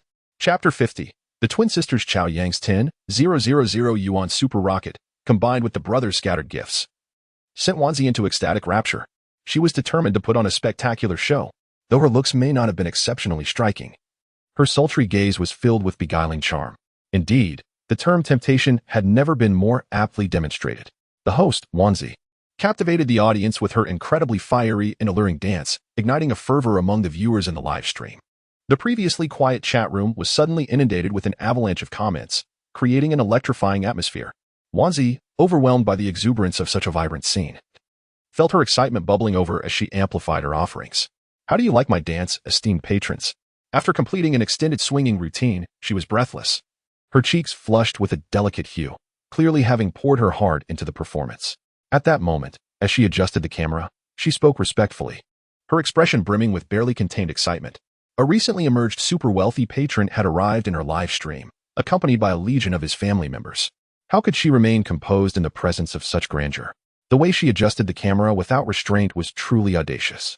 In this exhilarating environment, even the most composed gentlemen would likely lose their calm. It's a fleeting era. In a couple of years, such captivating hosts may vanish entirely. Cao Yang, watching intently, felt a surge of emotion. Hearing Wanzi's words prompted him to send a comment. Your dance is remarkable. Such a positive and energetic performance deserves appreciation. With a flurry of clicks, he sent out numerous extravagant gifts, causing an explosion of effects on the screen. Wanzi, having just settled back into her chair, was jolted by the sudden excitement, her enthusiasm reignited. Thank you, esteemed patron, she exclaimed, her voice cracking with emotion. After sending out 100 extravagant gifts, Cao Yang finally paused, leaving Wanzi awestruck, her eyes wide. My goodness, this is 200,000. What a generous patron. After gifting, he glanced at the group chat where his companions had already strategized their next move. Brothers, let us change our venue. Onward to the next destination. He sent out a comment and exited, concealing his achievements. The brothers followed suit, leaving the elated host in a state of disbelief, as if in a dream. Such explosive scenes unfolded one after another in various hosts' live streams, with every selected host rendered speechless and exhilarated. With this playful engagement, the reputation of the Free family skyrocketed. Every time they entered a new stream, Cao Yang would shower it with extravagant gifts, drawing the attention of thousands of onlookers. The news of the super wealthy patron forming a family and bringing his companions to inspect live streams spread like wildfire. in various player and host groups. The news circulated rapidly, igniting a frenzy once more. Many hosts who had yet to begin their broadcasts eagerly turned on their streams, hoping to be graced by the presence of the wealthy patron and become the fortunate one. It's worth noting that when the patron was in high spirits, he could easily bestow extravagant gifts worth $20,000, an opportunity not to be missed. Even major hosts found it hard to remain composed. Unfortunately, the reality is that such patrons cannot be summoned at will. Some rejoice, while others despair. However, it must be said that the reputation of the Free family was undeniably prominent, and it was only a matter of time before the media would catch wind of this sensational news. After visiting around 10 live streams, Cao Yang began to lose interest. His companions were drawn to those fiery and uninhibited female hosts, which was entertaining. Yet he found himself yearning to invite the mature and insightful Cao Yang to discuss the deeper meanings of life. After this round of exploration, he had gifted over 2 million. Among the 10 hosts, only one was eligible for a refund, while the others, despite their attractive appearances enhanced by makeup, failed to meet the standards. The only eligible host had an overwhelming number of 5 drivers, which quickly diminished Cao Yang's interest. Thus, he realized that although the live streaming platform was teeming with beautiful women, truly exceptional and high-scoring individuals were exceedingly rare, akin to treasures one could only hope to encounter. In the group, Cao Yang announced the conclusion of his exploration and prepared to take his leave. However, a sycophantic companion halted him, saying, "Boss, don't go. I recently followed a newcomer-esque stream. She hasn't been live for long, but the host is absolutely top-notch. Let us check it out together." With fervent promises that it would be worthwhile, his companion piqued the curiosity of the group. Even Cao Yang felt a flicker of interest and agreed to take a look. Thus, they arrived at the new live stream room based on the room number. Upon entering, their eyes immediately lit up, and excitement bubbled within them. The claims of his companion had proven true. The system's rating notification echoed in their minds. Cao Yang glanced, his heart racing with exhilaration. The host's score was an astonishing 90, and there were no drivers. This was indeed a rare gem of a host. To his astonishment, there were 2 identical hosts, twin sisters, streaming live. Looking at the system's information, he was filled with wonder at the identical ratings for 2 individuals. They were indeed a pair of stunning twins, with strikingly similar appearances and equally sensational figures. Though standing at 160 centimeters, slightly shorter than his previous encounters, they were still impressive among women. Their weight of 55 kilograms was well distributed, making them appear fit and alluring, not at all lacking when compared to the likes of Song Qing-in. As the twins sat together, they instantly captivated the audience that had entered the live stream. Even Cao Yang felt his spirits soar, thrilled to have encountered not one, but 2 incredibly rare treasures. Nice, this trip is worth it. Wow, I'm in love. That one is my wife, and that one is my sister-in-law. The excitement among the brothers was palpable as they sent a flurry of comments, filling the chat with their enthusiasm. The previously quiet chat room was now overflowing with messages as the sisters sat before their screens, utterly astounded. What had started as a modest gathering of 40 to 50 viewers had suddenly swelled to thousands, leaving them bewildered by the sheer volume of comments flooding in. The 2 sisters, who have yet to reach a month of broadcasting experience, found themselves utterly bewildered in the face of an unexpected and explosive situation, instantly panicking. Welcome all esteemed guests to our live stream. I am the host, Wen-in, and this is my sister, Qian. Thank you for joining us. The elder sister, Li Wenwen, quickly responded, her voice tinged with nervousness. The leader of their guild had repeatedly instructed them to call out the names of newcomers in the room to better retain their attention. But with so many people, how could she manage that? Just as she spoke, her dazed sister, Li Qian, snapped back to reality, her beautiful eyes suddenly sparkling with hope. Although she was unsure why so many had suddenly joined the stream, it did not deter her from expressing her gratitude. Thank you all for your support. Is there anyone who loves the host and can help us? We don't want to lose. As she gazed at the suddenly bustling scene, her excitement was palpable, her eyes gleaming with fervor. Yes, at this very moment, they were engaged in a PK battle. Initially, they had been striving to garner votes. But with only around 40 viewers, 99 of whom were merely passive watchers, they had managed to collect only a meager sum after an arduous effort. Their hopes had dwindled. Who could have anticipated such an influx of viewers? The opposing host appeared somewhat attractive, yet in the presence of these 2 stunning sisters, she was rendered a mere backdrop, easily overlooked. After all, the allure of these exquisite sisters was not a simple equation of 1 + 1 = 2. At this moment, upon hearing her sister's words, the chat sentiment shifted dramatically. Lose? Huh. The other side has only garnered 1,000. The Free family is here to secure the PK victory. These 2 sisters seem inexperienced at streaming, failing to recognize our esteemed Free dad. It was evident that they were newly minted hosts, unaware of the luck that had befallen them. Win like freedom, boss. What is the plan? Cao Yang, observing the bewildered yet exhilarated sisters, couldn't help but smile. These two were indeed fresh faces in the streaming world. He noted that the opposing host was named Dream Echo Little Flower, while the sisters were called Dream Echo Newbie Sisters Seeking Attention. They belonged to the same guild, and this PK seemed to be a veteran host guiding the newcomers. Regardless, he and his brethren had come here to support them, ensuring they would not falter. The Free family could not afford to lose. Brothers, draw your swords. Cao Yang quickly sent a message in the chat, a smile spreading across his face. Win like freedom sent 10 super rockets. The dazzling effects of the super rockets erupted in the live stream, followed by a flurry of gifts raining down. The tide of the PK battle shifted instantly, reducing the opposing team to a mere sliver of health. Oh my, super rockets. I can't believe I'm receiving super rockets too. Upon witnessing the spectacular display, Li Wenwen and Li Qianqian were left speechless, their mouths forming an astonished O, their hearts pounding like drums. Having streamed for over half a month, they had yet to receive even a small rocket, let alone a super rocket. Wow, wow, wow. Super rockets, thank you, esteemed guests. After a brief moment of shock, Li Qianqian sprang to her feet, her eyes shimmering with excitement as she exclaimed, "Thank you. Thank you all for supporting us, sisters sending love."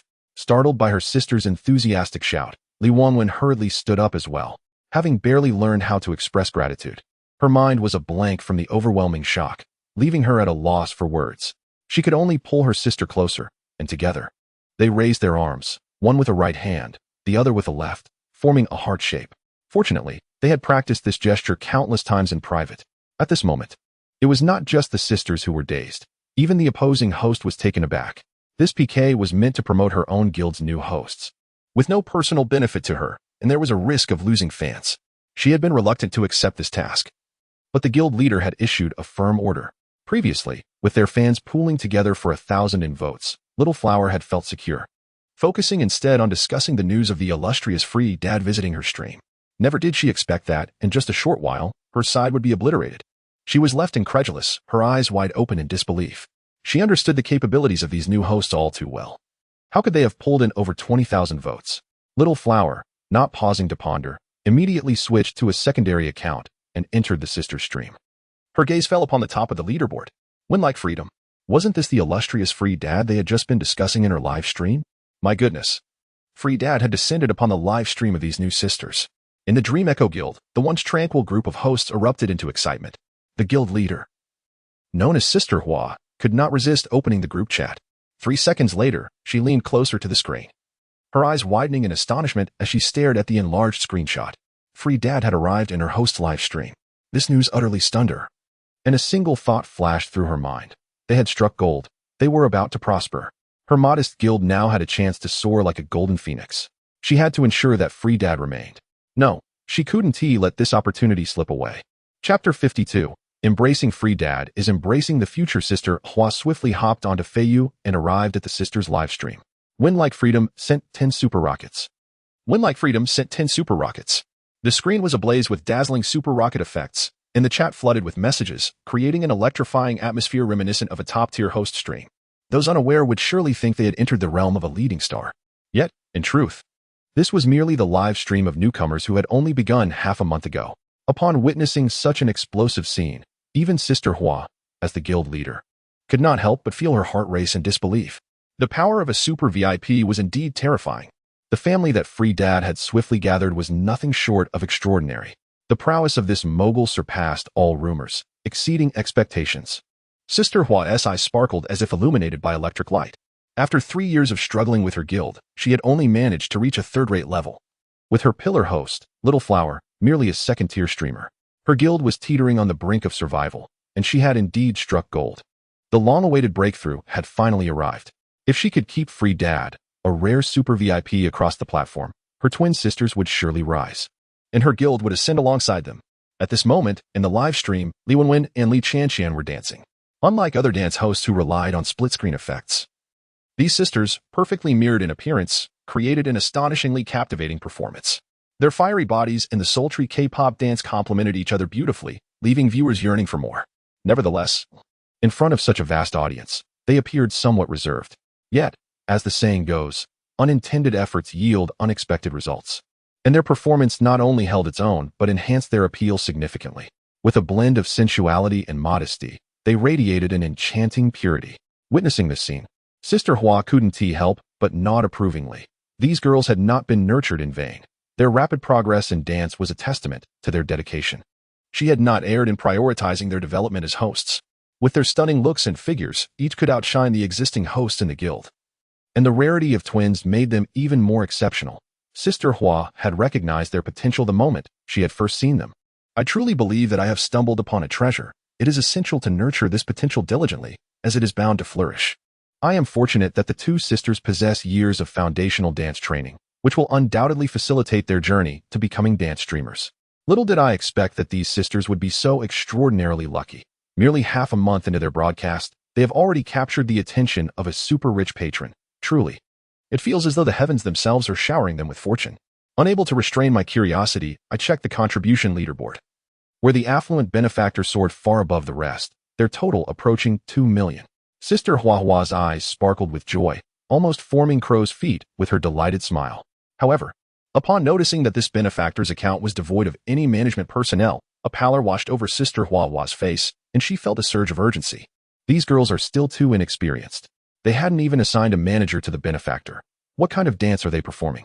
While captivating talents are indeed a worthy endeavor, timing is crucial. Even if they manage to retain all viewers, losing such a benefactor would be utterly nonsensical. One benefactor of this caliber can outweigh all others. At this moment, it is imperative to ensure that they win over this influential figure. Foolishness, sheer foolishness. The focus must be on retaining the benefactor, showering them with attention, assigning management, and most importantly, adding them as a friend. This must be prioritized. Sister Huahua hastily sent a message to the sisters via their group chat, worried they might overlook their phones. In her frantic state, she rushed out of the office to their live stream room, but the sisters were midway through their dance, making it difficult for her to interrupt.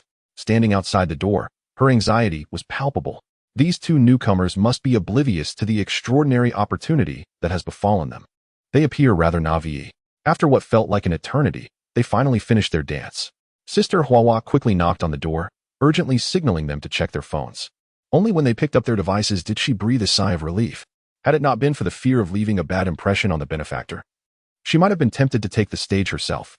After finishing their dynamic and enticing performance, both sisters were flushed with a rosy hue.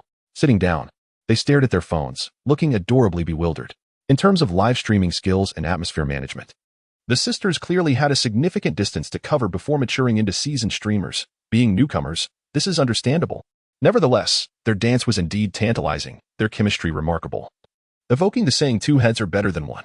With a smile, Cao Yang swiftly dismissed any wandering thoughts that might lead to trouble. All right, gentlemen, let's call it a day. We shall reconvene another time.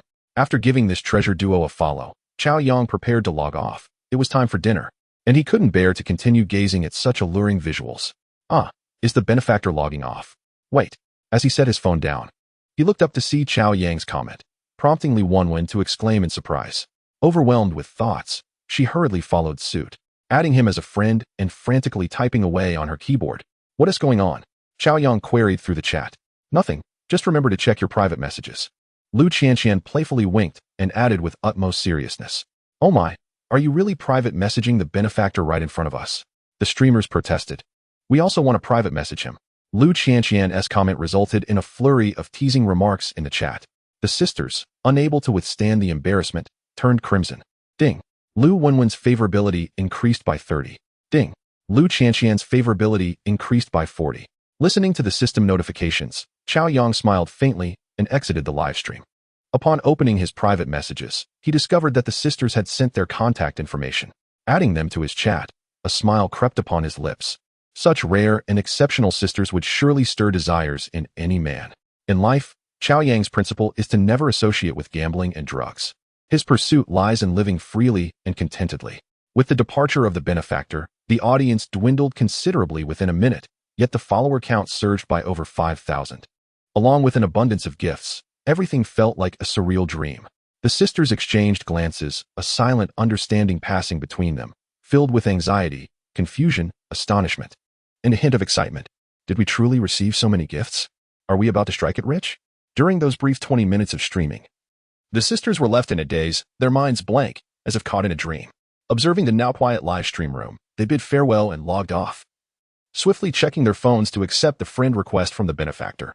Just then, the ever-serious Sister Huahua entered the room, her previously stern expression now radiating warmth. As if a mother were embracing her beloved daughters. Wenwen, Qianqian, did you add the benefactor as a friend? She inquired. The sisters, still somewhat bewildered, nodded in response. Well done. If we can retain such a benefactor, untold riches will surely follow. You two are on the brink of success, do you realize? As Sister Huahua animatedly elaborated. Lu Wenwen chuckled softly, while Lu Qianqian playfully stuck out her tongue, exclaiming, "This is too overwhelming. That benefactor showered us with so many gifts, Sister Huahua. If we manage to keep him, won't that be like grabbing onto a golden opportunity?" You two are thinking too small. Sister Huahua replied, her expression filled with admiration. Retaining such a benefactor is not merely about holding onto a leg, it is about embracing a future. Chapter 53, The Influence of the Benefactor. Ha! You two are indeed my lucky stars. At such an early stage, you have already captured the attention of the benefactor. Splendid work.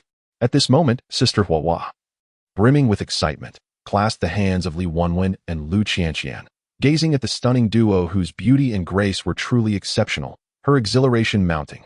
I told you, securing the benefactor means securing the future. Do not think I am speaking lightly. You are still novices, and after your broadcast, you must diligently practice your dance. It is understandable that you are unfamiliar with the benefactor's significance. Let me tell you, this benefactor has only been streaming for a few days. And do you know how much he has already spent? Almost 30 million. Not 3,000, not 300,000, but 30 million. This surpasses the annual spending of last year's top benefactor, Prince. Just think, if we can truly capture the interest of such a benefactor, what do we have to fear? There was a small streamer named Ching In, whom this benefactor had gifted over 15 million, and that does not even include the red envelopes he sent. A once-unknown streamer is now enjoying more fame than even top-tier streamers. Her rise to success is merely a matter of time. Then there was another streamer named Man, who received a staggering 5 million in one night. The envy of so many streamers is beyond measure. Yet she seems to be a part-time streamer and has not broadcasted in recent days. My dear sisters, this is truly a once-in-a-lifetime opportunity. You must seize it tightly. Sister Huahua exclaimed with enthusiasm, leaving the sisters speechless, their mouths agape in astonishment. The staggering figures of millions and tens of millions felt like a fairy tale to them, something they never dared to dream of. They initially only hoped to earn a modest salary of 5,000. In this moment, the realization dawned upon them that the unreachable wealth was suddenly within their grasp.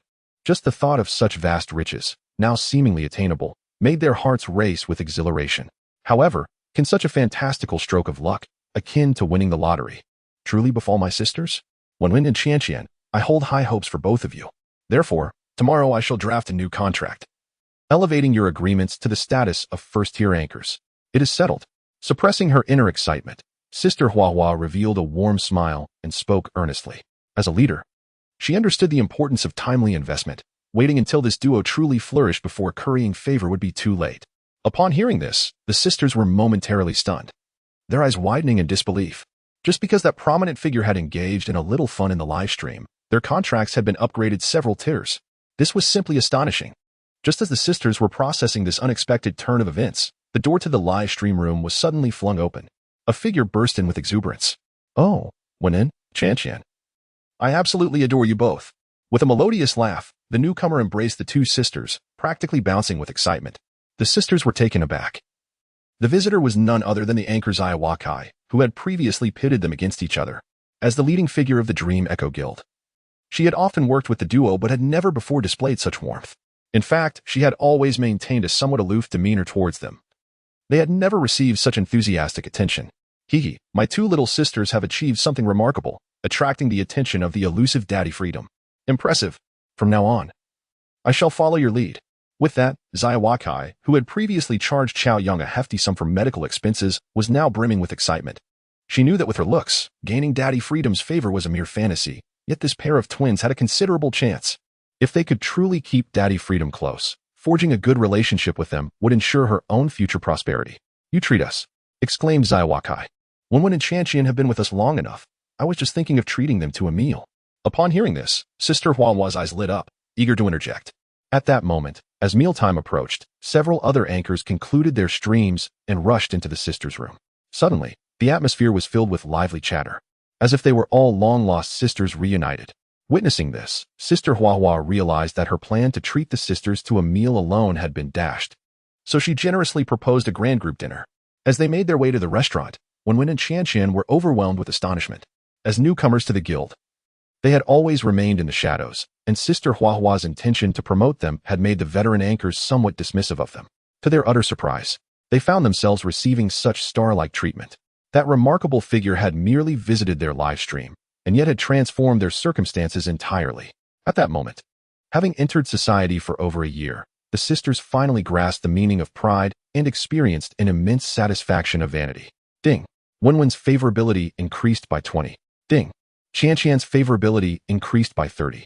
By the way, Wenwen, Qianqian, Daddy Freedom's visit to your live stream today does not guarantee future appearances. But the fact that he added you both as friends indicates a favorable impression. In the private dining room of the restaurant, Sister Huahua earnestly advised the sisters. You must strive to hold on to the favor of such an influential figure. Being an anchor is challenging. You must not only excel in your broadcast but also dedicate substantial time to nurturing relationships with the big shots.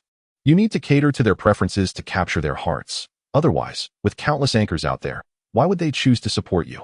You must be diligent and engage with them outside of streams. If you do not work hard, there are plenty of other charming individuals vying for their attention. Hearing this, Zai Wakai nodded vigorously. Sister Huahua is right. Let me tell you, my dear sisters, men are all big pigs. If you don't give them a taste of sweetness, they'll run off with other charming individuals.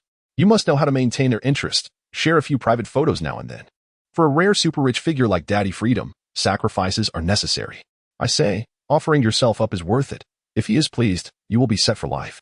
Zaya Wakai spoke with longing. Indeed, men are driven by their base instincts.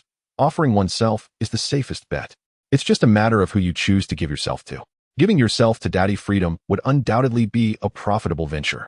Thinking back to my previous boyfriend, after a year together, I ended up with nothing when we broke up. I regret it deeply. Right. When seeking a partner, it should be someone like Daddy Freedom. I would gladly welcome him spending $1 million or even $10 million on me. However, men of Daddy Freedom's caliber typically overlook ordinary women. I fear we may not have a chance. Hearing Zaiwakai's words, the other anchors could no longer contain themselves and chimed in. The spacious private room suddenly transformed into a den of wolves, and the sisters found themselves uncomfortable under the barrage of bold remarks. Listening to the raucous discourse, the usually gentle and modest Wenwen felt her cheeks flush, unable to suppress her thoughts. Meanwhile, the vivacious Qianqian also blushed, yet her sparkling eyes darted with intrigue. Chapter 54. What to do if there's a leak? What does the future hold? For Wenwen and Qianqian, who have been in the workforce for over a year, the concept has become a distant notion that they can only dream about in secret. When they stepped out of the ivory tower of university, they, like all graduates, were filled with youthful vigor, believing they could wrestle with life. Yet, after a year of being battered by reality, they came to a profound realization: they were nothing. Unable to even secure a satisfactory job after countless twists and turns. Once proud of entering society, breaking free from constraints, and finally being able to control their destinies, they had envisioned a life where they no longer relied on their families, planning to support them once they earned money. Life, however, dealt them a harsh slap, catching them unawares.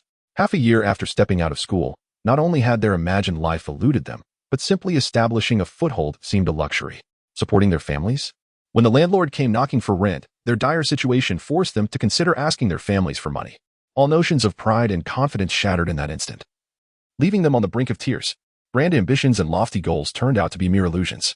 Simply surviving, finding solid ground, avoiding the landlord's demands, and indulging in a lavish meal at Hadaleo during moments of craving became their most extravagant desires. Like all fresh graduates, they found themselves in a quagmire. Without a good job, all their efforts amounted to nothing. After finally landing a promising position at a reputable company, they endured months of harassment and innuendos from a greasy superior. Before completing their probation, the sisters nervously resigned. Fortunately, not long after, they saw a recruitment post for anchors at Dream Echo Guild and came here. The sisters had previously watched live streams but knew little about the industry. During their interviews, they were fed grandiose promises. However, after a year of harsh lessons from the world, they no longer held naive expectations. What truly attracted them was the enticing monthly base salary of 5,000 yuan. With their background in dance, they quickly adapted after a brief training period and began broadcasting. For the past half-month, they had been immersing themselves in live streaming and dance practice, leading fulfilling lives. Yet, success was not easily attained. Even with the guild's resources directed toward them, progress was slow. After half a month, the sisters had come to understand that while this industry held immense potential, success was not guaranteed. It was a treacherous path where only a select few lucky individuals soared to great heights. However, since they had arrived, the two women were determined to make an earnest attempt, for at least there was a base salary of 5,000. After half a month, they remained bewildered and disoriented. Until today, when that man descended into the live stream like a deity, extravagantly showering gifts, a spectacle that profoundly shocked them. Even now, the mere recollection of that moment sent their hearts racing like a drum, filled with an exhilarating thrill. Hearing about the extravagant feats of the generous benefactor, who casually spent millions, was utterly impactful. Their worldviews had been completely transformed. Millions, if spent on oneself, that could equate to 3 decades of hard work. Faced with such temptation, it was impossible for any rational person to remain composed. The future, it seemed, was not as distant as they had once thought. The question now was, how could they seize such an opportunity? Ding. Congratulations, the host's favorability with Li Woman has surpassed 50, elevating their relationship to a first-tier friendship. Ding. Congratulations. The host's favorability with Li Chanqian has surpassed 50, elevating their relationship to a first-tier friendship. Ding. Congratulations, the host's favorability with Li Chanqian has surpassed 60, elevating their relationship to a second-tier admiration. In the luxurious dining room of the Riverside Suite, as Cao Yang enjoyed his dinner, a smile unconsciously crept onto his lips upon hearing the system's notification. It appeared that the exquisite sister duo could not remain indifferent to the bait he had cast. Cao Yang was hardly surprised. After all, the allure of wealth was a power that anyone could understand. Even heroes must bow for a mere handful of rice, let alone 2 young women. Yet, the differing rates at which their favorability increased did catch him off guard. Although they were identical twins, mirroring each other in beauty and figure, it seemed there were subtle differences after all. The same appearance, yet distinct charms. How intriguing. With this thought, Cao Yang's smile broadened. He quietly activated the rewards, 2 first-tier rewards and 1 second-tier reward, yielding 4 free attribute points, which he accepted with delight, having no lofty expectations for such low-tier rewards. What are you smiling about? Why aren't you eating?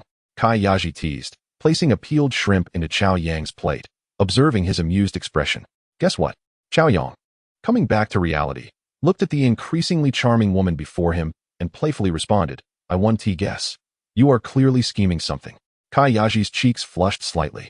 She had seen a similar smile from him the night before and could not help but roll her eyes in a flirtatious manner. The dignified and alluring woman suddenly exuded an enchanting presence, causing Cao Yang's heart to skip a beat. All afternoon, the excitement stirred by those streamers had nearly overwhelmed him. Yaji, don't leave tonight. Unable to contain himself, he reached out and grasped her delicate hand, his gaze intense. At his words, Kai Yaji's heart raced, and her fair face turned crimson. Yang, I want to go back and check on Yu. That girl might go wild playing games if I don't. In that fleeting moment of vulnerability, reason regained control. Kai Yaji gazed at Cao Yang's fervent expression, biting her lip in anxiety, before adding shyly, right now, my body is still sore. Another day, okay? It was admirable for a man to be strong, yet his overwhelming vigor left Kai Yaji feeling somewhat overwhelmed, observing her sudden timidity akin to that of a frightened rabbit. Cao Yang couldn't help but chuckle, his tone affectionate. All right then, take the night to rest. After dinner, Kai Yaji departed, and at that moment, Cao Yang received a message from the exquisite sister duo. Li Woman sent a flurry of heartfelt gratitude, earnest yet lacking substance. In contrast, Li Chanqian, bolder than flight attendant Zhao Sherman, sent several photos showcasing her alluring legs and stockings, captivating Cao Yang's attention.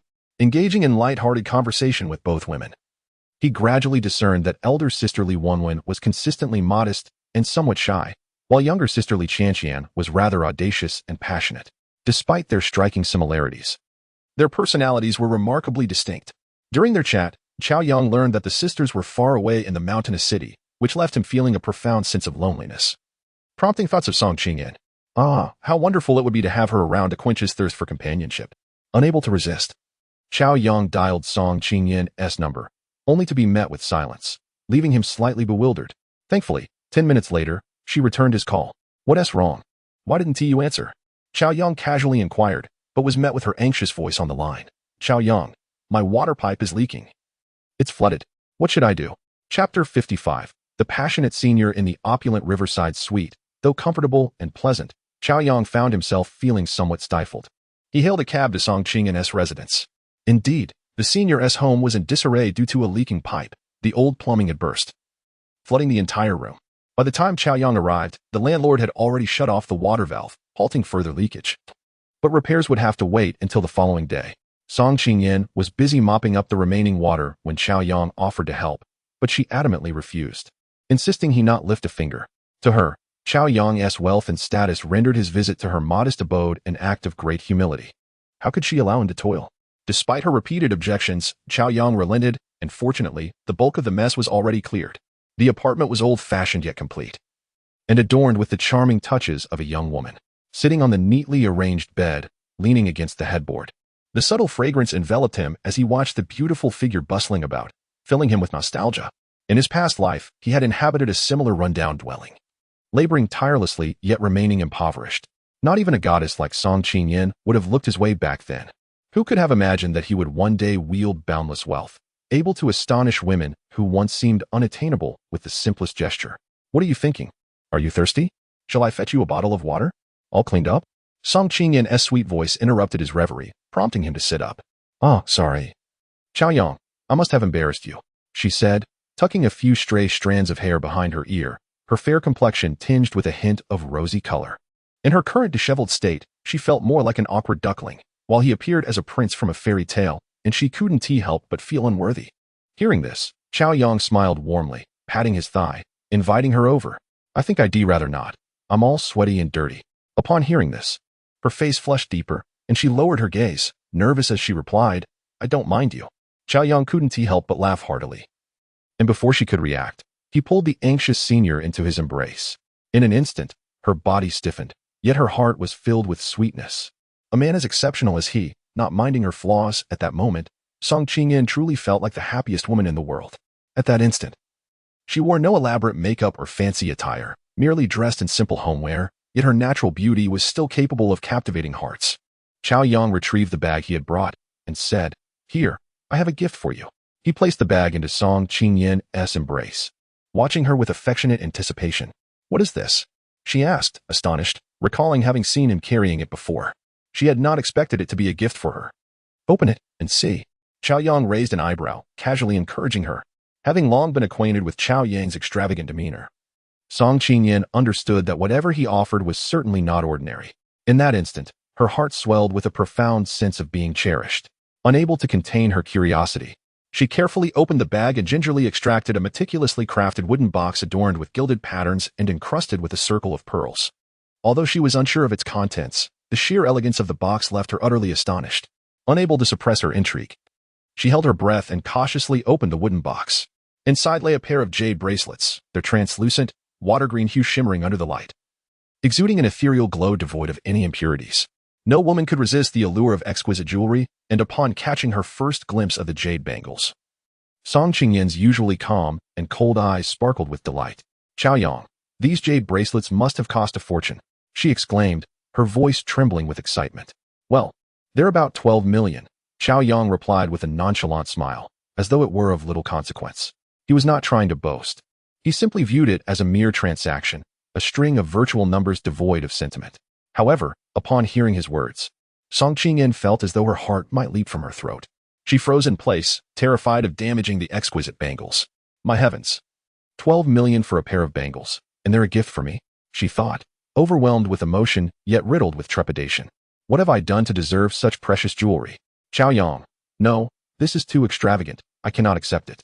Even if it were to be given to me, I would be too afraid to wear it for fear of damaging it. With a heart full of gratitude, she gazed at Cao Yang, her expression tense, observing her reaction. Reminiscent of Kai Yaji when she donned the heart of the starry sky, Cao Yang couldn't help but chuckle softly. It's for you, so just accept it. Are you saying my woman can't wear a bracelet? If it gets damaged, I'll simply buy a new one. Having already experienced a similar scenario with Kai Yaji, he wasted no time in placing the bangles on Song Qingyan's slightly trembling wrists. You must accept this, no refusals. Be good.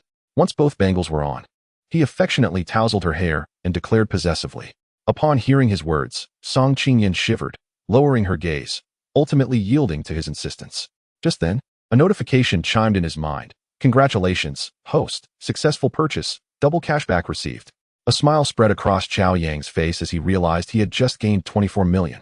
How splendid, he thought, reveling in his good fortune. Yet, he soon noticed that Song Qingyan's shoulders were gently trembling. Unable to resist, he lifted her chin, and in the next moment, he saw her serene face streaked with tears.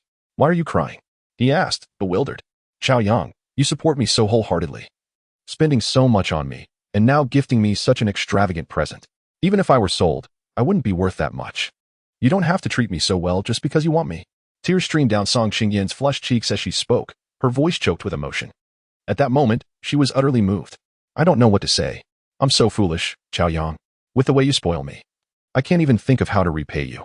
She had always presented a cold facade as a form of self-protection. Having been bullied in her youth without anyone to stand up for her, she had to grow strong to protect herself and her sister. Now, the sensation of being cradled in someone's gentle care nearly melted her heart. "Silly girl, you're mine. If I don't spoil you, who else will?" Cao Yang replied with a soft chuckle, caressing her delicate chin. "Cao Yang," she murmured, unable to maintain her composure any longer. The goddess, known for her icy demeanor, was now ablaze with warmth. The following morning, with the enticing aroma wafting through the air, Cao Yang awoke from his slumber. In the makeshift kitchen transformed from a small balcony, Song Qingyan, donned in an apron, was busy preparing breakfast. The once aloof goddess among her classmates now appeared as a charming little chef, and the sight of her alluring figure ignited his appetite. "What are you making?" "It smells delightful," he inquired, resting his chin on her delicate shoulder, inhaling her subtle fragrance. "Just frying an egg," she replied, turning her head to glance at the still sleepy Cao Yang, a sweet smile gracing her lips. With a soft peck on his cheek, she added, "It'll be ready soon. Hurry and wash up." Looking at the perfectly golden egg in the pan, his appetite surged. Having once been a struggling individual, cooking was a necessary skill for survival. Yet, he recognized that Song Qingyan was adept in the kitchen as well. In this era, where many young women were unaccustomed to domestic tasks, finding one who was both stunningly beautiful and skilled in cooking was a rare treasure. After a night of vigorous activity, Cao Yang felt quite hungry. Forgoing further affection, he made his way to the bathroom. The water valve was shut, and the pipes ran dry, leaving only a bucket of water that Song Qingyan had prepared. Washing up was a bit inconvenient. Having grown accustomed to the lavishness of a five-star hotel, he found the simplicity of the old apartment rather jarring. After a quick wash, he looked at his reflection and chuckled softly, realizing the truth in the saying that it is easier to fall into extravagance than to return to simplicity. However, even without running water, the living conditions of this old apartment were far from ideal, and the surroundings were a mix of chaos. As one of the beauties of Magic City University, Song Qingyan's current living situation felt somewhat beneath her worth. Now that he had wealth, there was no need for either of them to endure such conditions. After all, why accumulate wealth if not to enjoy life? A decision formed in his mind. It was time to fulfill his greatest aspiration from his previous life. "Cao Yang, come eat," Song Qingyan called, her voice laced with urgency. Emerging from the bathroom, he was greeted by a simple breakfast laid out on a modest table: milk, bread, and a lovingly made egg. "I'm sorry it's so simple," she said, feeling a bit embarrassed. To her, such a breakfast seemed inadequate for someone of Cao Yang's wealth. Seeing her anxious expression, he tenderly pinched her nose and smiled. While he was indeed wealthy, he had not developed an aversion to simple fare. He had no qualms about enjoying a humble breakfast. After finishing the meal, they soon welcomed their landlord, who arrived with a repairman to fix the plumbing. With the landlord present, Cao Yang felt at ease and took Song Qingyan by the hand as they stepped outside. "What are we doing?" she asked, curiosity evident in her voice. "Buying a house," he declared with enthusiasm. For anyone, purchasing a home is a significant event, a lifelong pursuit for many. Given the exorbitant real estate prices in Magic City, it was a dream that had once seemed unattainable to Cao Yang. Yet, with his current status, acquiring a property felt like a mere formality. Having witnessed Song Qingyan's living conditions, he was determined to expedite the process. It was inevitable. They could not continue living in a hotel indefinitely. After gifting the heart of the starry sky to the mature Kai Yaji and receiving a cashback of 100 million, and gifting Song Qingyan the jade bangles with a cashback of 24 million, his recent expenditures in the live-streaming realm had amassed over 50 million in total. By now, I have unknowingly amassed an astonishing deposit of nearly 170 million. While purchasing top-tier luxury residences such as Tan Palace, Dongjiao No. 1, or Shi Mountain Manor might be somewhat extravagant, acquiring a grand villa is certainly within reach.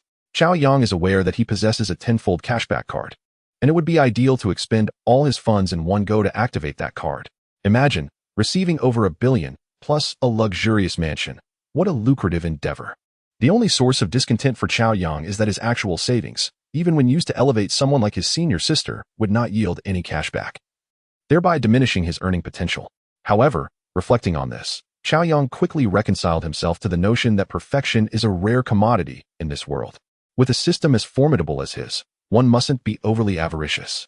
Embracing urban greenery, hidden yet prominent, this estate boasts timeless grandeur.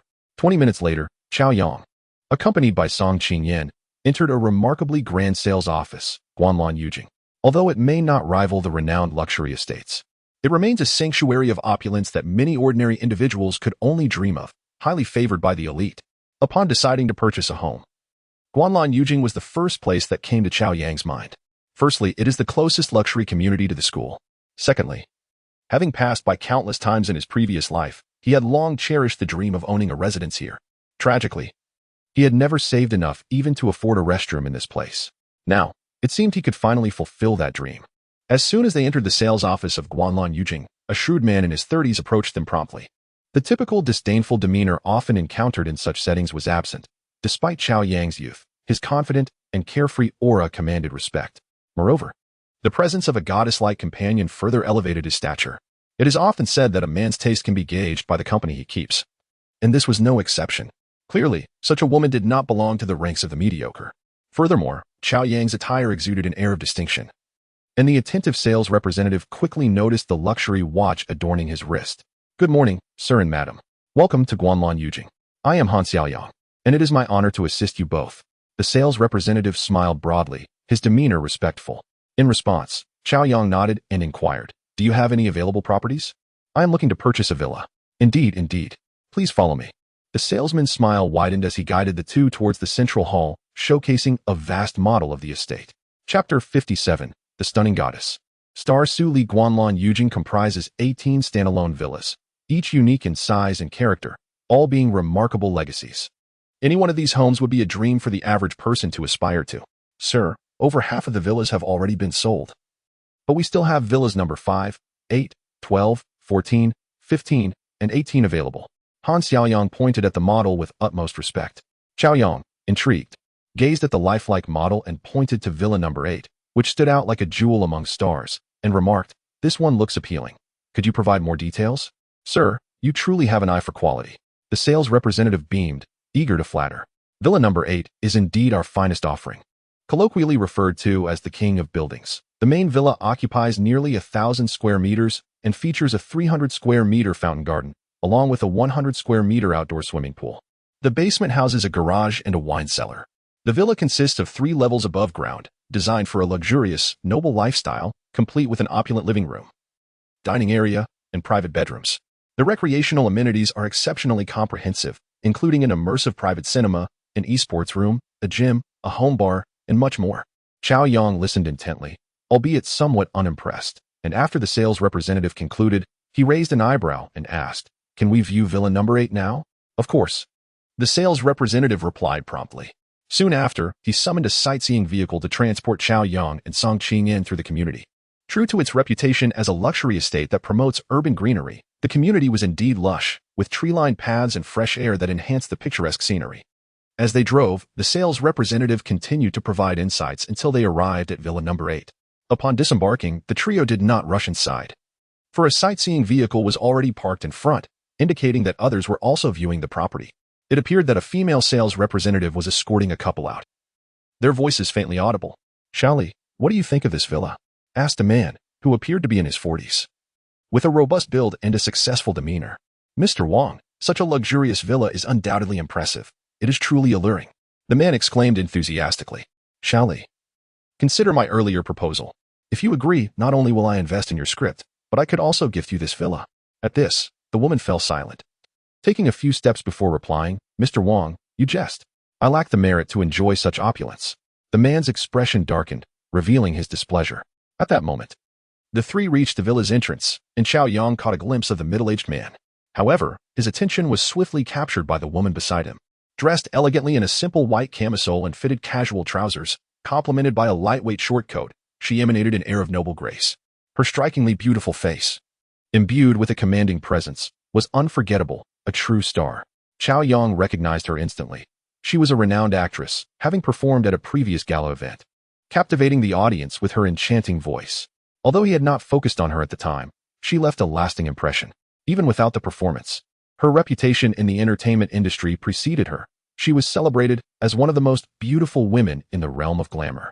Her name was Su Li, Hailed as the most exquisite school bell in the 200-year history of the Dragon Country Academy of Drama. This fact was universally acknowledged. Ding.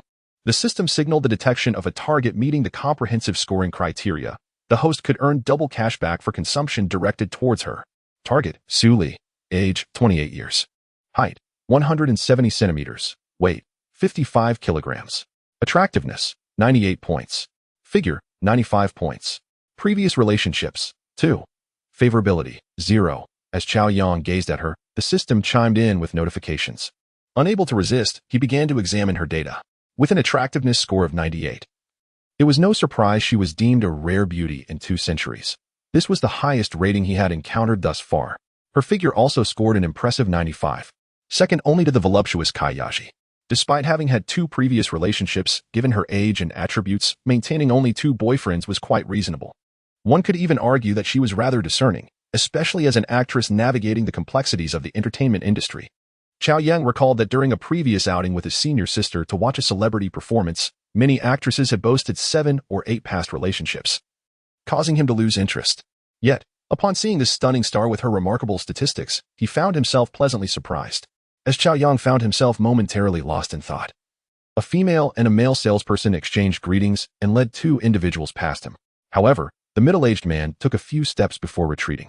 Xiao Xiao, it truly is you. What a pleasure to meet you. The middle-aged man's voice, tinged with excitement, jolted Cao Yang back to reality. Gazing at the man before him, Cao Yang felt a wave of confusion wash over him. He realized he had no recollection of this individual.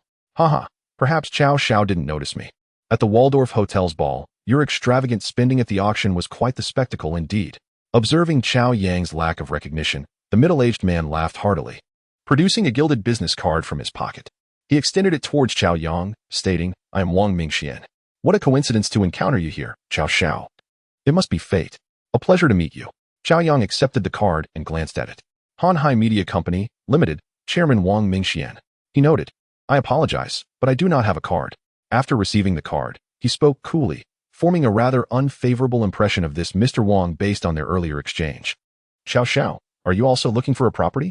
Haha, I won't disturb you further. Perhaps we'll meet again. Noticing Cao Yang's indifferent demeanor, Wang Mingxian chuckled awkwardly. Seemingly feeling the sting of rejection, he left with a parting remark and turned away. In the midst of Wang Mingxian's attempt at conversation, the strikingly beautiful Su Li's gaze fell upon Cao Yang. Realizing who he was, her heart stirred. Recalling the impressive image he had portrayed at the auction with his lavish spending.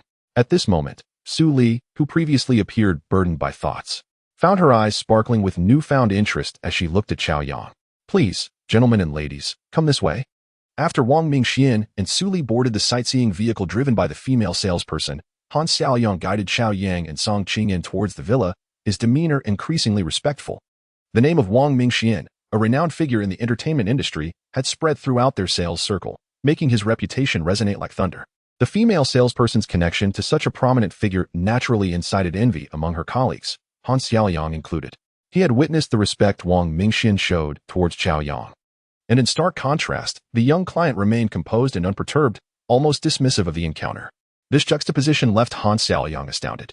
It became increasingly clear that this young client was, in fact, a figure of greater significance than the so-called big shot. His realization sent a thrill through him. He had previously underestimated Cao Yang's status. Now convinced that he was in the presence of a true financial titan, Han Xiaoyang felt relieved that he had not treated Cao Yang with indifference. With a broader smile, he eagerly began to introduce the villa's features. As the trio traversed a small path through a 300-square-meter garden bursting with blooming flowers, a sense of tranquility enveloped them. At the end of the path lay a decorative rock fountain, with a few koi swimming in the pond. Beyond the fountain stood a grand 3-story villa, sprawling across nearly 1,000 square meters. The entire structure boasted luxurious decor, and upon entering, the ambience exuded sophistication. Walking on the marble floor led them to the expansive living room, adorned with marble, leather, and hardwood surfaces, complemented by a magnificent crystal chandelier that enhanced its opulent quality. Every piece of furniture and decor was said to be custom-made from high-end luxury brands. Cao Yang sank into a sumptuous leather sofa, appreciating its exquisite texture and unparalleled comfort. In such a refined setting, whether sitting or lounging, one indulged in sheer pleasure. The living room featured a spiral staircase leading to the upper levels, with a glass elevator connecting the underground garage to the top floor. After a round of exploration on the first floor, the trio boarded the all-glass elevator and ascended to the third floor, which primarily consisted of bedrooms. The master suite and guest rooms numbered over a dozen, each a lavishly appointed suite. The master bedroom, complete with a bathroom and walk-in closet, measured nearly 200 square meters, and Cao Yang surveyed the space with satisfaction. The design and use of space reflected a lifestyle of quality, with even the faucets being custom-made from pure brass. The expansive floor-to-ceiling windows ensured abundant natural light and ventilation throughout the room. Sitting on a bespoke sofa by the window, observing the bedroom that dwarfed the average home, Cao Yang couldn't help but marvel at the extravagance of residing in such a luxurious abode. Each inch of the flooring reeked of wealth, a notion that would surely provoke the ire of keyboard warriors who despised the affluent. Let them criticize, he mused with a faint smile. If enjoying life is a sin, then I shall embrace the role of a most irredeemable sinner.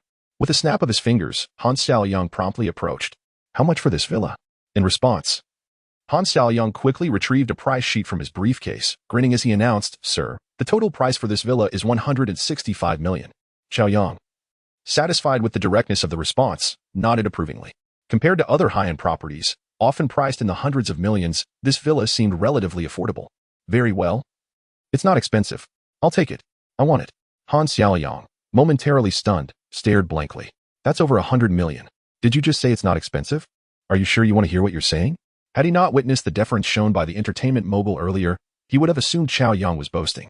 But now, observing Cao Yang's calm demeanor, his heart raced with a mix of excitement and disbelief. Mr. Cao, did I hear you correctly? You wish to purchase this villa? Yes, you heard correctly. Is there a problem? I want it now, full payment. Prepare the contract. And no problem. Please hold on. After hearing Cao Yang's firm words, Cao Yang was momentarily speechless, his face flushing with excitement as he stammered. He could hardly believe that this prestigious property was so effortlessly sold from his hands. It felt like a dream come true. The previous female salesperson had invested considerable time trying to engage Wang Mingxian, yet he had only exhibited a slight interest in purchasing, primarily regarding financing options. Yet here was Cao Yang, who merely needed a brief tour to decide to buy, and he was paying in full. Now that was a true big shot. To him, over 100 million was nothing. After a flurry of enthusiastic nods and bows, Cao Yang hurried off to make the necessary calls for the contract. What's wrong? You've been quiet. After Cao Yang departed, Cao Yang turned to embrace the still silent Song Qingyan, gently smiling. At that moment, the senior student struggled to maintain her composure, her eyes wide with astonishment. Initially, she had refrained from speaking in fear of saying something inappropriate in the presence of such opulence. But now her silence stemmed from being utterly awestruck by Cao Yang's nonchalance towards spending over 100 million. Previously, his lavish purchases in the millions had already reshaped her understanding of wealth. She believed she had grasped the extent of Cao Yang's affluence. Yet it was clear she had only scratched the surface of her ignorance regarding his financial prowess. Seeing the seemingly shocked Song Qingyan, Cao Yang chuckled softly, planting a gentle kiss on her smooth forehead as he playfully asked, What do you think of this place? Do you like it? At his words, Song Qingyan's eyes sparkled with joy, and a lovely blush crept across her cheeks as she nodded enthusiastically, biting her lip like a chick pecking at grain. Who wouldn't adore such a grand villa, whether they were 99 years old or just learning to walk? As I awaited the completion of the arrangements here, I thought about moving in as well. Although the place is exquisitely furnished, it still requires many essential items for daily living. With its vast expanse, I would need to hire several servants and, of course, a chef. Nevertheless, it should all come together swiftly. The thought of one day living a life of indulgence akin to a wealthy landlord brought an involuntary smile to Cao Yang's face. At that moment, his senior's eyes sparkled with excitement, admiration, and a deep, enchanting affection. She stood on her toes, unable to restrain herself, and kissed Cao Yang passionately. The sheer bliss was overwhelming. What merit had he to encounter such exceptional individuals? She felt utterly inadequate to repay them, except by offering her heartfelt kiss. Before long, the sales manager personally delivered the purchase contract for the property. With wealth, everything becomes straightforward. Under the watchful eyes of several onlookers, Cao Yang inscribed his name on the contract and made the full payment. Mr. Cao, congratulations on becoming our most esteemed owner at Guanlan Yujing. The sale of the penthouse thrilled the manager and sales staff, who were nearly inclined to bow in reverence to this newfound benefactor. Little did they know. While maintaining an air of nonchalance, Cao Yang retrieved his phone and, upon reading a text message, felt an exhilarating rush. Longhua Bank, your account ending in 9966 has received a deposit of 1.65 billion yuan, current balance. Good heavens, over 1.6 billion. The tenfold cashback card is truly remarkable. After a round of congratulations, the manager offered numerous perks to such a distinguished client, including a 2-year waiver on property fees, which amounted to nearly $5 million. However, to the newly affluent Cao Yang, this was merely a trifling sum, a mere drop in the ocean.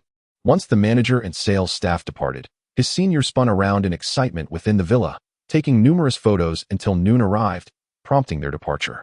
However, as they exited the gate, they came to an abrupt halt, greeted by the sight of a stunning figure standing at the entrance. It was unclear how long she had been waiting there, drenched in perspiration. Cao Yang gazed in surprise at the breathtaking woman before him, the renowned star, Su Li.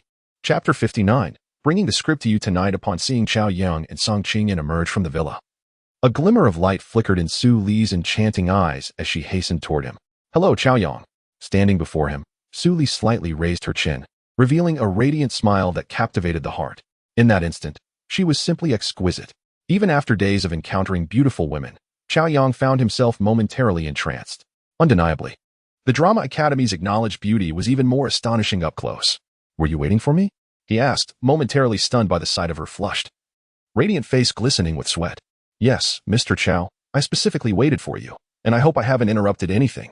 Su Li wiped the perspiration from her brow, speaking earnestly. Though not immensely famous, she was indeed a well-known star, and to wait for him in such sweltering heat piqued Cao Yang's curiosity further. What brings you here? Hearing his question, Su Li's striking face turned slightly awkward as she bit her red lip and replied, I apologize for intruding, Mr. Cao. Firstly, I admire your charisma. And secondly, I have a promising script in hand, and was wondering if you might be interested in investing? After a brief pause, without waiting for Cao Yang's response, she quickly added, this script has great potential, and if you choose to invest, I am confident it will yield a substantial profit for you. A script? An investment? At first glance, it seemed unrelated to him, and Cao Yang was about to decline. However, suddenly, he recalled an unused investment fund of 1.5 billion yuan. Investing in this exquisite lady not only promised returns, but also doubled the principal amount. This was indeed a lucrative deal. With that thought in mind, Cao Yang's interest peaked. What script? Do you have it with you? I'd like to see. Ding. Su Li's favorability rating increased by 20. Observing Cao Yang's keen interest in her script, Su Li felt a surge of happiness, though a hint of embarrassment crossed her face. I apologize, Mr. Cao, but I didn't expect to meet you today, so I didn't bring the script. Would it be alright if you shared your contact information?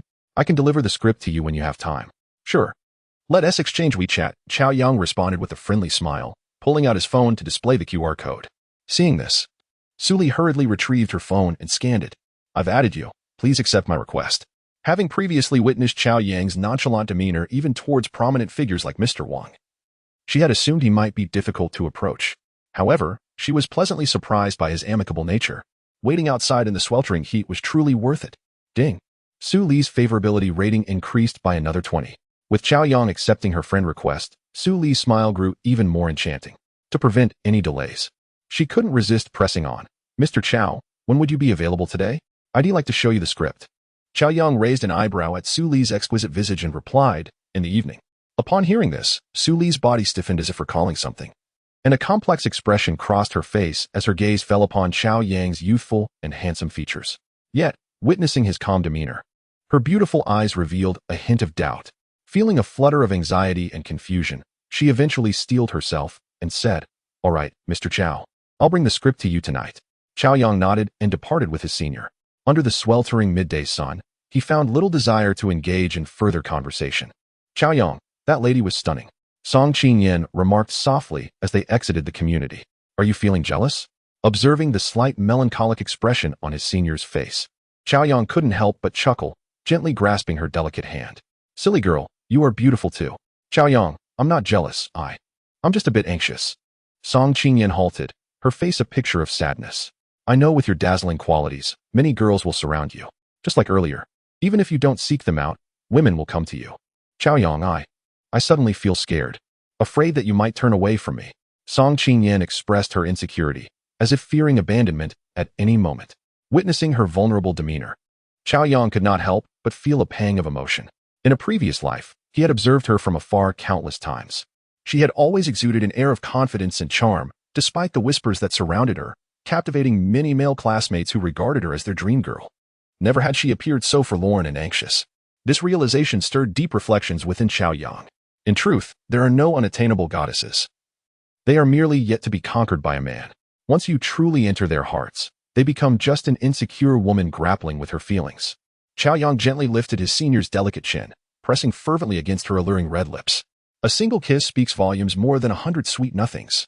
Offering reassurance to a woman, Song Qingyan stiffened momentarily, but soon wrapped her arms tightly around Cao Yang's waist, responding with fervent passion. After a prolonged kiss, they parted, and the dazed senior inhaled deeply, her cheeks flushed and radiant as they stood on the bustling street. "Silly girl, are you still lost in thought?" Cao Yang teased, holding her hand.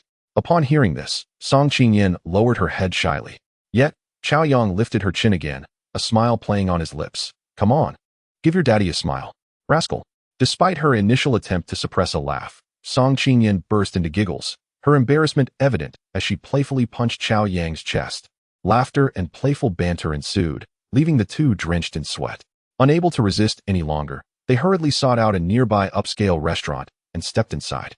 After their lunch, Song Qingyan expressed her intention to return for her live broadcast. The much-anticipated Glory Anchor Championship, organized by the Feiyu Dog official team, had finally commenced with the preliminary rounds today. Naturally, Song Qingyan was determined not to falter. Understanding her urgency, Cao Yang accompanied her home before returning to his hotel. Across the ocean, within a villa, Joseph, having just attended a soiree and engaged in a friendly match with a striking blonde, returned home in high spirits. However, upon arrival, he received an alarming call from his financial advisor. In an instant, his joy vanished, replaced by a look of horror as he clutched his heart and collapsed to the floor. Desperately, he fumbled through a drawer for a bottle of medication, trembling as he swallowed a life-saving pill. After what felt like an eternity, he finally regained some composure. No, damn it, Joseph muttered repeatedly, tugging at his thinning hair in anguish. It felt like a curse. His wealth had either been dwindling or was on a downward spiral. Today alone, he had inexplicably lost over $200 million. What had he done to anger the Almighty? Chapter 60. Resignation. Cao Yang returned to the hotel and summoned his mature housekeeper, Kai Yaji. Having not seen him all morning, her heart felt inexplicably empty. When she finally laid eyes on him, a gentle smile blossomed on her refined face. "Ah Yang, where have you been? I haven't seen you all morning," she inquired, her gaze filled with warmth and affection. At that moment, the room was filled with an unspoken tenderness that made Cao Yang's heart skip a beat, a smile gracing his lips. Under Cao Yang's attentive care, Kai Yaji, like a ripe peach, radiated beauty and vitality, especially when they were alone together. Unbeknownst to her, she seemed to have shed a decade, her composed visage occasionally revealing a charming playfulness. A mature woman possesses an alluring charm. A mature woman with subtle affection is even more enchanting, and a mature woman, both tender and coy, is simply irresistible. "Did you miss me?" Cao Yang teased lightly, unable to resist reaching out to grasp Kai Yaji's delicate hand. With a bold move, he pulled her into his embrace, sitting on his lap. Her cheeks flushed a deep crimson. Despite their open relationship, the proximity, especially in broad daylight, stirred a sense of shyness within her, exacerbated by their age difference. Yet, her racing heart was filled with excitement and an undeniable joy. As a mother, she had been both mother and father to her daughter for years. It was only recently, through her relationship with Cao Yang, that she truly experienced the joys of being a woman. Noticing her rosy cheeks, Cao Yang couldn't help but steal a kiss, though he refrained from teasing her further. He understood that despite her age, Kai Yaji could be more bashful than the younger Song Qingyan, particularly in daylight. His hand rested on her soft waist, and he smiled, filled with exhilaration as he shared the news of his recent purchase of a villa. For anyone, acquiring a home is a significant milestone. In the eyes of the Chinese, a home represents a deeply ingrained sentiment, with the house being its foundation. In his previous life, Cao Yang had toiled endlessly, yearning for a home of his own in the bustling metropolis, a dream unfulfilled until now. Fortunately, in this new life, he had quickly turned that aspiration into reality. Indeed, it's an incredible achievement. "Congratulations, Yang," Kai Yaji exclaimed, her excitement palpable upon hearing of his new luxury home. However, amidst her joy, a twinge of melancholy surfaced. With her young man now owning a grand residence, he would no longer need to stay in a hotel, which meant she would no longer have the luxury of seeing him whenever she wished. The thought gripped her heart, evoking a profound sense of loss. Though she never sought to claim anything, nor demanded much, who wouldn't he desire a little more attention from their partner? He was young, handsome, and wealthy, a combination that drew countless women to him like moths to a flame. Kai Yaji knew she could not be his only interest. His affection for her stemmed from novelty. Once he settled into his new home, their opportunities to meet would inevitably dwindle if new admirers surrounded him. She feared he might forget her over time. After all, the age gap between them was vast, leaving her at a disadvantage compared to younger, more alluring women. Lost in her thoughts, Kayaji's gaze dimmed, her heart swelling with anxiety and sorrow. Yet, Cao Yang remained blissfully unaware of her inner turmoil. Continuing to share his excitement about the villa. It was spacious and comfortable, but managing it would require hiring staff, including a chef. Kayaji, I fear you may need to resign. I still need your devoted services as my beloved housekeeper, he remarked playfully. Startled, Kayaji froze, struggling to process his words. As the realization sank in, her eyes sparkled with excitement. Yang, you still want me to be your housekeeper? She asked breathlessly. Of course. Do you not wish to stay by my side? He replied. In recent days, Cao Yang had grown accustomed to her meticulous care. He could hardly imagine enjoying his lavish lifestyle without her. You are not just my woman, in my eyes, you are family. I trust you with my home. There's no rush to resign. Take your time to consider. No need to consider. I will resign today, Kayaji declared, tears of gratitude welling in her eyes. Thank you, Yang, for allowing me to remain by your side, even if only as your housekeeper. Before Cao Yang could finish his thought, her eyes shimmered with emotion. At that moment, Kayaji felt an overwhelming sense of joy and certainty that Cao Yang's feelings for her were genuine, not mere whimsy. She did not yearn for titles. She simply wished to be near him, to see him whenever she pleased, even in the capacity of a housekeeper. Thank you for thinking of me, Yang. Casting aside her shyness, Kayaji leaned in and pressed her lips against Cao Yang's. After a lingering moment, she suddenly stood up, her eyes sparkling with enthusiasm. Yang, I'm going to resign. Her youthful grin took Cao Yang by surprise, but her joy was infectious. Although the hotel job was respectable, it paled in comparison to serving her man. With a necklace worth $50 million gifted to her without hesitation, she knew this young man would never shortchange her. To be needed by him and to remain by his side filled Kayaji's heart with a sweetness akin to honey. Not only has she begun to contemplate her resignation, but she is also eagerly considering candidates for positions such as servants and chefs. Fortunately, after years of experience as a housekeeper, she possesses ample resources in this regard. Watching Kayaji leave in a flurry, Cao Yang couldn't help but chuckle. With Kayaji managing the trivialities of the villa, he need not worry and could simply await his stay. With this thought, Cao Yang lazily leaned back on the sofa, feeling utterly relaxed. He took out his phone and opened Feiyu, finally able to partake in its activities, which promised to make earning money much more exciting. As anticipated, his senior had already begun her live stream, and he promptly clicked in. Chapter 61. The main brother is the 8th master. Welcome, big brother. Thank you for joining me here. He has arrived, bearing gifts.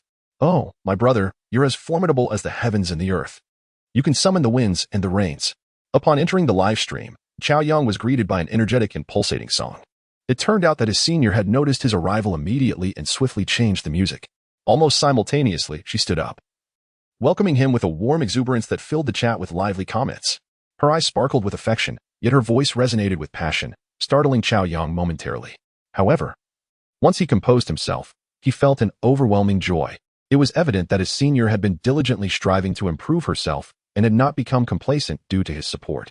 His heart swelled with pride at her determination. Yet, observing such an earnest welcome from a woman they had both been candid with, he couldn't help but find it amusing, prompting a smile to spread across his face. Welcome, my free brother. Welcome, big boss. Welcome, Father Freedom. With the encouragement of his senior, the viewers in the live stream quickly recognized Cao Yang, and an avalanche of welcoming comments flooded the screen, creating a lively atmosphere. Amused by this grand display, Cao Yang chuckled softly. He was gradually acclimating to his new identity as a big brother. Familiar IDs adorned with the title of Freedom caught his eye, and he couldn't resist responding with a comment of his own. Hello, brothers. Good afternoon to everyone. Boss, good afternoon. Haha, with the boss here.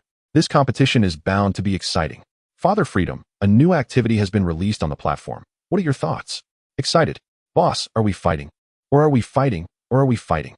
In the blink of an eye, the conversation shifted to the new activity, with everyone eager to participate. The most enthusiastic and proactive were the members of the Freedom family, seemingly more invested in the upcoming activity than their leader, which left Cao Yang quite astonished. Such a band of warriors. Nevertheless, he understood. Having joined this so-called family, they were all individuals who enjoyed the thrill, akin to joining a guild in a game. People are inherently solitary, and once they find an organization and integrate into it, they experience a sense of honor, eagerly anticipating the chance to earn recognition from others. Fight? That is a must. However, I shall first observe how this activity unfolds. I have not paid attention to the details previously. Observing the enthusiastic comments from viewers, Cao Yang felt a surge of ambition. This was a splendid opportunity to earn money. With the Freedom Big Brother taking action, securing a place in the top 5 was surely a foregone conclusion. As soon as Cao Yang's comment was posted, an excited viewer immediately responded, igniting a flurry of reactions on the screen. What? You must still be half asleep. My father Freedom will definitely secure a top 5 position. Exactly. Who do you think you are looking down on? Father Freedom is a true tycoon. He can bestow red envelopes worth millions. How dare you question his prowess? Let us all rally as members of the Freedom family and set a modest goal of claiming first place. All right, I was wrong. Brothers, please don't roast me. The lively exchange of comments created an atmosphere of exuberance in the live stream, with playful banter adding to the harmony. Cao Yang smiled, choosing not to engage further. He clicked on the activity details in the lower right corner of the live stream to take a closer look. This activity is divided into 3 stages: the preliminary round, the points round, and the finals. The preliminary round lasts 5 days, the points round 3 days, and the final day is reserved for the decisive showdown. As the name suggests, the preliminary round serves as a selection process. All participating streamers will be ranked in real time based on the total value of gifts received over 5 days, with the cutoff at midnight on the 5th day. The top 50 streamers will advance.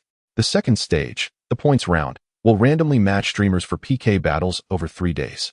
Each streamer starts with 50 points. Winning a battle grants an additional 10 points, while losing deducts 10 points. Rankings will be updated in real time, with the top 8 streamers advancing to the finals. The final stage is quite brutal, employing a random elimination system where losers are ousted and winners proceed until the ultimate champion is determined. The top 5 streamers will receive generous rewards, the most noteworthy being an invitation to the prestigious offline cruise gala hosted by Feiyu. This event promises a red carpet show, an awards ceremony, and the chance to board a luxurious cruise sailing along the Huangpu River. It is worth mentioning that Feiyu's management has invested significantly in this event, making it grand in scale, comparable to the annual celebrations, and featuring several categories: gaming, singing, dancing, aesthetics, and stand-up comedy, among others. The top 5 from each category will ultimately participate in the offline gala. As for the Big Brothers, the top 5 from the consumption leaderboard will receive exclusive custom mounts and gifts for the first time. The top 20 will also be special guests at the gala. Since his senior is a singing streamer, she is participating in the singing category. Cao Yang has only received gifts amounting to 800 yuan thus far, placing him far beyond the top 100. Although it is only the first day of the preliminary round, it is clear that the streamers take this competition seriously and are highly engaged. The competitive spirit is palpable. At this moment, the leading streamer in the singing category has already amassed gifts worth 1.2 million.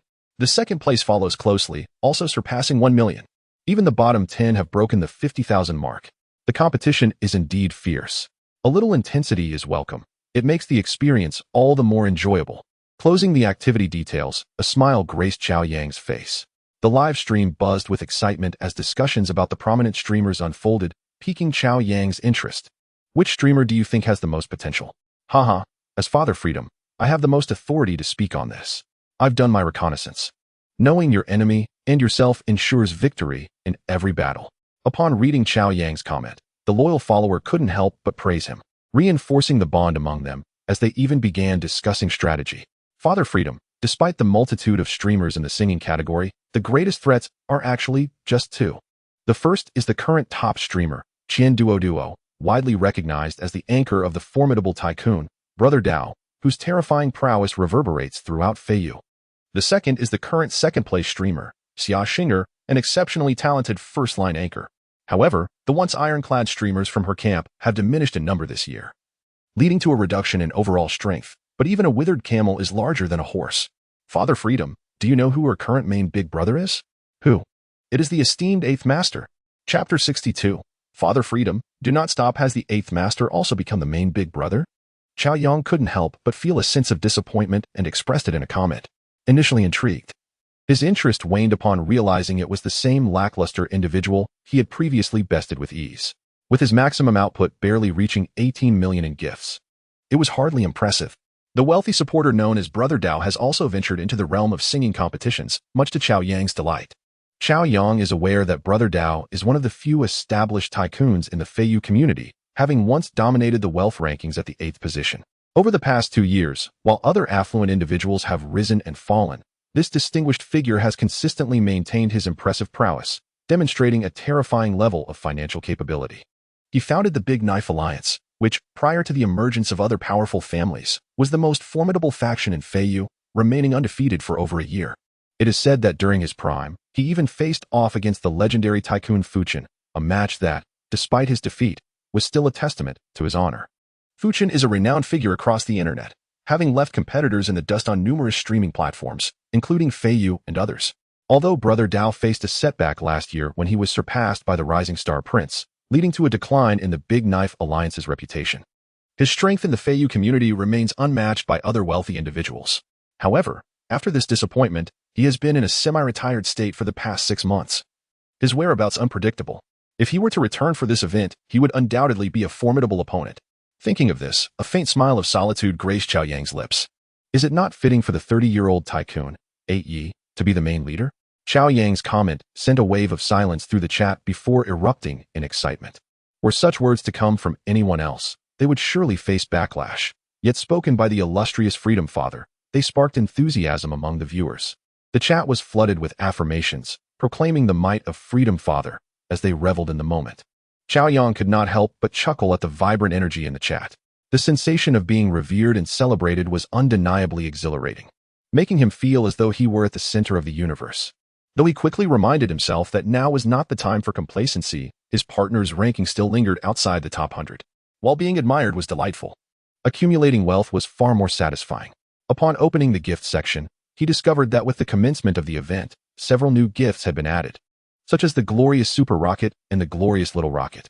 Despite their new names and colors, the prices remained unchanged, suggesting merely a cosmetic upgrade for the occasion. However, the adjustment in the maximum quantity for single purchases brought him some joy. For example, the Super Rocket limit had increased from 10 to 20. He recalled previously expressing his dissatisfaction with the gift limits to his dedicated customer service representative, Lina, and was pleasantly surprised by the sudden increase. Without hesitation, Cao Yang opted for the Glorious Super Rocket, maximizing his purchase to 20, understanding that greater expenditure equated to greater financial returns. With a single purchase of 40,000, he would receive 80,000 back, an exhilarating prospect. Just as he prepared to make his move, his partner, the senior sister, received a PK challenge from a familiar streamer, one he had previously assisted with medical expenses, hinting at her newfound success. "I don't want to accept this," she lamented after silencing her microphone. Since Cao Yang's rise to prominence, the platform had been abuzz with streamers seeking to capitalize on his fame, which had become somewhat overwhelming for her. Nonetheless, this did not deter Cao Yang. The more the merrier, as it only added to the excitement. "Brothers, let's charge ahead," he playfully typed in the chat, ready to make his move. Yet, his casual rallying cry led to an overwhelming flood of small gifts filling the screen, leaving Cao Yang momentarily speechless. The barrage of gifts included: Freedom Fish sent out Glorious Super Rocket 1. Freedom with the Wind dispatched Glorious Rocket 10. Freedom Mountain King offered Confession Fireworks 5. Freedom Trainee contributed Glorious Plane 10. The diverse array of gifts surged forth like a pack of fierce beasts, instantly igniting a fervor among the viewers. The sheer force of this collective effort was exhilarating, prompting even the senior sister to leap to her feet in excitement. This wave of support resulted in a rapid decrease in the opposing streamer's health, plummeting to a mere 0.5 millimeters. What mattered most was that, under this onslaught of generosity, the senior sister's ranking in the singing competition leaped from outside the top 100 to an impressive 10th place. Before Cao Yang even made his move, the brothers of the Freedom family had already contributed over 500,000 in gifts. The camaraderie, the fighting spirit, and the enthusiasm stirred even Cao Yang, the leader, into a state of exhilaration. "Brothers, you are phenomenal," he swiftly typed, brimming with pride. Without further ado, he unleashed his gifts. Freedom with the Wind sent out Glorious Super Rocket 20. The moment he initiated the barrage, the upgraded effects of the gifts lit up the stream like fireworks, amplifying the already vibrant atmosphere to a fever pitch. New visitors, drawn in by the spectacle, found themselves electrified by the exhilarating display, unable to contain their excitement. "Wow, this tycoon is incredible. Does the Glorious Super Rocket even cost anything?" one viewer exclaimed. While another chimed in, "As a true underdog, I finally grasped the grandeur of the wealthy." In that moment, Cao Yang was swept up in the thrill of the experience. The melodic chimes of the system notifications ringing in his ears like celestial music. He had unleashed 5,000 Glorious Super Rockets before finally pausing to massage his stiff fingers. The sheer thought of spending $1 million in mere moments was staggering. Truly, the power of wealth was awe-inspiring. At that instant, every viewer felt a rush of adrenaline. Captivated by the spectacle, the female streamer on the opposing side, whose health had been decimated, looked on with wide eyes, her expression one of both shock and anticipation. Steady now, my medical expenses are secure, she thought, secretly longing for more. Despite the overwhelming defeat, she found herself wishing, "Freedom, Father. Please continue to shower me with your generosity. Throw those grand rockets my way." In this exhilarating chapter, the formidable Freedom Father held steadfast at the helm of the spectacle, dazzling all in attendance. Her singing was enchanting, yet the audience in the live stream hardly paid her any heed. Their blood, still boiling with excitement, led them to jest and banter in the chat, seeking to vent their exhilaration. In a brief span, the illustrious honor of 10 million surged, propelling Song Qingyan to the pinnacle of the singing competition, once again captivating the onlookers. Thousands of spectators cheered in awe, yet discordant voices mingled among them. Some critics argued that he had no chance in the competition, suggesting that merely advancing through the preliminaries sufficed, while others remarked derisively that no matter how affluent one was, such extravagant spending would ultimately lead to ruin.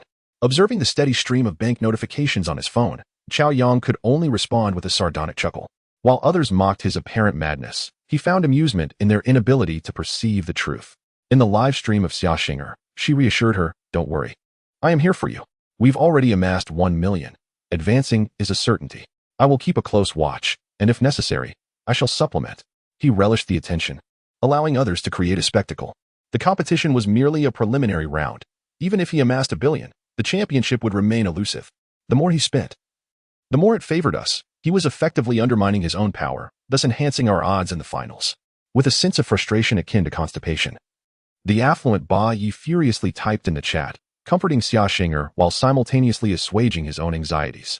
Having lingered in second place for less than half a day, he was now relegated to third, as the leading contender surged ahead with over 10 million.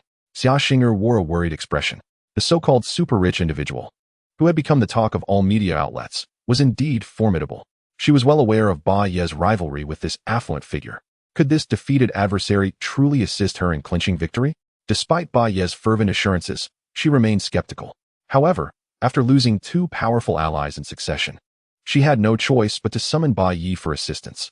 Without him, they stood no chance of winning. Sighing deeply, she reflected on the spectacle created by this affluent figure.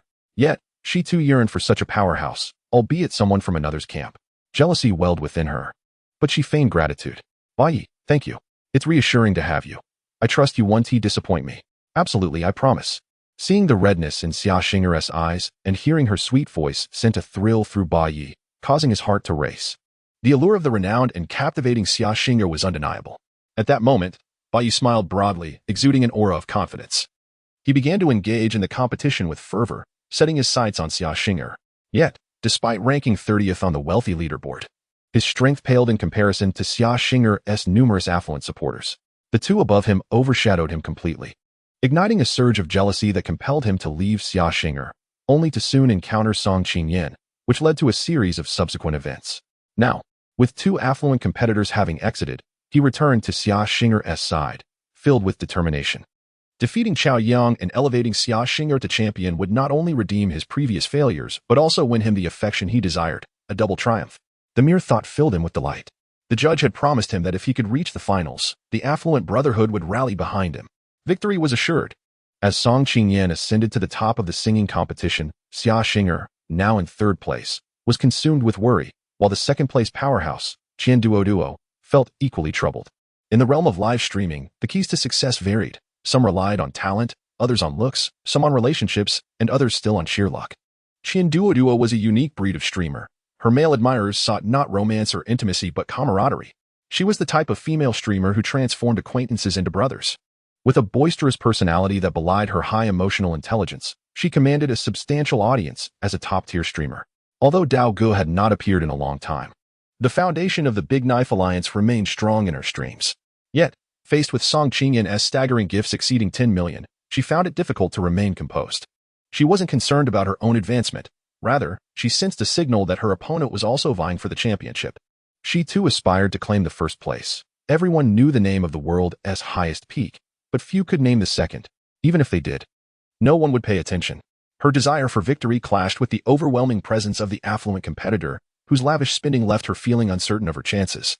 This affluent figure was indeed formidable. As Chin Duo rested her chin on her hand in despair, a private message arrived from the guild leader. The guild would indeed support her, but the odds were precarious. She must seek out Dao Ge.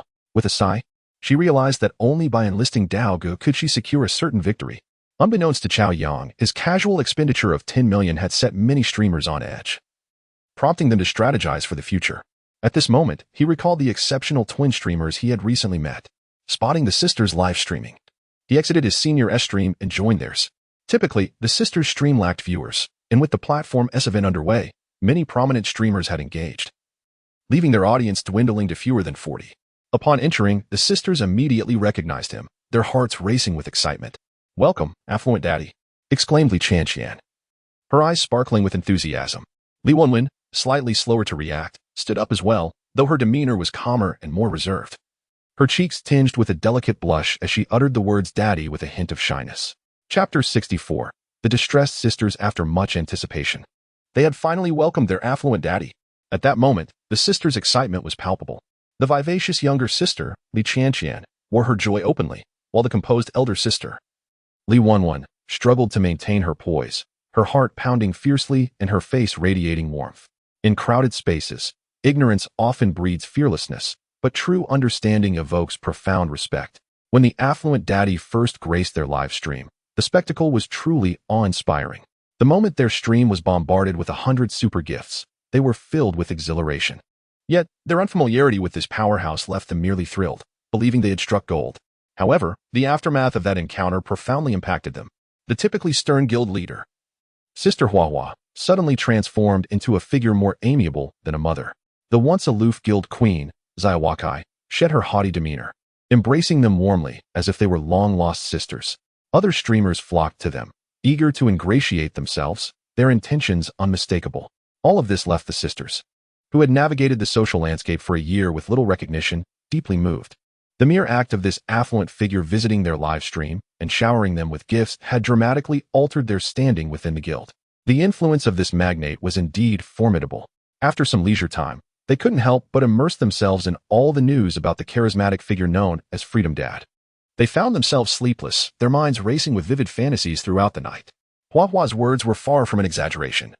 If they could just secure a connection with Freedom Dad, their futures would be within reach.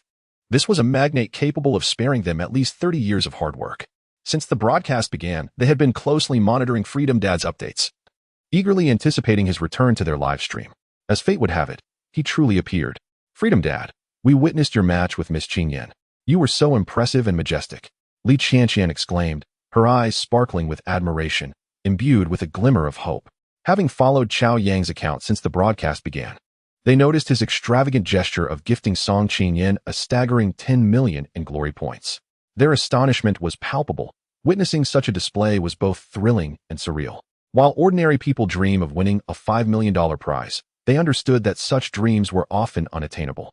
Yet, in comparison to this magnate, what was a $5 million prize? He could effortlessly bestow numerous such rewards.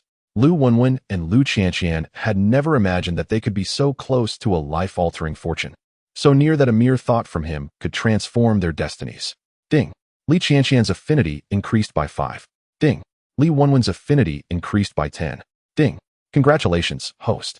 Li Wenwen's affinity has surpassed 60, elevating to a second-tier relationship. Admiration. Ding.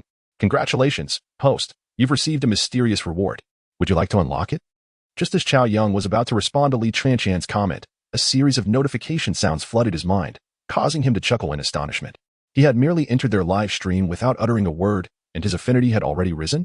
The demure and reserved Li Wenwen had reached the stage of admiration. It seemed his recent enhancements to charm and charisma were indeed effective. After all, enhanced looks were a form of justice. But wait, they couldn't see him through the screen. It must be his approachable demeanor, which transcended the digital barrier. The preliminary round seemed trivial. Are you two participating in the competition? Cao Yang opened the reward for Li Wenwen's affinity breakthrough and, predictably, received 2 attribute points, 1 for stamina and 1 for charm. Feeling a warm surge of transformation, a smile crept across his face as he quickly typed a comment. Indeed, we wish to participate, but there aren't many viewers in the stream. We might not even make it past the preliminaries. Upon seeing Cao Yang's comment, Li Qianqian playfully stuck out her tongue, her eyes glimmering with anticipation. Not engaging further, Cao Yang accessed the event details and located the dance competition leaderboard.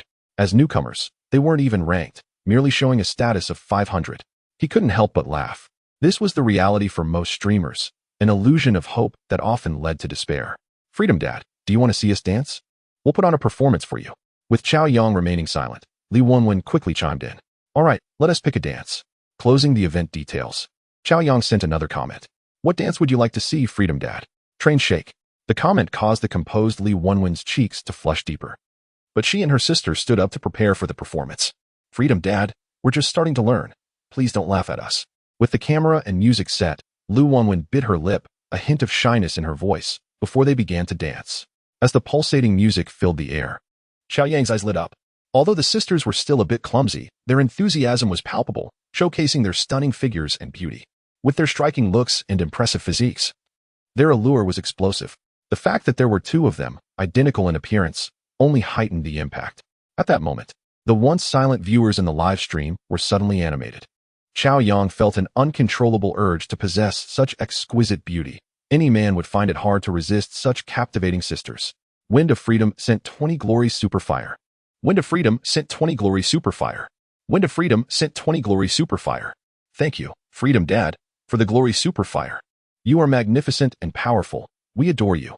After finishing their sultry dance, the sisters, breathless and exhilarated by the dazzling effects on the screen, enthusiastically expressed their gratitude. With arms extended, they formed a unique heart shape. That was delightful. Keep going. I'll take my leave for now. After sending off 100 superfire gifts, Cao Yang bid farewell and exited the live stream. What? Freedom Dad is leaving already? The sisters, still buzzing with excitement, were left in disbelief. What seemed like attainable wealth now felt like a mirage, an illusion that evaporated before their eyes. It was as if a bucket of ice water had been thrown over them, leaving both feeling utterly despondent, as if their very souls had been drained. Chapter 65, Freedom Brother Goes Fishing. Those willing may take the bait. Not long after Cao Yang departed from the live stream, Li Wenwen and Li Qianqian ended their session, not due to time constraints, but because their spirits had collapsed.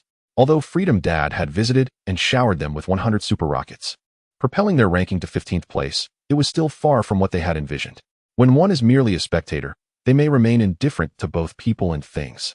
However, once they have a taste of potential possession, it becomes impossible to remain unaffected. This is human nature. In the Dream Echoes Association office, Li Wenwen and Lu Qianqian sat side by side on a sofa, their moods dampened, resembling wilted plants. Envious, aren't you? This is the allure of live streaming. Otherwise, why would so many streamers throw themselves into this arena? Being a streamer truly can lead to great wealth. With a stroke of luck and seizing opportunities, flipping one's life around is not merely a dream. Look at that streamer Ching In, just because she caught Freedom Dad's attention. She raked in over 20 million in a matter of days. Who wouldn't he be jealous of that? Hua Hua, seated across from the sisters, reflected on the situation with a heavy heart. Hearing this only deepened the sisters' sorrow. Indeed, they had witnessed firsthand how Freedom Dad could lavish 1 million in gifts in mere moments. That was an unfathomable amount for an ordinary person to accumulate over several lifetimes. It was too tempting. Who could remain unmoved by such prospects? The fact that Freedom Dad had appeared, only to leave them yearning, made their emotions swell with envy and longing. It felt as if they were tantalizingly close to a fortune that remained just out of reach. This was an opportunity that could change their lives.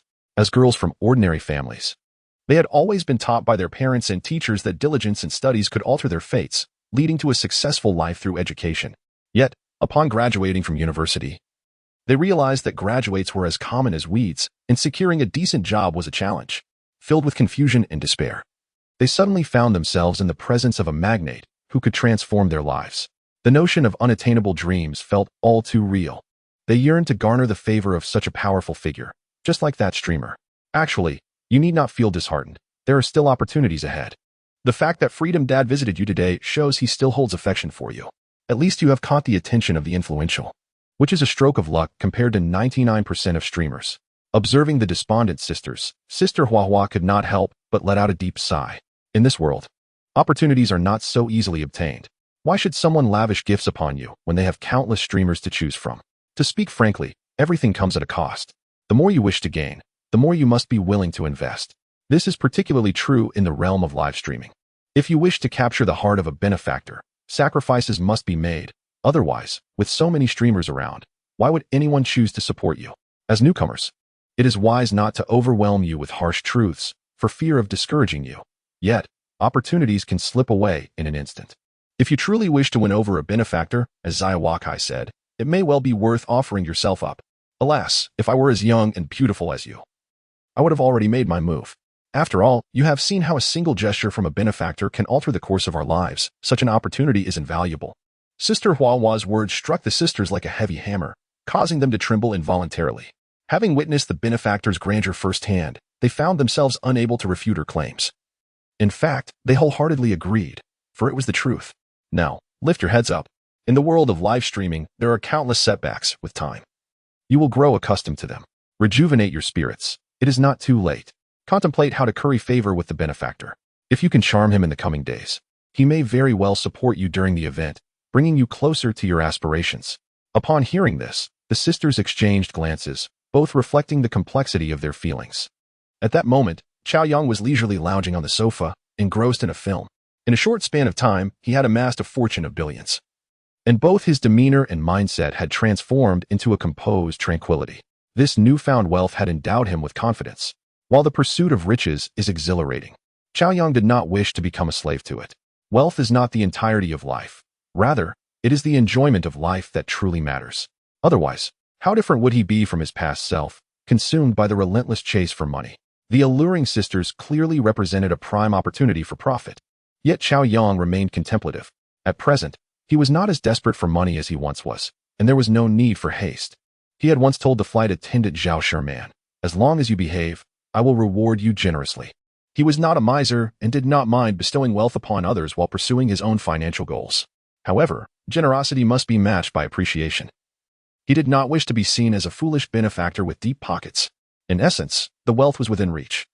But whether he could attain it depended on the gestures displayed. Now, Cao Yang possessed a relaxed demeanor akin to Jiang Taigong fishing, with the philosophy that only those willing should take the bait. The striking sisters, possessing both beauty and charm, ignited his interest. Though he felt no compulsion to pursue them relentlessly, he cast his line, and whether they bit would depend on fate. With his current wealth, he had no fear of failing to attract exceptional women. If they did not take the bait, it would merely signify that their destinies were not intertwined with fortune. Just as Cao Yang concluded the viewing of a tower film, his phone chimed with a message. Upon opening it, he discovered a text from Li Qianqian. "Dear benefactor, do you enjoy watching me and my sister dance?" "Indeed," Cao Yang responded with a smile, sending back just 2 words. Nearly 10 minutes later, he received a reply from Li Qianqian. "How delightful it is that you like it. I have learned many dances, but I wish to perform one just for you." This message brought an involuntary smile to Cao Yang's face. "Oh, how do you wish to perform for me? If it is convenient, I can come to find you and watch you dance in person." Upon reading this, Cao Yang's eyes sparkled with excitement. "Ah, this girl is quite perceptive. It is hard not to be fond of her," he thought, responding amicably with a single word, "Sure." The bait had been set, and the sister had cleverly taken the hook. However, Cao Yang did not allow himself to become overly enthusiastic. The mountain city was not nearby, and it was not feasible to visit that evening. Nonetheless, this exchange filled him with joy. Yet, the next moment brought a surge of excitement as another message appeared on his screen. "Xiao Xiao, are you available? I could bring the script to the hotel to meet you shortly." As night fell and the city lights illuminated the sky, a knock echoed at the door of the suite. Cao Yang rose to answer it. The moment the door swung open, he was taken aback by the stunning figure before him. Standing at the threshold was none other than the illustrious Su Li, celebrated as the most beautiful star of the Drama Academy. She had clearly put considerable effort into her appearance, radiating an allure that surpassed their previous encounters. Clad in an off-the-shoulder black top paired with a flowing golden skirt, she exuded an elegant and captivating aura. Her voluptuous figure was on full display, complemented by cascading waves of hair that framed her flawless, porcelain complexion. With only a touch of makeup, her beauty was striking, accentuated by a bold red lip that exuded sensuality and allure, inviting admiration. Upon encountering this enchanting woman, even Cao Yang, who had recently been surrounded by exquisite beauty, felt momentarily entranced. "My apologies, Cao Xiao, for intruding. May I come in?" As she made her entrance, Su Li instinctively brushed her hair aside, revealing a charming and confident smile, her voice soft and inviting. Sensing Cao Yang's warm gaze upon her, she felt a surge of delight. This was precisely the response she desired, affirming her appeal to this young, affluent man and easing her previously tense demeanor. Having witnessed the beautiful women who had previously graced his side, she felt justified in her efforts. having spent 2 hours perfecting her hair and ensemble. "Please come in," Cao Yang replied, shaking off his momentary distraction with a warm smile and stepping aside. Su Li eagerly picked up the 2 bags at her feet and entered the opulent suite. Upon stepping into the lavish surroundings, she felt a tinge of nervousness, yet maintained her composure. In her years navigating the entertainment industry, she had experienced many grand occasions, and she recognized that such an environment was fitting for a super-rich young man who had spent nearly $1 billion at an auction. "What do you have there?" Cao Yang inquired, noticing the bags in her hands as he closed the door. "I brought some snacks and wine, hoping we could enjoy a drink while we chat. What do you think?" Su Li's proposal took Cao Yang by surprise, yet he could not help but smile. Although he had already dined, he appreciated the thoughtfulness of this alluring starlet and did not mind indulging her whim. "It is evident that she possesses a refined sense of taste," he mused. "I brought both red and white wine, as I wasn't sure what you prefer," Su Li continued, setting the table with her delightful offerings. "I usually drink white, but I am happy to go with your preference," Cao Yang said, closing the script he had been perusing, his demeanor approachable. "That won't do. I will accompany you with some white then," Su Li exclaimed, her heart fluttering with excitement, feeling both honored and surprised by his response. As she set aside the red wine and hastily opened the Maotai, the notification chimed. "Su Li's favorability has increased by 10. Congratulations, host. Su Li's favorability has surpassed 50. Elevating your relationship to the first tier, friendship." Suddenly, the system notification chimed, catching Cao Yang off guard. He had never anticipated that a mere casual remark could elevate the favorability of a renowned star in the entertainment industry to over 50. This revelation took him by surprise. Unbeknownst to him, Su Li had recently navigated the fickle nature of human relationships in her quest for investment. Filling their glasses with wine, Su Li stood up, her bright eyes shimmering with emotion. "Cao Xiao, I toast to you, grateful for the opportunity you've given me." Upon hearing this and witnessing the sincerity radiating from the stunning celebrity before him, Cao Yang dropped his pretenses. "No need for formality," he replied with a gentle smile, clinking his glass against hers.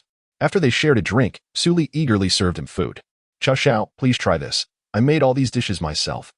If they don't suit your palate, I hope you won't mind." All right, you should eat too. I can manage on my own." Observing the humble demeanor of this exquisite beauty, Cao Yang felt a swell of admiration. Though not a top-tier star, she possessed considerable fame within the industry, and her captivating appearance had enamored countless fans. Now, to win his favor, she had prepared an entire feast, showcasing her earnestness, which deeply touched Cao Yang. A smile crept onto his lips as he sampled the dish Su Li had served. While it was merely a simple home-cooked meal and slightly cold, the flavor was surprisingly delightful.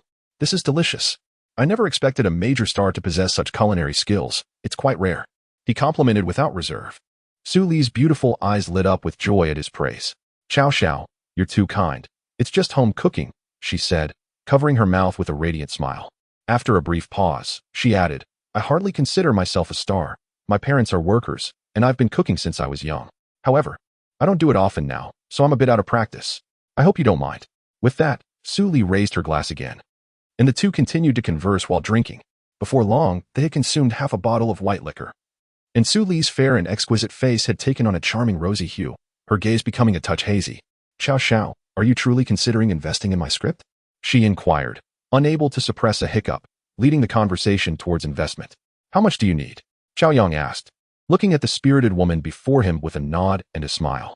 Upon hearing this, Su Li straightened up, the effects of the alcohol fading somewhat, and cautiously replied, "My budget is 50 million. Cao Yang felt a twinge of disappointment at this figure. 50 million? His investment capital was 150 million. This was barely a third of the total. Observing his reaction, Su Li's heart sank. It seemed that her initial ask of 50 million had not met the expectations of this wealthy young man. She quickly explained, "Cao Xiao, please listen. This is a large-scale production with 52 episodes, and I am confident that it will not disappoint you. 45 million. How does that sound?" She persisted. "The minimum is 40 million, and that's already cutting costs to the bone. Any less would compromise quality." Su Li's urgency made Cao Yang chuckle softly. "You seem to be bargaining lower with each offer," he teased, shaking his head. "Can we not display a bit of ambition? I'm offering you 150 million. Do you dare to accept?" 150 million? Su Li's heart raced, her eyes widening in disbelief. "Cao Xiao, you can't be joking. You want to invest 150 million? I must have misheard." After a brief moment of shock, Su Li sprang to her feet, exclaiming in astonishment, her voice trembling, Having navigated the entertainment industry for years, she had encountered many grand occasions and powerful figures. Yet, at this moment, even the woman hailed as the most beautiful school belle in the past 200 years could hardly fathom the magnitude of Cao Yang's investment. Do I seem like I'm jesting? Cao Yang observed the beautiful woman before him, who was now visibly flustered, and couldn't help but chuckle. He nodded slightly, affirming, "Indeed, you heard correctly." In that instant, Su Li's eyes widened in surprise as she locked her gaze on Cao Yang for 2 seconds, her heart pounding fiercely. She felt incredibly fortunate. She had merely aspired for a 50 million investment, yet this man was offering her 3 times that amount. At this moment, the only phrase that could encapsulate her emotions was pure elation. Reflecting on the past 2 months of desperately seeking investments, she felt a surge of tears welling up within her. Despite having numerous friends and acquaintances in high places, when it came time to ask for help, she realized just how cold and indifferent the industry could be. In a world driven by fame and profit, genuine connections were fragile. Even long-standing relationships could turn sour, let alone mere friendships. There were a few prominent figures who expressed interest in investing, but their motives were far from pure. For instance, Mr. Wang Mingxian from Hanhai Entertainment had made it clear that the price of investment came with strings attached. If she had chosen to follow the same path as many female stars, leveraging her stunning looks and solid skills, she would undoubtedly have found success. Yet, she could not bring herself to take that step, feeling repulsed by the thought of those older men or greasy uncles. Finally, she had encountered this young and extraordinarily generous man. It was all worth it. She felt justified in having walked away from Mr. Wang at Hanhai Entertainment, standing at the entrance of the Gulan Yujing for nearly 2 hours under the scorching sun. "Xiao Xiao, meeting you is truly a stroke of luck." Su Li's heart raced like a drum, her excitement causing her stunning features to flush a vibrant crimson. "With your investment of 150 million, I could not only produce a television series, but could even establish my own studio." Su Li's greatest aspiration was to own a studio of her own. In an increasingly capital-driven entertainment industry, survival was becoming ever more challenging. Initially, she had been fortunate, landing leading roles that made her feel like the protagonist of her own story. However, as opportunities dwindled, she realized that no matter how talented she was, in the face of capital, she was merely a dispensable supporting character, subject to the whims of others. She refused to accept this fate. She yearned to emerge as a protagonist unbound by external constraints. Perhaps she could establish a studio or even a media company. Cao Yang raised an eyebrow at Su Li's enthusiastic words, smiling faintly. In truth, he was indifferent to the specifics of her project. Whether it was a script or a studio, the potential returns were not his primary concern. He had only skimmed her script briefly, which was a romantic drama, and he found it less compelling than the exuberance of a popular novel. What mattered to him was the system's double return on investment. If he invested 150 million, he would immediately reap the rewards of 3 smaller goals. A media company? The thought was almost too extravagant to entertain. Simply achieving her dream of a studio was already a tremendous blessing. Su Li's heart raced at the prospect. As she nervously adjusted her long, voluminous hair, an endeavor that had taken her 2 hours, she struggled to contain her excitement. Cao Yang, on the other hand, remained unfazed, his demeanor calm and composed, leaving Su Li feeling both amused and exasperated. 150 million. How vexing. Could you not exhibit a modicum of excitement? Such restraint would prevent you from appearing so ungracious. Ding. Su Li's affection level has risen by 10. Ding. Congratulations, host. Su Li's affection has surpassed 60, elevating it to a 3rd-tier relationship. Infatuation. Xiao Xiao, truly, can you not indulge me with a touch of excitement? It makes me seem so out of sorts. Su Li, with her eyes sparkling with exhilaration, cast a flirtatious glance at Cao Yang, biting her alluring red lips as she playfully chided him. The melodic chime of the system, coupled with the lament in the words of this stunning beauty, elicited an uncontrollable hearty laugh from Cao Yang. Excitement? What was cast forth was merely a string of numbers from the system. Why should one be stirred? Xiao Xiao, your generosity is unparalleled. I am at a loss on how to express my gratitude. Let us drink 3 cups to show my appreciation. Su Li gazed at Cao Yang's youthful and handsome visage, her emotions spilling forth. Without pretense, she lifted her cup and downed it in one go, promptly refilling it afterward. I appreciate your sentiment. That suffices. But that simply will not do. Such a gesture lacks sincerity. Su Li raised her head and drank once more, continuing to pour herself another glass. In no time, nearly half a bottle of liquor had vanished into her exquisite face flushed with the warmth of intoxication, swaying slightly as she stood. Yet, despite her unsteady state, Su Li gracefully approached Cao Yang. You are intoxicated. Cao Yang quickly supported her, chuckling. Su Li's enchanting eyes glimmered with a dazed allure. This audacious man often made one unconsciously overlook his age. His youthful face was strikingly handsome, inciting a flutter in her heart.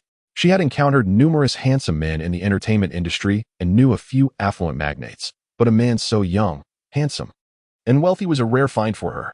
By age, he could be considered a younger brother, yet his excellence was enough to make her heart race uncontrollably.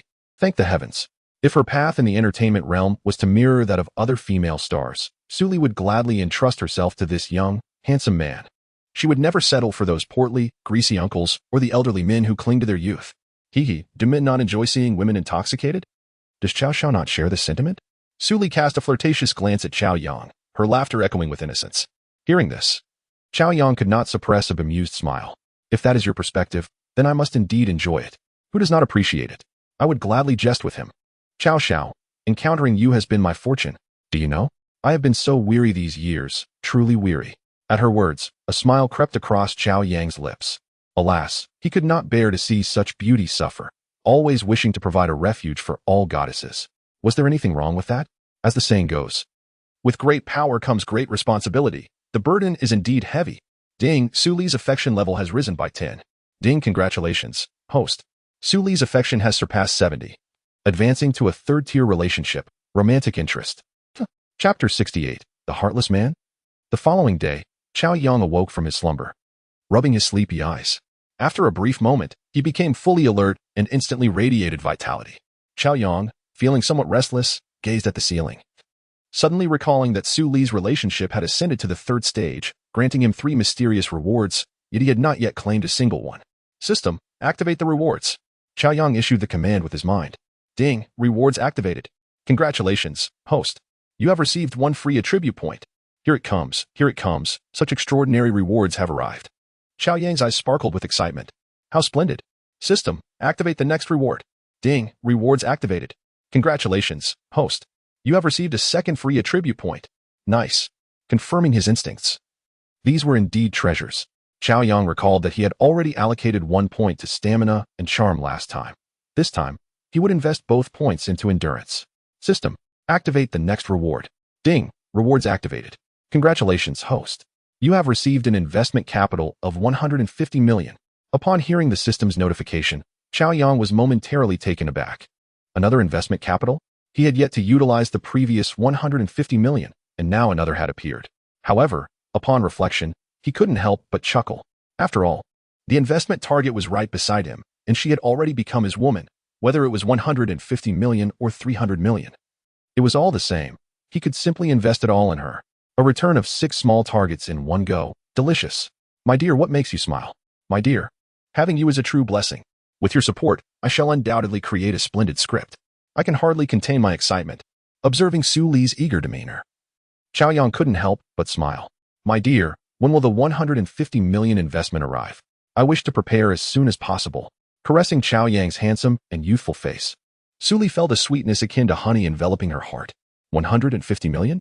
Cao Yang chuckled lightly, nonchalantly replying, upon awakening, I encountered a situation, and I no longer plan to invest the 150 million. Cao Yang's words struck Su Li like thunder, reverberating through her heart.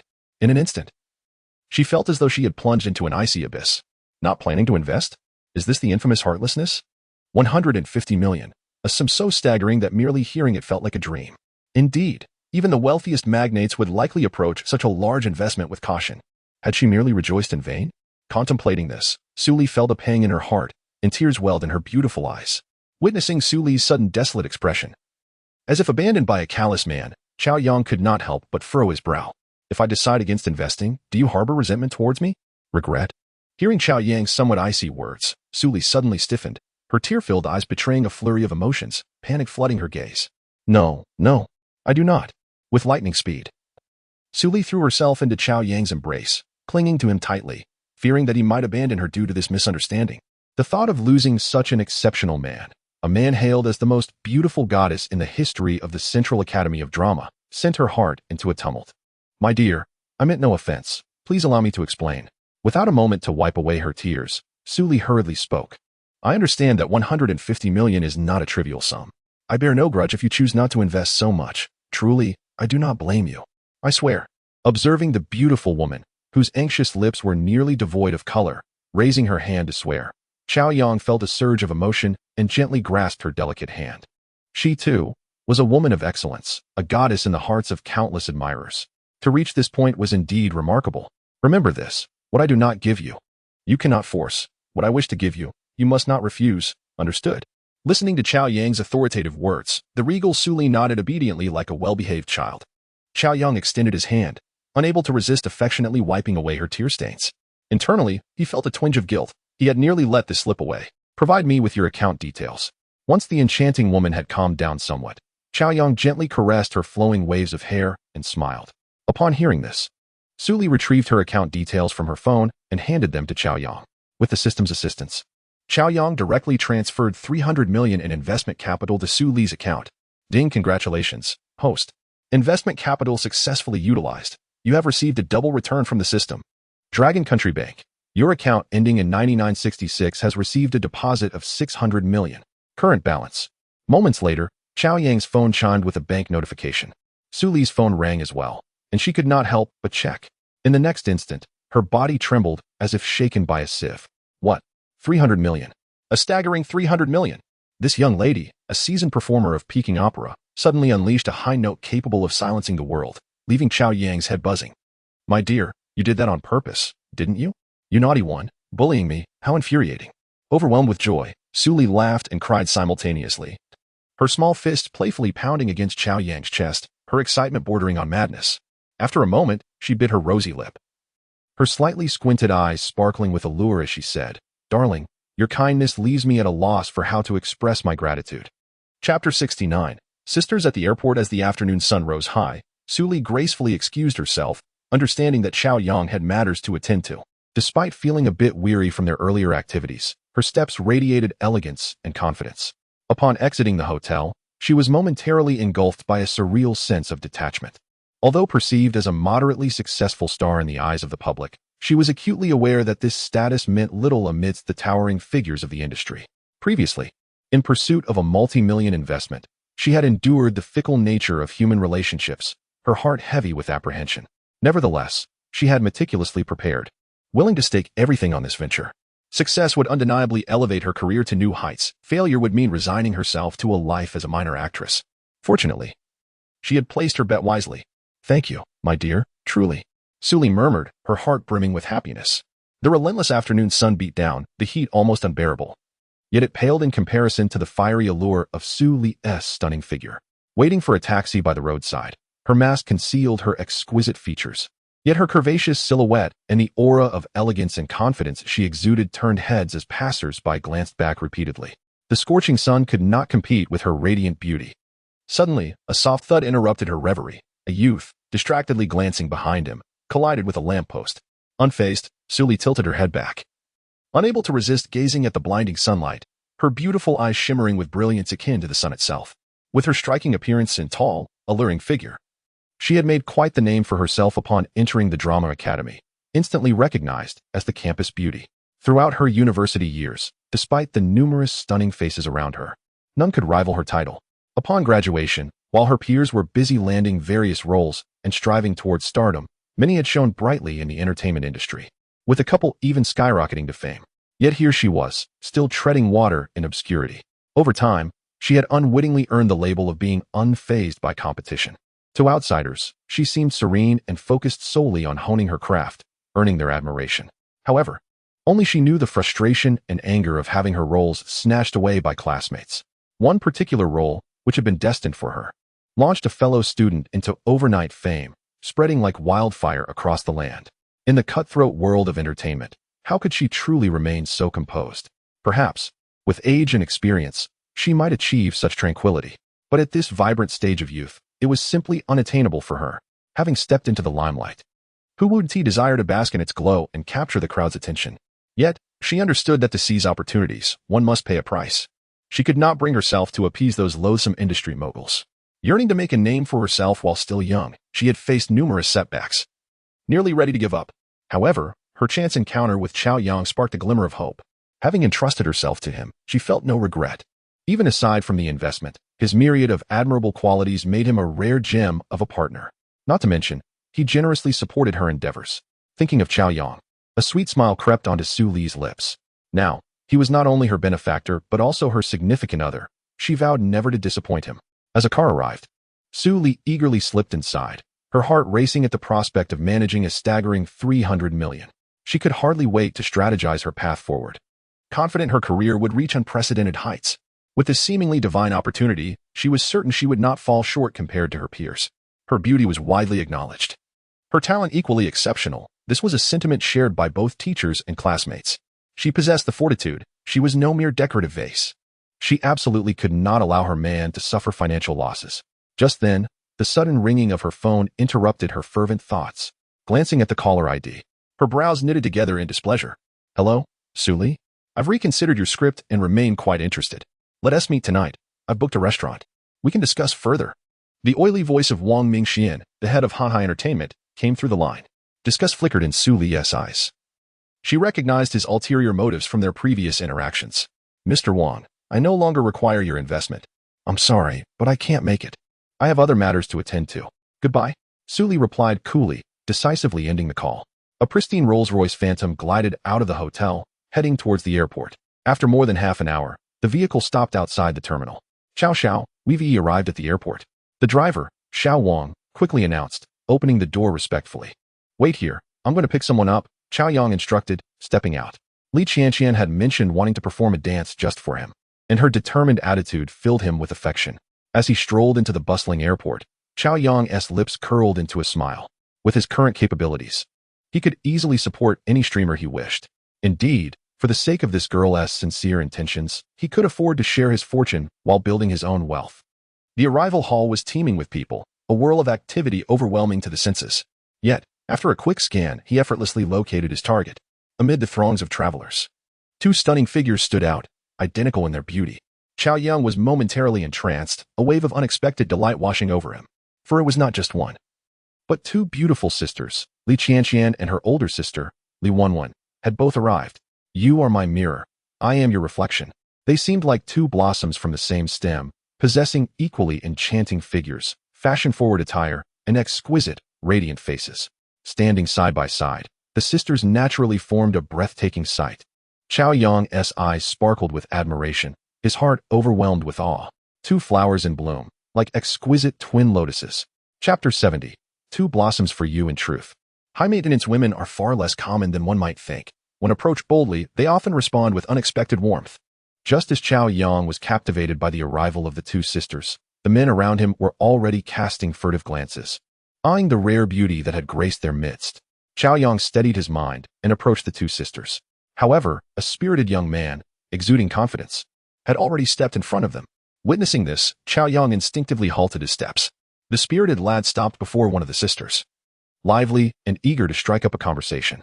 Yet, whether she was the younger or older sister, upon a mere glance, her brow furrowed in impatience as she uttered a couple of curt remarks. Consequently, the spirited young man lost his charm and left, his head bowed like a defeated rooster. Observing this, a smile crept onto Cao Yang's lips. Truly, the exquisite beauty of a zero driver would not be easily swayed by mere words. Otherwise, she would have long succumbed. Indeed, such a beauty is worth nurturing a deeper connection. Cao Yang approached with a warm smile. Hello, ladies. He greeted amicably. Upon hearing him, the sister who had previously rebuffed the young man knitted her brow again in annoyance. However, after sizing up Cao Yang, she noticeably relaxed, even allowing a hint of a smile to grace her lips. Cao Yang mused, could it be that his handsome visage had touched her? He had indeed enhanced his charm over the past few days. His already decent looks had received a significant boost. The improvement in his physical stamina not only elevated his overall health but also refined his physique. Especially after acquiring wealth, his aura transformed dramatically, complemented by a wardrobe of high-end clothing that accentuated his appeal. All in all, he had ascended a level in charm. Even former classmates would hardly recognize him. Surely taken aback. As Cao Yang reveled in his newfound confidence, a soft voice interrupted, Sorry, young man, we don't use WeChat or QQ. And someone is coming to pick us up soon, so you don't need to escort us. Thank you. Cao Yang was momentarily taken aback. Although his good looks had mitigated her disdain, he was still met with an unrelenting rejection. Very well, it befits the sisters of a zero driver to be so discerning. He couldn't help but glance at the two sisters again. Up close, they were even more enchanting, their real-life beauty surpassing their online presence. Though their 160 centimeters stature seemed petite next to him, their long, fair, and slender legs, revealed beneath their skirts, were indeed captivating, truly a paragon of beauty. Remarkably, such exquisite legs appeared in pairs. After a moment of observation, Cao Yang realized he could not distinguish between the two sisters. He chuckled and addressed them. You misunderstand. I am not here to flirt. I am here to pick up someone named Wen'en and Qianqian, but I cannot tell who is who. Could you enlighten me? This time, it was the sisters who were taken aback. Their gazes shifted to Cao Yang, first in bewilderment, then in astonishment, before their eyes brightened as if electrified, their hearts racing with excitement. Why, you are Freedom Dad, exclaimed the sister who had previously declined Cao Yang, unable to contain her joy. Her voice, though not loud, attracted curious glances, prompting her to cover her mouth. Her face flushed like a ripe apple. Even her sister beside her blushed shyly. Yet both gazed at Cao Yang with sparkling eyes. Cao Yang raised an eyebrow and smiled warmly. Yes, I am as free as the wind. Allow me to introduce myself. I am Cao Yang. Which of you is the elder sister and which is the younger? Ding. Li Qianqian's favorability increased by 5. Ding. Li Wen'en's favorability increased by 5. Ding. Congratulations, the host has achieved a favorability score of over 70 with Li Qianqian, reaching a 4th-tier relationship. Romantic interest. The sudden system prompt left Cao Yang chuckling. It seemed that it was not merely his charm, but also his status that worked wonders. I am Qianqian, the younger sister. The beauty covering her mouth spoke, her eyes sparkling with excitement. I'm Wen'en, the older sister. Li Wen'en, who had remained silent until now, shyly followed her sister's lead. Freedom Dad. Brother, I apologize. I didn't know it was you. Please don't be angry with me. Li Qianqian said, sticking out her tongue. Feeling a bit flustered. Not at all. Just call me Cao Yang from now on. He replied, nodding in understanding. Noticing that the two sisters carried no luggage. Only small bags, he added with a smile. All right, now that we're acquainted, let's head out. The sisters eagerly agreed, following Cao Yang as they exited. Yet, after a few steps, he found himself struggling to remember who was who again. Chuckling, he suggested, you both look so alike that I can't keep track. How about this? Elder sister on my right, younger sister on my left. That way, I can tell you apart.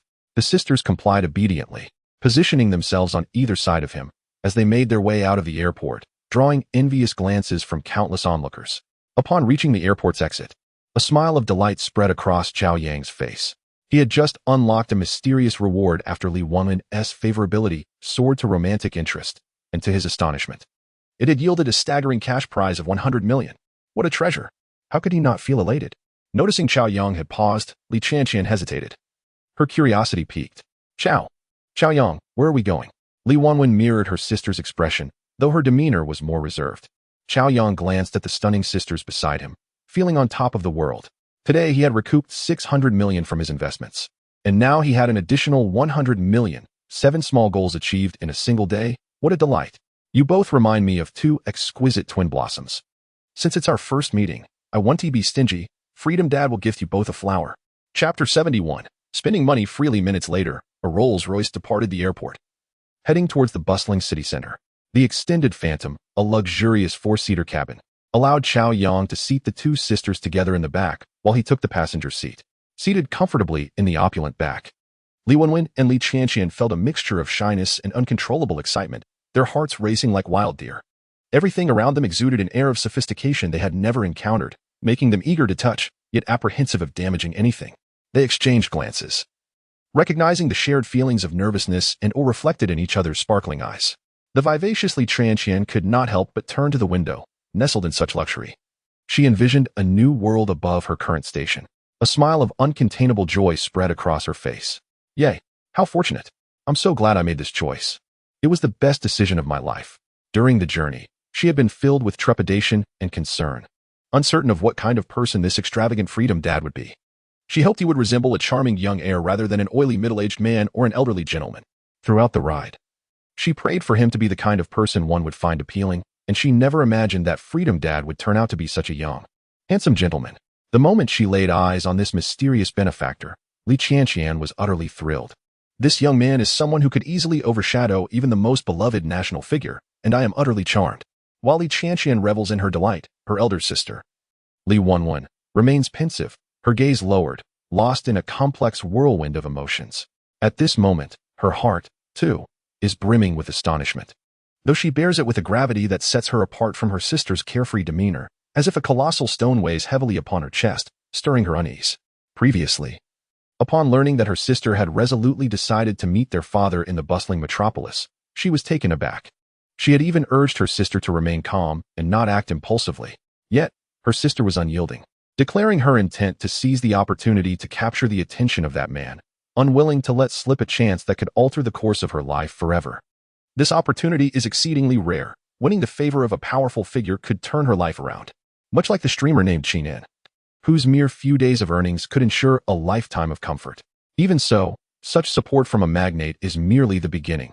The road ahead is long, and the future's brilliance is beyond imagination. This is an extraordinary opportunity, and who could remain indifferent if given the chance? Faced with her sister's determination, Li Wenwen found herself unable to counter. Thus, under the pretense of her sister's safety, she followed suit, harboring her own selfish desires deep within. Who wouldn't yearn for the favor and backing of a figure as formidable as their father? Yet, her sister's boldness and decisiveness took her by surprise. The moment she laid eyes on the enigmatic patriarch, her excitement surged to an unprecedented height, a clear sign of fortune's favor. However, it was not long before an uncomfortable sensation pierced her heart. The patriarch, in every conceivable aspect, age, appearance, wealth, was nothing short of perfection, akin to a prince from a fairy tale. It made her heart race. Yet, such a flawless individual exists only once. And there are two of them, herself and her sister. Could it be? The inner turmoil that Li Wenwen grappled with did not linger for long, as the vehicle came to a halt. Watching the driver open the door, they both stepped out, realizing they had unwittingly arrived at a bustling commercial district. Gazing at the opulent and dazzling architecture before them, the sisters were momentarily taken aback. What place is this? Li Qianqian inquired curiously, eyeing the grand structure that exuded luxury. The International Financial Center Mall. Oh, are we here to buy flowers? Li Qianqian presumed that Cao Yang intended to find a florist, not expecting they had arrived at a shopping mall. Could it be that this upscale venue housed blooms unattainable elsewhere? For a moment, both sisters felt bewildered. Nonetheless, the extravagant gesture of a welcome gift from Cao Yang, executed with such fanfare, left them both with a sweet sensation in their hearts, a feeling of being cherished. You'll know once we go inside. Come along. Cao Yang replied with a gentle smile, leading them into the mall. This locale stands as one of the most esteemed international shopping centers in the metropolis, featuring over 25 flagship stores of world-renowned brands. Any luxury store one could conceive is represented here. It is truly a shopping paradise coveted by countless women. Just a basic designer handbag could deplete an ordinary person's savings for half a year in an instant. As they entered the mall with Cao Yang, the sisters found themselves in sensory overload, surrounded by luxury boutiques that beckoned them, making their hearts race in excitement. Even a mere stroll through such a place could elevate a woman's spirits. While there are similarly upscale malls in their hometown, neither dared enter. Fully aware that such extravagance was beyond their means, this was not a space for ordinary individuals like themselves. At that moment, although the sisters were exhilarated, they remained cautious, closely trailing Cao Yang's side, fearful of causing him any inconvenience. Soon, Cao Yang halted in front of the LV store. Weren't we supposed to buy flowers? I don't see a florist here, Li Qianqian remarked, glancing at Cao Yang, who had come to a stop, echoing the confusion shared by Li Wenwen. They had both been on the lookout for a flower shop along the way and had found none. This is not about that. Cao Yang pointed towards the LV store and then gestured at the nearby Chanel, Gucci, Hermes, and Prada, laughing heartily. Seeing you both brings me joy, so today, as your father, I present you with two flowers, one called wealth and the other freedom to spend. In this mall, take whatever catches your eye. All expenses will be covered by your father. Stunned, both Li Wenwen and Li Qianqian were speechless. Cao Yang's extravagant declaration shattered their preconceived notions. They could hardly fathom that the flowers gifted by a super magnate would be such wealth and freedom to spend. It felt like a dream. Initially, when Cao Yang mentioned giving flowers, they found it rather romantic. Now, it was undeniably romantic, grand, and whimsical. The audacity of the wealthy is genuinely delightful. The sisters were profoundly shaken by Cao Yang's boldness. After a moment of stunned silence, Li Qianqian was the first to regain her composure, though her tongue felt tied, rendering her unable to articulate her thoughts clearly. No need for hesitation, just go in and take what you fancy. Today is a joyful occasion. Don't dampen my spirits. Cao Yang responded with a warm smile, exuding confidence. Considering the immense cash flow from this treasure of a girl, spending a few million is hardly a loss. After a moment of contemplation, seeing that Cao Yang was entirely serious, Li Qianqian finally accepted this astonishing reality. Excitement sparkled in her eyes. How wonderful this was. Long live dear father. With a bold gesture, Li Qianqian stood on her toes and planted a kiss on Cao Yang's cheek. Unable to resist the allure of the luxury goods, she dashed inside. Chapter 72. Li Wenwen weeps. One must savor life's joys while they last. Wealth cannot buy happiness. As the advertisement states, life is akin to a journey. The scenery may not matter, but the mood does. In this moment, there is no need for meticulous budgeting. No need for petty calculations. Money is but a trivial matter, and the feeling of being able to spend freely is exhilarating.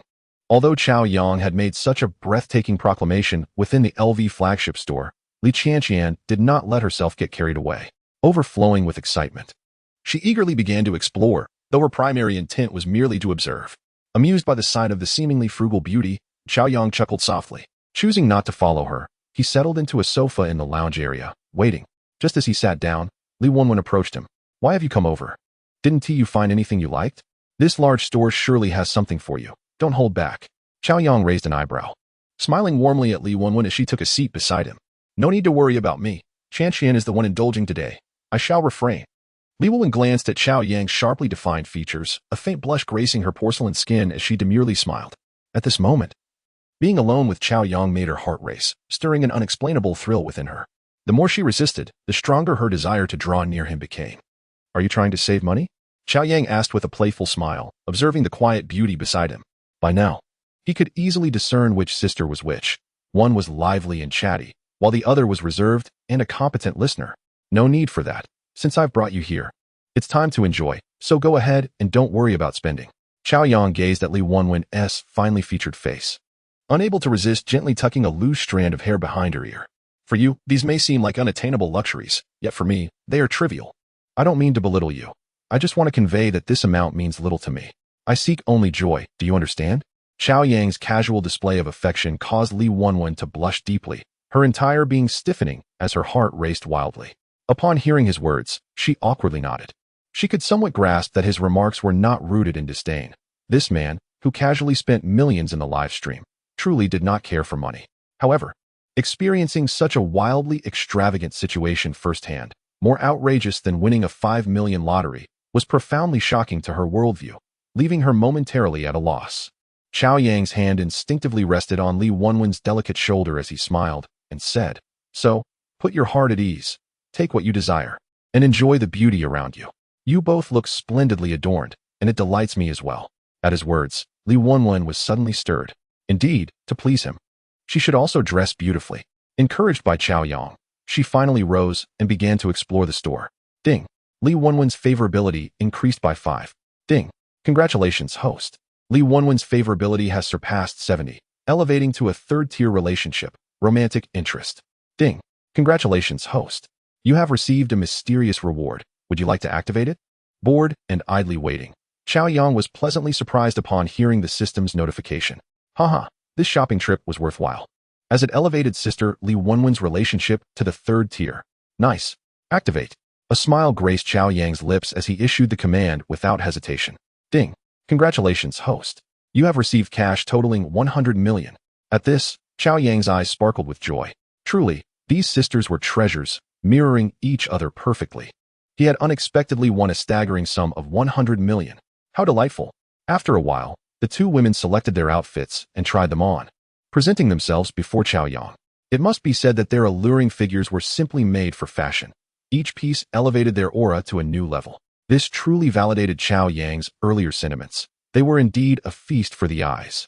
He gazed intently at the exquisite duo, nodding in satisfaction.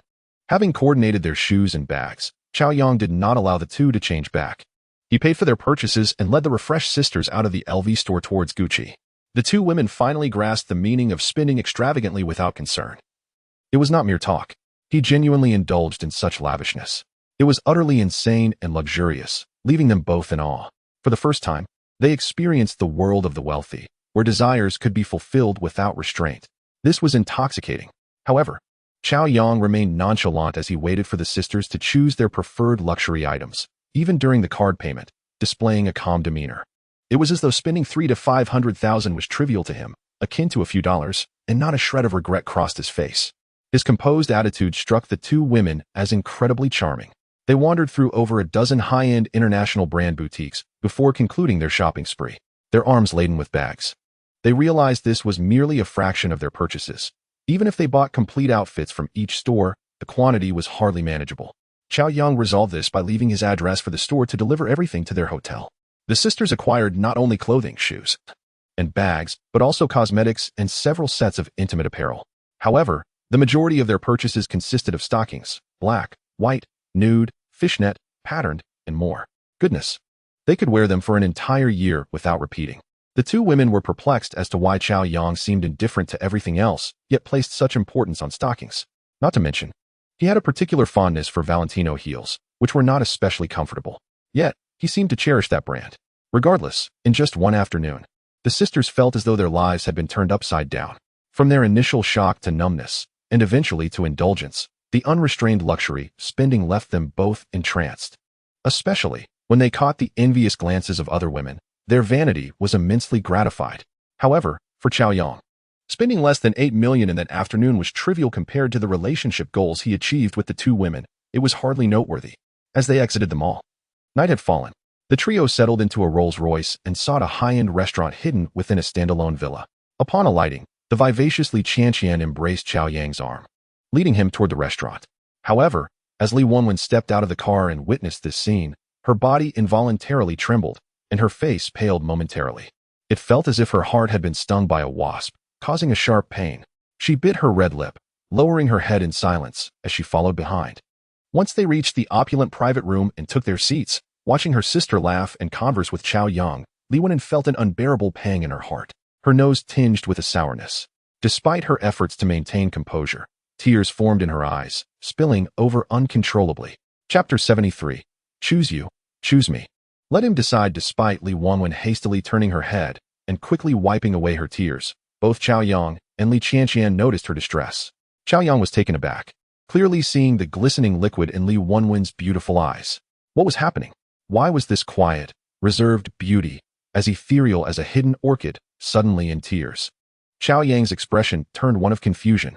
Sister, what's wrong? Are you feeling unwell? Seeing this, Li Wenwen could no longer hold back and asked with genuine concern. Yet, upon this inquiry, Li Wenwen's heart ached even more, and the tears that had been held at bay cascaded down like a dam bursting. She could not contain herself any longer. I'm sorry, I need to go to the restroom. Li Wenwen's voice trembled as she spoke, then abruptly stood and fled the room as if escaping. This scene left both Cao Yang and Li Qianqian bewildered. What has happened to your sister? Cao Yang asked, puzzled. I don't know, Li Qianqian replied, equally perplexed. Anxiously, she stood and said, Excuse me, Cao Yang. I'll check on my sister. Cao Yang nodded, and Li Qianqian hurriedly followed her out of the private room. In the restroom, when Li Qianqian finally found Li Wenwen, she was already in tears, sobbing uncontrollably. Although she covered her mouth tightly to suppress her cries, her shoulders trembled, causing Li Qianqian's heart to clench with worry. In her memory, she had never seen her sister cry, let alone in such a heart-wrenching manner. Even when watching heart-wrenching dramas that made her weep, it was always her sister who comforted her, handing her tissues. She understood that though she appeared optimistic and carefree, she was quite sensitive and fragile at heart. In contrast, her sister, who seemed gentle and delicate, possessed tremendous inner strength, a girl of quiet resilience. Sister, please don't cry. What is troubling you so much? Li Qianqian couldn't help but embrace Li Wenwen's trembling shoulders, her own eyes reddening. I'm fine. Qianqian, I'm fine. Just let me cry. I'll be okay after a bit.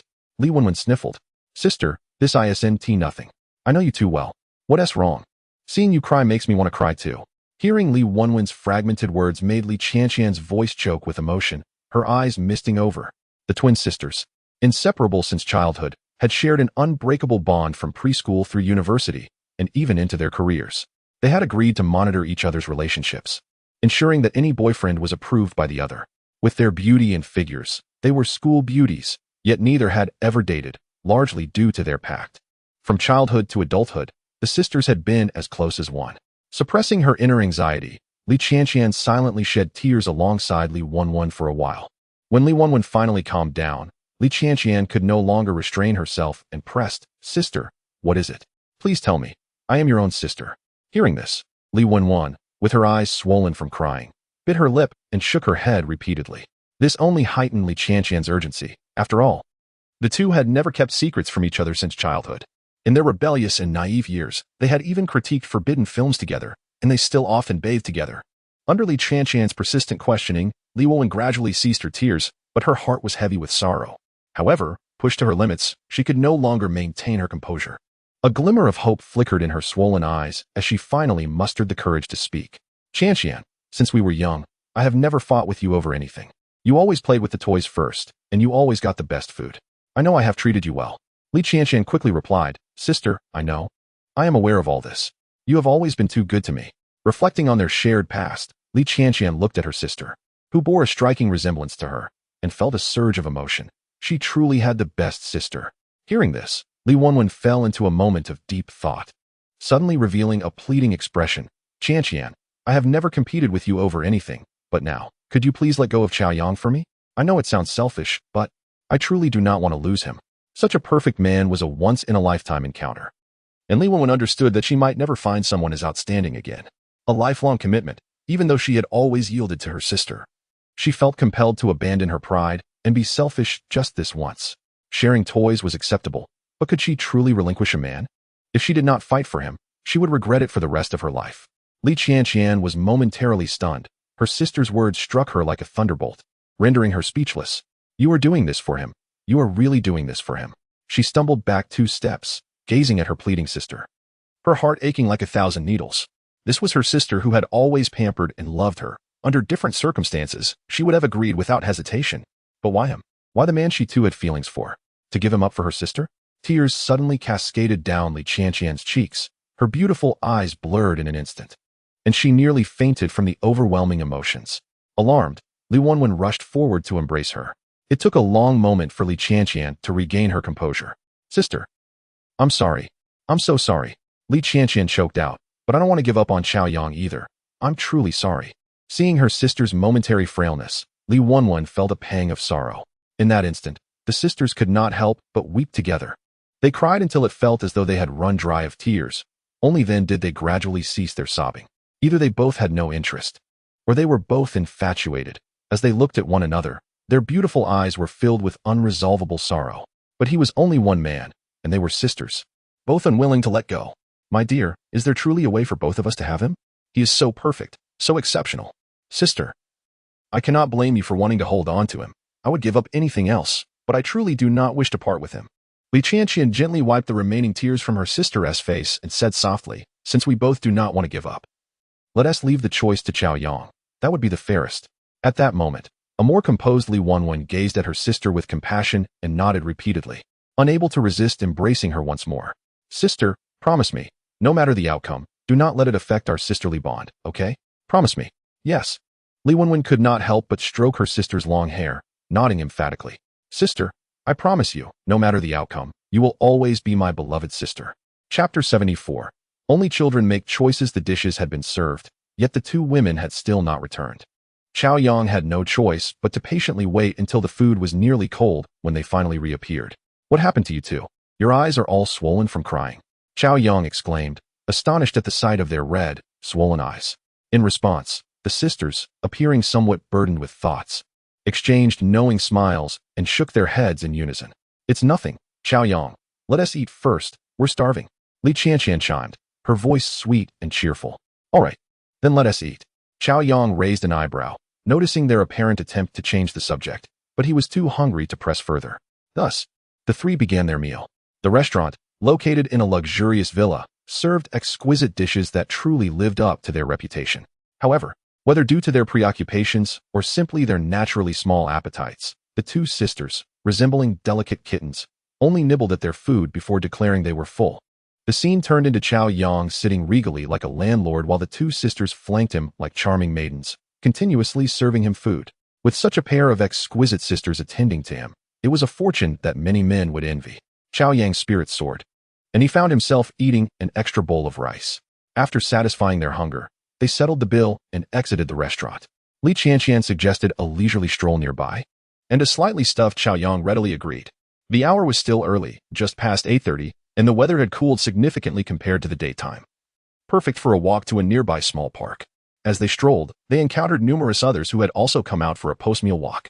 The 2 sisters, each a goddess in her own right, turned heads with their striking beauty, and with Cao Yang accompanying them, their trio was a sight to behold. drawing envious glances from passers-by. Upon arriving at the park, as if guided by some unspoken understanding, they gravitated towards a secluded corner. Their light-hearted chatter about live broadcasts suddenly ceased. After a moment of contemplation, Li Qianqian steadied her fluttering heart, glanced at Cao Yang, and feigned nonchalance as she nervously asked, "Everyone says my sister and I look alike, but there are differences too. What do you think? Who do you prefer more, me or my sister?" At this, Cao Yang was momentarily taken aback. His assessing gaze fell upon the perfect sisters, both in appearance and stature, who were undeniably captivating. He stroked his chin, remaining silent. Sensing his scrutiny, the sisters felt their hearts race and instinctively lowered their heads. "Well, if, hypothetically, you had to choose one of us to be your girlfriend, who would it be?" Li Qianqian asked, her voice barely above a whisper as she kicked the ground nervously. Cao Yang chuckled at their question. "You both cried your eyes out just for this." Upon hearing this, both sisters jolted, their faces flushed with embarrassment. However, they could not suppress their eagerness as they looked at Cao Yang, their eyes filled with anticipation. Only children make choices. After a moment of silence, Cao Yang smiled nonchalantly and replied, "I want both." Chapter 75. Ugh, scoundrel. To their astonishment, Cao Yang's answer left the sisters wide-eyed and speechless, utterly taken aback. Oh my goodness! Li Wenwen and Li Qianqian were truly stunned by his brazenly scoundrel-like words. However, after a moment, he smiled and said, "You don't need to feel conflicted. Before you, I had plenty of women, and after you, I will likely have more. To speak candidly, I am not one to possess pure intentions. My heart cannot be wholly devoted. However, I assure you that I shall treat each of my partners with equal affection and care. I am not a miser, and I trust you can perceive this today. Any man of ability would not choose to hang himself from a single tree. Such matters are often veiled in subtleties. I do not wish to conceal this aspect of myself, for it is both laborious and unproductive. There is no such thing as perfection in this world, and I believe that with my capabilities, I can provide a safe harbor for the women I cherish. If you choose to dock here, you are most welcome. If not, I shall not impose." Cao Yang gently held the hands of the two women and said, "Well, I have expressed all that I needed to say. Now it is your turn to decide your path." His words, dripping with insincerity, struck the two women like a tempest, shaking the very foundations of their beliefs. The sisters' expressions fluctuated, and though they could easily shake off Cao Yang's grip, neither made a move to do so. They were astute, yet still retained a hint of innocence, having never truly been in a relationship. Seeing this, a smile unconsciously crept across Cao Yang's face. "I will provide you a life that others will envy. None of you shall be neglected. This is my promise." The sisters' cheeks flushed with embarrassment. Ugh, what a scoundrel! The playful Li Qianqian boldly pinched Cao Yang's waist and pouted, her complex eyes revealing a newfound understanding. She suddenly found Cao Yang's words less difficult to accept. Clarity was far preferable to ignorance. Expecting a man to be faithful is perhaps as unlikely as a sow climbing a tree. She recalled the pesky supervisor at her company who, it was rumored, had two mistresses. Women are drawn to power. Having encountered a man as perfect as Cao Yang, leaving him would feel like a death sentence. Before long, the three arrived at the Waldorf. Stepping into the opulent establishment, they were enveloped by an atmosphere of luxury and elegance. The spacious and brightly lit lobby, soaring ceilings, and resplendent crystal chandeliers made one feel as though they had entered a royal palace. The grandeur and lavishness of the Waldorf were evident in every detail. From the lobby to the guest rooms, each corner exuding unparalleled prestige and comfort. Upon entering this exquisitely luxurious hotel, the sisters reacted as though it were their first visit, both excited and somewhat reserved. Like curious children, they gazed around at the myriad decorations they had never before encountered, leaving them utterly dazzled. It felt as though they had stepped into a realm unreachable by ordinary people, and their eyes sparkled with wonder as their hearts raced with anticipation. It was clear that their lives would change from this moment forward. How could they possibly remain composed? Chapter 76. I do not believe it. Unless you prove it, a sliver of warm sunlight filtered through the curtains into the room. However, with the central air conditioning and fresh air system in place, the temperature remained comfortably pleasant, and the air felt refreshing. The sisters lounged lazily, reluctant to move. They couldn't help but marvel at their fortunate circumstances. Ding! Li Qianqian's affection level rose by 5. After savoring the moment for a while, it was Li Qianqian, the typically vivacious and carefree sister, who broke the silence. "Sister, I feel as though I've changed. I'm not the same as before." Li Qianqian leaned closer to Li Wenwen, scrutinizing her face for a moment before blinking and mischievously saying, "Surely you have changed." "Changed? How so?" Li Wenwen, feeling a bit flustered under her sister's gaze, instinctively brushed her disheveled hair back and blushed, avoiding eye contact. Sister, we've never been apart since childhood. I can notice even the slightest changes. Higi, you really have become more feminine. Li Qianqian propped her head up on her arm, gazing at Li Wenwen with a grin. Upon hearing this, Li Wenwen's heart raced, and a burning sensation spread across her cheeks. Embarrassed, she shot a glare at her sister and retorted, "You're the same, so don't point fingers at me." With that, Li Wenwen turned her face away. Li Qianqian, unable to suppress a playful smile, mimicked a mischievous villain and pinched Li Wenwen's chin, turning her face back towards her. In that instant, Li Wenwen felt her face flush crimson, even her earlobes blushing. Ding! Li Wenwen's affection level rose by 5.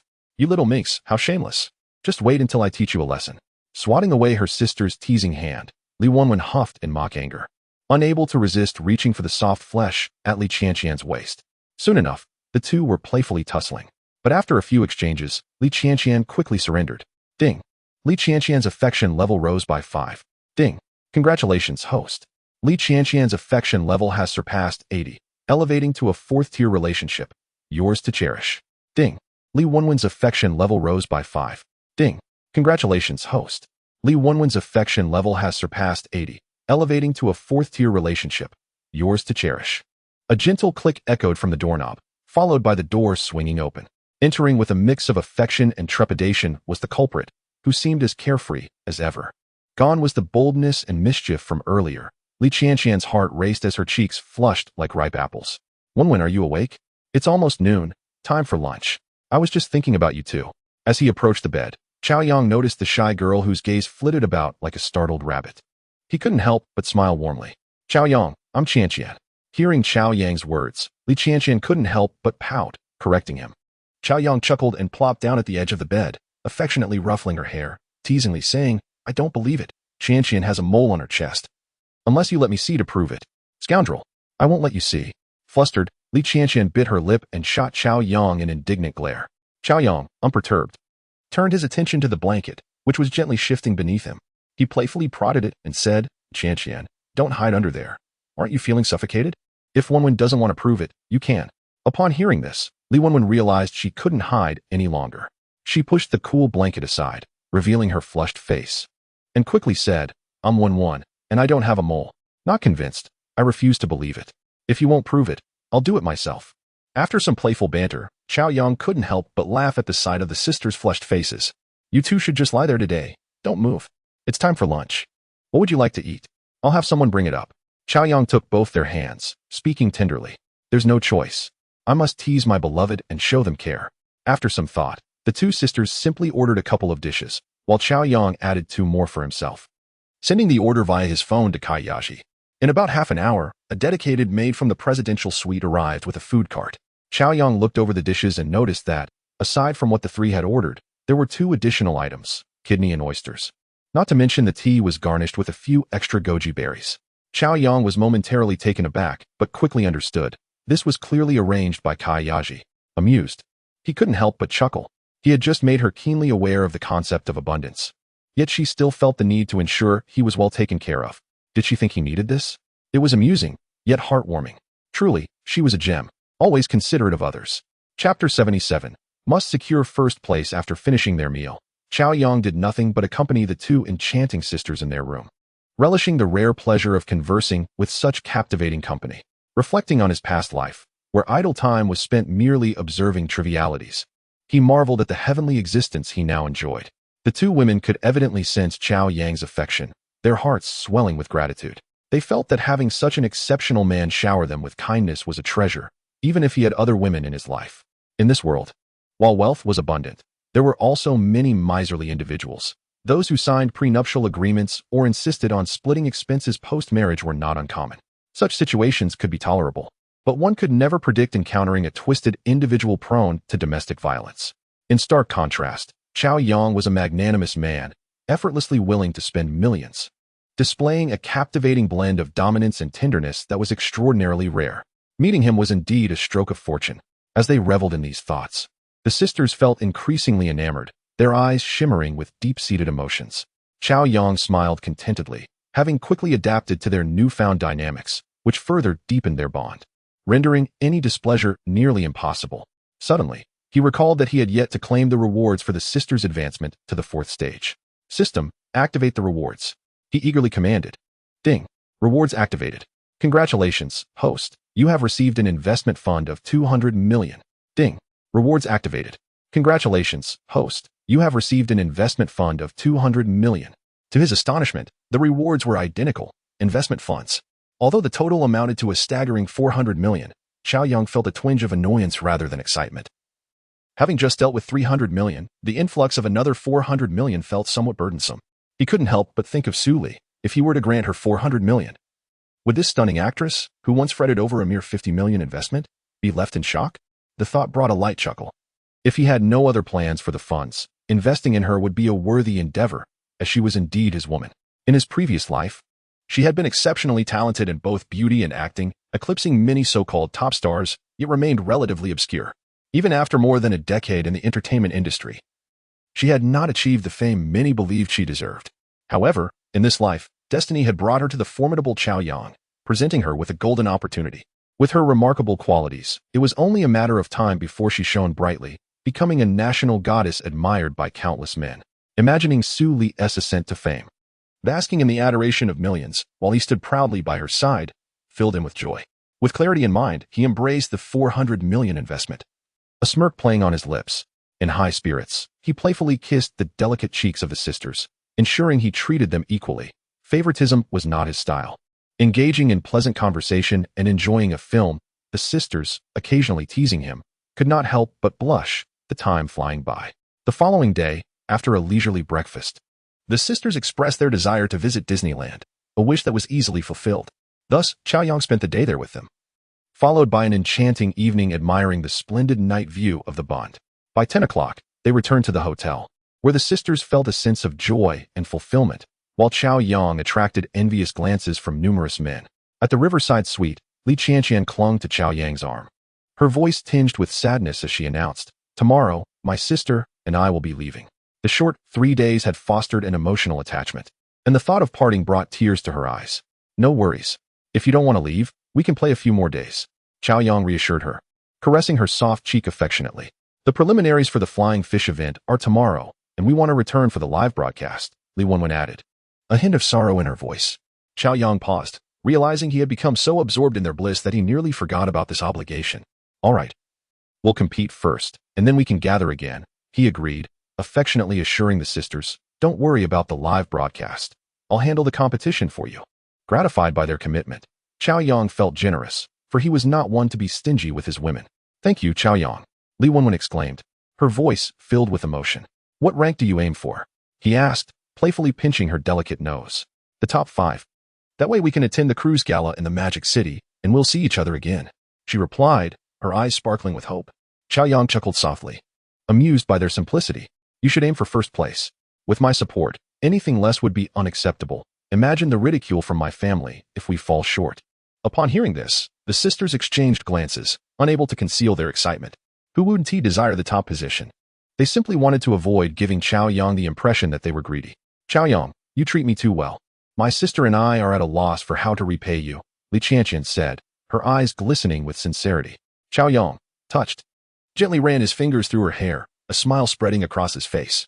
Feeling flustered, Li Qianqian lowered her gaze, her heart racing. Chapter 78. The guild is in an uproar. The following day, around 10 o'clock, Cao Yang saw the sisters off to the airport. At this moment, the two women shed any pretense of modesty, embracing him tightly and planting kisses on his cheeks. With heavy hearts and 2 large suitcases in tow, they stepped into the airport. Their arrival had only required a small backpack, yet they left with 2 enormous cases filled with luxury items worth millions. Enough to send countless women into a frenzy. However, the true treasure was the affection they had received from him. On the flight back to Shancheng, the sisters felt as though their brief 3-day experience had been a fairy tale, almost too incredible to believe. Yet, a slight discomfort in their bodies reminded them that everything was indeed real. They had become women, his women. After landing and returning to their rented home, they took a moment to rest and had a light meal. They then hailed a taxi and headed straight to the company. Arriving at the office around 6, they noticed an unusual quietness. Aside from a few live streaming rooms, there was no sign of any broadcasters. This was peculiar, as this time of day typically saw many afternoon streamers concluding their sessions. Perplexed, the sisters made their way to the office of the guild leader, Hua Huarjie. Upon entering, they were taken aback to find that the other streamers had not left. They were all gathered in Hua Huarjie's office. As the 20 gazes converged upon them, the two sisters, who had just stepped into the office, felt an overwhelming wave of discomfort and retreated. Yet, they were swiftly pulled back by two recent streamers. One, Cao Yang, come back. Hurry, hurry. Upon seeing the pair, the president, Sister Hua, broke into a warm smile. The sisters had kept their rendezvous with the affluent benefactor discreet, but they were well aware that such matters would inevitably come to light within the company. They had braced themselves for the scrutiny. Nonetheless, under the watchful eyes of so many, embarrassment enveloped them, leaving them feeling uneasy. As Hua spoke, the sisters were about to respond when a sudden scream startled them. Oh my goodness, am I seeing this correctly? That bag. Is that the latest LV Gemini model? It wasn't just the sisters who were taken aback. The other streamers were equally shocked. The guild's leading lady, Zaya, dashed towards them in excitement. Indeed, it's true. That bag is worth 52,000. Zaya eyes sparkled with enthusiasm as she fixated on the sister's bag, exclaiming in disbelief. Such a petite bag, priced at 52,000? The other streamers, including Hua, gasped in astonishment. Had the words come from anyone else, they might have dismissed them, but with Zaya reputation for luxury, disbelief was not an option. The entire guild was aware of her penchant for high-end items. She often bragged about her Prada bag purchased for 18,800, which she flaunted as a testament to her status.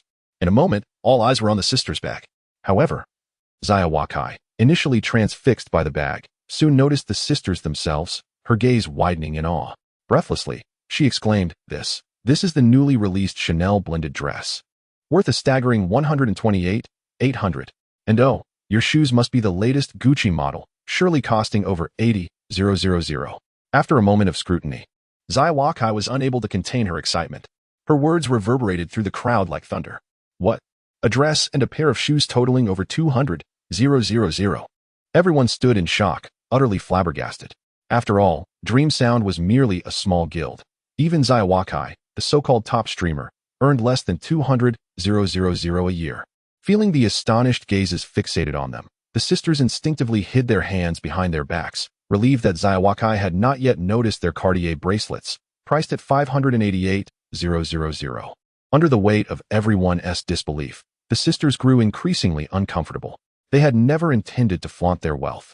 In the company of Cao Yang, their possessions seemed trivial, leading them to subconsciously overlook the impact of such luxury. Moments later, Zaya was the first to regain her composure, her excitement unabated. Cao Yang, you've hit the jackpot. Did all this come from your generous benefactor? Grasping their hands, Zaya eyes shimmered with envy. Acknowledging their predicament, the sisters nodded silently. Incredible, sisters. This is beyond worth it. I've been streaming for 2 years and have yet to encounter such a remarkable benefactor. If only the heavens would grant me someone like him, I would gladly sacrifice years of my life. Zaya was ecstatic, pounding her chest in frustration. Suddenly, her expression shifted, and a fiery curiosity ignited in her eyes. So, you must have met your benefactor. Tell me, what does he look like? Is he in his 40s? Is he aloof and private? Is someone so wealthy easy to approach? Her barrage of questions came forth like a machine gun. The other streamers, now intrigued, crowded around, chattering incessantly. The sisters found themselves in an awkward predicament. Hey, what are you doing? Don't pry into our benefactor's affairs.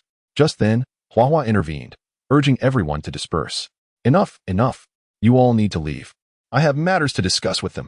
Seeing Hua's urgency, Zaya admiration was evident. Look at how she is chasing everyone away. All that bravado of being the top streamer has vanished, leaving only shameless adoration.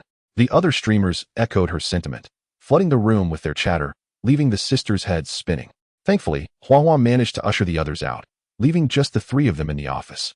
Hua, with a playful grin, inquired, Did you meet the benefactor? The sisters nodded again. Wonderful. Did you discuss competing in matches? We did. Did he agree to participate? Yes.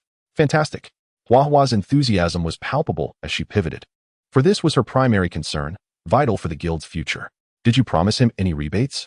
Upon hearing this, the sisters looked perplexed. What rebates? Hua seemed surprised, realizing they were unaware. You didn't know? When competing, all the benefactor's funds are returned, and the small investors split the proceeds 50-50. You must contact him immediately to clarify this. We cannot let him think our guild is unprofessional. Chapter 79. A fortunate star. Cao Yang answered Wenwen's call, only to be greeted by an unfamiliar woman's voice. Good evening, esteemed benefactor. The unexpected tone left Cao Yang momentarily bewildered. Who are you? Greetings, esteemed benefactor. I am Hua Hua, the president of Onewin's guild, she replied respectfully. Realization dawned on Cao Yang. He understood that unlike their senior sister, the two girls were signed with a small, relatively unknown guild. What can I do for you? He inquired, now aware of her identity. Actually, it's nothing much. I have long admired your remarkable presence, but a super-rich benefactor like you surely wouldn't consider our humble guild worthy of your attention, she exclaimed with enthusiasm. Cao Yang chuckled, bemused by her flattery. He had never lacked for admiration since acquiring wealth, but this was the first time he had encountered a guild leader who so openly fawned over him. Regardless of status, her humility was striking, and the direct praise felt surprisingly gratifying. Feel free to speak candidly. What is on your mind? He replied, his mood light. Ha. I heard from Wenwen and Qianqian that you intend to compete with them. We are incredibly grateful for your support. You are to compete for them, which not only holds immense significance for them, but also brings unparalleled glory to our guild. These two girls are still inexperienced in broadcasting, and thus, I have taken the liberty to disturb you, wishing to convey our guild's sincerity to the esteemed owner. Supporting Wenwen and her companion is tantamount to supporting our guild. Rest assured, we will not be ungrateful. Once we receive our share from the expenses you incur for their competition, we shall return it in full. The caller meandered before finally revealing the true purpose of the call, leaving Cao Yang momentarily stunned, only to break into a knowing smile. In his previous life, despite being financially constrained, he had spent years observing the intricacies of the live streaming world. He understood the unspoken rules. The money from major sponsors is returned in full, while the contributions from smaller investors are split 50-50. This is no secret in the streaming industry. During competitions, big sponsors often invest millions. Do you truly believe that money is genuinely spent? To take it at face value would be naive. While there are indeed genuine sponsors, the majority operate under prior agreements, where, aside from platform deductions, the commissions earned by the streamer and the guild are returned to the sponsors. During fierce competitions, relying solely on the major sponsors is insufficient. Both the guild and the streamer must also invest their own funds. Consequently, in most competitions, despite the streamers appearing glamorous, they often do not profit. It is fortunate if they break even. Incurring losses is quite commonplace. A competition is laborious and costly, primarily aimed at gaining fame. However, for streamers, fame equates to traffic. Only with a bustling live room can they recoup their losses and ultimately earn more. For major sponsors, being impressive and extravagant, garnering the admiration and adulation of countless individuals, while also recovering half their investment, is a delightful endeavor they relish. Yet, does one truly need such things? Not at all. This trifling amount is inconsequential, and I have no habit of expecting reimbursement. Cao Yang spoke to his phone with a calm demeanor. While other major sponsors invest real money, every penny counts for them. But for him, the funds he uses are merely system rewards, where each unit spent could yield double the return. Expecting reimbursement from the streamers and the guild? That is preposterous.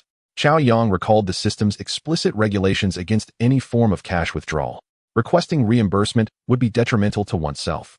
He had no intention of jeopardizing his standing over such trivial amounts. However, whether he needed it or not was a separate matter. The other party's overt attitude was what mattered.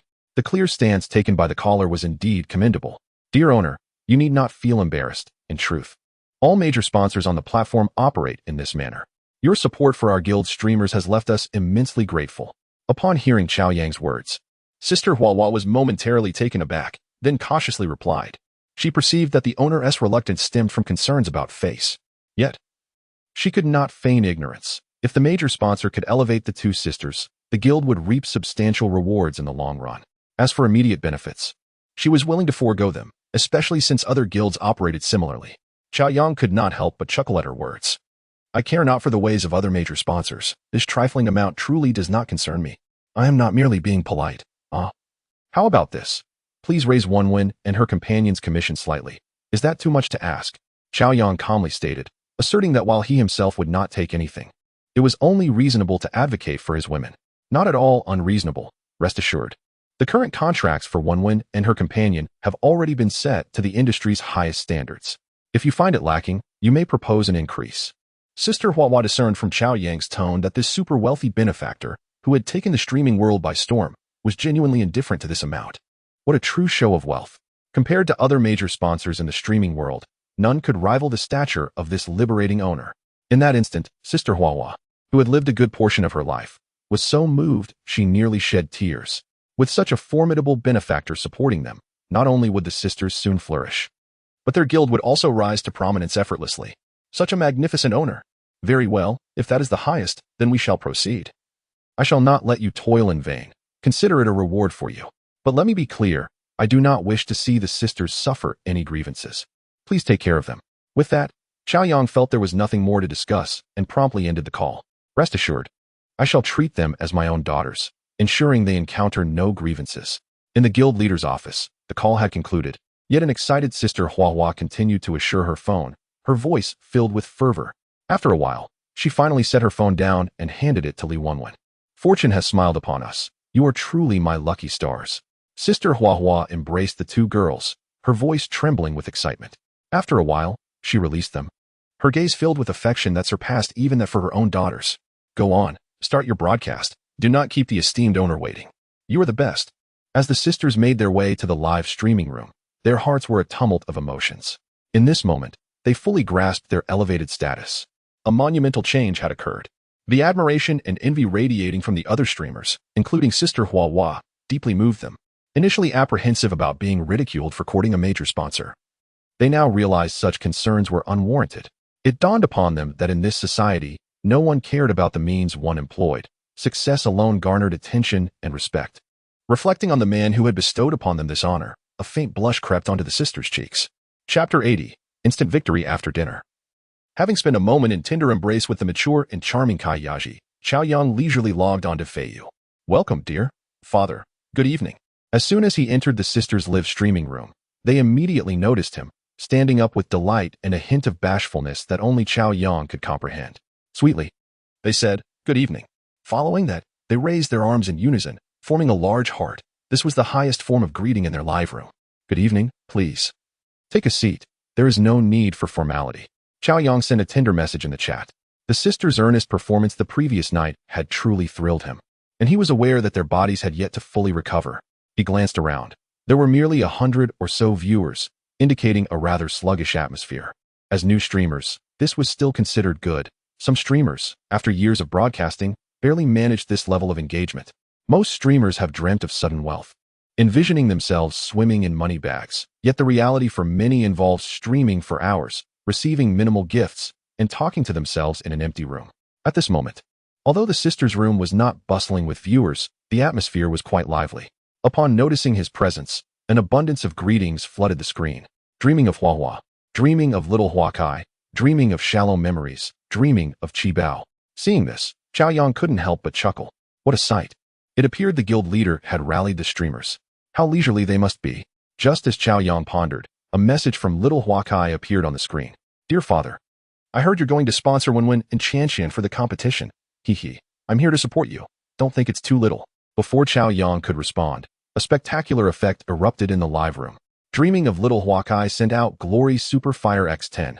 Watching as little Hua Kai took the lead in showering the big rocket, the other streamers could no longer contain themselves. Realizing they had missed the first opportunity to shine in front of the benefactor, they felt a surge of regret, quickly scrambling to send their gifts. Dreaming of shallow memories sent out Glory Super Fire X1.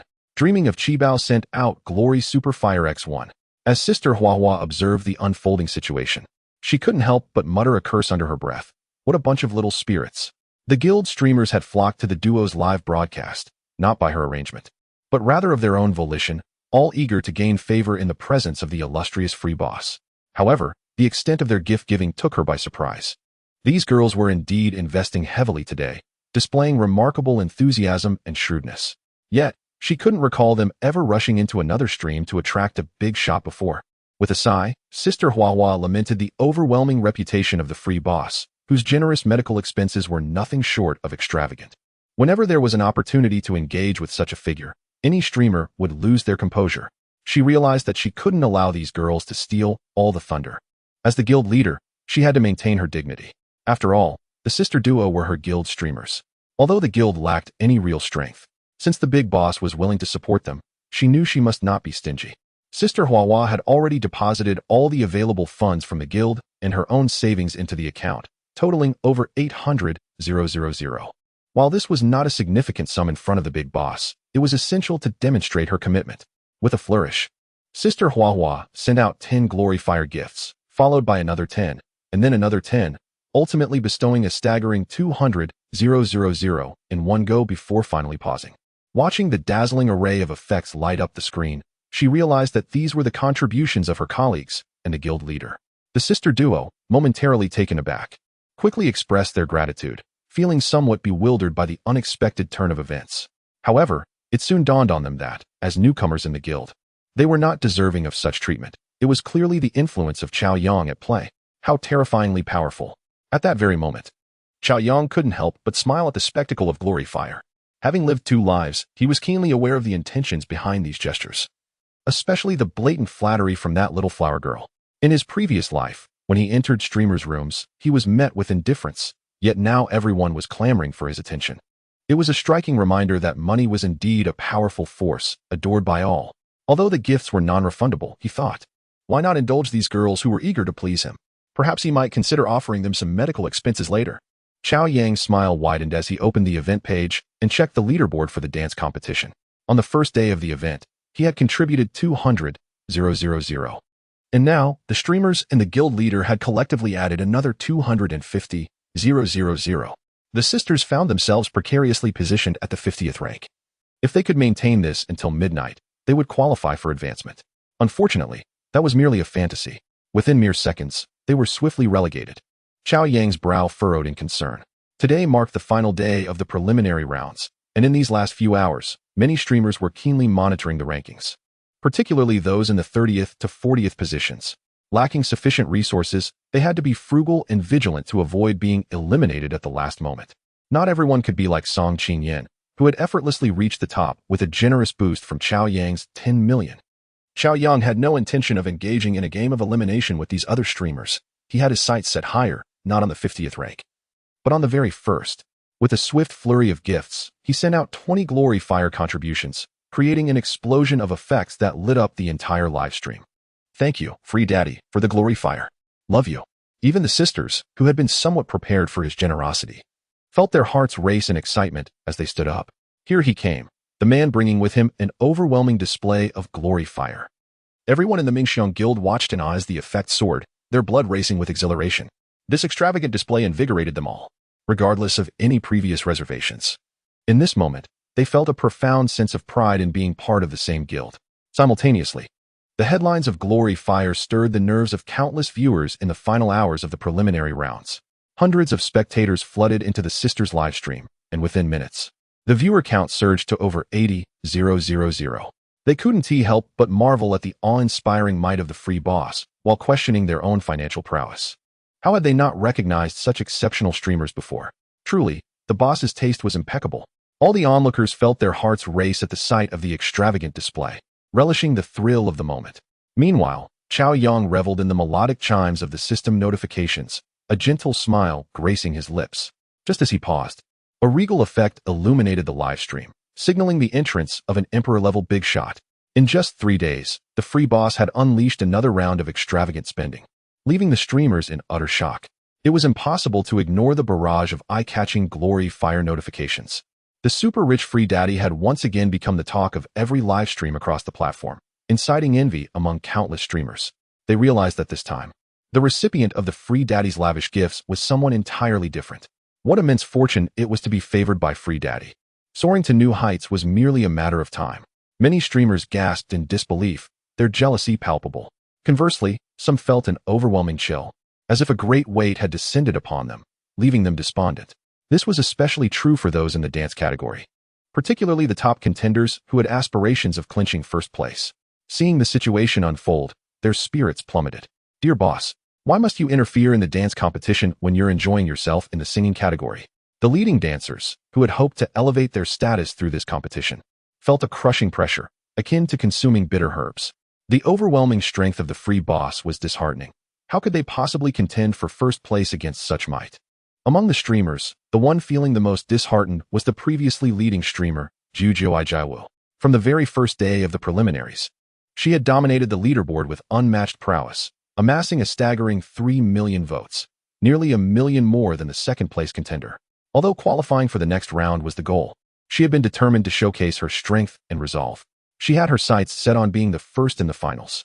As the final hours of the preliminaries dwindled, her excitement soared, envisioning herself grasping the coveted first place. Among the top 50 streamers, only a few could rival her skill. although their abilities were comparable in regular competitions. This time her big boss had prepared extensively and was ready to invest significantly, confident in her chances of besting her seasoned adversaries. She believed the support from her boss and guild would propel her to victory. Yet, just when she thought victory was within her grasp, an unforeseen twist occurred. A dark horse unexpectedly emerged, displaying an overwhelming prowess that propelled it to the second position. The renowned dancer, Jiao, was taken aback. The esteemed figure behind this dark horse was none other than the recently celebrated Free Daddy, a name well known among the community. The sheer arrogance and formidable strength exhibited by this magnate left everyone in despair. Were it not for the comforting presence of a certain elder brother in the live streaming room, she might have succumbed to utter breakdown.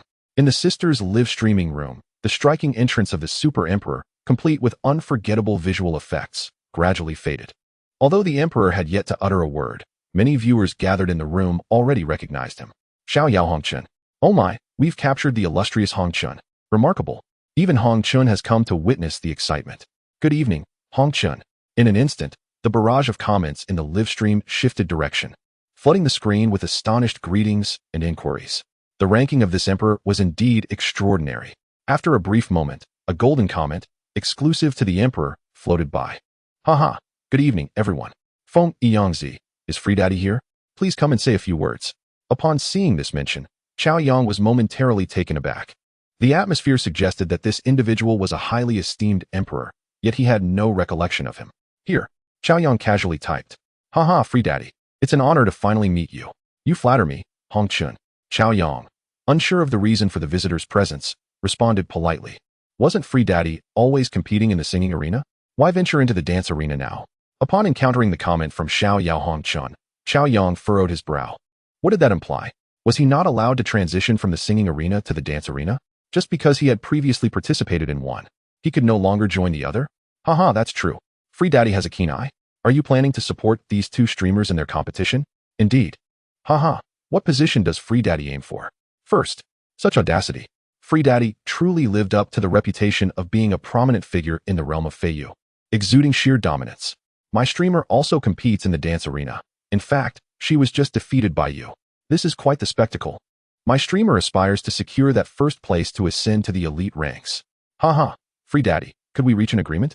Please let this competition slide. As a favor to me. Xiao Yao Hongchen's barrage of comments silenced the entire live stream room, causing many spectators to retract their prior comments. Suddenly sensing the gravity of the situation, they straightened in their seats, their eyes wide open. Both magnates aimed to secure the top position for their respective supported streamers. This was becoming increasingly intriguing. However, if they were to compete, it would surely be thrilling. What did he mean by letting? Could there be some hidden maneuvering at play? Was this the sort of dialogue one expected from a magnate? Many viewers were astonished, their eyes wide in disbelief, silently critiquing the absurdity before them. Observing these comments, Cao Yang quickly grasped the intent behind Xiao Yao Hongchun's visit, and he couldn't help but chuckle. He had already boasted before the sisters, and that first place was his for the taking. Yielding? That was simply out of the question. Besides, were they even familiar? Apologies. But that first place was equally vital to him. What you proposed was not feasible. Cao Yang replied without hesitation. The moment Xiao Yao Hongchun read Cao Yang's comment, his expression shifted dramatically, his brows furrowing tightly. Free Daddy, why not just focus on your singing arena? Why encroach upon the dance arena? If you refrain from participating, we would undoubtedly secure first place. Can't we negotiate? Upon reading this comment, Cao Yang's eyes widened in astonishment. He could hardly believe that such a famed magnate from Feiyu would utter such foolishness. Surely, he had been overly influenced by his fervent admirers. It was truly amusing. Was it not permissible for him to partake in the dance arena after competing in the singing arena? If he desired first place, then let him compete. How could he possibly blame him?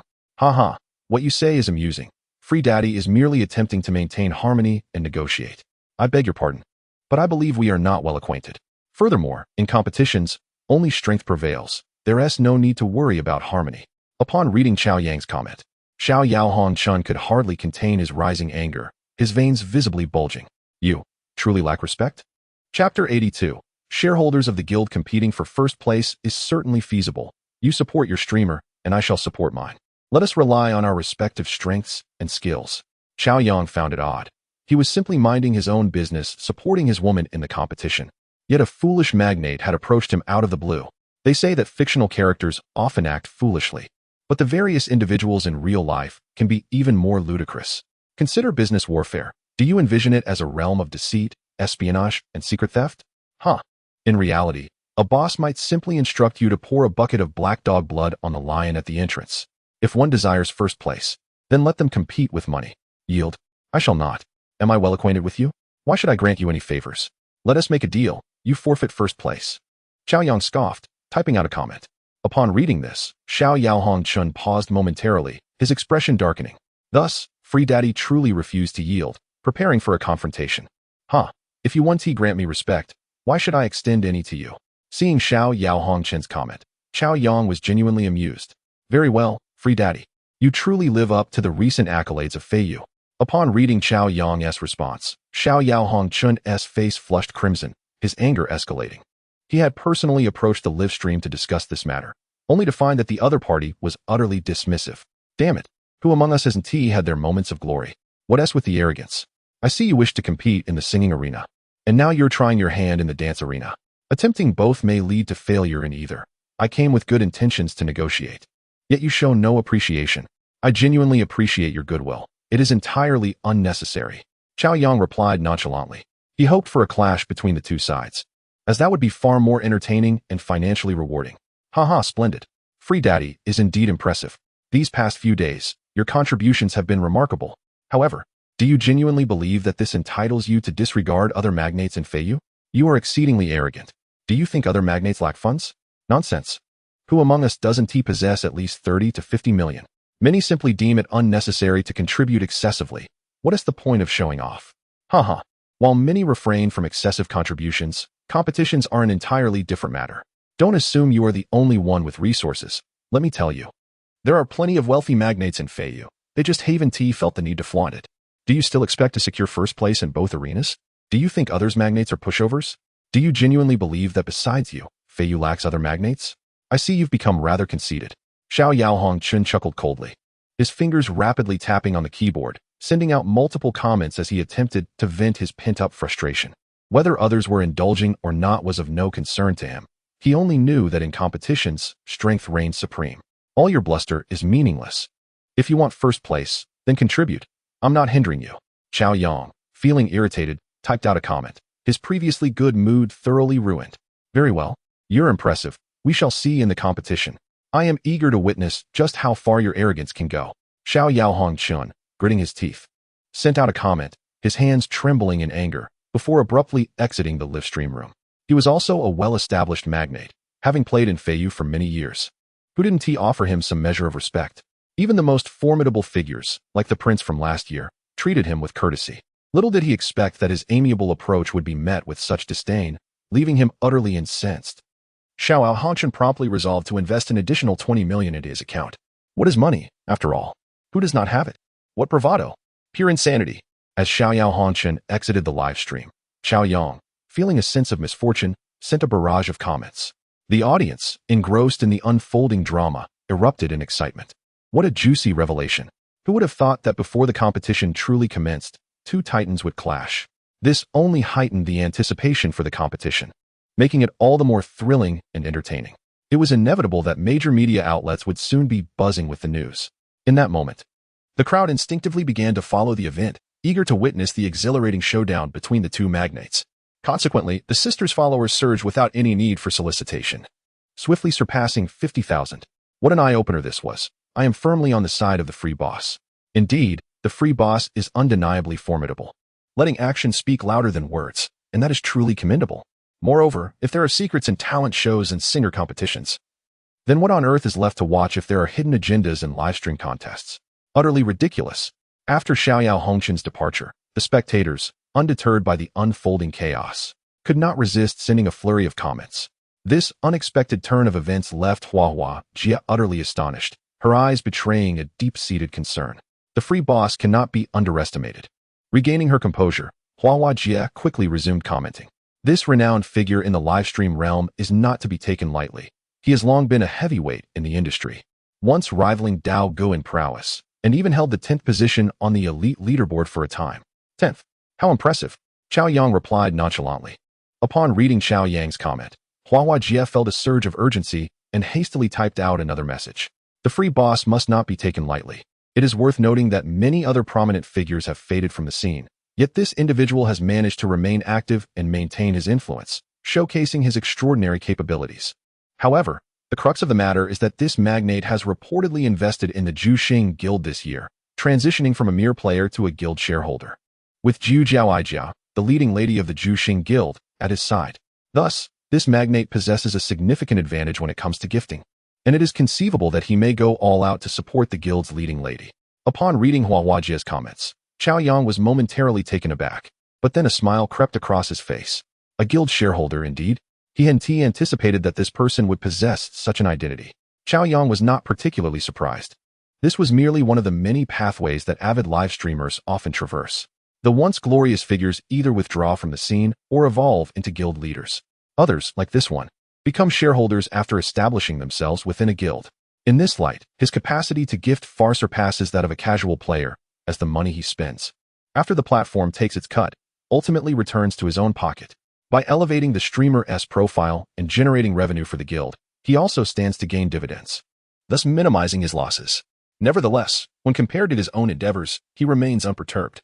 He invests to earn, and not only does he profit, but also his partner benefits. How could he possibly compare to anyone else? Even the slightest loss is still a loss. He could sweep away his competition without a second thought. Chapter 83. The Villain. I miss you. Cao Yang received a message on Green Bubble, and upon opening it, he realized it was from Li Wenwen. The message was filled with self-reproach, causing Cao Yang to chuckle softly. In the live stream, the vivacious Li Qianqian was actively engaging with the audience, while Li Wenwen appeared much quieter, her brow furrowed with worry. The earlier antics of Xiaoyao Hongchun, coupled with Huahuajia's remarks, had left the sensitive Li Wenwen feeling anxious. She had not expected that Cao Yang would face such a formidable opponent after merely participating in a preliminary round, which filled her with guilt. Foolish girl, in competitions, encounters are inevitable. You cannot fault yourselves for this. Focus on your own performance. Cao Yang reassured her with a light-hearted message. However, Huahuajia's comments about the powerful competitor, a shareholder of the guild, made Li Wenwen anxious about the financial implications of their upcoming battle. Cao Yang, you are far too good to us. Your affection makes me feel incredibly fortunate. I feel so foolish, not knowing how to repay you. Having that sentiment is more than enough, he replied. And Li Wenwen's heart swelled with sweetness. Despite the chaotic interruption caused by Xiao Hongchen, the duo's successful advancement was assured due to Cao Yang's extravagant gifting. After initially panicking, the sisters regained their composure, swiftly adjusting their live stream to its peak performance, drawing in viewers with the aid of Huahuajia. After watching the sisters dance a couple of routines, Cao Yang exited the live stream, content to remain in the shadows. After a refreshing shower, Cao Yang reclined on the luxurious custom bed in his hotel room. Lying there, he felt an unusual sense of disorientation. Having grown accustomed to the gentle company of lovely women, the sudden absence left him feeling restless and out of sorts. He couldn't help but chuckle at his own predicament. Transitioning from extravagance to simplicity is indeed a challenge. How true the adage is. Reflecting on his past life, when he merely assisted those in need without ever having his own fortune, he felt a pang of sadness. Enduring countless lonely nights, he could hardly fathom returning to such a life. It would surely drive him mad. With a self-deprecating smile and a sigh, he resigned himself to a night of solitude. Yet, just as he prepared to close his eyes, his phone buzzed. Upon glancing at the caller ID, he was surprised to see that it was his senior, Song Qingyan. Free dad, what's up? As soon as the call connected, Cao Yang heard her playful voice. Taken aback by her sudden change in demeanor, he was pleasantly surprised. In his past life, her aloof exterior had left a lasting impression, making her seem unattainable to all the boys, including Cao Yang. Who would have anticipated that the seemingly cold senior could sound so endearingly playful? Nothing much, just getting ready for bed. What brings you to call me so late? Missing me, perhaps? Cao Yang teased, a smile gracing his lips. Is that so? Are you alone? No lovely ladies accompanying you? She shot back playfully. Of course I'm alone. Who do you think I am? Not just like you are indeed, he retorted, chuckling at her banter. The senior sister replied with a blend of playfulness and reproach before hanging up the phone. Staring at the disconnected call on his phone, Cao Yang found himself momentarily puzzled, unsure of the intention behind her call. However, before he could ponder further, the doorbell rang. Frowning slightly, he slipped on his slippers and went to answer the door. The moment he opened it, he was utterly captivated. Standing outside was a tall and enchanting figure. She wore a pristine white shirt, accentuated by her ample bosom, which created an alluring silhouette. Below, She donned a dark JK skirt that ended just above her knees, paired with black thigh-high stockings and shoes, perfectly showcasing her slender and graceful legs. Her hair was neatly styled into a high ponytail, with a few strands softly framing her face, radiating purity and vitality. A light touch of makeup enhanced her delicate features, her lips a luscious red, and her cool, enchanting eyes sparkled with emotion. "Come in, you mischievous girl." What was the point of the call? Cao Yang, astonished, took her hand and pulled her into the room. Observing her unexpectedly sweet and pure outfit, so different from his previous impression, stirred a flutter in his heart. "Why are you here so late? It's unsafe for you to be alone." He couldn't help but reach out to caress her exquisite face, speaking tenderly. Upon hearing his words, Song Qingyan stepped forward, wrapping her arms tightly around his waist, pressing herself against him, as if wishing to merge with him completely. After a long moment, listening to the strong rhythm of his heartbeat, she whispered with emotion, "You bad boy, I've missed you." Chapter 84. The expanding horizon of the senior sister. That night, Cao Yang fervently supported the two sisters with a staggering 10 million. Once again making headlines on the Feiyu platform. Although Song Qingyan had already finished her broadcast, she remained attentive to the competition's developments and was inevitably drawn to it. She even discreetly entered the live stream of the sister duo, using her alternate account. Her woman's intuition sharply sensed the unusual relationship between the two strikingly beautiful sisters and Cao Yang, causing a wave of anxiety to wash over her. Furthermore, having seen a stunning actress outside the Yulan Yujing villa, she felt a growing sense of rivalry as several exceptional women surrounded Cao Yang. This realization filled her with a sense of urgency. Understanding her position, she wisely chose to remain silent, refraining from probing Cao Yang or demanding any assurances. She recognized she lacked the standing to do so. A man as remarkable as Cao Yang would undoubtedly attract the attention of numerous women. To win his affection was akin to hitting the jackpot, and she refused to act foolishly by becoming complacent. Growing up in a single-parent household had imbued her with a maturity far beyond her peers, allowing her to grasp many truths about life. From the moment she laid eyes on Cao Yang, she understood that a man of his caliber could never be confined by one woman, especially not by a girl from an ordinary background like hers. It was undeniable that she found herself deeply ensnared by his brilliance. She did not expect him to devote himself entirely to her. Rather, she hoped he would not forget her. That evening, as she watched Cao Yang lavishly support the captivating sisters, a sense of unease enveloped her. The more she tried to suppress her thoughts, the more they spiraled out of control, leading her to an uncontrollable state of anxiety. Finally, unable to resist any longer, she hailed a cab and headed straight to the hotel. Her experiences had taught her that one must be strong to forge their path. The following morning, "You rascal, I have to return to my broadcast," the senior sister said, gazing at Cao Yang with reluctance.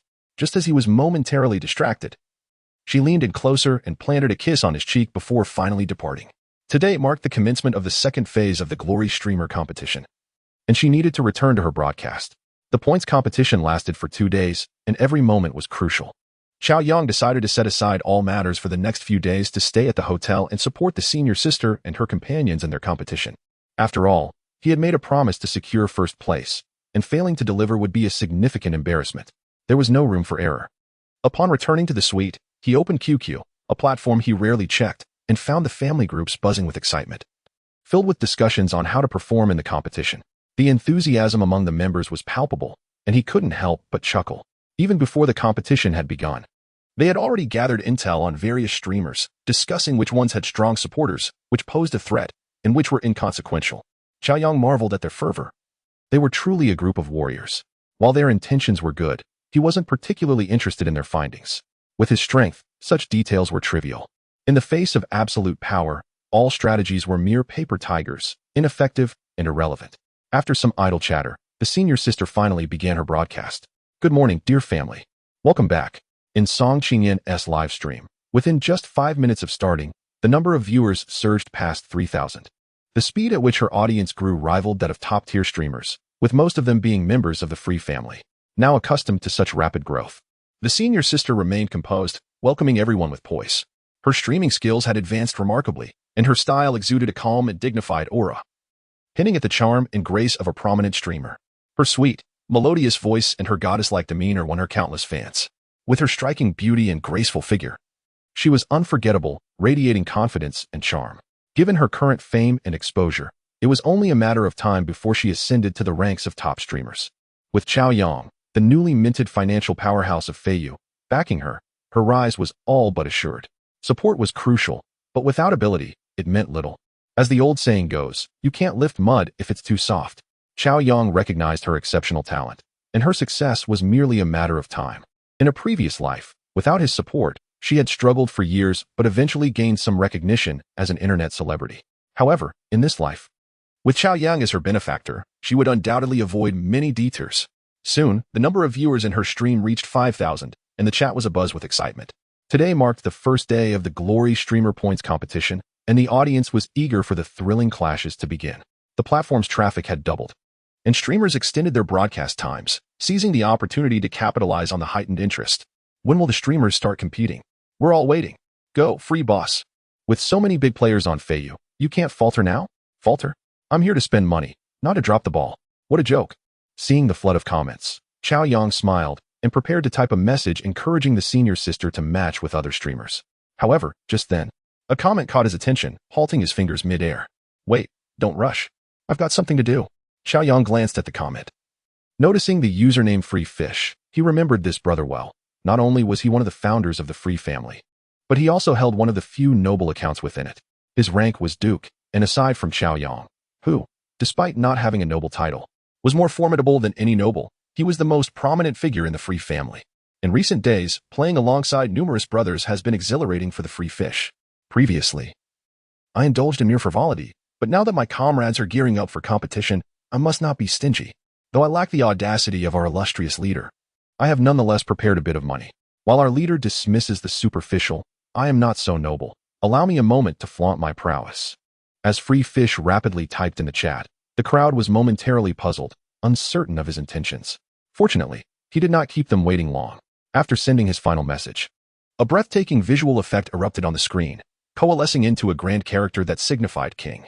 Simultaneously, a system-wide announcement illuminated every streaming room. Congratulations to user Free Fish for activating the king status in Cao Yang's exclusive Free Daddy stream.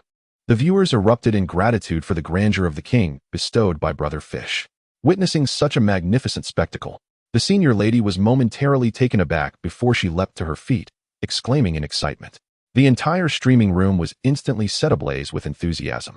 Although the king status is a rank below the Super Emperor, it remains an awe-inspiring title in the realm of flying fish.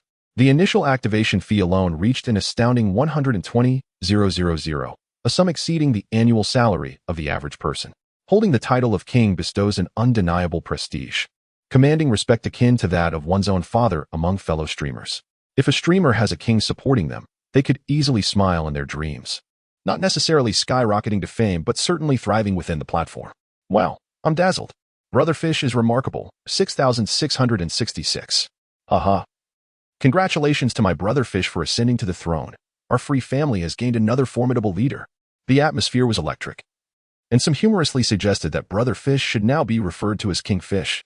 Cao Yang, surprised to see Free Fish achieve the king status, felt a surge of joy for his friend. For the Free family, this signified the addition of a powerful warrior.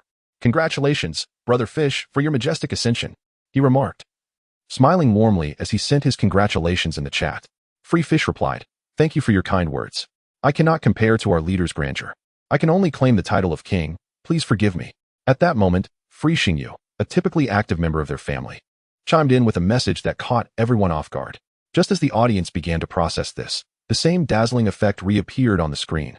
Another announcement blared. Congratulations to user Free Xingyu for activating the king status in Cao Yang's exclusive Free Daddy stream. Eyes widened in disbelief. Another king? When did they become so abundant? It was rare to witness a single king emerge in a month, let alone two. While the excitement surrounding Free Fish's ascension was understandable due to his noble lineage, Xingyu's activation was genuinely shocking. The atmosphere thickened with astonishment as yet another announcement streamed in. Congratulations to user Free Wuxink for activating the king status in Cao Yang's exclusive Free Daddy stream. The viewers collectively held their breath, hearts racing with anticipation. The dazzling effects continued to flash, heralding yet another announcement. Congratulations to user Free Hongtu for activating the king status in Cao Yang's exclusive Free Daddy stream. Chapter 86. The Eight Dukes. A call to my emperor's ascension. The audience was utterly astonished. Not only were the viewers in the streaming room taken aback, but even the broadcasters on the platform were left speechless, their minds buzzing with disbelief. What was happening? Without a doubt, The activation of a king is a noteworthy event in any streaming room, but to witness 4 kings activated in succession was unprecedented. The sheer magnitude of this occurrence was enough to shake the very foundations of the flying fish community. What was even more astonishing was that all 4 kings had activated their statuses in a single broadcaster stream, and they all bore the name of the Free family. As each announcement flashed, many broadcasters quickly realized that these were all players from the Free family. Despite the previous reports about this family being a casual gathering of players organized by Free Daddy, it seemed that amidst the ranks of commoners, formidable talents had emerged. The realization dawned on all the broadcasters. This was no ordinary family. How could they have produced not 1, but 4 kings? It was a staggering feat that surpassed the capabilities of many established families, especially with the presence of the super influencer, Free Daddy.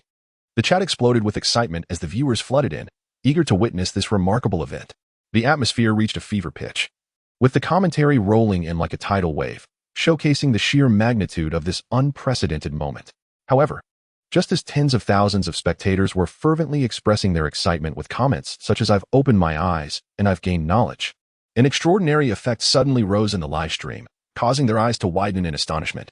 Although this effect was not as extravagant as the previous kings, it was nonetheless dazzling, sending their hearts racing. A full-site announcement declared, "Congratulations to user Freedom as the Wind for activating the Duke title in Qingyan's exclusive Daddy livestream." What? It was not over yet? While this time the esteemed title was but a Duke, a rank lower than the king, it was still an impressive accolade that would leave 90% of streamers sleepless with excitement. This unexpected scene nearly caused all the onlookers to drop their jaws in shock, and they collectively thought of 2 words: what the hell? However, before they could fully express their astonishment, the dazzling effect reappeared. Full-site announcement. Congratulations to user Freedom Cool City for activating the Duke title in Qingyan's exclusive Daddy livestream. This what the hell? At this moment, the spectators' jaws practically hit the floor, but then the brilliant effect flashed again. Full-site announcement. Congratulations to user Freedom Rubbing for activating the Duke title in Qingyan's exclusive Daddy livestream. What the hell? Full-site announcement. Congratulations to user Freedom Flickering Lamp in. What the hell? Full-site announcement. What the hell? Insanity. This is utterly insane. After the collective exclamation of "what the hell" from countless viewers, the dazzling effects finally ceased. To think that there were 8 individuals who had activated the Duke title, the thrill was overwhelming, leaving everyone feeling exhilarated, as if their very blood was boiling from the spectacle of 8 Dukes being activated in succession. To all the esteemed figures, please forgive my lack of knowledge. At this moment, I can only think of 2 words: what the hell? Oh dear, mother, do not worry, your child has finally gained insight. The Freedom family is incredible. Dear esteemed figures, I timidly ask, is it too late for me to join now? After the initial shock subsided, countless exuberant comments flooded the screen. In merely a few minutes, the announcement of the 8 Dukes had once again shocked the entire platform, and the live stream became the focal point of the entire flying fish community. The VIP seats were occupied by King Fish, King Yu, King Wu, and King Tu, who sat in the top 4 positions. Further down, Duke is the Wind, Duke Cool City, Duke Rubbing, Duke Flickering Lamp. All 8 Dukes lined up in a spectacular display. Even Cao Yang, upon witnessing this, could not help but smile knowingly. Indeed, these brothers had audacity. King Fish, Freedom as the Wind. It's inappropriate for me to sit in the first position. Oh my, I'm getting anxious. King Yu, who told you to be so ostentatious? Sly Grin JPG. King Fish, stop it. My meager resources cannot bear this weight. Dear leader, please take your seat. Tears JPG, Freedom as the Wind. King Wu, Freedom as the Wind. It's time for the Emperor title to be activated. Sly Grin JPG, King Tu, Freedom as the Wind. Please welcome my Emperor to ascend. The comments from the 4 great kings slowed the pace of the live stream. Esperage. Yes, please welcome my Emperor to ascend. Upon seeing this, the exclusive comments from the 8 Dukes also sprang to life, and in an instant, the atmosphere of the live stream shifted dramatically. The other brothers from the Freedom family could no longer remain seated. In no time, the barrage of "please welcome my Emperor to ascend" surged like a torrential storm. Observing this somewhat juvenile scene, Cao Yang was taken aback for a moment before bursting into laughter. Regardless of its silliness, it must be said that this lively atmosphere was genuinely invigorating, and he found himself irresistibly swept up in it. Unable to resist the enthusiasm, Cao Yang felt a surge of boldness. Previously, he refrained from activating a noble title, unable to tolerate those pretentious noble titles. Now, faced with this scene, if he maintained his aloofness, it would only make him appear pretentious. Cao Yang raised an eyebrow, a friendly smile blooming on his lips. The next moment, the explosive effects erupted throughout the entire venue. Full site announcement. Congratulations to user Freedom as the Wind for activating the Super Emperor title in Qingyan's exclusive Daddy livestream. Chapter 87. Too brutal in the Flying Fish Operations Department. Xiaozhu, ensure that the livestream operates smoothly without any lags that could affect the customer experience. Director Wang Xinmin placed a reassuring hand on the shoulder of the operations staff, Zhu Xiaoming, speaking earnestly. I understand, Director. Rest assured. I will monitor it closely to ensure there are no unexpected incidents. Sitting upright with a determined spirit, Zhu Xiaoming solemnly assured him. With two senior executives standing behind him, no one dared to slack off. He could not help but think, wouldn't it be more pleasant for the two of you to enjoy tea in the office instead of lingering behind others? Although Zhu Xiaoming felt quite displeased, he dared not show it, only silently grumbling in his heart. Since the emergence of a prominent figure in the Freedom family, Director Wang Xinmin's visits had become increasingly frequent. Today was particularly absurd, as even the head of the customer service department had come. Must it be this way? Are we not allowed to work joyfully? Their presence behind him was nerve-wracking. Zhu Xiaoming felt miserable. Today was supposed to be the first day of the points competition, a day of great importance for the platform. Yet, before the competition could spark any excitement, the actions of 4 kings, 8 dukes, and a super emperor had already ignited the platform. Even the higher-ups of Flying Fish were stirred once more. Haha, who would have thought that President Li would be so concerned about this matter and even come in person? Wang Xinmin adjusted his glasses, chuckling. He merely cast a cursory glance at the woman before shifting his gaze away. It was not that he found her unattractive, but rather that her allure was too potent. At such close proximity, he feared he would be unable to withstand it. Truly a stunning beauty, Wang Xinmin mused, feeling an involuntary urge to swallow hard. The woman was already the company's gem, and her beauty had only intensified. Who would have expected that after giving birth, she could maintain such a perfect pear-shaped figure?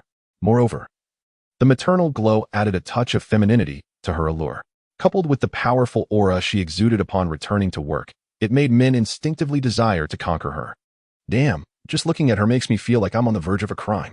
Wang Xinmin sighed inwardly. Wishing his own wife could possess even half of her charm, he would certainly be home on time every day. Director Wang, please be at ease. This esteemed client, being a prominent figure in the Freedom family, is someone I personally attend to. I do not wish for any mistakes that could displease him. Customer Service Director Li Na pressed her lips together, her beautiful eyes sparkling with pride, smiling as she spoke. It was precisely because she had decisively seized this ace card that she could now effectively manage the white-eyed wolves beneath her, preventing them from making any rash moves. She was genuinely grateful to the esteemed figure from the Freedom family. Director Li was correct. No amount of emphasis on the importance of this prominent figure in the Freedom family would be excessive. Hearing Li Na's words, Wang Xinmin nodded in agreement. Others might only see the ostentatious display of wealth from this figure, but in reality, the influence of this individual extended far beyond that, according to back-end data. During the period when the esteemed figure began playing, not only did it drive traffic to the platform, but even the spending of other players had increased under his influence. This influence was truly formidable, making him a veritable cash cow for any platform. Even as a senior company executive, Wang Xinmin's voice carried a hint of excitement when discussing Cao Yang. Upon hearing this, Li Na's smile deepened, and her expression became increasingly captivated. However, as she smiled, her body involuntarily trembled slightly, causing her smile to falter momentarily. It is said that such distinguished individuals are indeed rare and hard to come by. Haha, Mr. Wang. You carry on with your busy schedule. I have matters to attend to, so I shall not impose further. Li Na courteously bid farewell, then hurriedly departed. After her return from maternity leave, she appeared to be in good health, yet there were still moments of awkwardness that she could not share with outsiders. In the live stream of the first-tier singer, Xia Xinger, the silence of the esteemed 8 Master grew heavier after witnessing the announcements of the aristocrats from the Free family.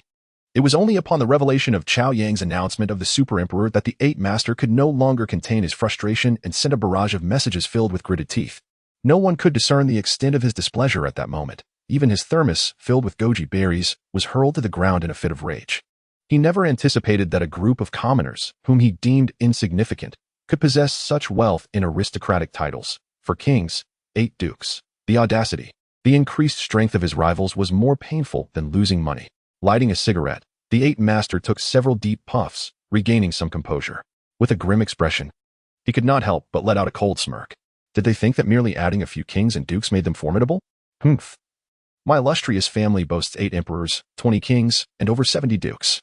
Just wait. When the finals arrive, I shall trample over you all. In Chin Duod's live stream. She sat before her computer, her brow furrowed with concern. The terrifying prowess displayed by the Free family's leaders was enough to send shivers down anyone's spine, and now they had gained even more formidable allies. How could she not feel anxious?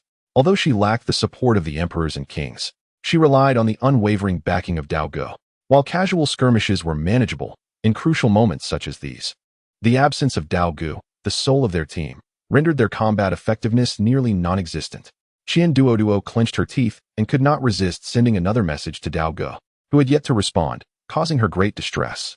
In Jiu's dance live stream, upon witnessing Cao Yang's announcement of the Super Emperor, Xiao Yaohong Chun withdrew from the stream, unable to resist convening a video meeting with several shareholders.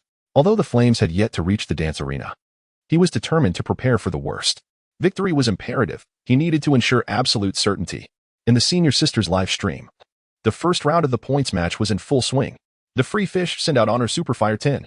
The Free Starry Skies sent out Honor Superfire 10. The Free Winds sent out Honor Superfire 1. The Free Cool City sent out Honor Superfire 1.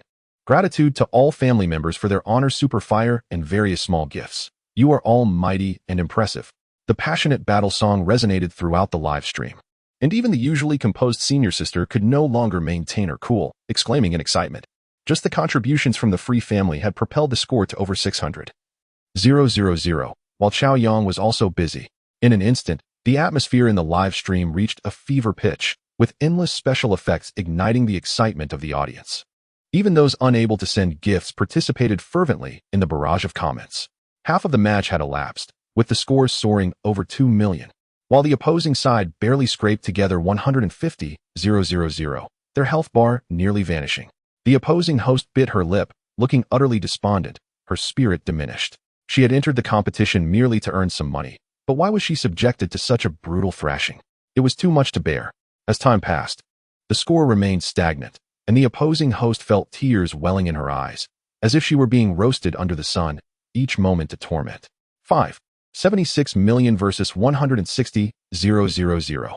The match finally concluded, and though only 10 minutes had passed, it felt like a century to her. As she opened her mic, her composure shattered, tears streamed down her face as she choked on her words. I've been streaming for 2.5 years, and this is the first time I've had to pinch myself to endure a match. You are too brutal. Chapter 88. Mad Killing Puff. Puff. Puff. The onslaught was merciless. Ha ha ha. Look, even the host was brought to tears. The choice of words here is impeccable. I wish I could be as bold as the Free Daddy. As fellow humans, why is it that you are so exceptional? The extravagance is undeniable, certified. In the Senior Sisters live stream, although the PK had concluded, the dazzling effects of the Honor Superfire continued to bombard the screen. The overwhelming victory showcased a display of raw power and grandeur, electrifying the audience, whose comments erupted in excitement. The brothers of the Free family were equally thrilled, basking in the glory of their formidable leader. Not only was the spectacle impressive, but they also felt assured of victory. It was merely a points match. Yet their leader casually brushed aside 5 million, leaving the opposing team too intimidated to even attempt a counterattack. In previous small competitions, 5 million could secure a championship in the finals. Now, with their leader's astonishing display, it was truly magnificent. One must wonder, among the current affluent figures, who possesses such audacity? The Senior Sisters' side was jubilant and lively, while the opposing host was in utter despair, having been ruthlessly crushed for 10 minutes without a chance to retaliate. Having already lost face, she no longer cared about dignity. Tears streamed down her face, transforming her sorrow into a full-blown cry. One would think she had faced a horde of brutish men. It was truly a scene of utter devastation. In the end, Cao Yang, having pocketed a handsome sum of 10 million, could no longer bear to watch and generously sent some funds for medical expenses. It must be said, nothing brings a woman's smile quite like a hefty donation or a grand rocket. Under Cao Yang's barrage of 20 superfires, she instantly transformed her tears into laughter. Affectionately calling him Free Daddy, her adoration palpable, Cao Yang could not help but chuckle at the sight. Alas, she was merely a mediocre player, not even reaching the cashback threshold, and he had no interest in her at all. In the first round of the points match, the Senior Sister achieved a resounding victory, earning 10 points. Following this triumphant start, at Cao Yang's behest, she swiftly commenced the second match. Soon, she was matched with another host, one of a similar caliber, a mid-tier host with some skill but not quite enough to reach the finals. Their primary objective was to earn as much money as possible. As they began, the host's expression was one of utter despair, her face twisted in defeat even before the match began. She humorously admitted defeat, realizing that even against top-tier hosts, she could still muster some bravado to poke fun at her family's plight. However, facing the formidable Free Daddy, she felt utterly hopeless. Top-tier hosts needed to conserve their strength for the finals, and this particular leader was one who did not play around with money. With a swift and decisive blow, she had witnessed the previous match's outcome, and thus had no desire to take any risks. Deep down, she understood that even if she stripped herself bare to provoke her family's leader into a frenzy, victory remained unattainable. Free Daddy, we've invested in this round. We want to compete. Please, go easy on us. Otherwise, I'll weep for you. He. Free Daddy, look at how obedient I am. Will you also send some medical expenses my way after this? Upon hearing this, before Cao Yang could respond, the comments in the live stream erupted. What are you doing? Host, can't you exhibit a bit of competitive spirit? This is too blatant. Indeed, could we not show a modicum of respect for our audience? It is quite disheartening. What a remarkable display, my free-spirited lord, achieving victory without a battle, truly an enlightening experience. Observing the barrage of comments, Cao Yang could not help but smile. Refraining from unnecessary words, simply asserting two commanding words, let the battle begin. Like the wind, the gifts of glorious fire flowed in abundance, a staggering 20-fold. As the PK commenced, Cao Yang's glorious fire surged ahead, bombarding the live stream with fervor. Inspired by his lead, the brothers of the Free family and the captivated audience showered various gifts, transforming the live stream into a dazzling display of generosity. In no time, the opposing team was left bereft of health points. Though 10 minutes might be deemed neither too short nor too long, the moment Cao Yang struck, the opponent's health bar vanished, never to resurface until the end. Unsurprisingly, the senior once again triumphed, pocketing an additional 10 points. This relentless domination thrilled the spectators. Yet it left an aftertaste of bittersweet satisfaction. Even the most indifferent onlookers felt a tinge of loneliness in the face of such unassailable strength. Cao Yang, too, felt a peculiar solitude, a solitude born of effortlessly acquiring a million, a sentiment only he could comprehend. As the second PK concluded, without pause, Cao Yang urged the senior to initiate a third match. The audacity of Cao Yang ignited the fervor of all present. Madness ensued, a frenzy of slaughter. Under Cao Yang's leadership, the senior navigated the point competition as if traversing a realm devoid of challenge, ruthlessly eliminating all adversaries, instilling fear and despair in their hearts. There were no tactics, no strategies, only sheer audacity. Faced with an insurmountable lead, even the act of sneaking a tower seemed relegated to the realm of dreams. Throughout the morning, the streamers in the singing category felt the weight of anxiety, lamenting their fates. Yet, two seasoned streamers remained undeterred. One renowned figure, known as Big Brother in the flying fish community, attempted to challenge Cao Yang, hoping to engage in a contest of strength, finally encountering a worthy opponent. Cao Yang felt a surge of excitement, let the gifts rain down. He unleashed 5,000 glorious fire gifts, but even the most formidable competitor faltered, barely mustering 3,000 before retreating. Disappointment washed over Cao Yang. Having engaged in 20 consecutive PKs without a single defeat, he effortlessly secured 200 points for the senior. Coupled with the initial 50, her total now soared to 250 points, a figure that, while perhaps modest in sound, incited envy among all streamers in the singing category. She firmly held the top position, with the second-place contender, Xia Xinger, lagging far behind at a mere 100 points. As the 20 matches concluded, the audience noted Cao Yang's contribution had surpassed 100 million. This astonishing figure left everyone gasping in disbelief, their minds reeling. Such an amount was a modest goal that many might never earn in a lifetime, yet this magnate had amassed it in but a morning. Truly, it was a terrifying feat. If only one possessed such wealth, daily indulgences and luxurious pleasures would be a given. Unbeknownst to him at that moment, Cao Yang was reveling in his triumph. Having effortlessly attained 2 minor objectives, he was in high spirits. Yang, what are you doing? Neglecting your meal? Just as Cao Yang basked in his joy, the sophisticated Kai Yaji entered the room, wrapping her arms around him from behind, her voice laced with playful reproach. It had inadvertently reached lunchtime. Caught in a moment of softness, Cao Yang instinctively stretched. I'm in the midst of a competition. A chuckle escaped him as he showcased his phone, adorned with the dazzling effects of glorious fire. Yet you must eat first. Kai Yaji smiled gently, leaning down to place a soft kiss on his forehead, her voice as soothing as water, melting Cao Yang's heart. In the company of the enchanting Kai Yaji, Cao Yang savored a sumptuous lunch, meticulously crafted according to a nutritional regimen. The dishes, prepared by the hotel's premier chefs, were a feast for the senses. However, once again encountering oysters left him somewhat bemused. This delicacy was unnecessary for him, as the dual attributes of endurance and charm had begun to effectuate significant changes in his physique.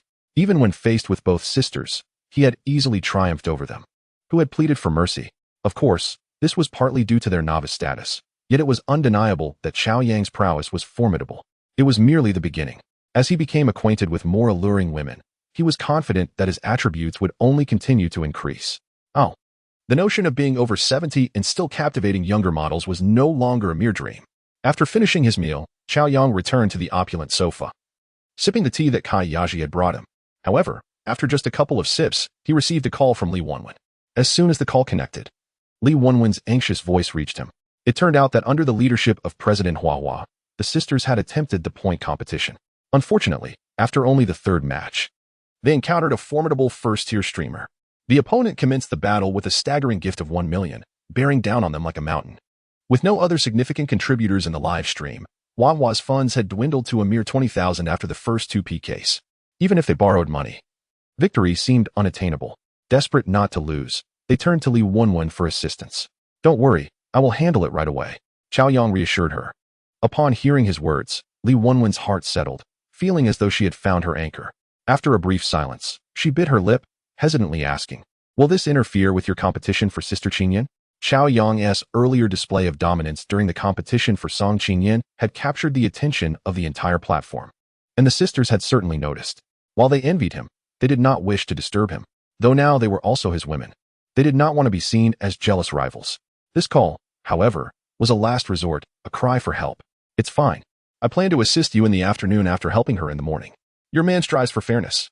Cao Yang's words brought a smile to Li Wenwen's face, who felt a wave of relief wash over her, her heart swelling with sweetness. Though she knew she was not his sole focus, his equitable treatment made her feel honored. "Thank you, Cao. Thank you, my free-spirited father." Li Wenwen's voice brimmed with joy and shyness as she concluded the call. Upon entering the live stream, Li Wenwen found her sister, Li Qianqian, staring at the collapsing scores on the computer screen, and quickly turned to her sister, her eyes sparkling with hope. Li Wenwen's lips curved into a smile as she nodded gently. Seeing this, Li Qianqian's eyes lit up, her previous dejection evaporating as excitement surged within her. Just then, a dazzling emperor emblem illuminated the screen, heralding the arrival of the super emperor. Upon witnessing this, Li Qianqian leaped from her seat. "Welcome home, my free-spirited father," she exclaimed joyously.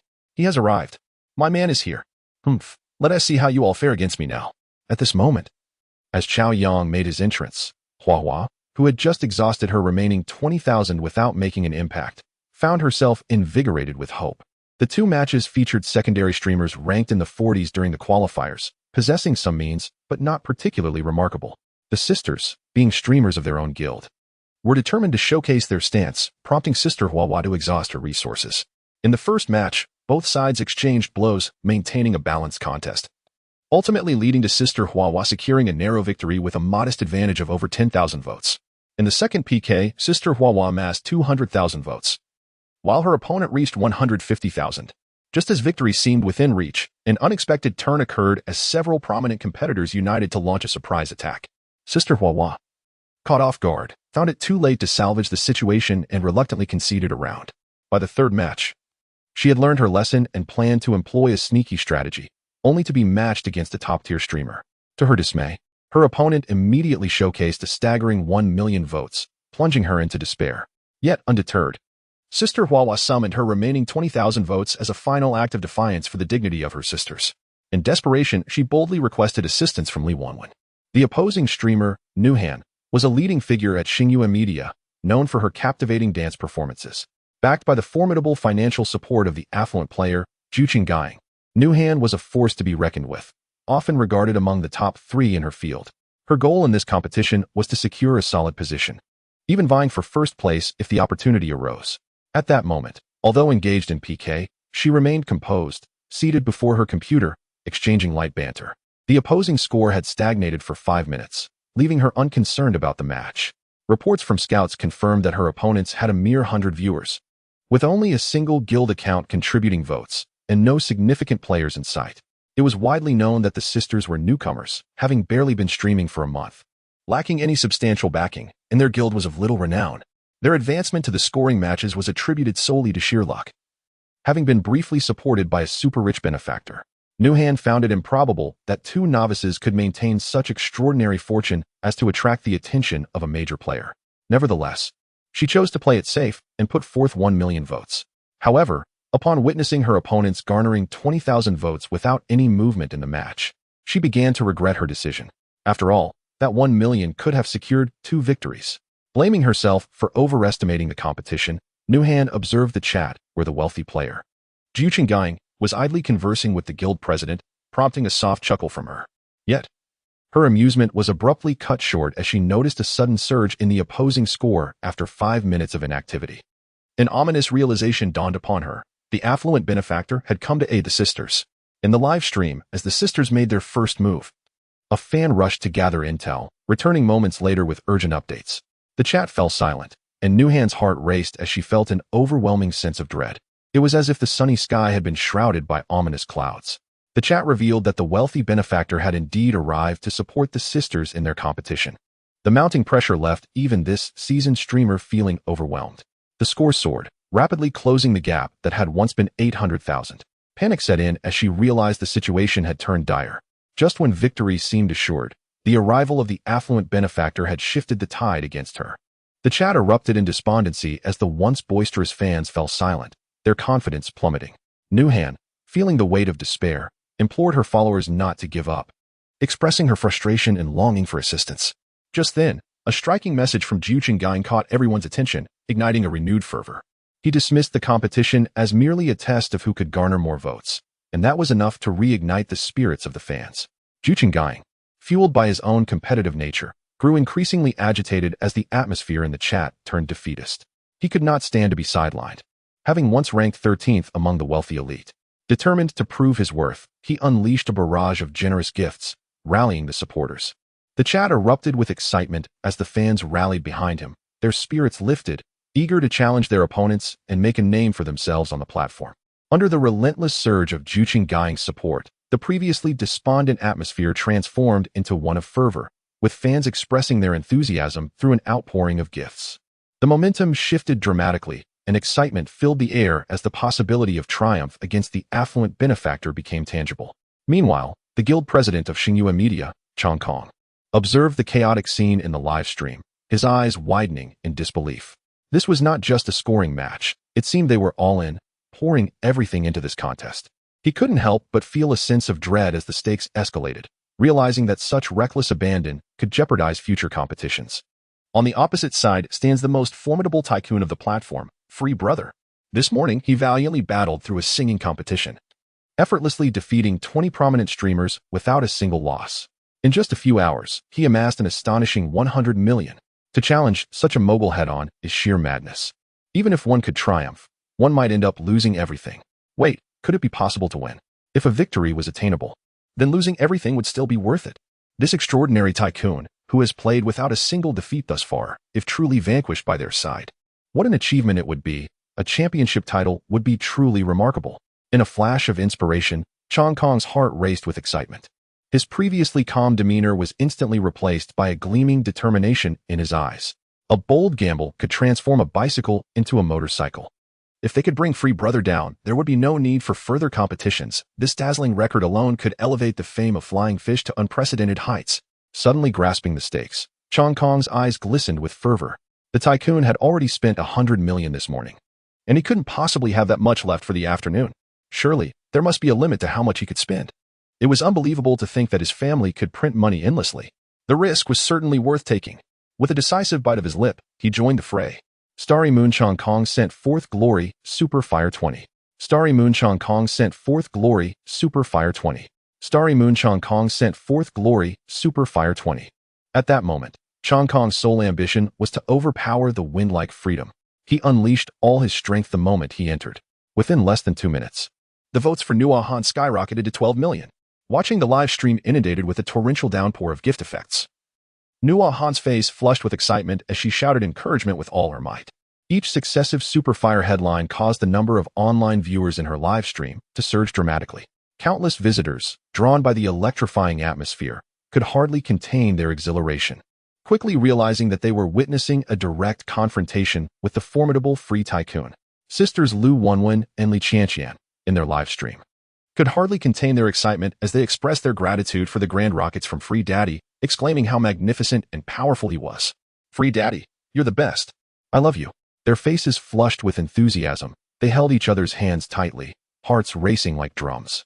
While typically carefree and vivacious, Li Qianqian, even more sentimental than her sister, found tears of joy welling in her eyes.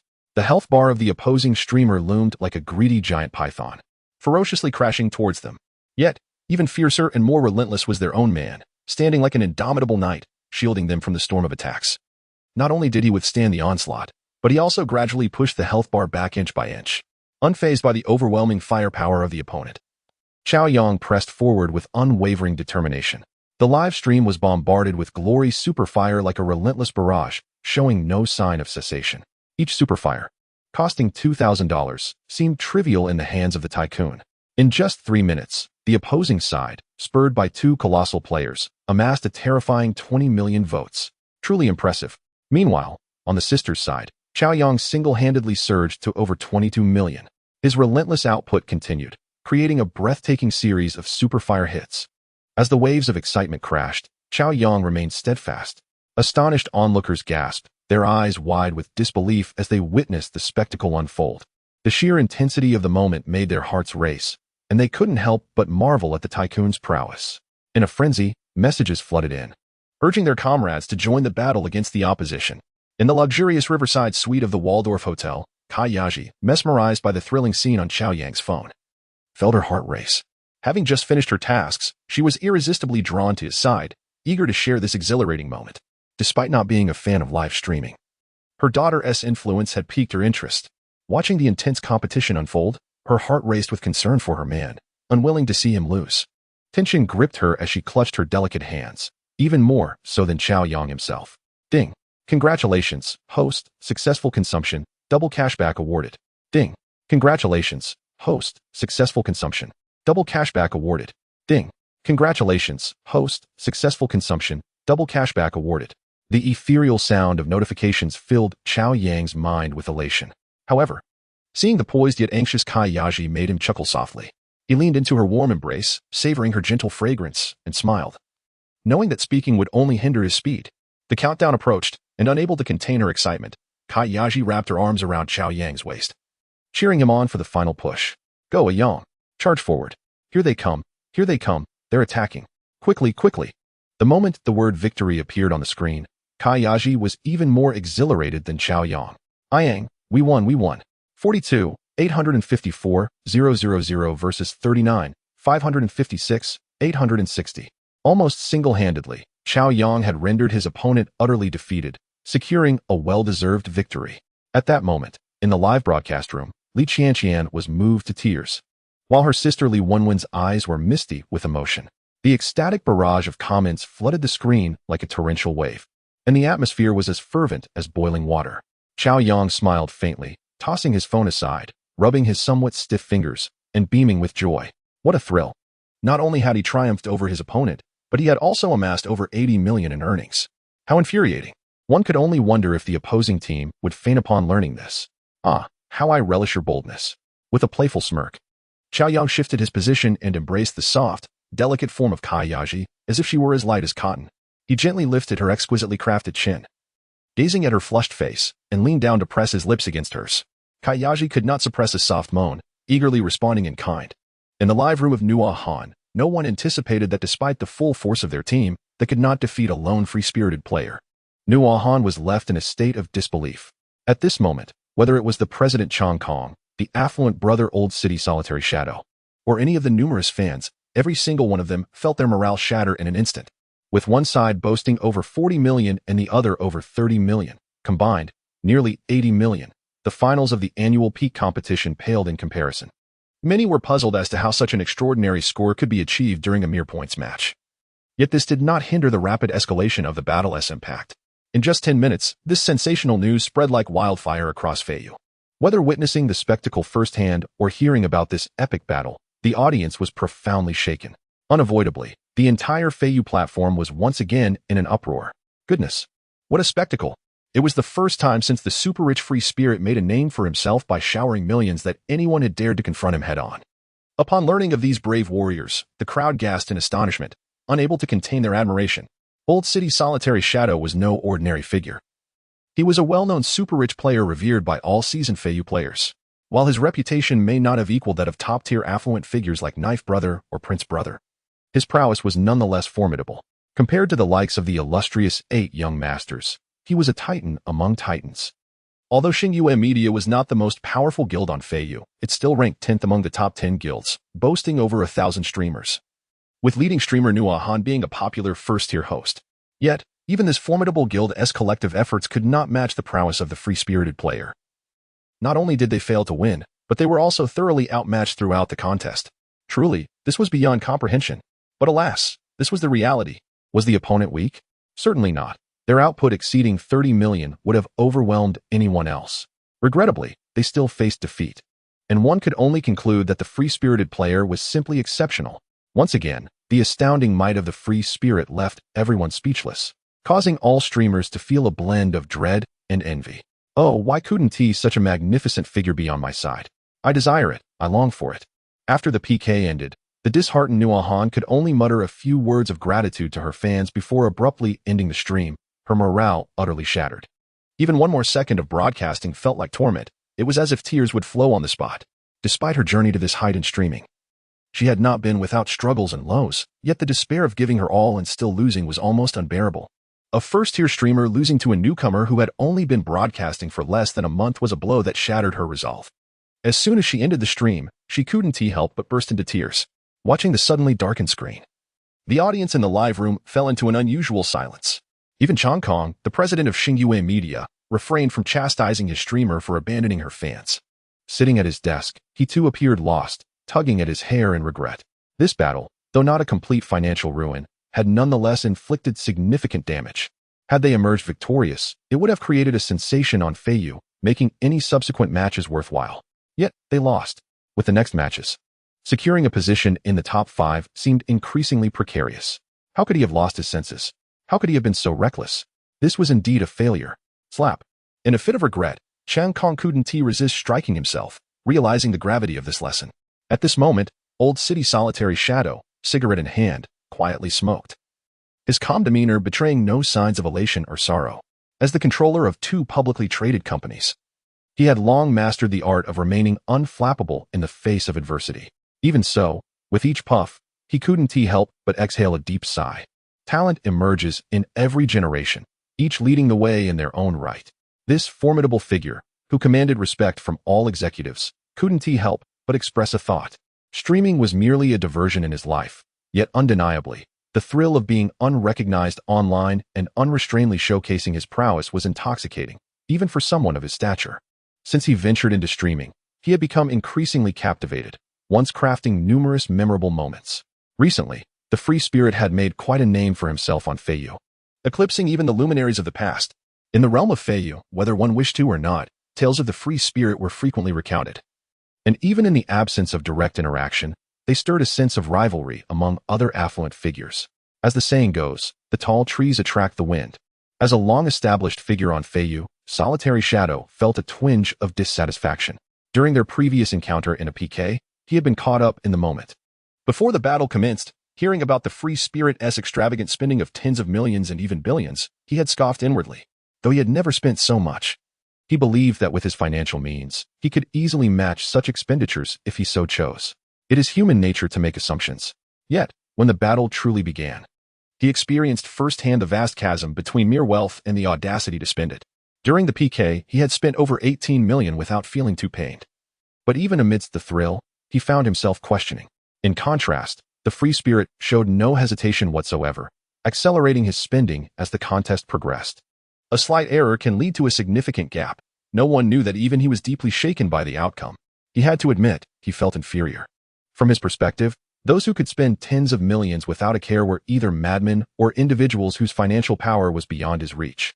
Hearing others speak of it, he had been skeptical, but now he was entirely convinced. As a seasoned player in the business world, he couldn't help but ponder. If only he could befriend such a person, would his business endeavors flourish further? In the hotel suite, Cao Yang tapped his phone absently. each tap conjuring dazzling effects on the screen.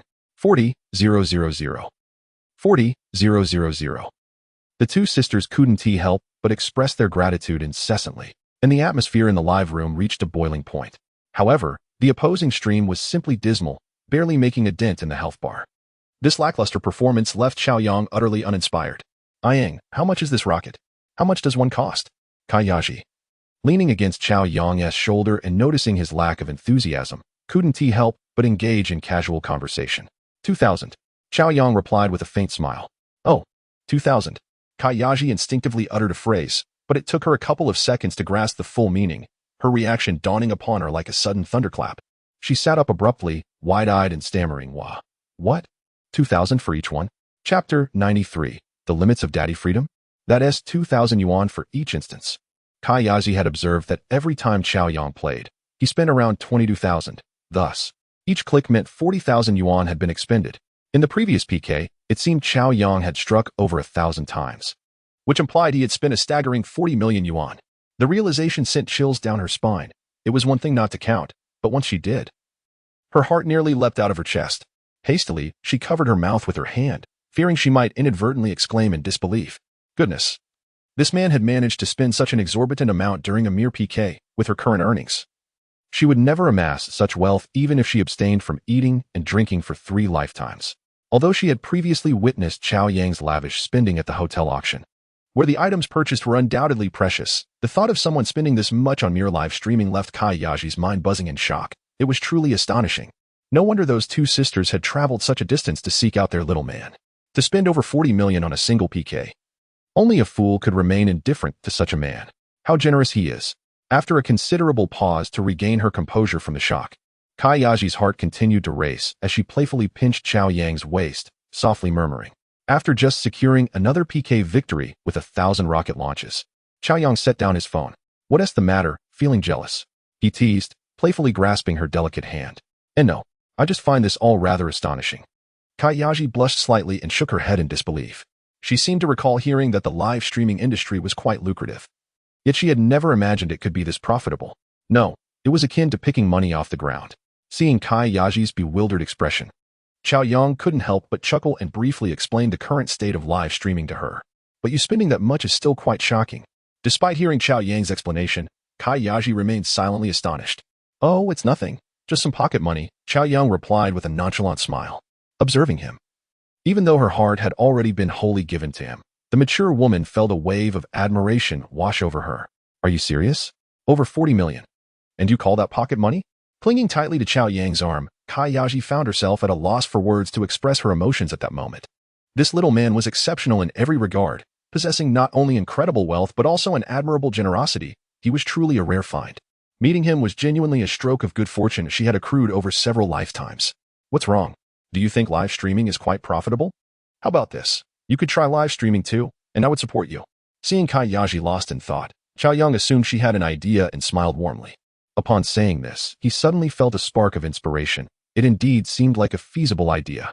With Cao Yang's outstanding ratings, earning a return was undoubtedly within reach. As his woman, if she could earn money, he could too. It was a win-win situation. Upon hearing this, Cao Yang sat up straight, her eyes shimmering with excitement as she regarded Cao Yang's earnest expression. However, after a few seconds, she shook her head.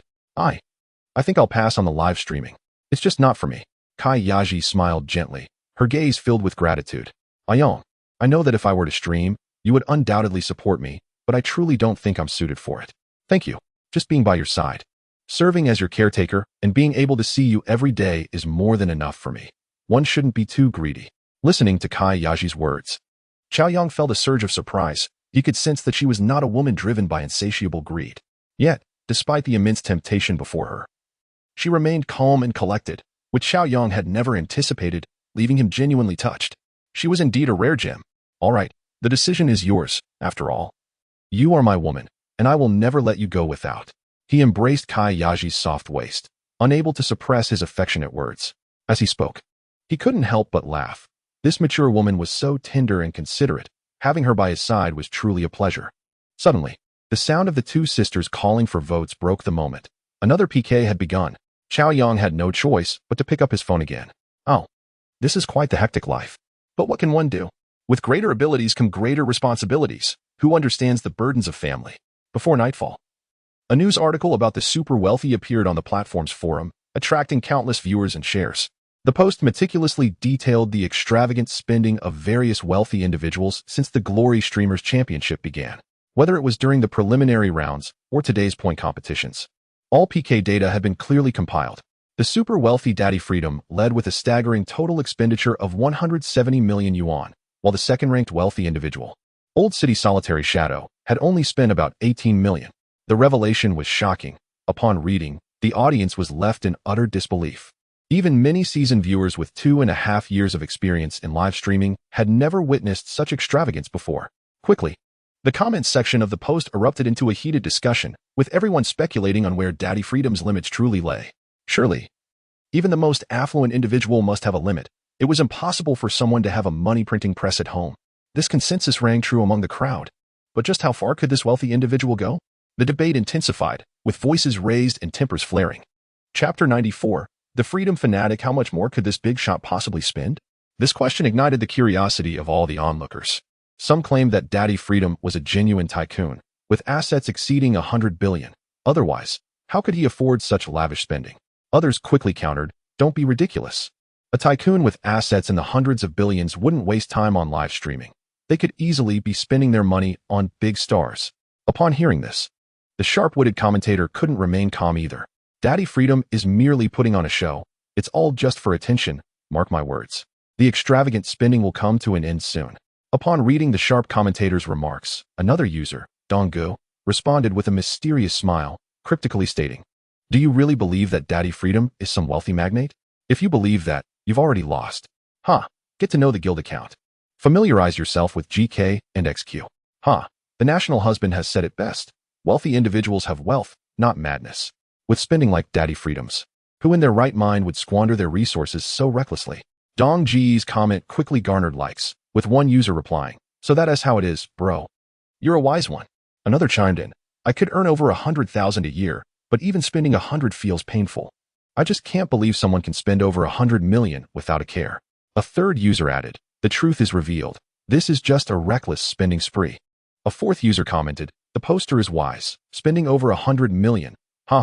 That's not just a distortion of human nature, but a collapse of morality. Dong Ji's comment sparked a flurry of responses, and soon a fortune teller couldn't contain himself, posting, let us be real, with Daddy Freedom's extravagant spending. Will he make it to the end of the competition? I suspect he'll run out of steam soon. No one has ever played a competition this way. The wise know to conserve their strength for the final battle. That's when the true cards are laid on the table. By spending lavishly now, he is merely exhausting his resources and enabling others. He won't be the last one standing. Sure, the big shot has terrifying financial power, but his intellect seems rather average. What do you all think? Another user remarked, of course, I'm just here enjoying the show with my girl. What is wrong with that? My dear friends, click on my avatar and open the link in your browser to receive your girlfriend. On the third floor, the host, upon seeing the two ordinary words, felt utterly defeated. My girlfriend claims I am her first love, and last night we finally reached a mutual understanding. Yet she remarked that my performance was merely mediocre. Sitting in the boss's chair at the headquarters of Flying Fish, Lena stretched like a cat, instantly revealing her alluring and enticing curves. With a slender waist and ample bosom, she exuded the relaxed charm of a languid matron. If any man were to behold such a captivating sight, he would surely be left in a state of yearning. Regrettably, such fortunate encounters are not bestowed upon everyone. After her return to work post-maternity, she swiftly quelled the dissent from her subordinates. Not only due to her previous influence, but also because of the powerful backing of the Freedom Big Boss. No one respects and reveres this social benefactor more than she does. He is indeed her lucky star. With a firm grip on departmental authority, she navigated her responsibilities with ease and comfort. Having completed her tasks, she poured herself a glass of water and returned to her computer, idly perusing the news on the platform. However, a particular article about a super wealthy individual caught her attention. The news meticulously outlined the spending habits of various affluent players during the competition, with special emphasis on the Freedom Big Boss. Recently, she had taken a keen interest in all matters concerning him, and she could not resist delving into the article. Yet, upon reading the fiery comments beneath it, her brows furrowed and her temper flared. A bunch of fools. Despite her high educational background and refined demeanor, she could not help but utter a curse. How much more could the Freedom Big Boss spend? If I told you, it would leave you aghast. As a senior executive in the company and the dedicated customer service representative for the big boss, Lena was fully aware of his capabilities. Since joining Flying Fish, she had encountered numerous wealthy individuals, but none wielded power quite like the Freedom Big Boss. Even last year's most formidable contender, the Prince, would have to step aside. Since the onset of his gaming journey, he had poured a staggering $500 million into his account. $500 million. To think he can spend such a sum on live streaming, who would dare believe it without witnessing it firsthand? The big boss had barely scratched the surface of his spending. What formidable financial resources! If word of this were to spread, other platforms would undoubtedly scramble to poach him. Consequently, the company's upper management convened urgently to classify all information regarding the Freedom Big Boss as top secret. A group of short-sighted individuals had the audacity to speak ill of the company's benefactor, their very good fortune. This was simply intolerable. Lena's gaze sharpened, and she could not resist rolling up her sleeves, her fingers flying over the keyboard as she typed furiously. Short-sighted fools! How dare they speak of the great eagle when they are but frogs at the bottom of a well? How laughable! Upon encountering a comment from an ID named Freedom Fan, the self-proclaimed experts and so-called wise men were soon thrown into a frenzy, their pride wounded. What is this? A filial child has arrived, and they dare not speak? I refuse to be silenced. Thus, beneath the Freedom Fan's comment, a deluge of responses piled up in an instant. Disputes in the online realm often arise unexpectedly and with the ferocity of a tempest. Facing multiple opponents, the Freedom Fan showed no signs of fear, engaging them single-handedly with terrifying speed and clarity, leaving them utterly flustered. Each word, devoid of profanity, struck like daggers, causing them to bleed. This scene, even in the fleeting nature of dreams, would elicit admiration. Such was the grace of a true keyboard sage. In no time, the exchanges escalated to over 100 comments, and the men found themselves at a loss for words. Little did they know they were contending with a champion of national collegiate debate tournaments. Dare to criticize my lucky star? Not on my watch, Lena declared coldly, her fingers never pausing on the keyboard. Meanwhile, Cao Yang and the brothers of the Freedom family remained oblivious to these trivial matters, engrossed in their scoring matches. However, the day's competition was drawing to a close. Under Cao Yang's formidable protection, the two sisters had successfully amassed 200 points, placing them firmly in first position in the dance category, a whole 100 points ahead of the second-place contender. The afternoon passed with the sisters thriving, while other streamers were far more cautious. None dared to confront him directly, instead opting to refer to him as Freedom Daddy, which left Cao Yang feeling somewhat exasperated. Yet, with the company of the mature and assertive Kayazi, he found his day far from dull, albeit quite busy. As the second day of the points competition came to an end, the excitement was palpable. Under Cao Yang's leadership, the Freedom family had made a significant mark, attracting countless spectators and rapidly increasing their numbers. However, the true battle had yet to unfold, leaving many in the family yearning for the thrill of competition. Alas, with such overwhelming strength at their helm, no streamer dared to confront them head-on. The next day SPK matches promised to be just as exhilarating, with expectations running high. Cao Yang could hardly contain his anticipation for the final showdown, hoping to exhaust the remaining prize money. As the finals loomed, the atmosphere buzzed with excitement. And as the moment arrived, the spirited Xia Xing'o could hardly contain her joy, grinning from ear to ear. Gratitude poured forth from Xia Xing'o as she expressed her appreciation for Ba Yi, Jiang and Sure Haogu, her heart brimming with joy. However, at that moment, Ba Yi was even more exhilarated.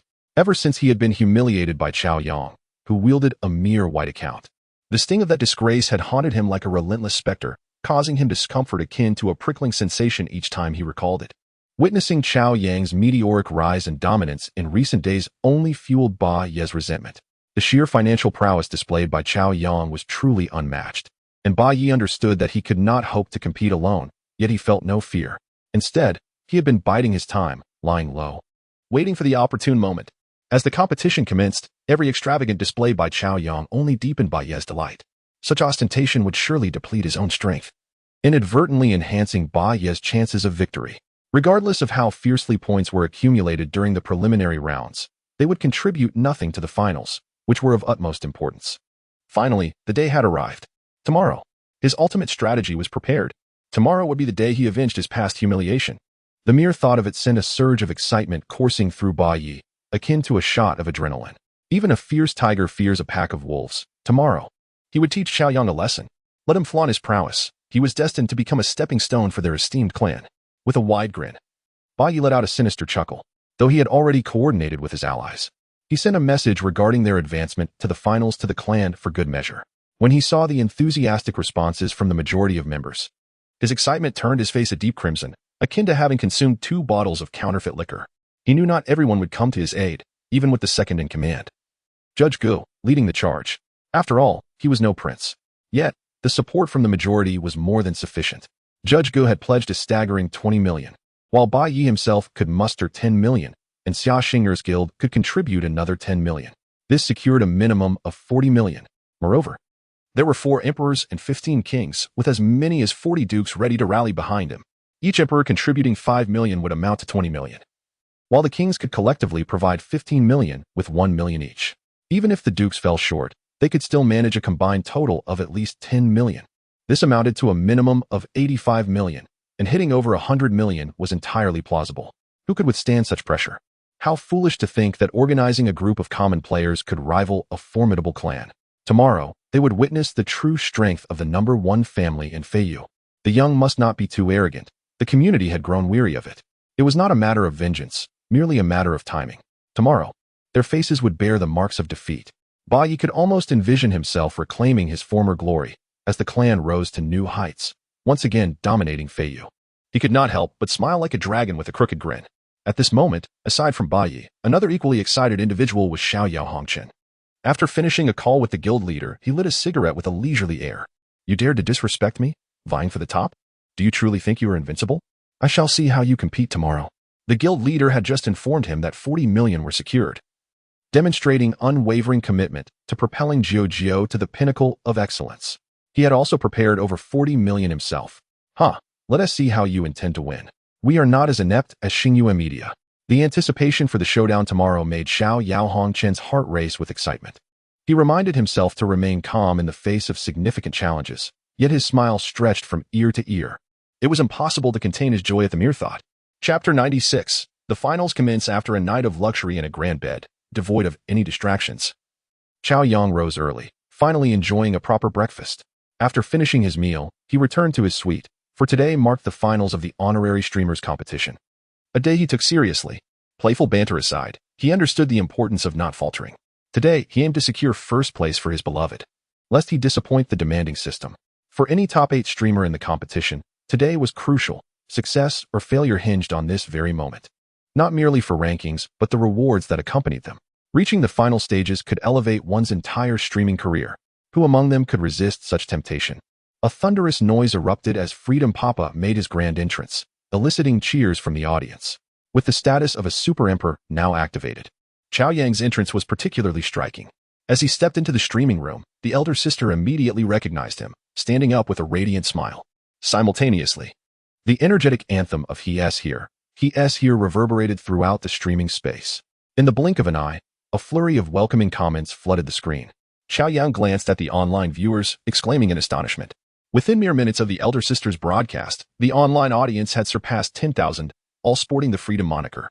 Scrolling down the list revealed an overwhelming number of supporters, and even the VIP section had swelled by 200 attendees, including 4 kings.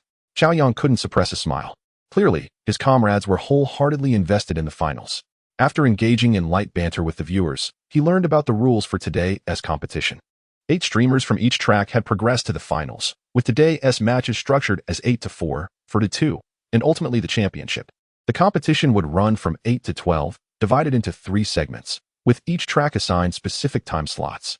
This ensured ample preparation for the participating streamers while guaranteeing that the platform maintained a steady stream of excitement every hour. The officials had truly maximized the event's allure. Cao Yang noted that the first segment featured the gaming track, followed by the singing track, and subsequently the outdoor track, with the dance track featuring the 2 sisters last. This arrangement benefited Cao Yang immensely, as he had to compete in 2 tracks without worrying about overlapping schedules. He felt a wave of relief wash over him. The elder sister sang a few songs, and amidst the jovial chatter, time flew by. Finally, the matches for the singing track commenced. With thousands of brothers from the Freedom family in attendance, and with the formidable presence of Freedom Papa, the elder sister was both thrilled and composed. Soon, the match concluded, and the elder sister was pitted against a streamer named Nengu. In stark contrast to the elder sister's calm demeanor, Nengu, a popular figure in the singing channel, appeared disheartened. Though he smiled, it was clear to all that his cheerfulness was forced. Brothers, don't hold me back. I'm going all in. Before the competition even began, King Yu's light-hearted comments took flight. Don't worry, fish brother, we won't hold you back. As the banter continued, Cao Yang couldn't help but chuckle.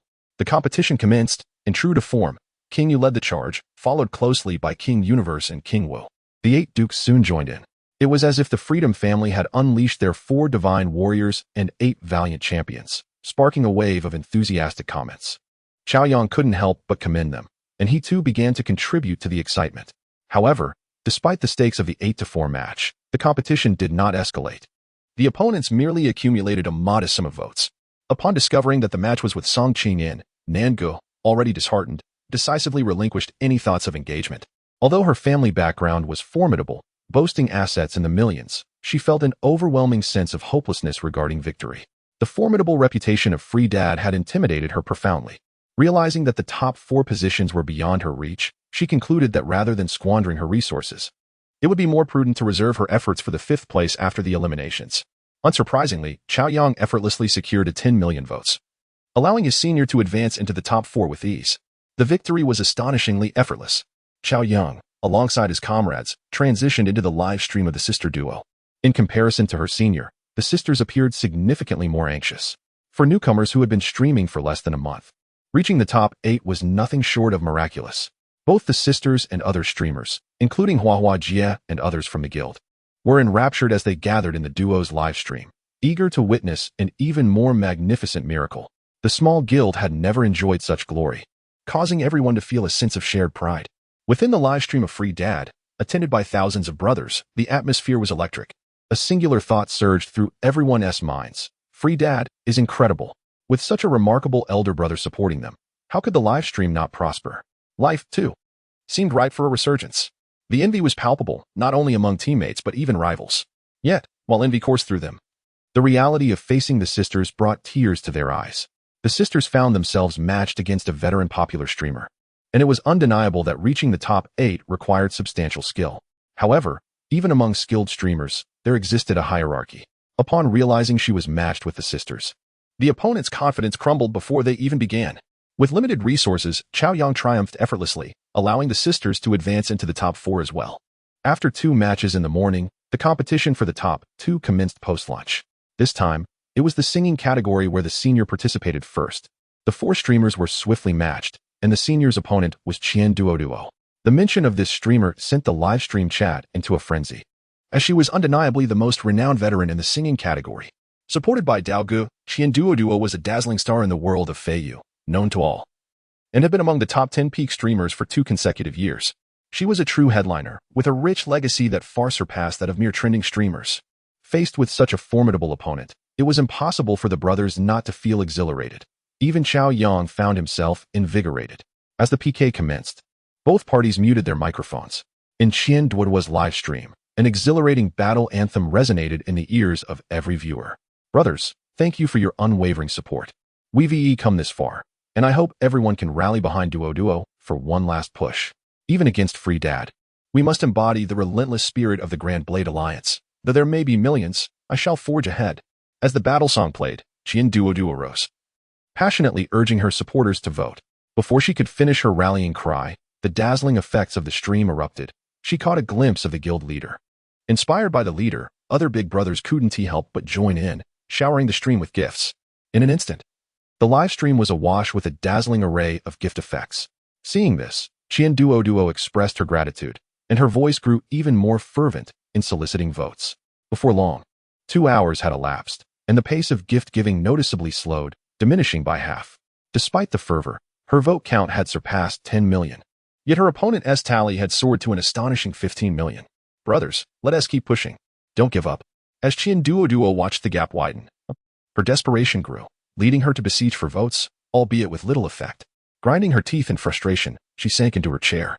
Just then, a king account entered the fray, and the dazzling effects surged once more, finally allowing her vote count to catch up with her opponents. The moment the veteran fans recognized the king account, they realized it was Qian Duo's alternate account. It had come to this desperate measure. Many longtime fans sighed deeply. Moved by the sight, and with available resources, they emptied their remaining funds to support her. Yet, against the torrential output from her rival, it was merely a drop in the bucket. Gradually, the number of big brothers showering gifts dwindled, leaving only the guild leader, Qian Duo's alternate account, and one emperor brother still contributing. After another half-minute, Qian Duo, having exhausted her 5 million, despondently ceased her efforts. At this moment, the emperor brother's account was also depleted. Only the guild leader remained, sporadically sending gifts, but it was clear they were nearing their limit. The vote count had surged to 24 million, while her opponent approached 30 million, with just over a minute remaining, and the opponent's votes continued to climb. Although the PK was not yet concluded, Qian Duo knew she had lost. "Thank you, brothers, for your tremendous support. You are the best. Thank you." She stood and bowed, her movements mechanical. As she straightened up, she clenched her teeth, reminding herself that it was merely a live stream, with its inherent ups and downs. Yet her eyes still betrayed her emotions. Dao Gu had taken over the family business and was currently abroad negotiating deals. He hadn't returned to assist her this time.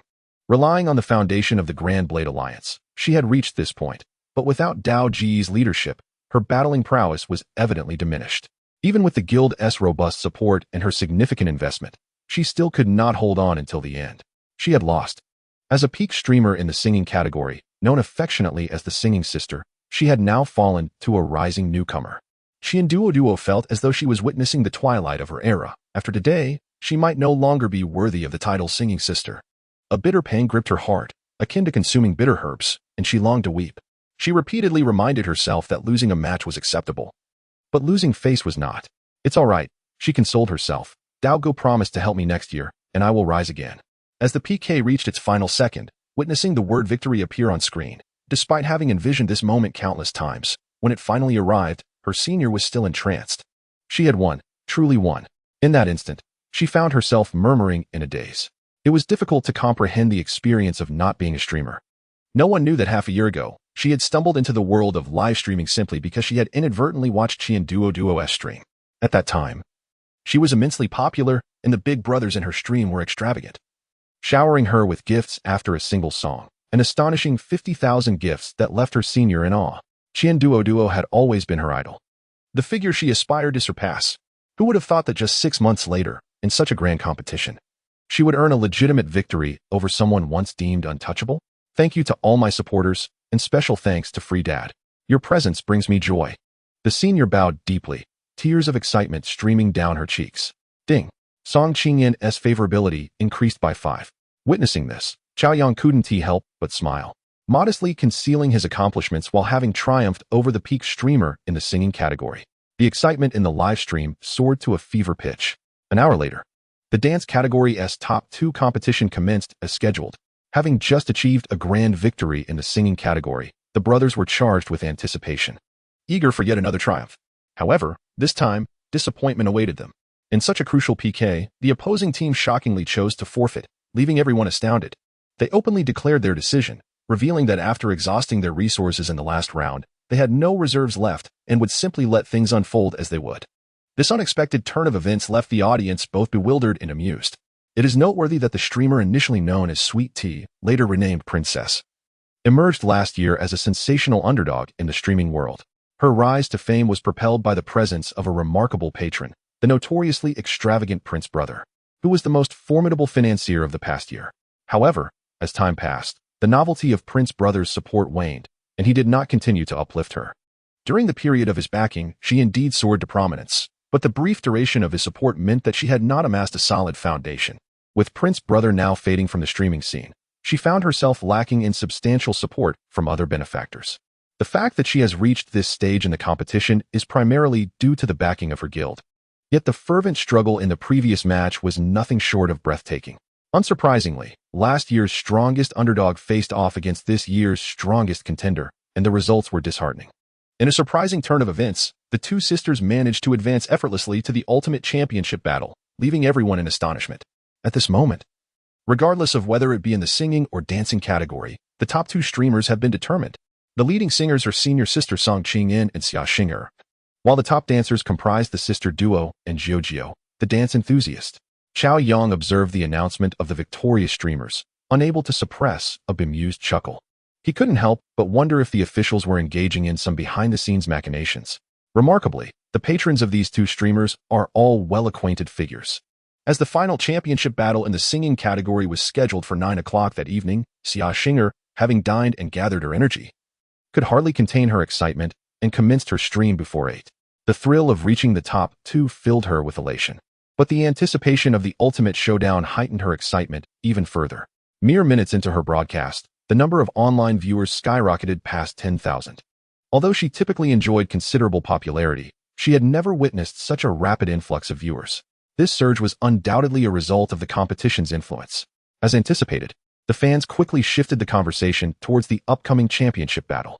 Alas, the situation seemed dire, for her opponent was a super wealthy and influential figure, leaving her feeling hopeless. Xia Xing'er lamented her misfortune. Facing off against such a colossal patron seemed insurmountable. Even the affluent money duo had been bested by the influential figure, emphasizing her unfortunate circumstance. Previously, if faced with such disparaging comments from her fans, Xia Xing'er might have felt compelled to conduct a lesson on resilience. Yet now, she remained unfazed. Calmly seated before her computer, a subtle smile graced her lips, evoking the phrase enigmatic smile. At this moment, she allowed her fans to express their negativity without interruption. All viewers could see her unwavering focus on the screen, yet unbeknownst to them, her attention was not on the comments, but rather on the VIP section. No one would suspect that beneath her composed exterior, her heart raced like a drum. Had she not been privy to her own 8 Master S hidden cards, she would undoubtedly share the despair of an ordinary fan in the face of such a formidable patron. However, the situation was different now. While the influential figure was indeed formidable, 8 Master S hidden cards were even more powerful, providing her with ample confidence. The only source of her anxiety lay in whether 8 Master could summon the right people. If he could deliver on his promises, victory would surely be within her grasp. As Xia Xing'er anxiously awaited, the royal emblem suddenly illuminated the screen. Her gaze sharpened, and she leapt to her feet in exhilaration. "Welcome home, my 8 Master. Haha Xing. Prepare to greet our esteemed patrons." As soon as 8 Master arrived, he swiftly sent a message, igniting Xia Xing'er's excitement to new heights. Just as she cued an electrifying piece of music, another royal emblem lit up the screen. "Welcome, esteemed patron. Judge brother, welcome to Xing'er's live stream. Let the welcome messages roll in, my darlings." Xia Xing'er exclaimed with enthusiasm, realizing in that moment that 8 Master was not exaggerating. The patrons had truly arrived. Haha. Who says we cannot claim the first position against a powerful patron? Today, my live stream is destined to captivate all eyes. The royal emblem shone once more. "Welcome, esteemed patron. Lonely brother. Welcome to Xing'er's live stream. Welcome, esteemed patron. Night Sky brother. Welcome to Xing'er's live stream. Welcome, esteemed patron. Sky Sword brother. Welcome, esteemed patron." There were simply too many to welcome. Xia Xing'er hurried to acknowledge each distinguished figure, but the influx was overwhelming. Even with an extra mouth, she could not keep up. For Grand Emperors, 15 sovereigns, and an abundance of dukes left her awestruck. This sudden turn of events left the unprepared audience in Xia Xing'er's stream in utter disbelief, their eyes wide with astonishment. What on earth was happening? How had 4 super emperors appeared out of nowhere? The sheer magnitude of kings and dukes was astonishing. Is this real? Judge brother, the esteemed patron of the affluent families, has returned. In an instant, Xia Xing'er's live stream erupted with excitement. The sight of the distinguished patrons in the VIP section sent shivers down the spines of the viewers, their hearts racing uncontrollably. The affluent families had united, and the first family of flying fish had re-emerged after a brief hiatus. At this pivotal moment, the phrase blood rain and wind echoed in the minds of all. Xia Xing'er was certainly destined for greatness. As the audience grappled with their astonishment, Judge Brothers' words ignited their fervor. The affluent families marched forth, leaving no blade of grass unscathed. This declaration resonated not only with those in the live stream, but also reverberated throughout the entire Flying Fish platform. After a brief silence, the entire platform trembled as thousands of curious onlookers flocked to Xia Xing'er's live stream, and within seconds, the online viewer count shattered the 100,000 mark. The affluent families had indeed emerged. At the Flying Fish headquarters, Zhu Xiaoming's voice shattered the previously stagnant atmosphere in the operations hall. The director, Wang Xinmin, quickly rushed over. Moments later, he could not contain his laughter, causing his subordinates to exchange bewildered glances. Why was he laughing so maniacally? Wang Xinmin tightened his fists.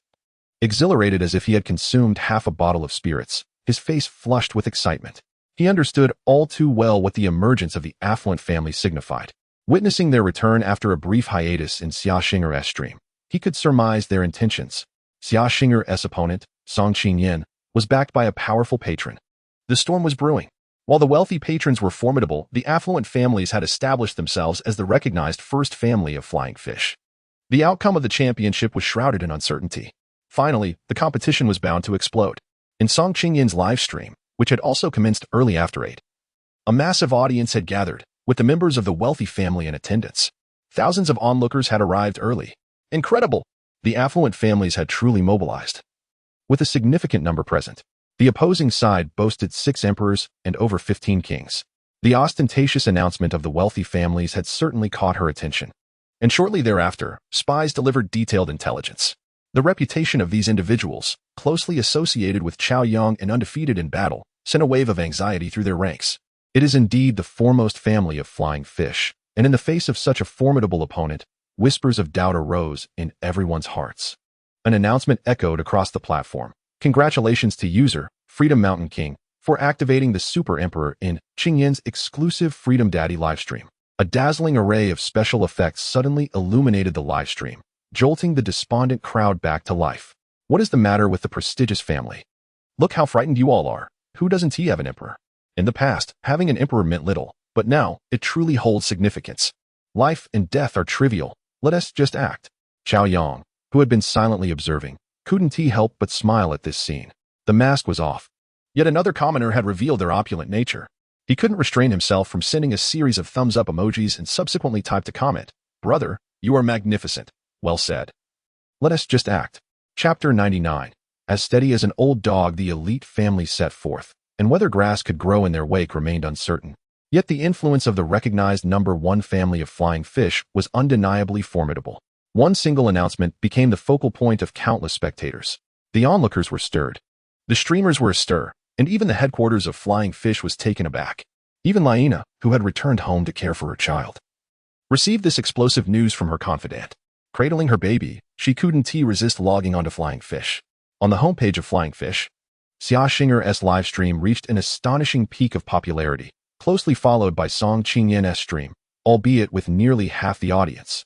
From the inception of the live streaming journey until now, the seemingly invincible Freedom Boss appeared to have truly encountered a formidable adversary. Could the invincible legend be maintained? At this moment, Laina dared not predict. A chill ran down her spine as she bit her red lip, quietly entering Song Qingyan's livestream with her account, named Freedom Fan. She had already loaded her account with 100,000. Regardless of the outcome, she wished to contribute her modest effort. As the clock struck 9, it was evident that the 2 streamers had become the absolute focus of Flying Fish tonight. Finally, under the watchful eyes of the entire platform, they connected their microphones. With such popularity and fervor, as long as they could win the competition, they would undoubtedly become explosive stars in Flying Fish.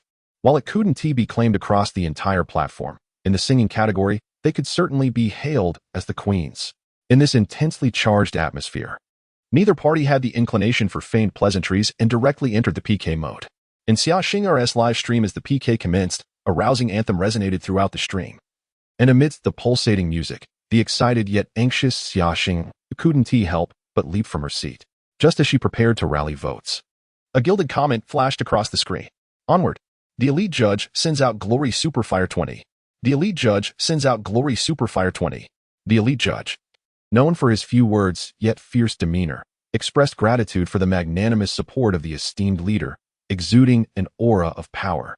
Xia Xinger's intended rally transformed into heartfelt thanks, and she couldn't help but exclaim with excitement. However, after her shout, even with prior preparation, she was left wide-eyed in astonishment. The elite 8th sends out Glory Superfire 20. The elite Lonely sends out Glory Superfire 20. The elite Night Sky sends out Glory Superfire 20. The elite Heavenly Sword sends out Glory Superfire 20. The stream had transformed into an ocean of Glory Superfire, with dozens of affluent supporters unleashing an explosive show of camaraderie. Even for a top-tier streamer like Xia Xinger, it was her first encounter with such a staggering spectacle. The sheer impact left her momentarily dazed, her heart racing as though it might leap from her throat, her excited body trembling uncontrollably. The elite family was formidable. Xia Xingo clenched her fists tightly, regaining her composure, her voice nearly breaking from exhilaration. Not only was she thrilled, but so was the guild leader. Triumphing over their own guild would elevate them further. Without hesitation, he rolled up his sleeves and joined the fray, unleashing Glory Superfire as if it were free. In a mere 10 seconds, they surpassed 1 million. In 20 seconds, 3 million. This terrifying output speed left the tens of thousands of onlookers wide-eyed, their mouths agape, seemingly forgetting to breathe. Within just 1 minute, their votes surged to an astounding 12 million. The ferocity was absolutely astonishing. Meanwhile, the opposition had barely reached 9 million. This was a complete obliteration of the competition. In that moment, the tens of thousands of spectators erupted with fervor, their blood ignited with excitement. Incredible, truly worthy of being the #1 family of flying fish. The elite families charged forth, leaving no trace behind. When it comes to fighting, it is the elite families that reign supreme. Stimulating. Utterly stimulating. I am sweating just watching. Goodness, it appears the Freedom Boss has hit a wall. It's over, it's over. Today, the undefeated record of the Freedom Boss will surely be shattered.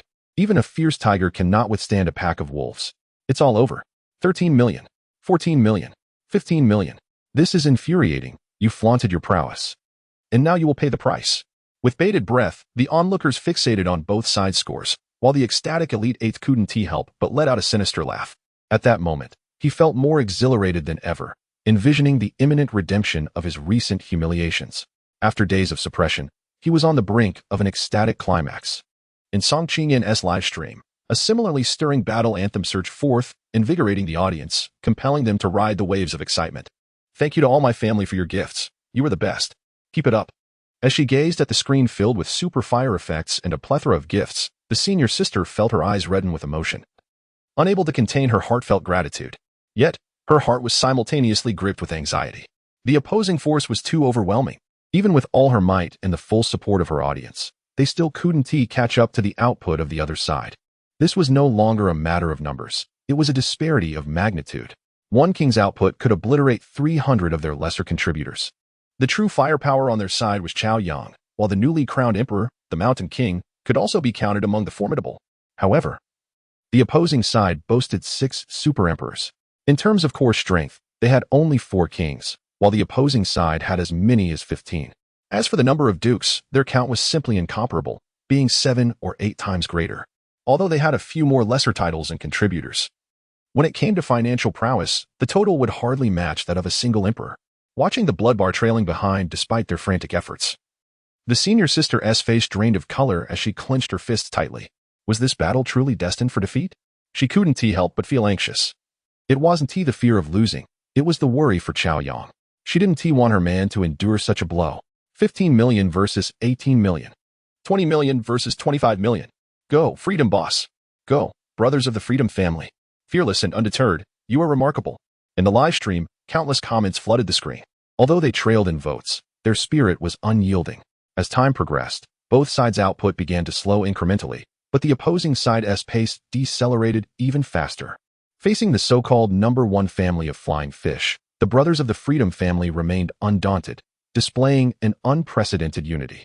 The lesser contributors were drained.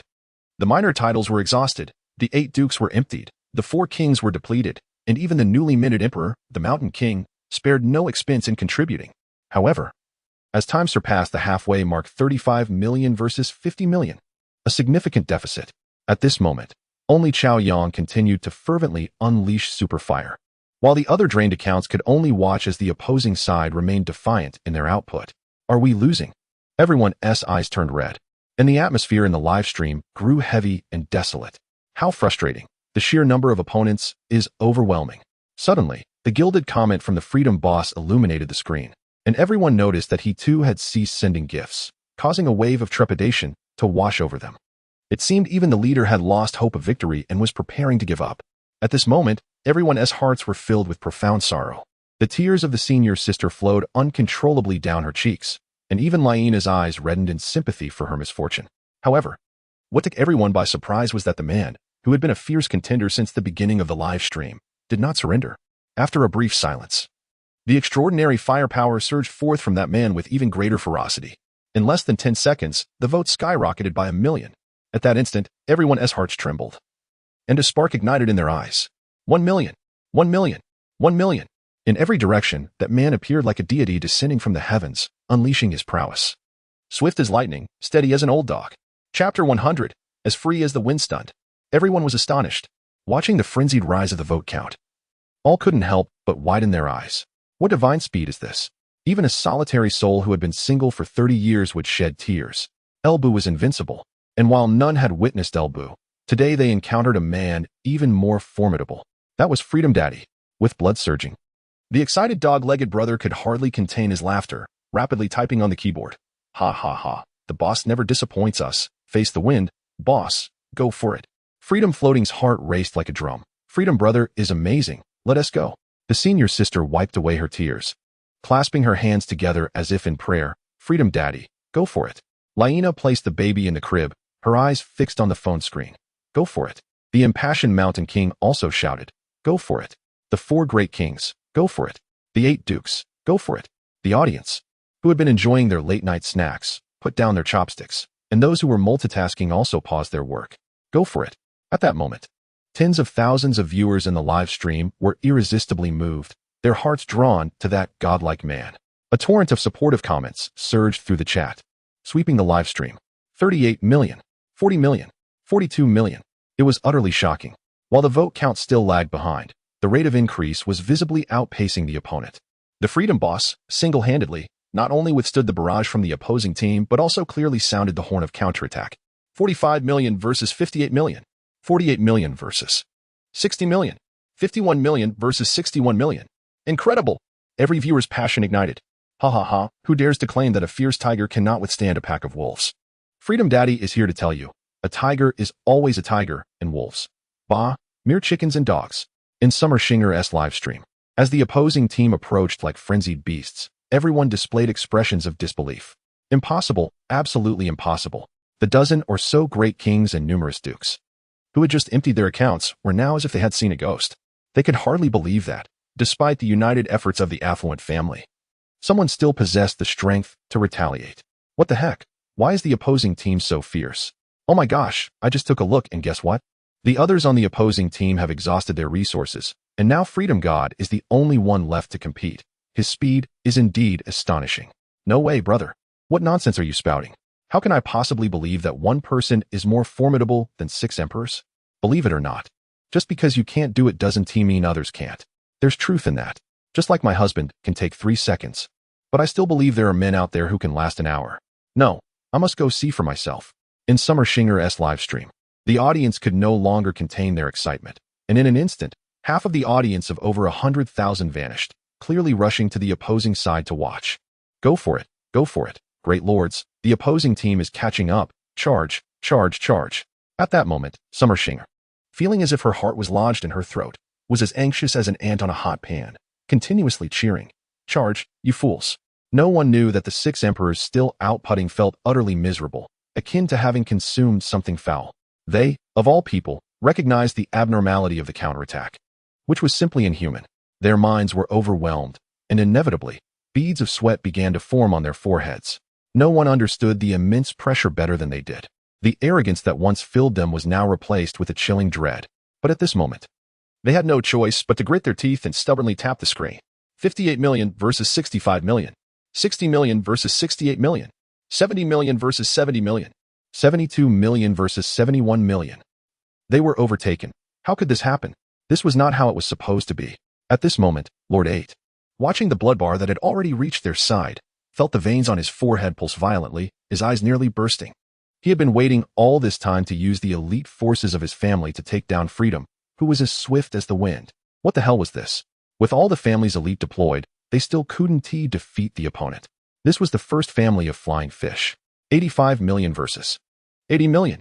Lord 8 was going mad, truly going mad, frantically tapping the screen, yet receiving a prompt. Insufficient balance. No, this must be a dream. It simply must be. Smack. Lord 8 slapped his own face, the sting a painful reminder that this was no dream. At that moment, his mind buzzed, nearly causing him to faint. Meanwhile, similar situations manifested on the devices of several emperors. Their faces drained of color as they slumped onto the sofa. It was over. It was truly over. Could the affluent family really be facing a crushing defeat today? No one wished to accept such a harsh reality. 20 seconds later, Summer Shinger's account was also emptied. Watching the opposing team's vote count continue to soar, she instantly broke down, grabbing her keyboard and smashing it. 1 million. 1 million. 1 million. Insufficient balance. Time seemed to stand still as the affluent judge stared blankly at his phone, the bitterness of the previous night rising within him. After he cast his last vote for glory, the total reached over 98 million, 10 million more than they had planned. The fighting spirit of the affluent family could not be denied. Yet, despite this, they still hadn't won. What drove him to despair was that the opposing side was still frantically voting. 105 million. 110 million. The phone screen seemed almost toxic, and the judge dared not look. Feeling as exposed as a naked maiden, he was completely overwhelmed, his mind screaming, "Stop voting. You've already won, why continue? Freedom, be a person." Time continued to pass. The votes kept coming. In the Senior Sisters live stream, the audience surged to over 200,000, now in a frenzy. This was no longer a competition, it was a slaughter.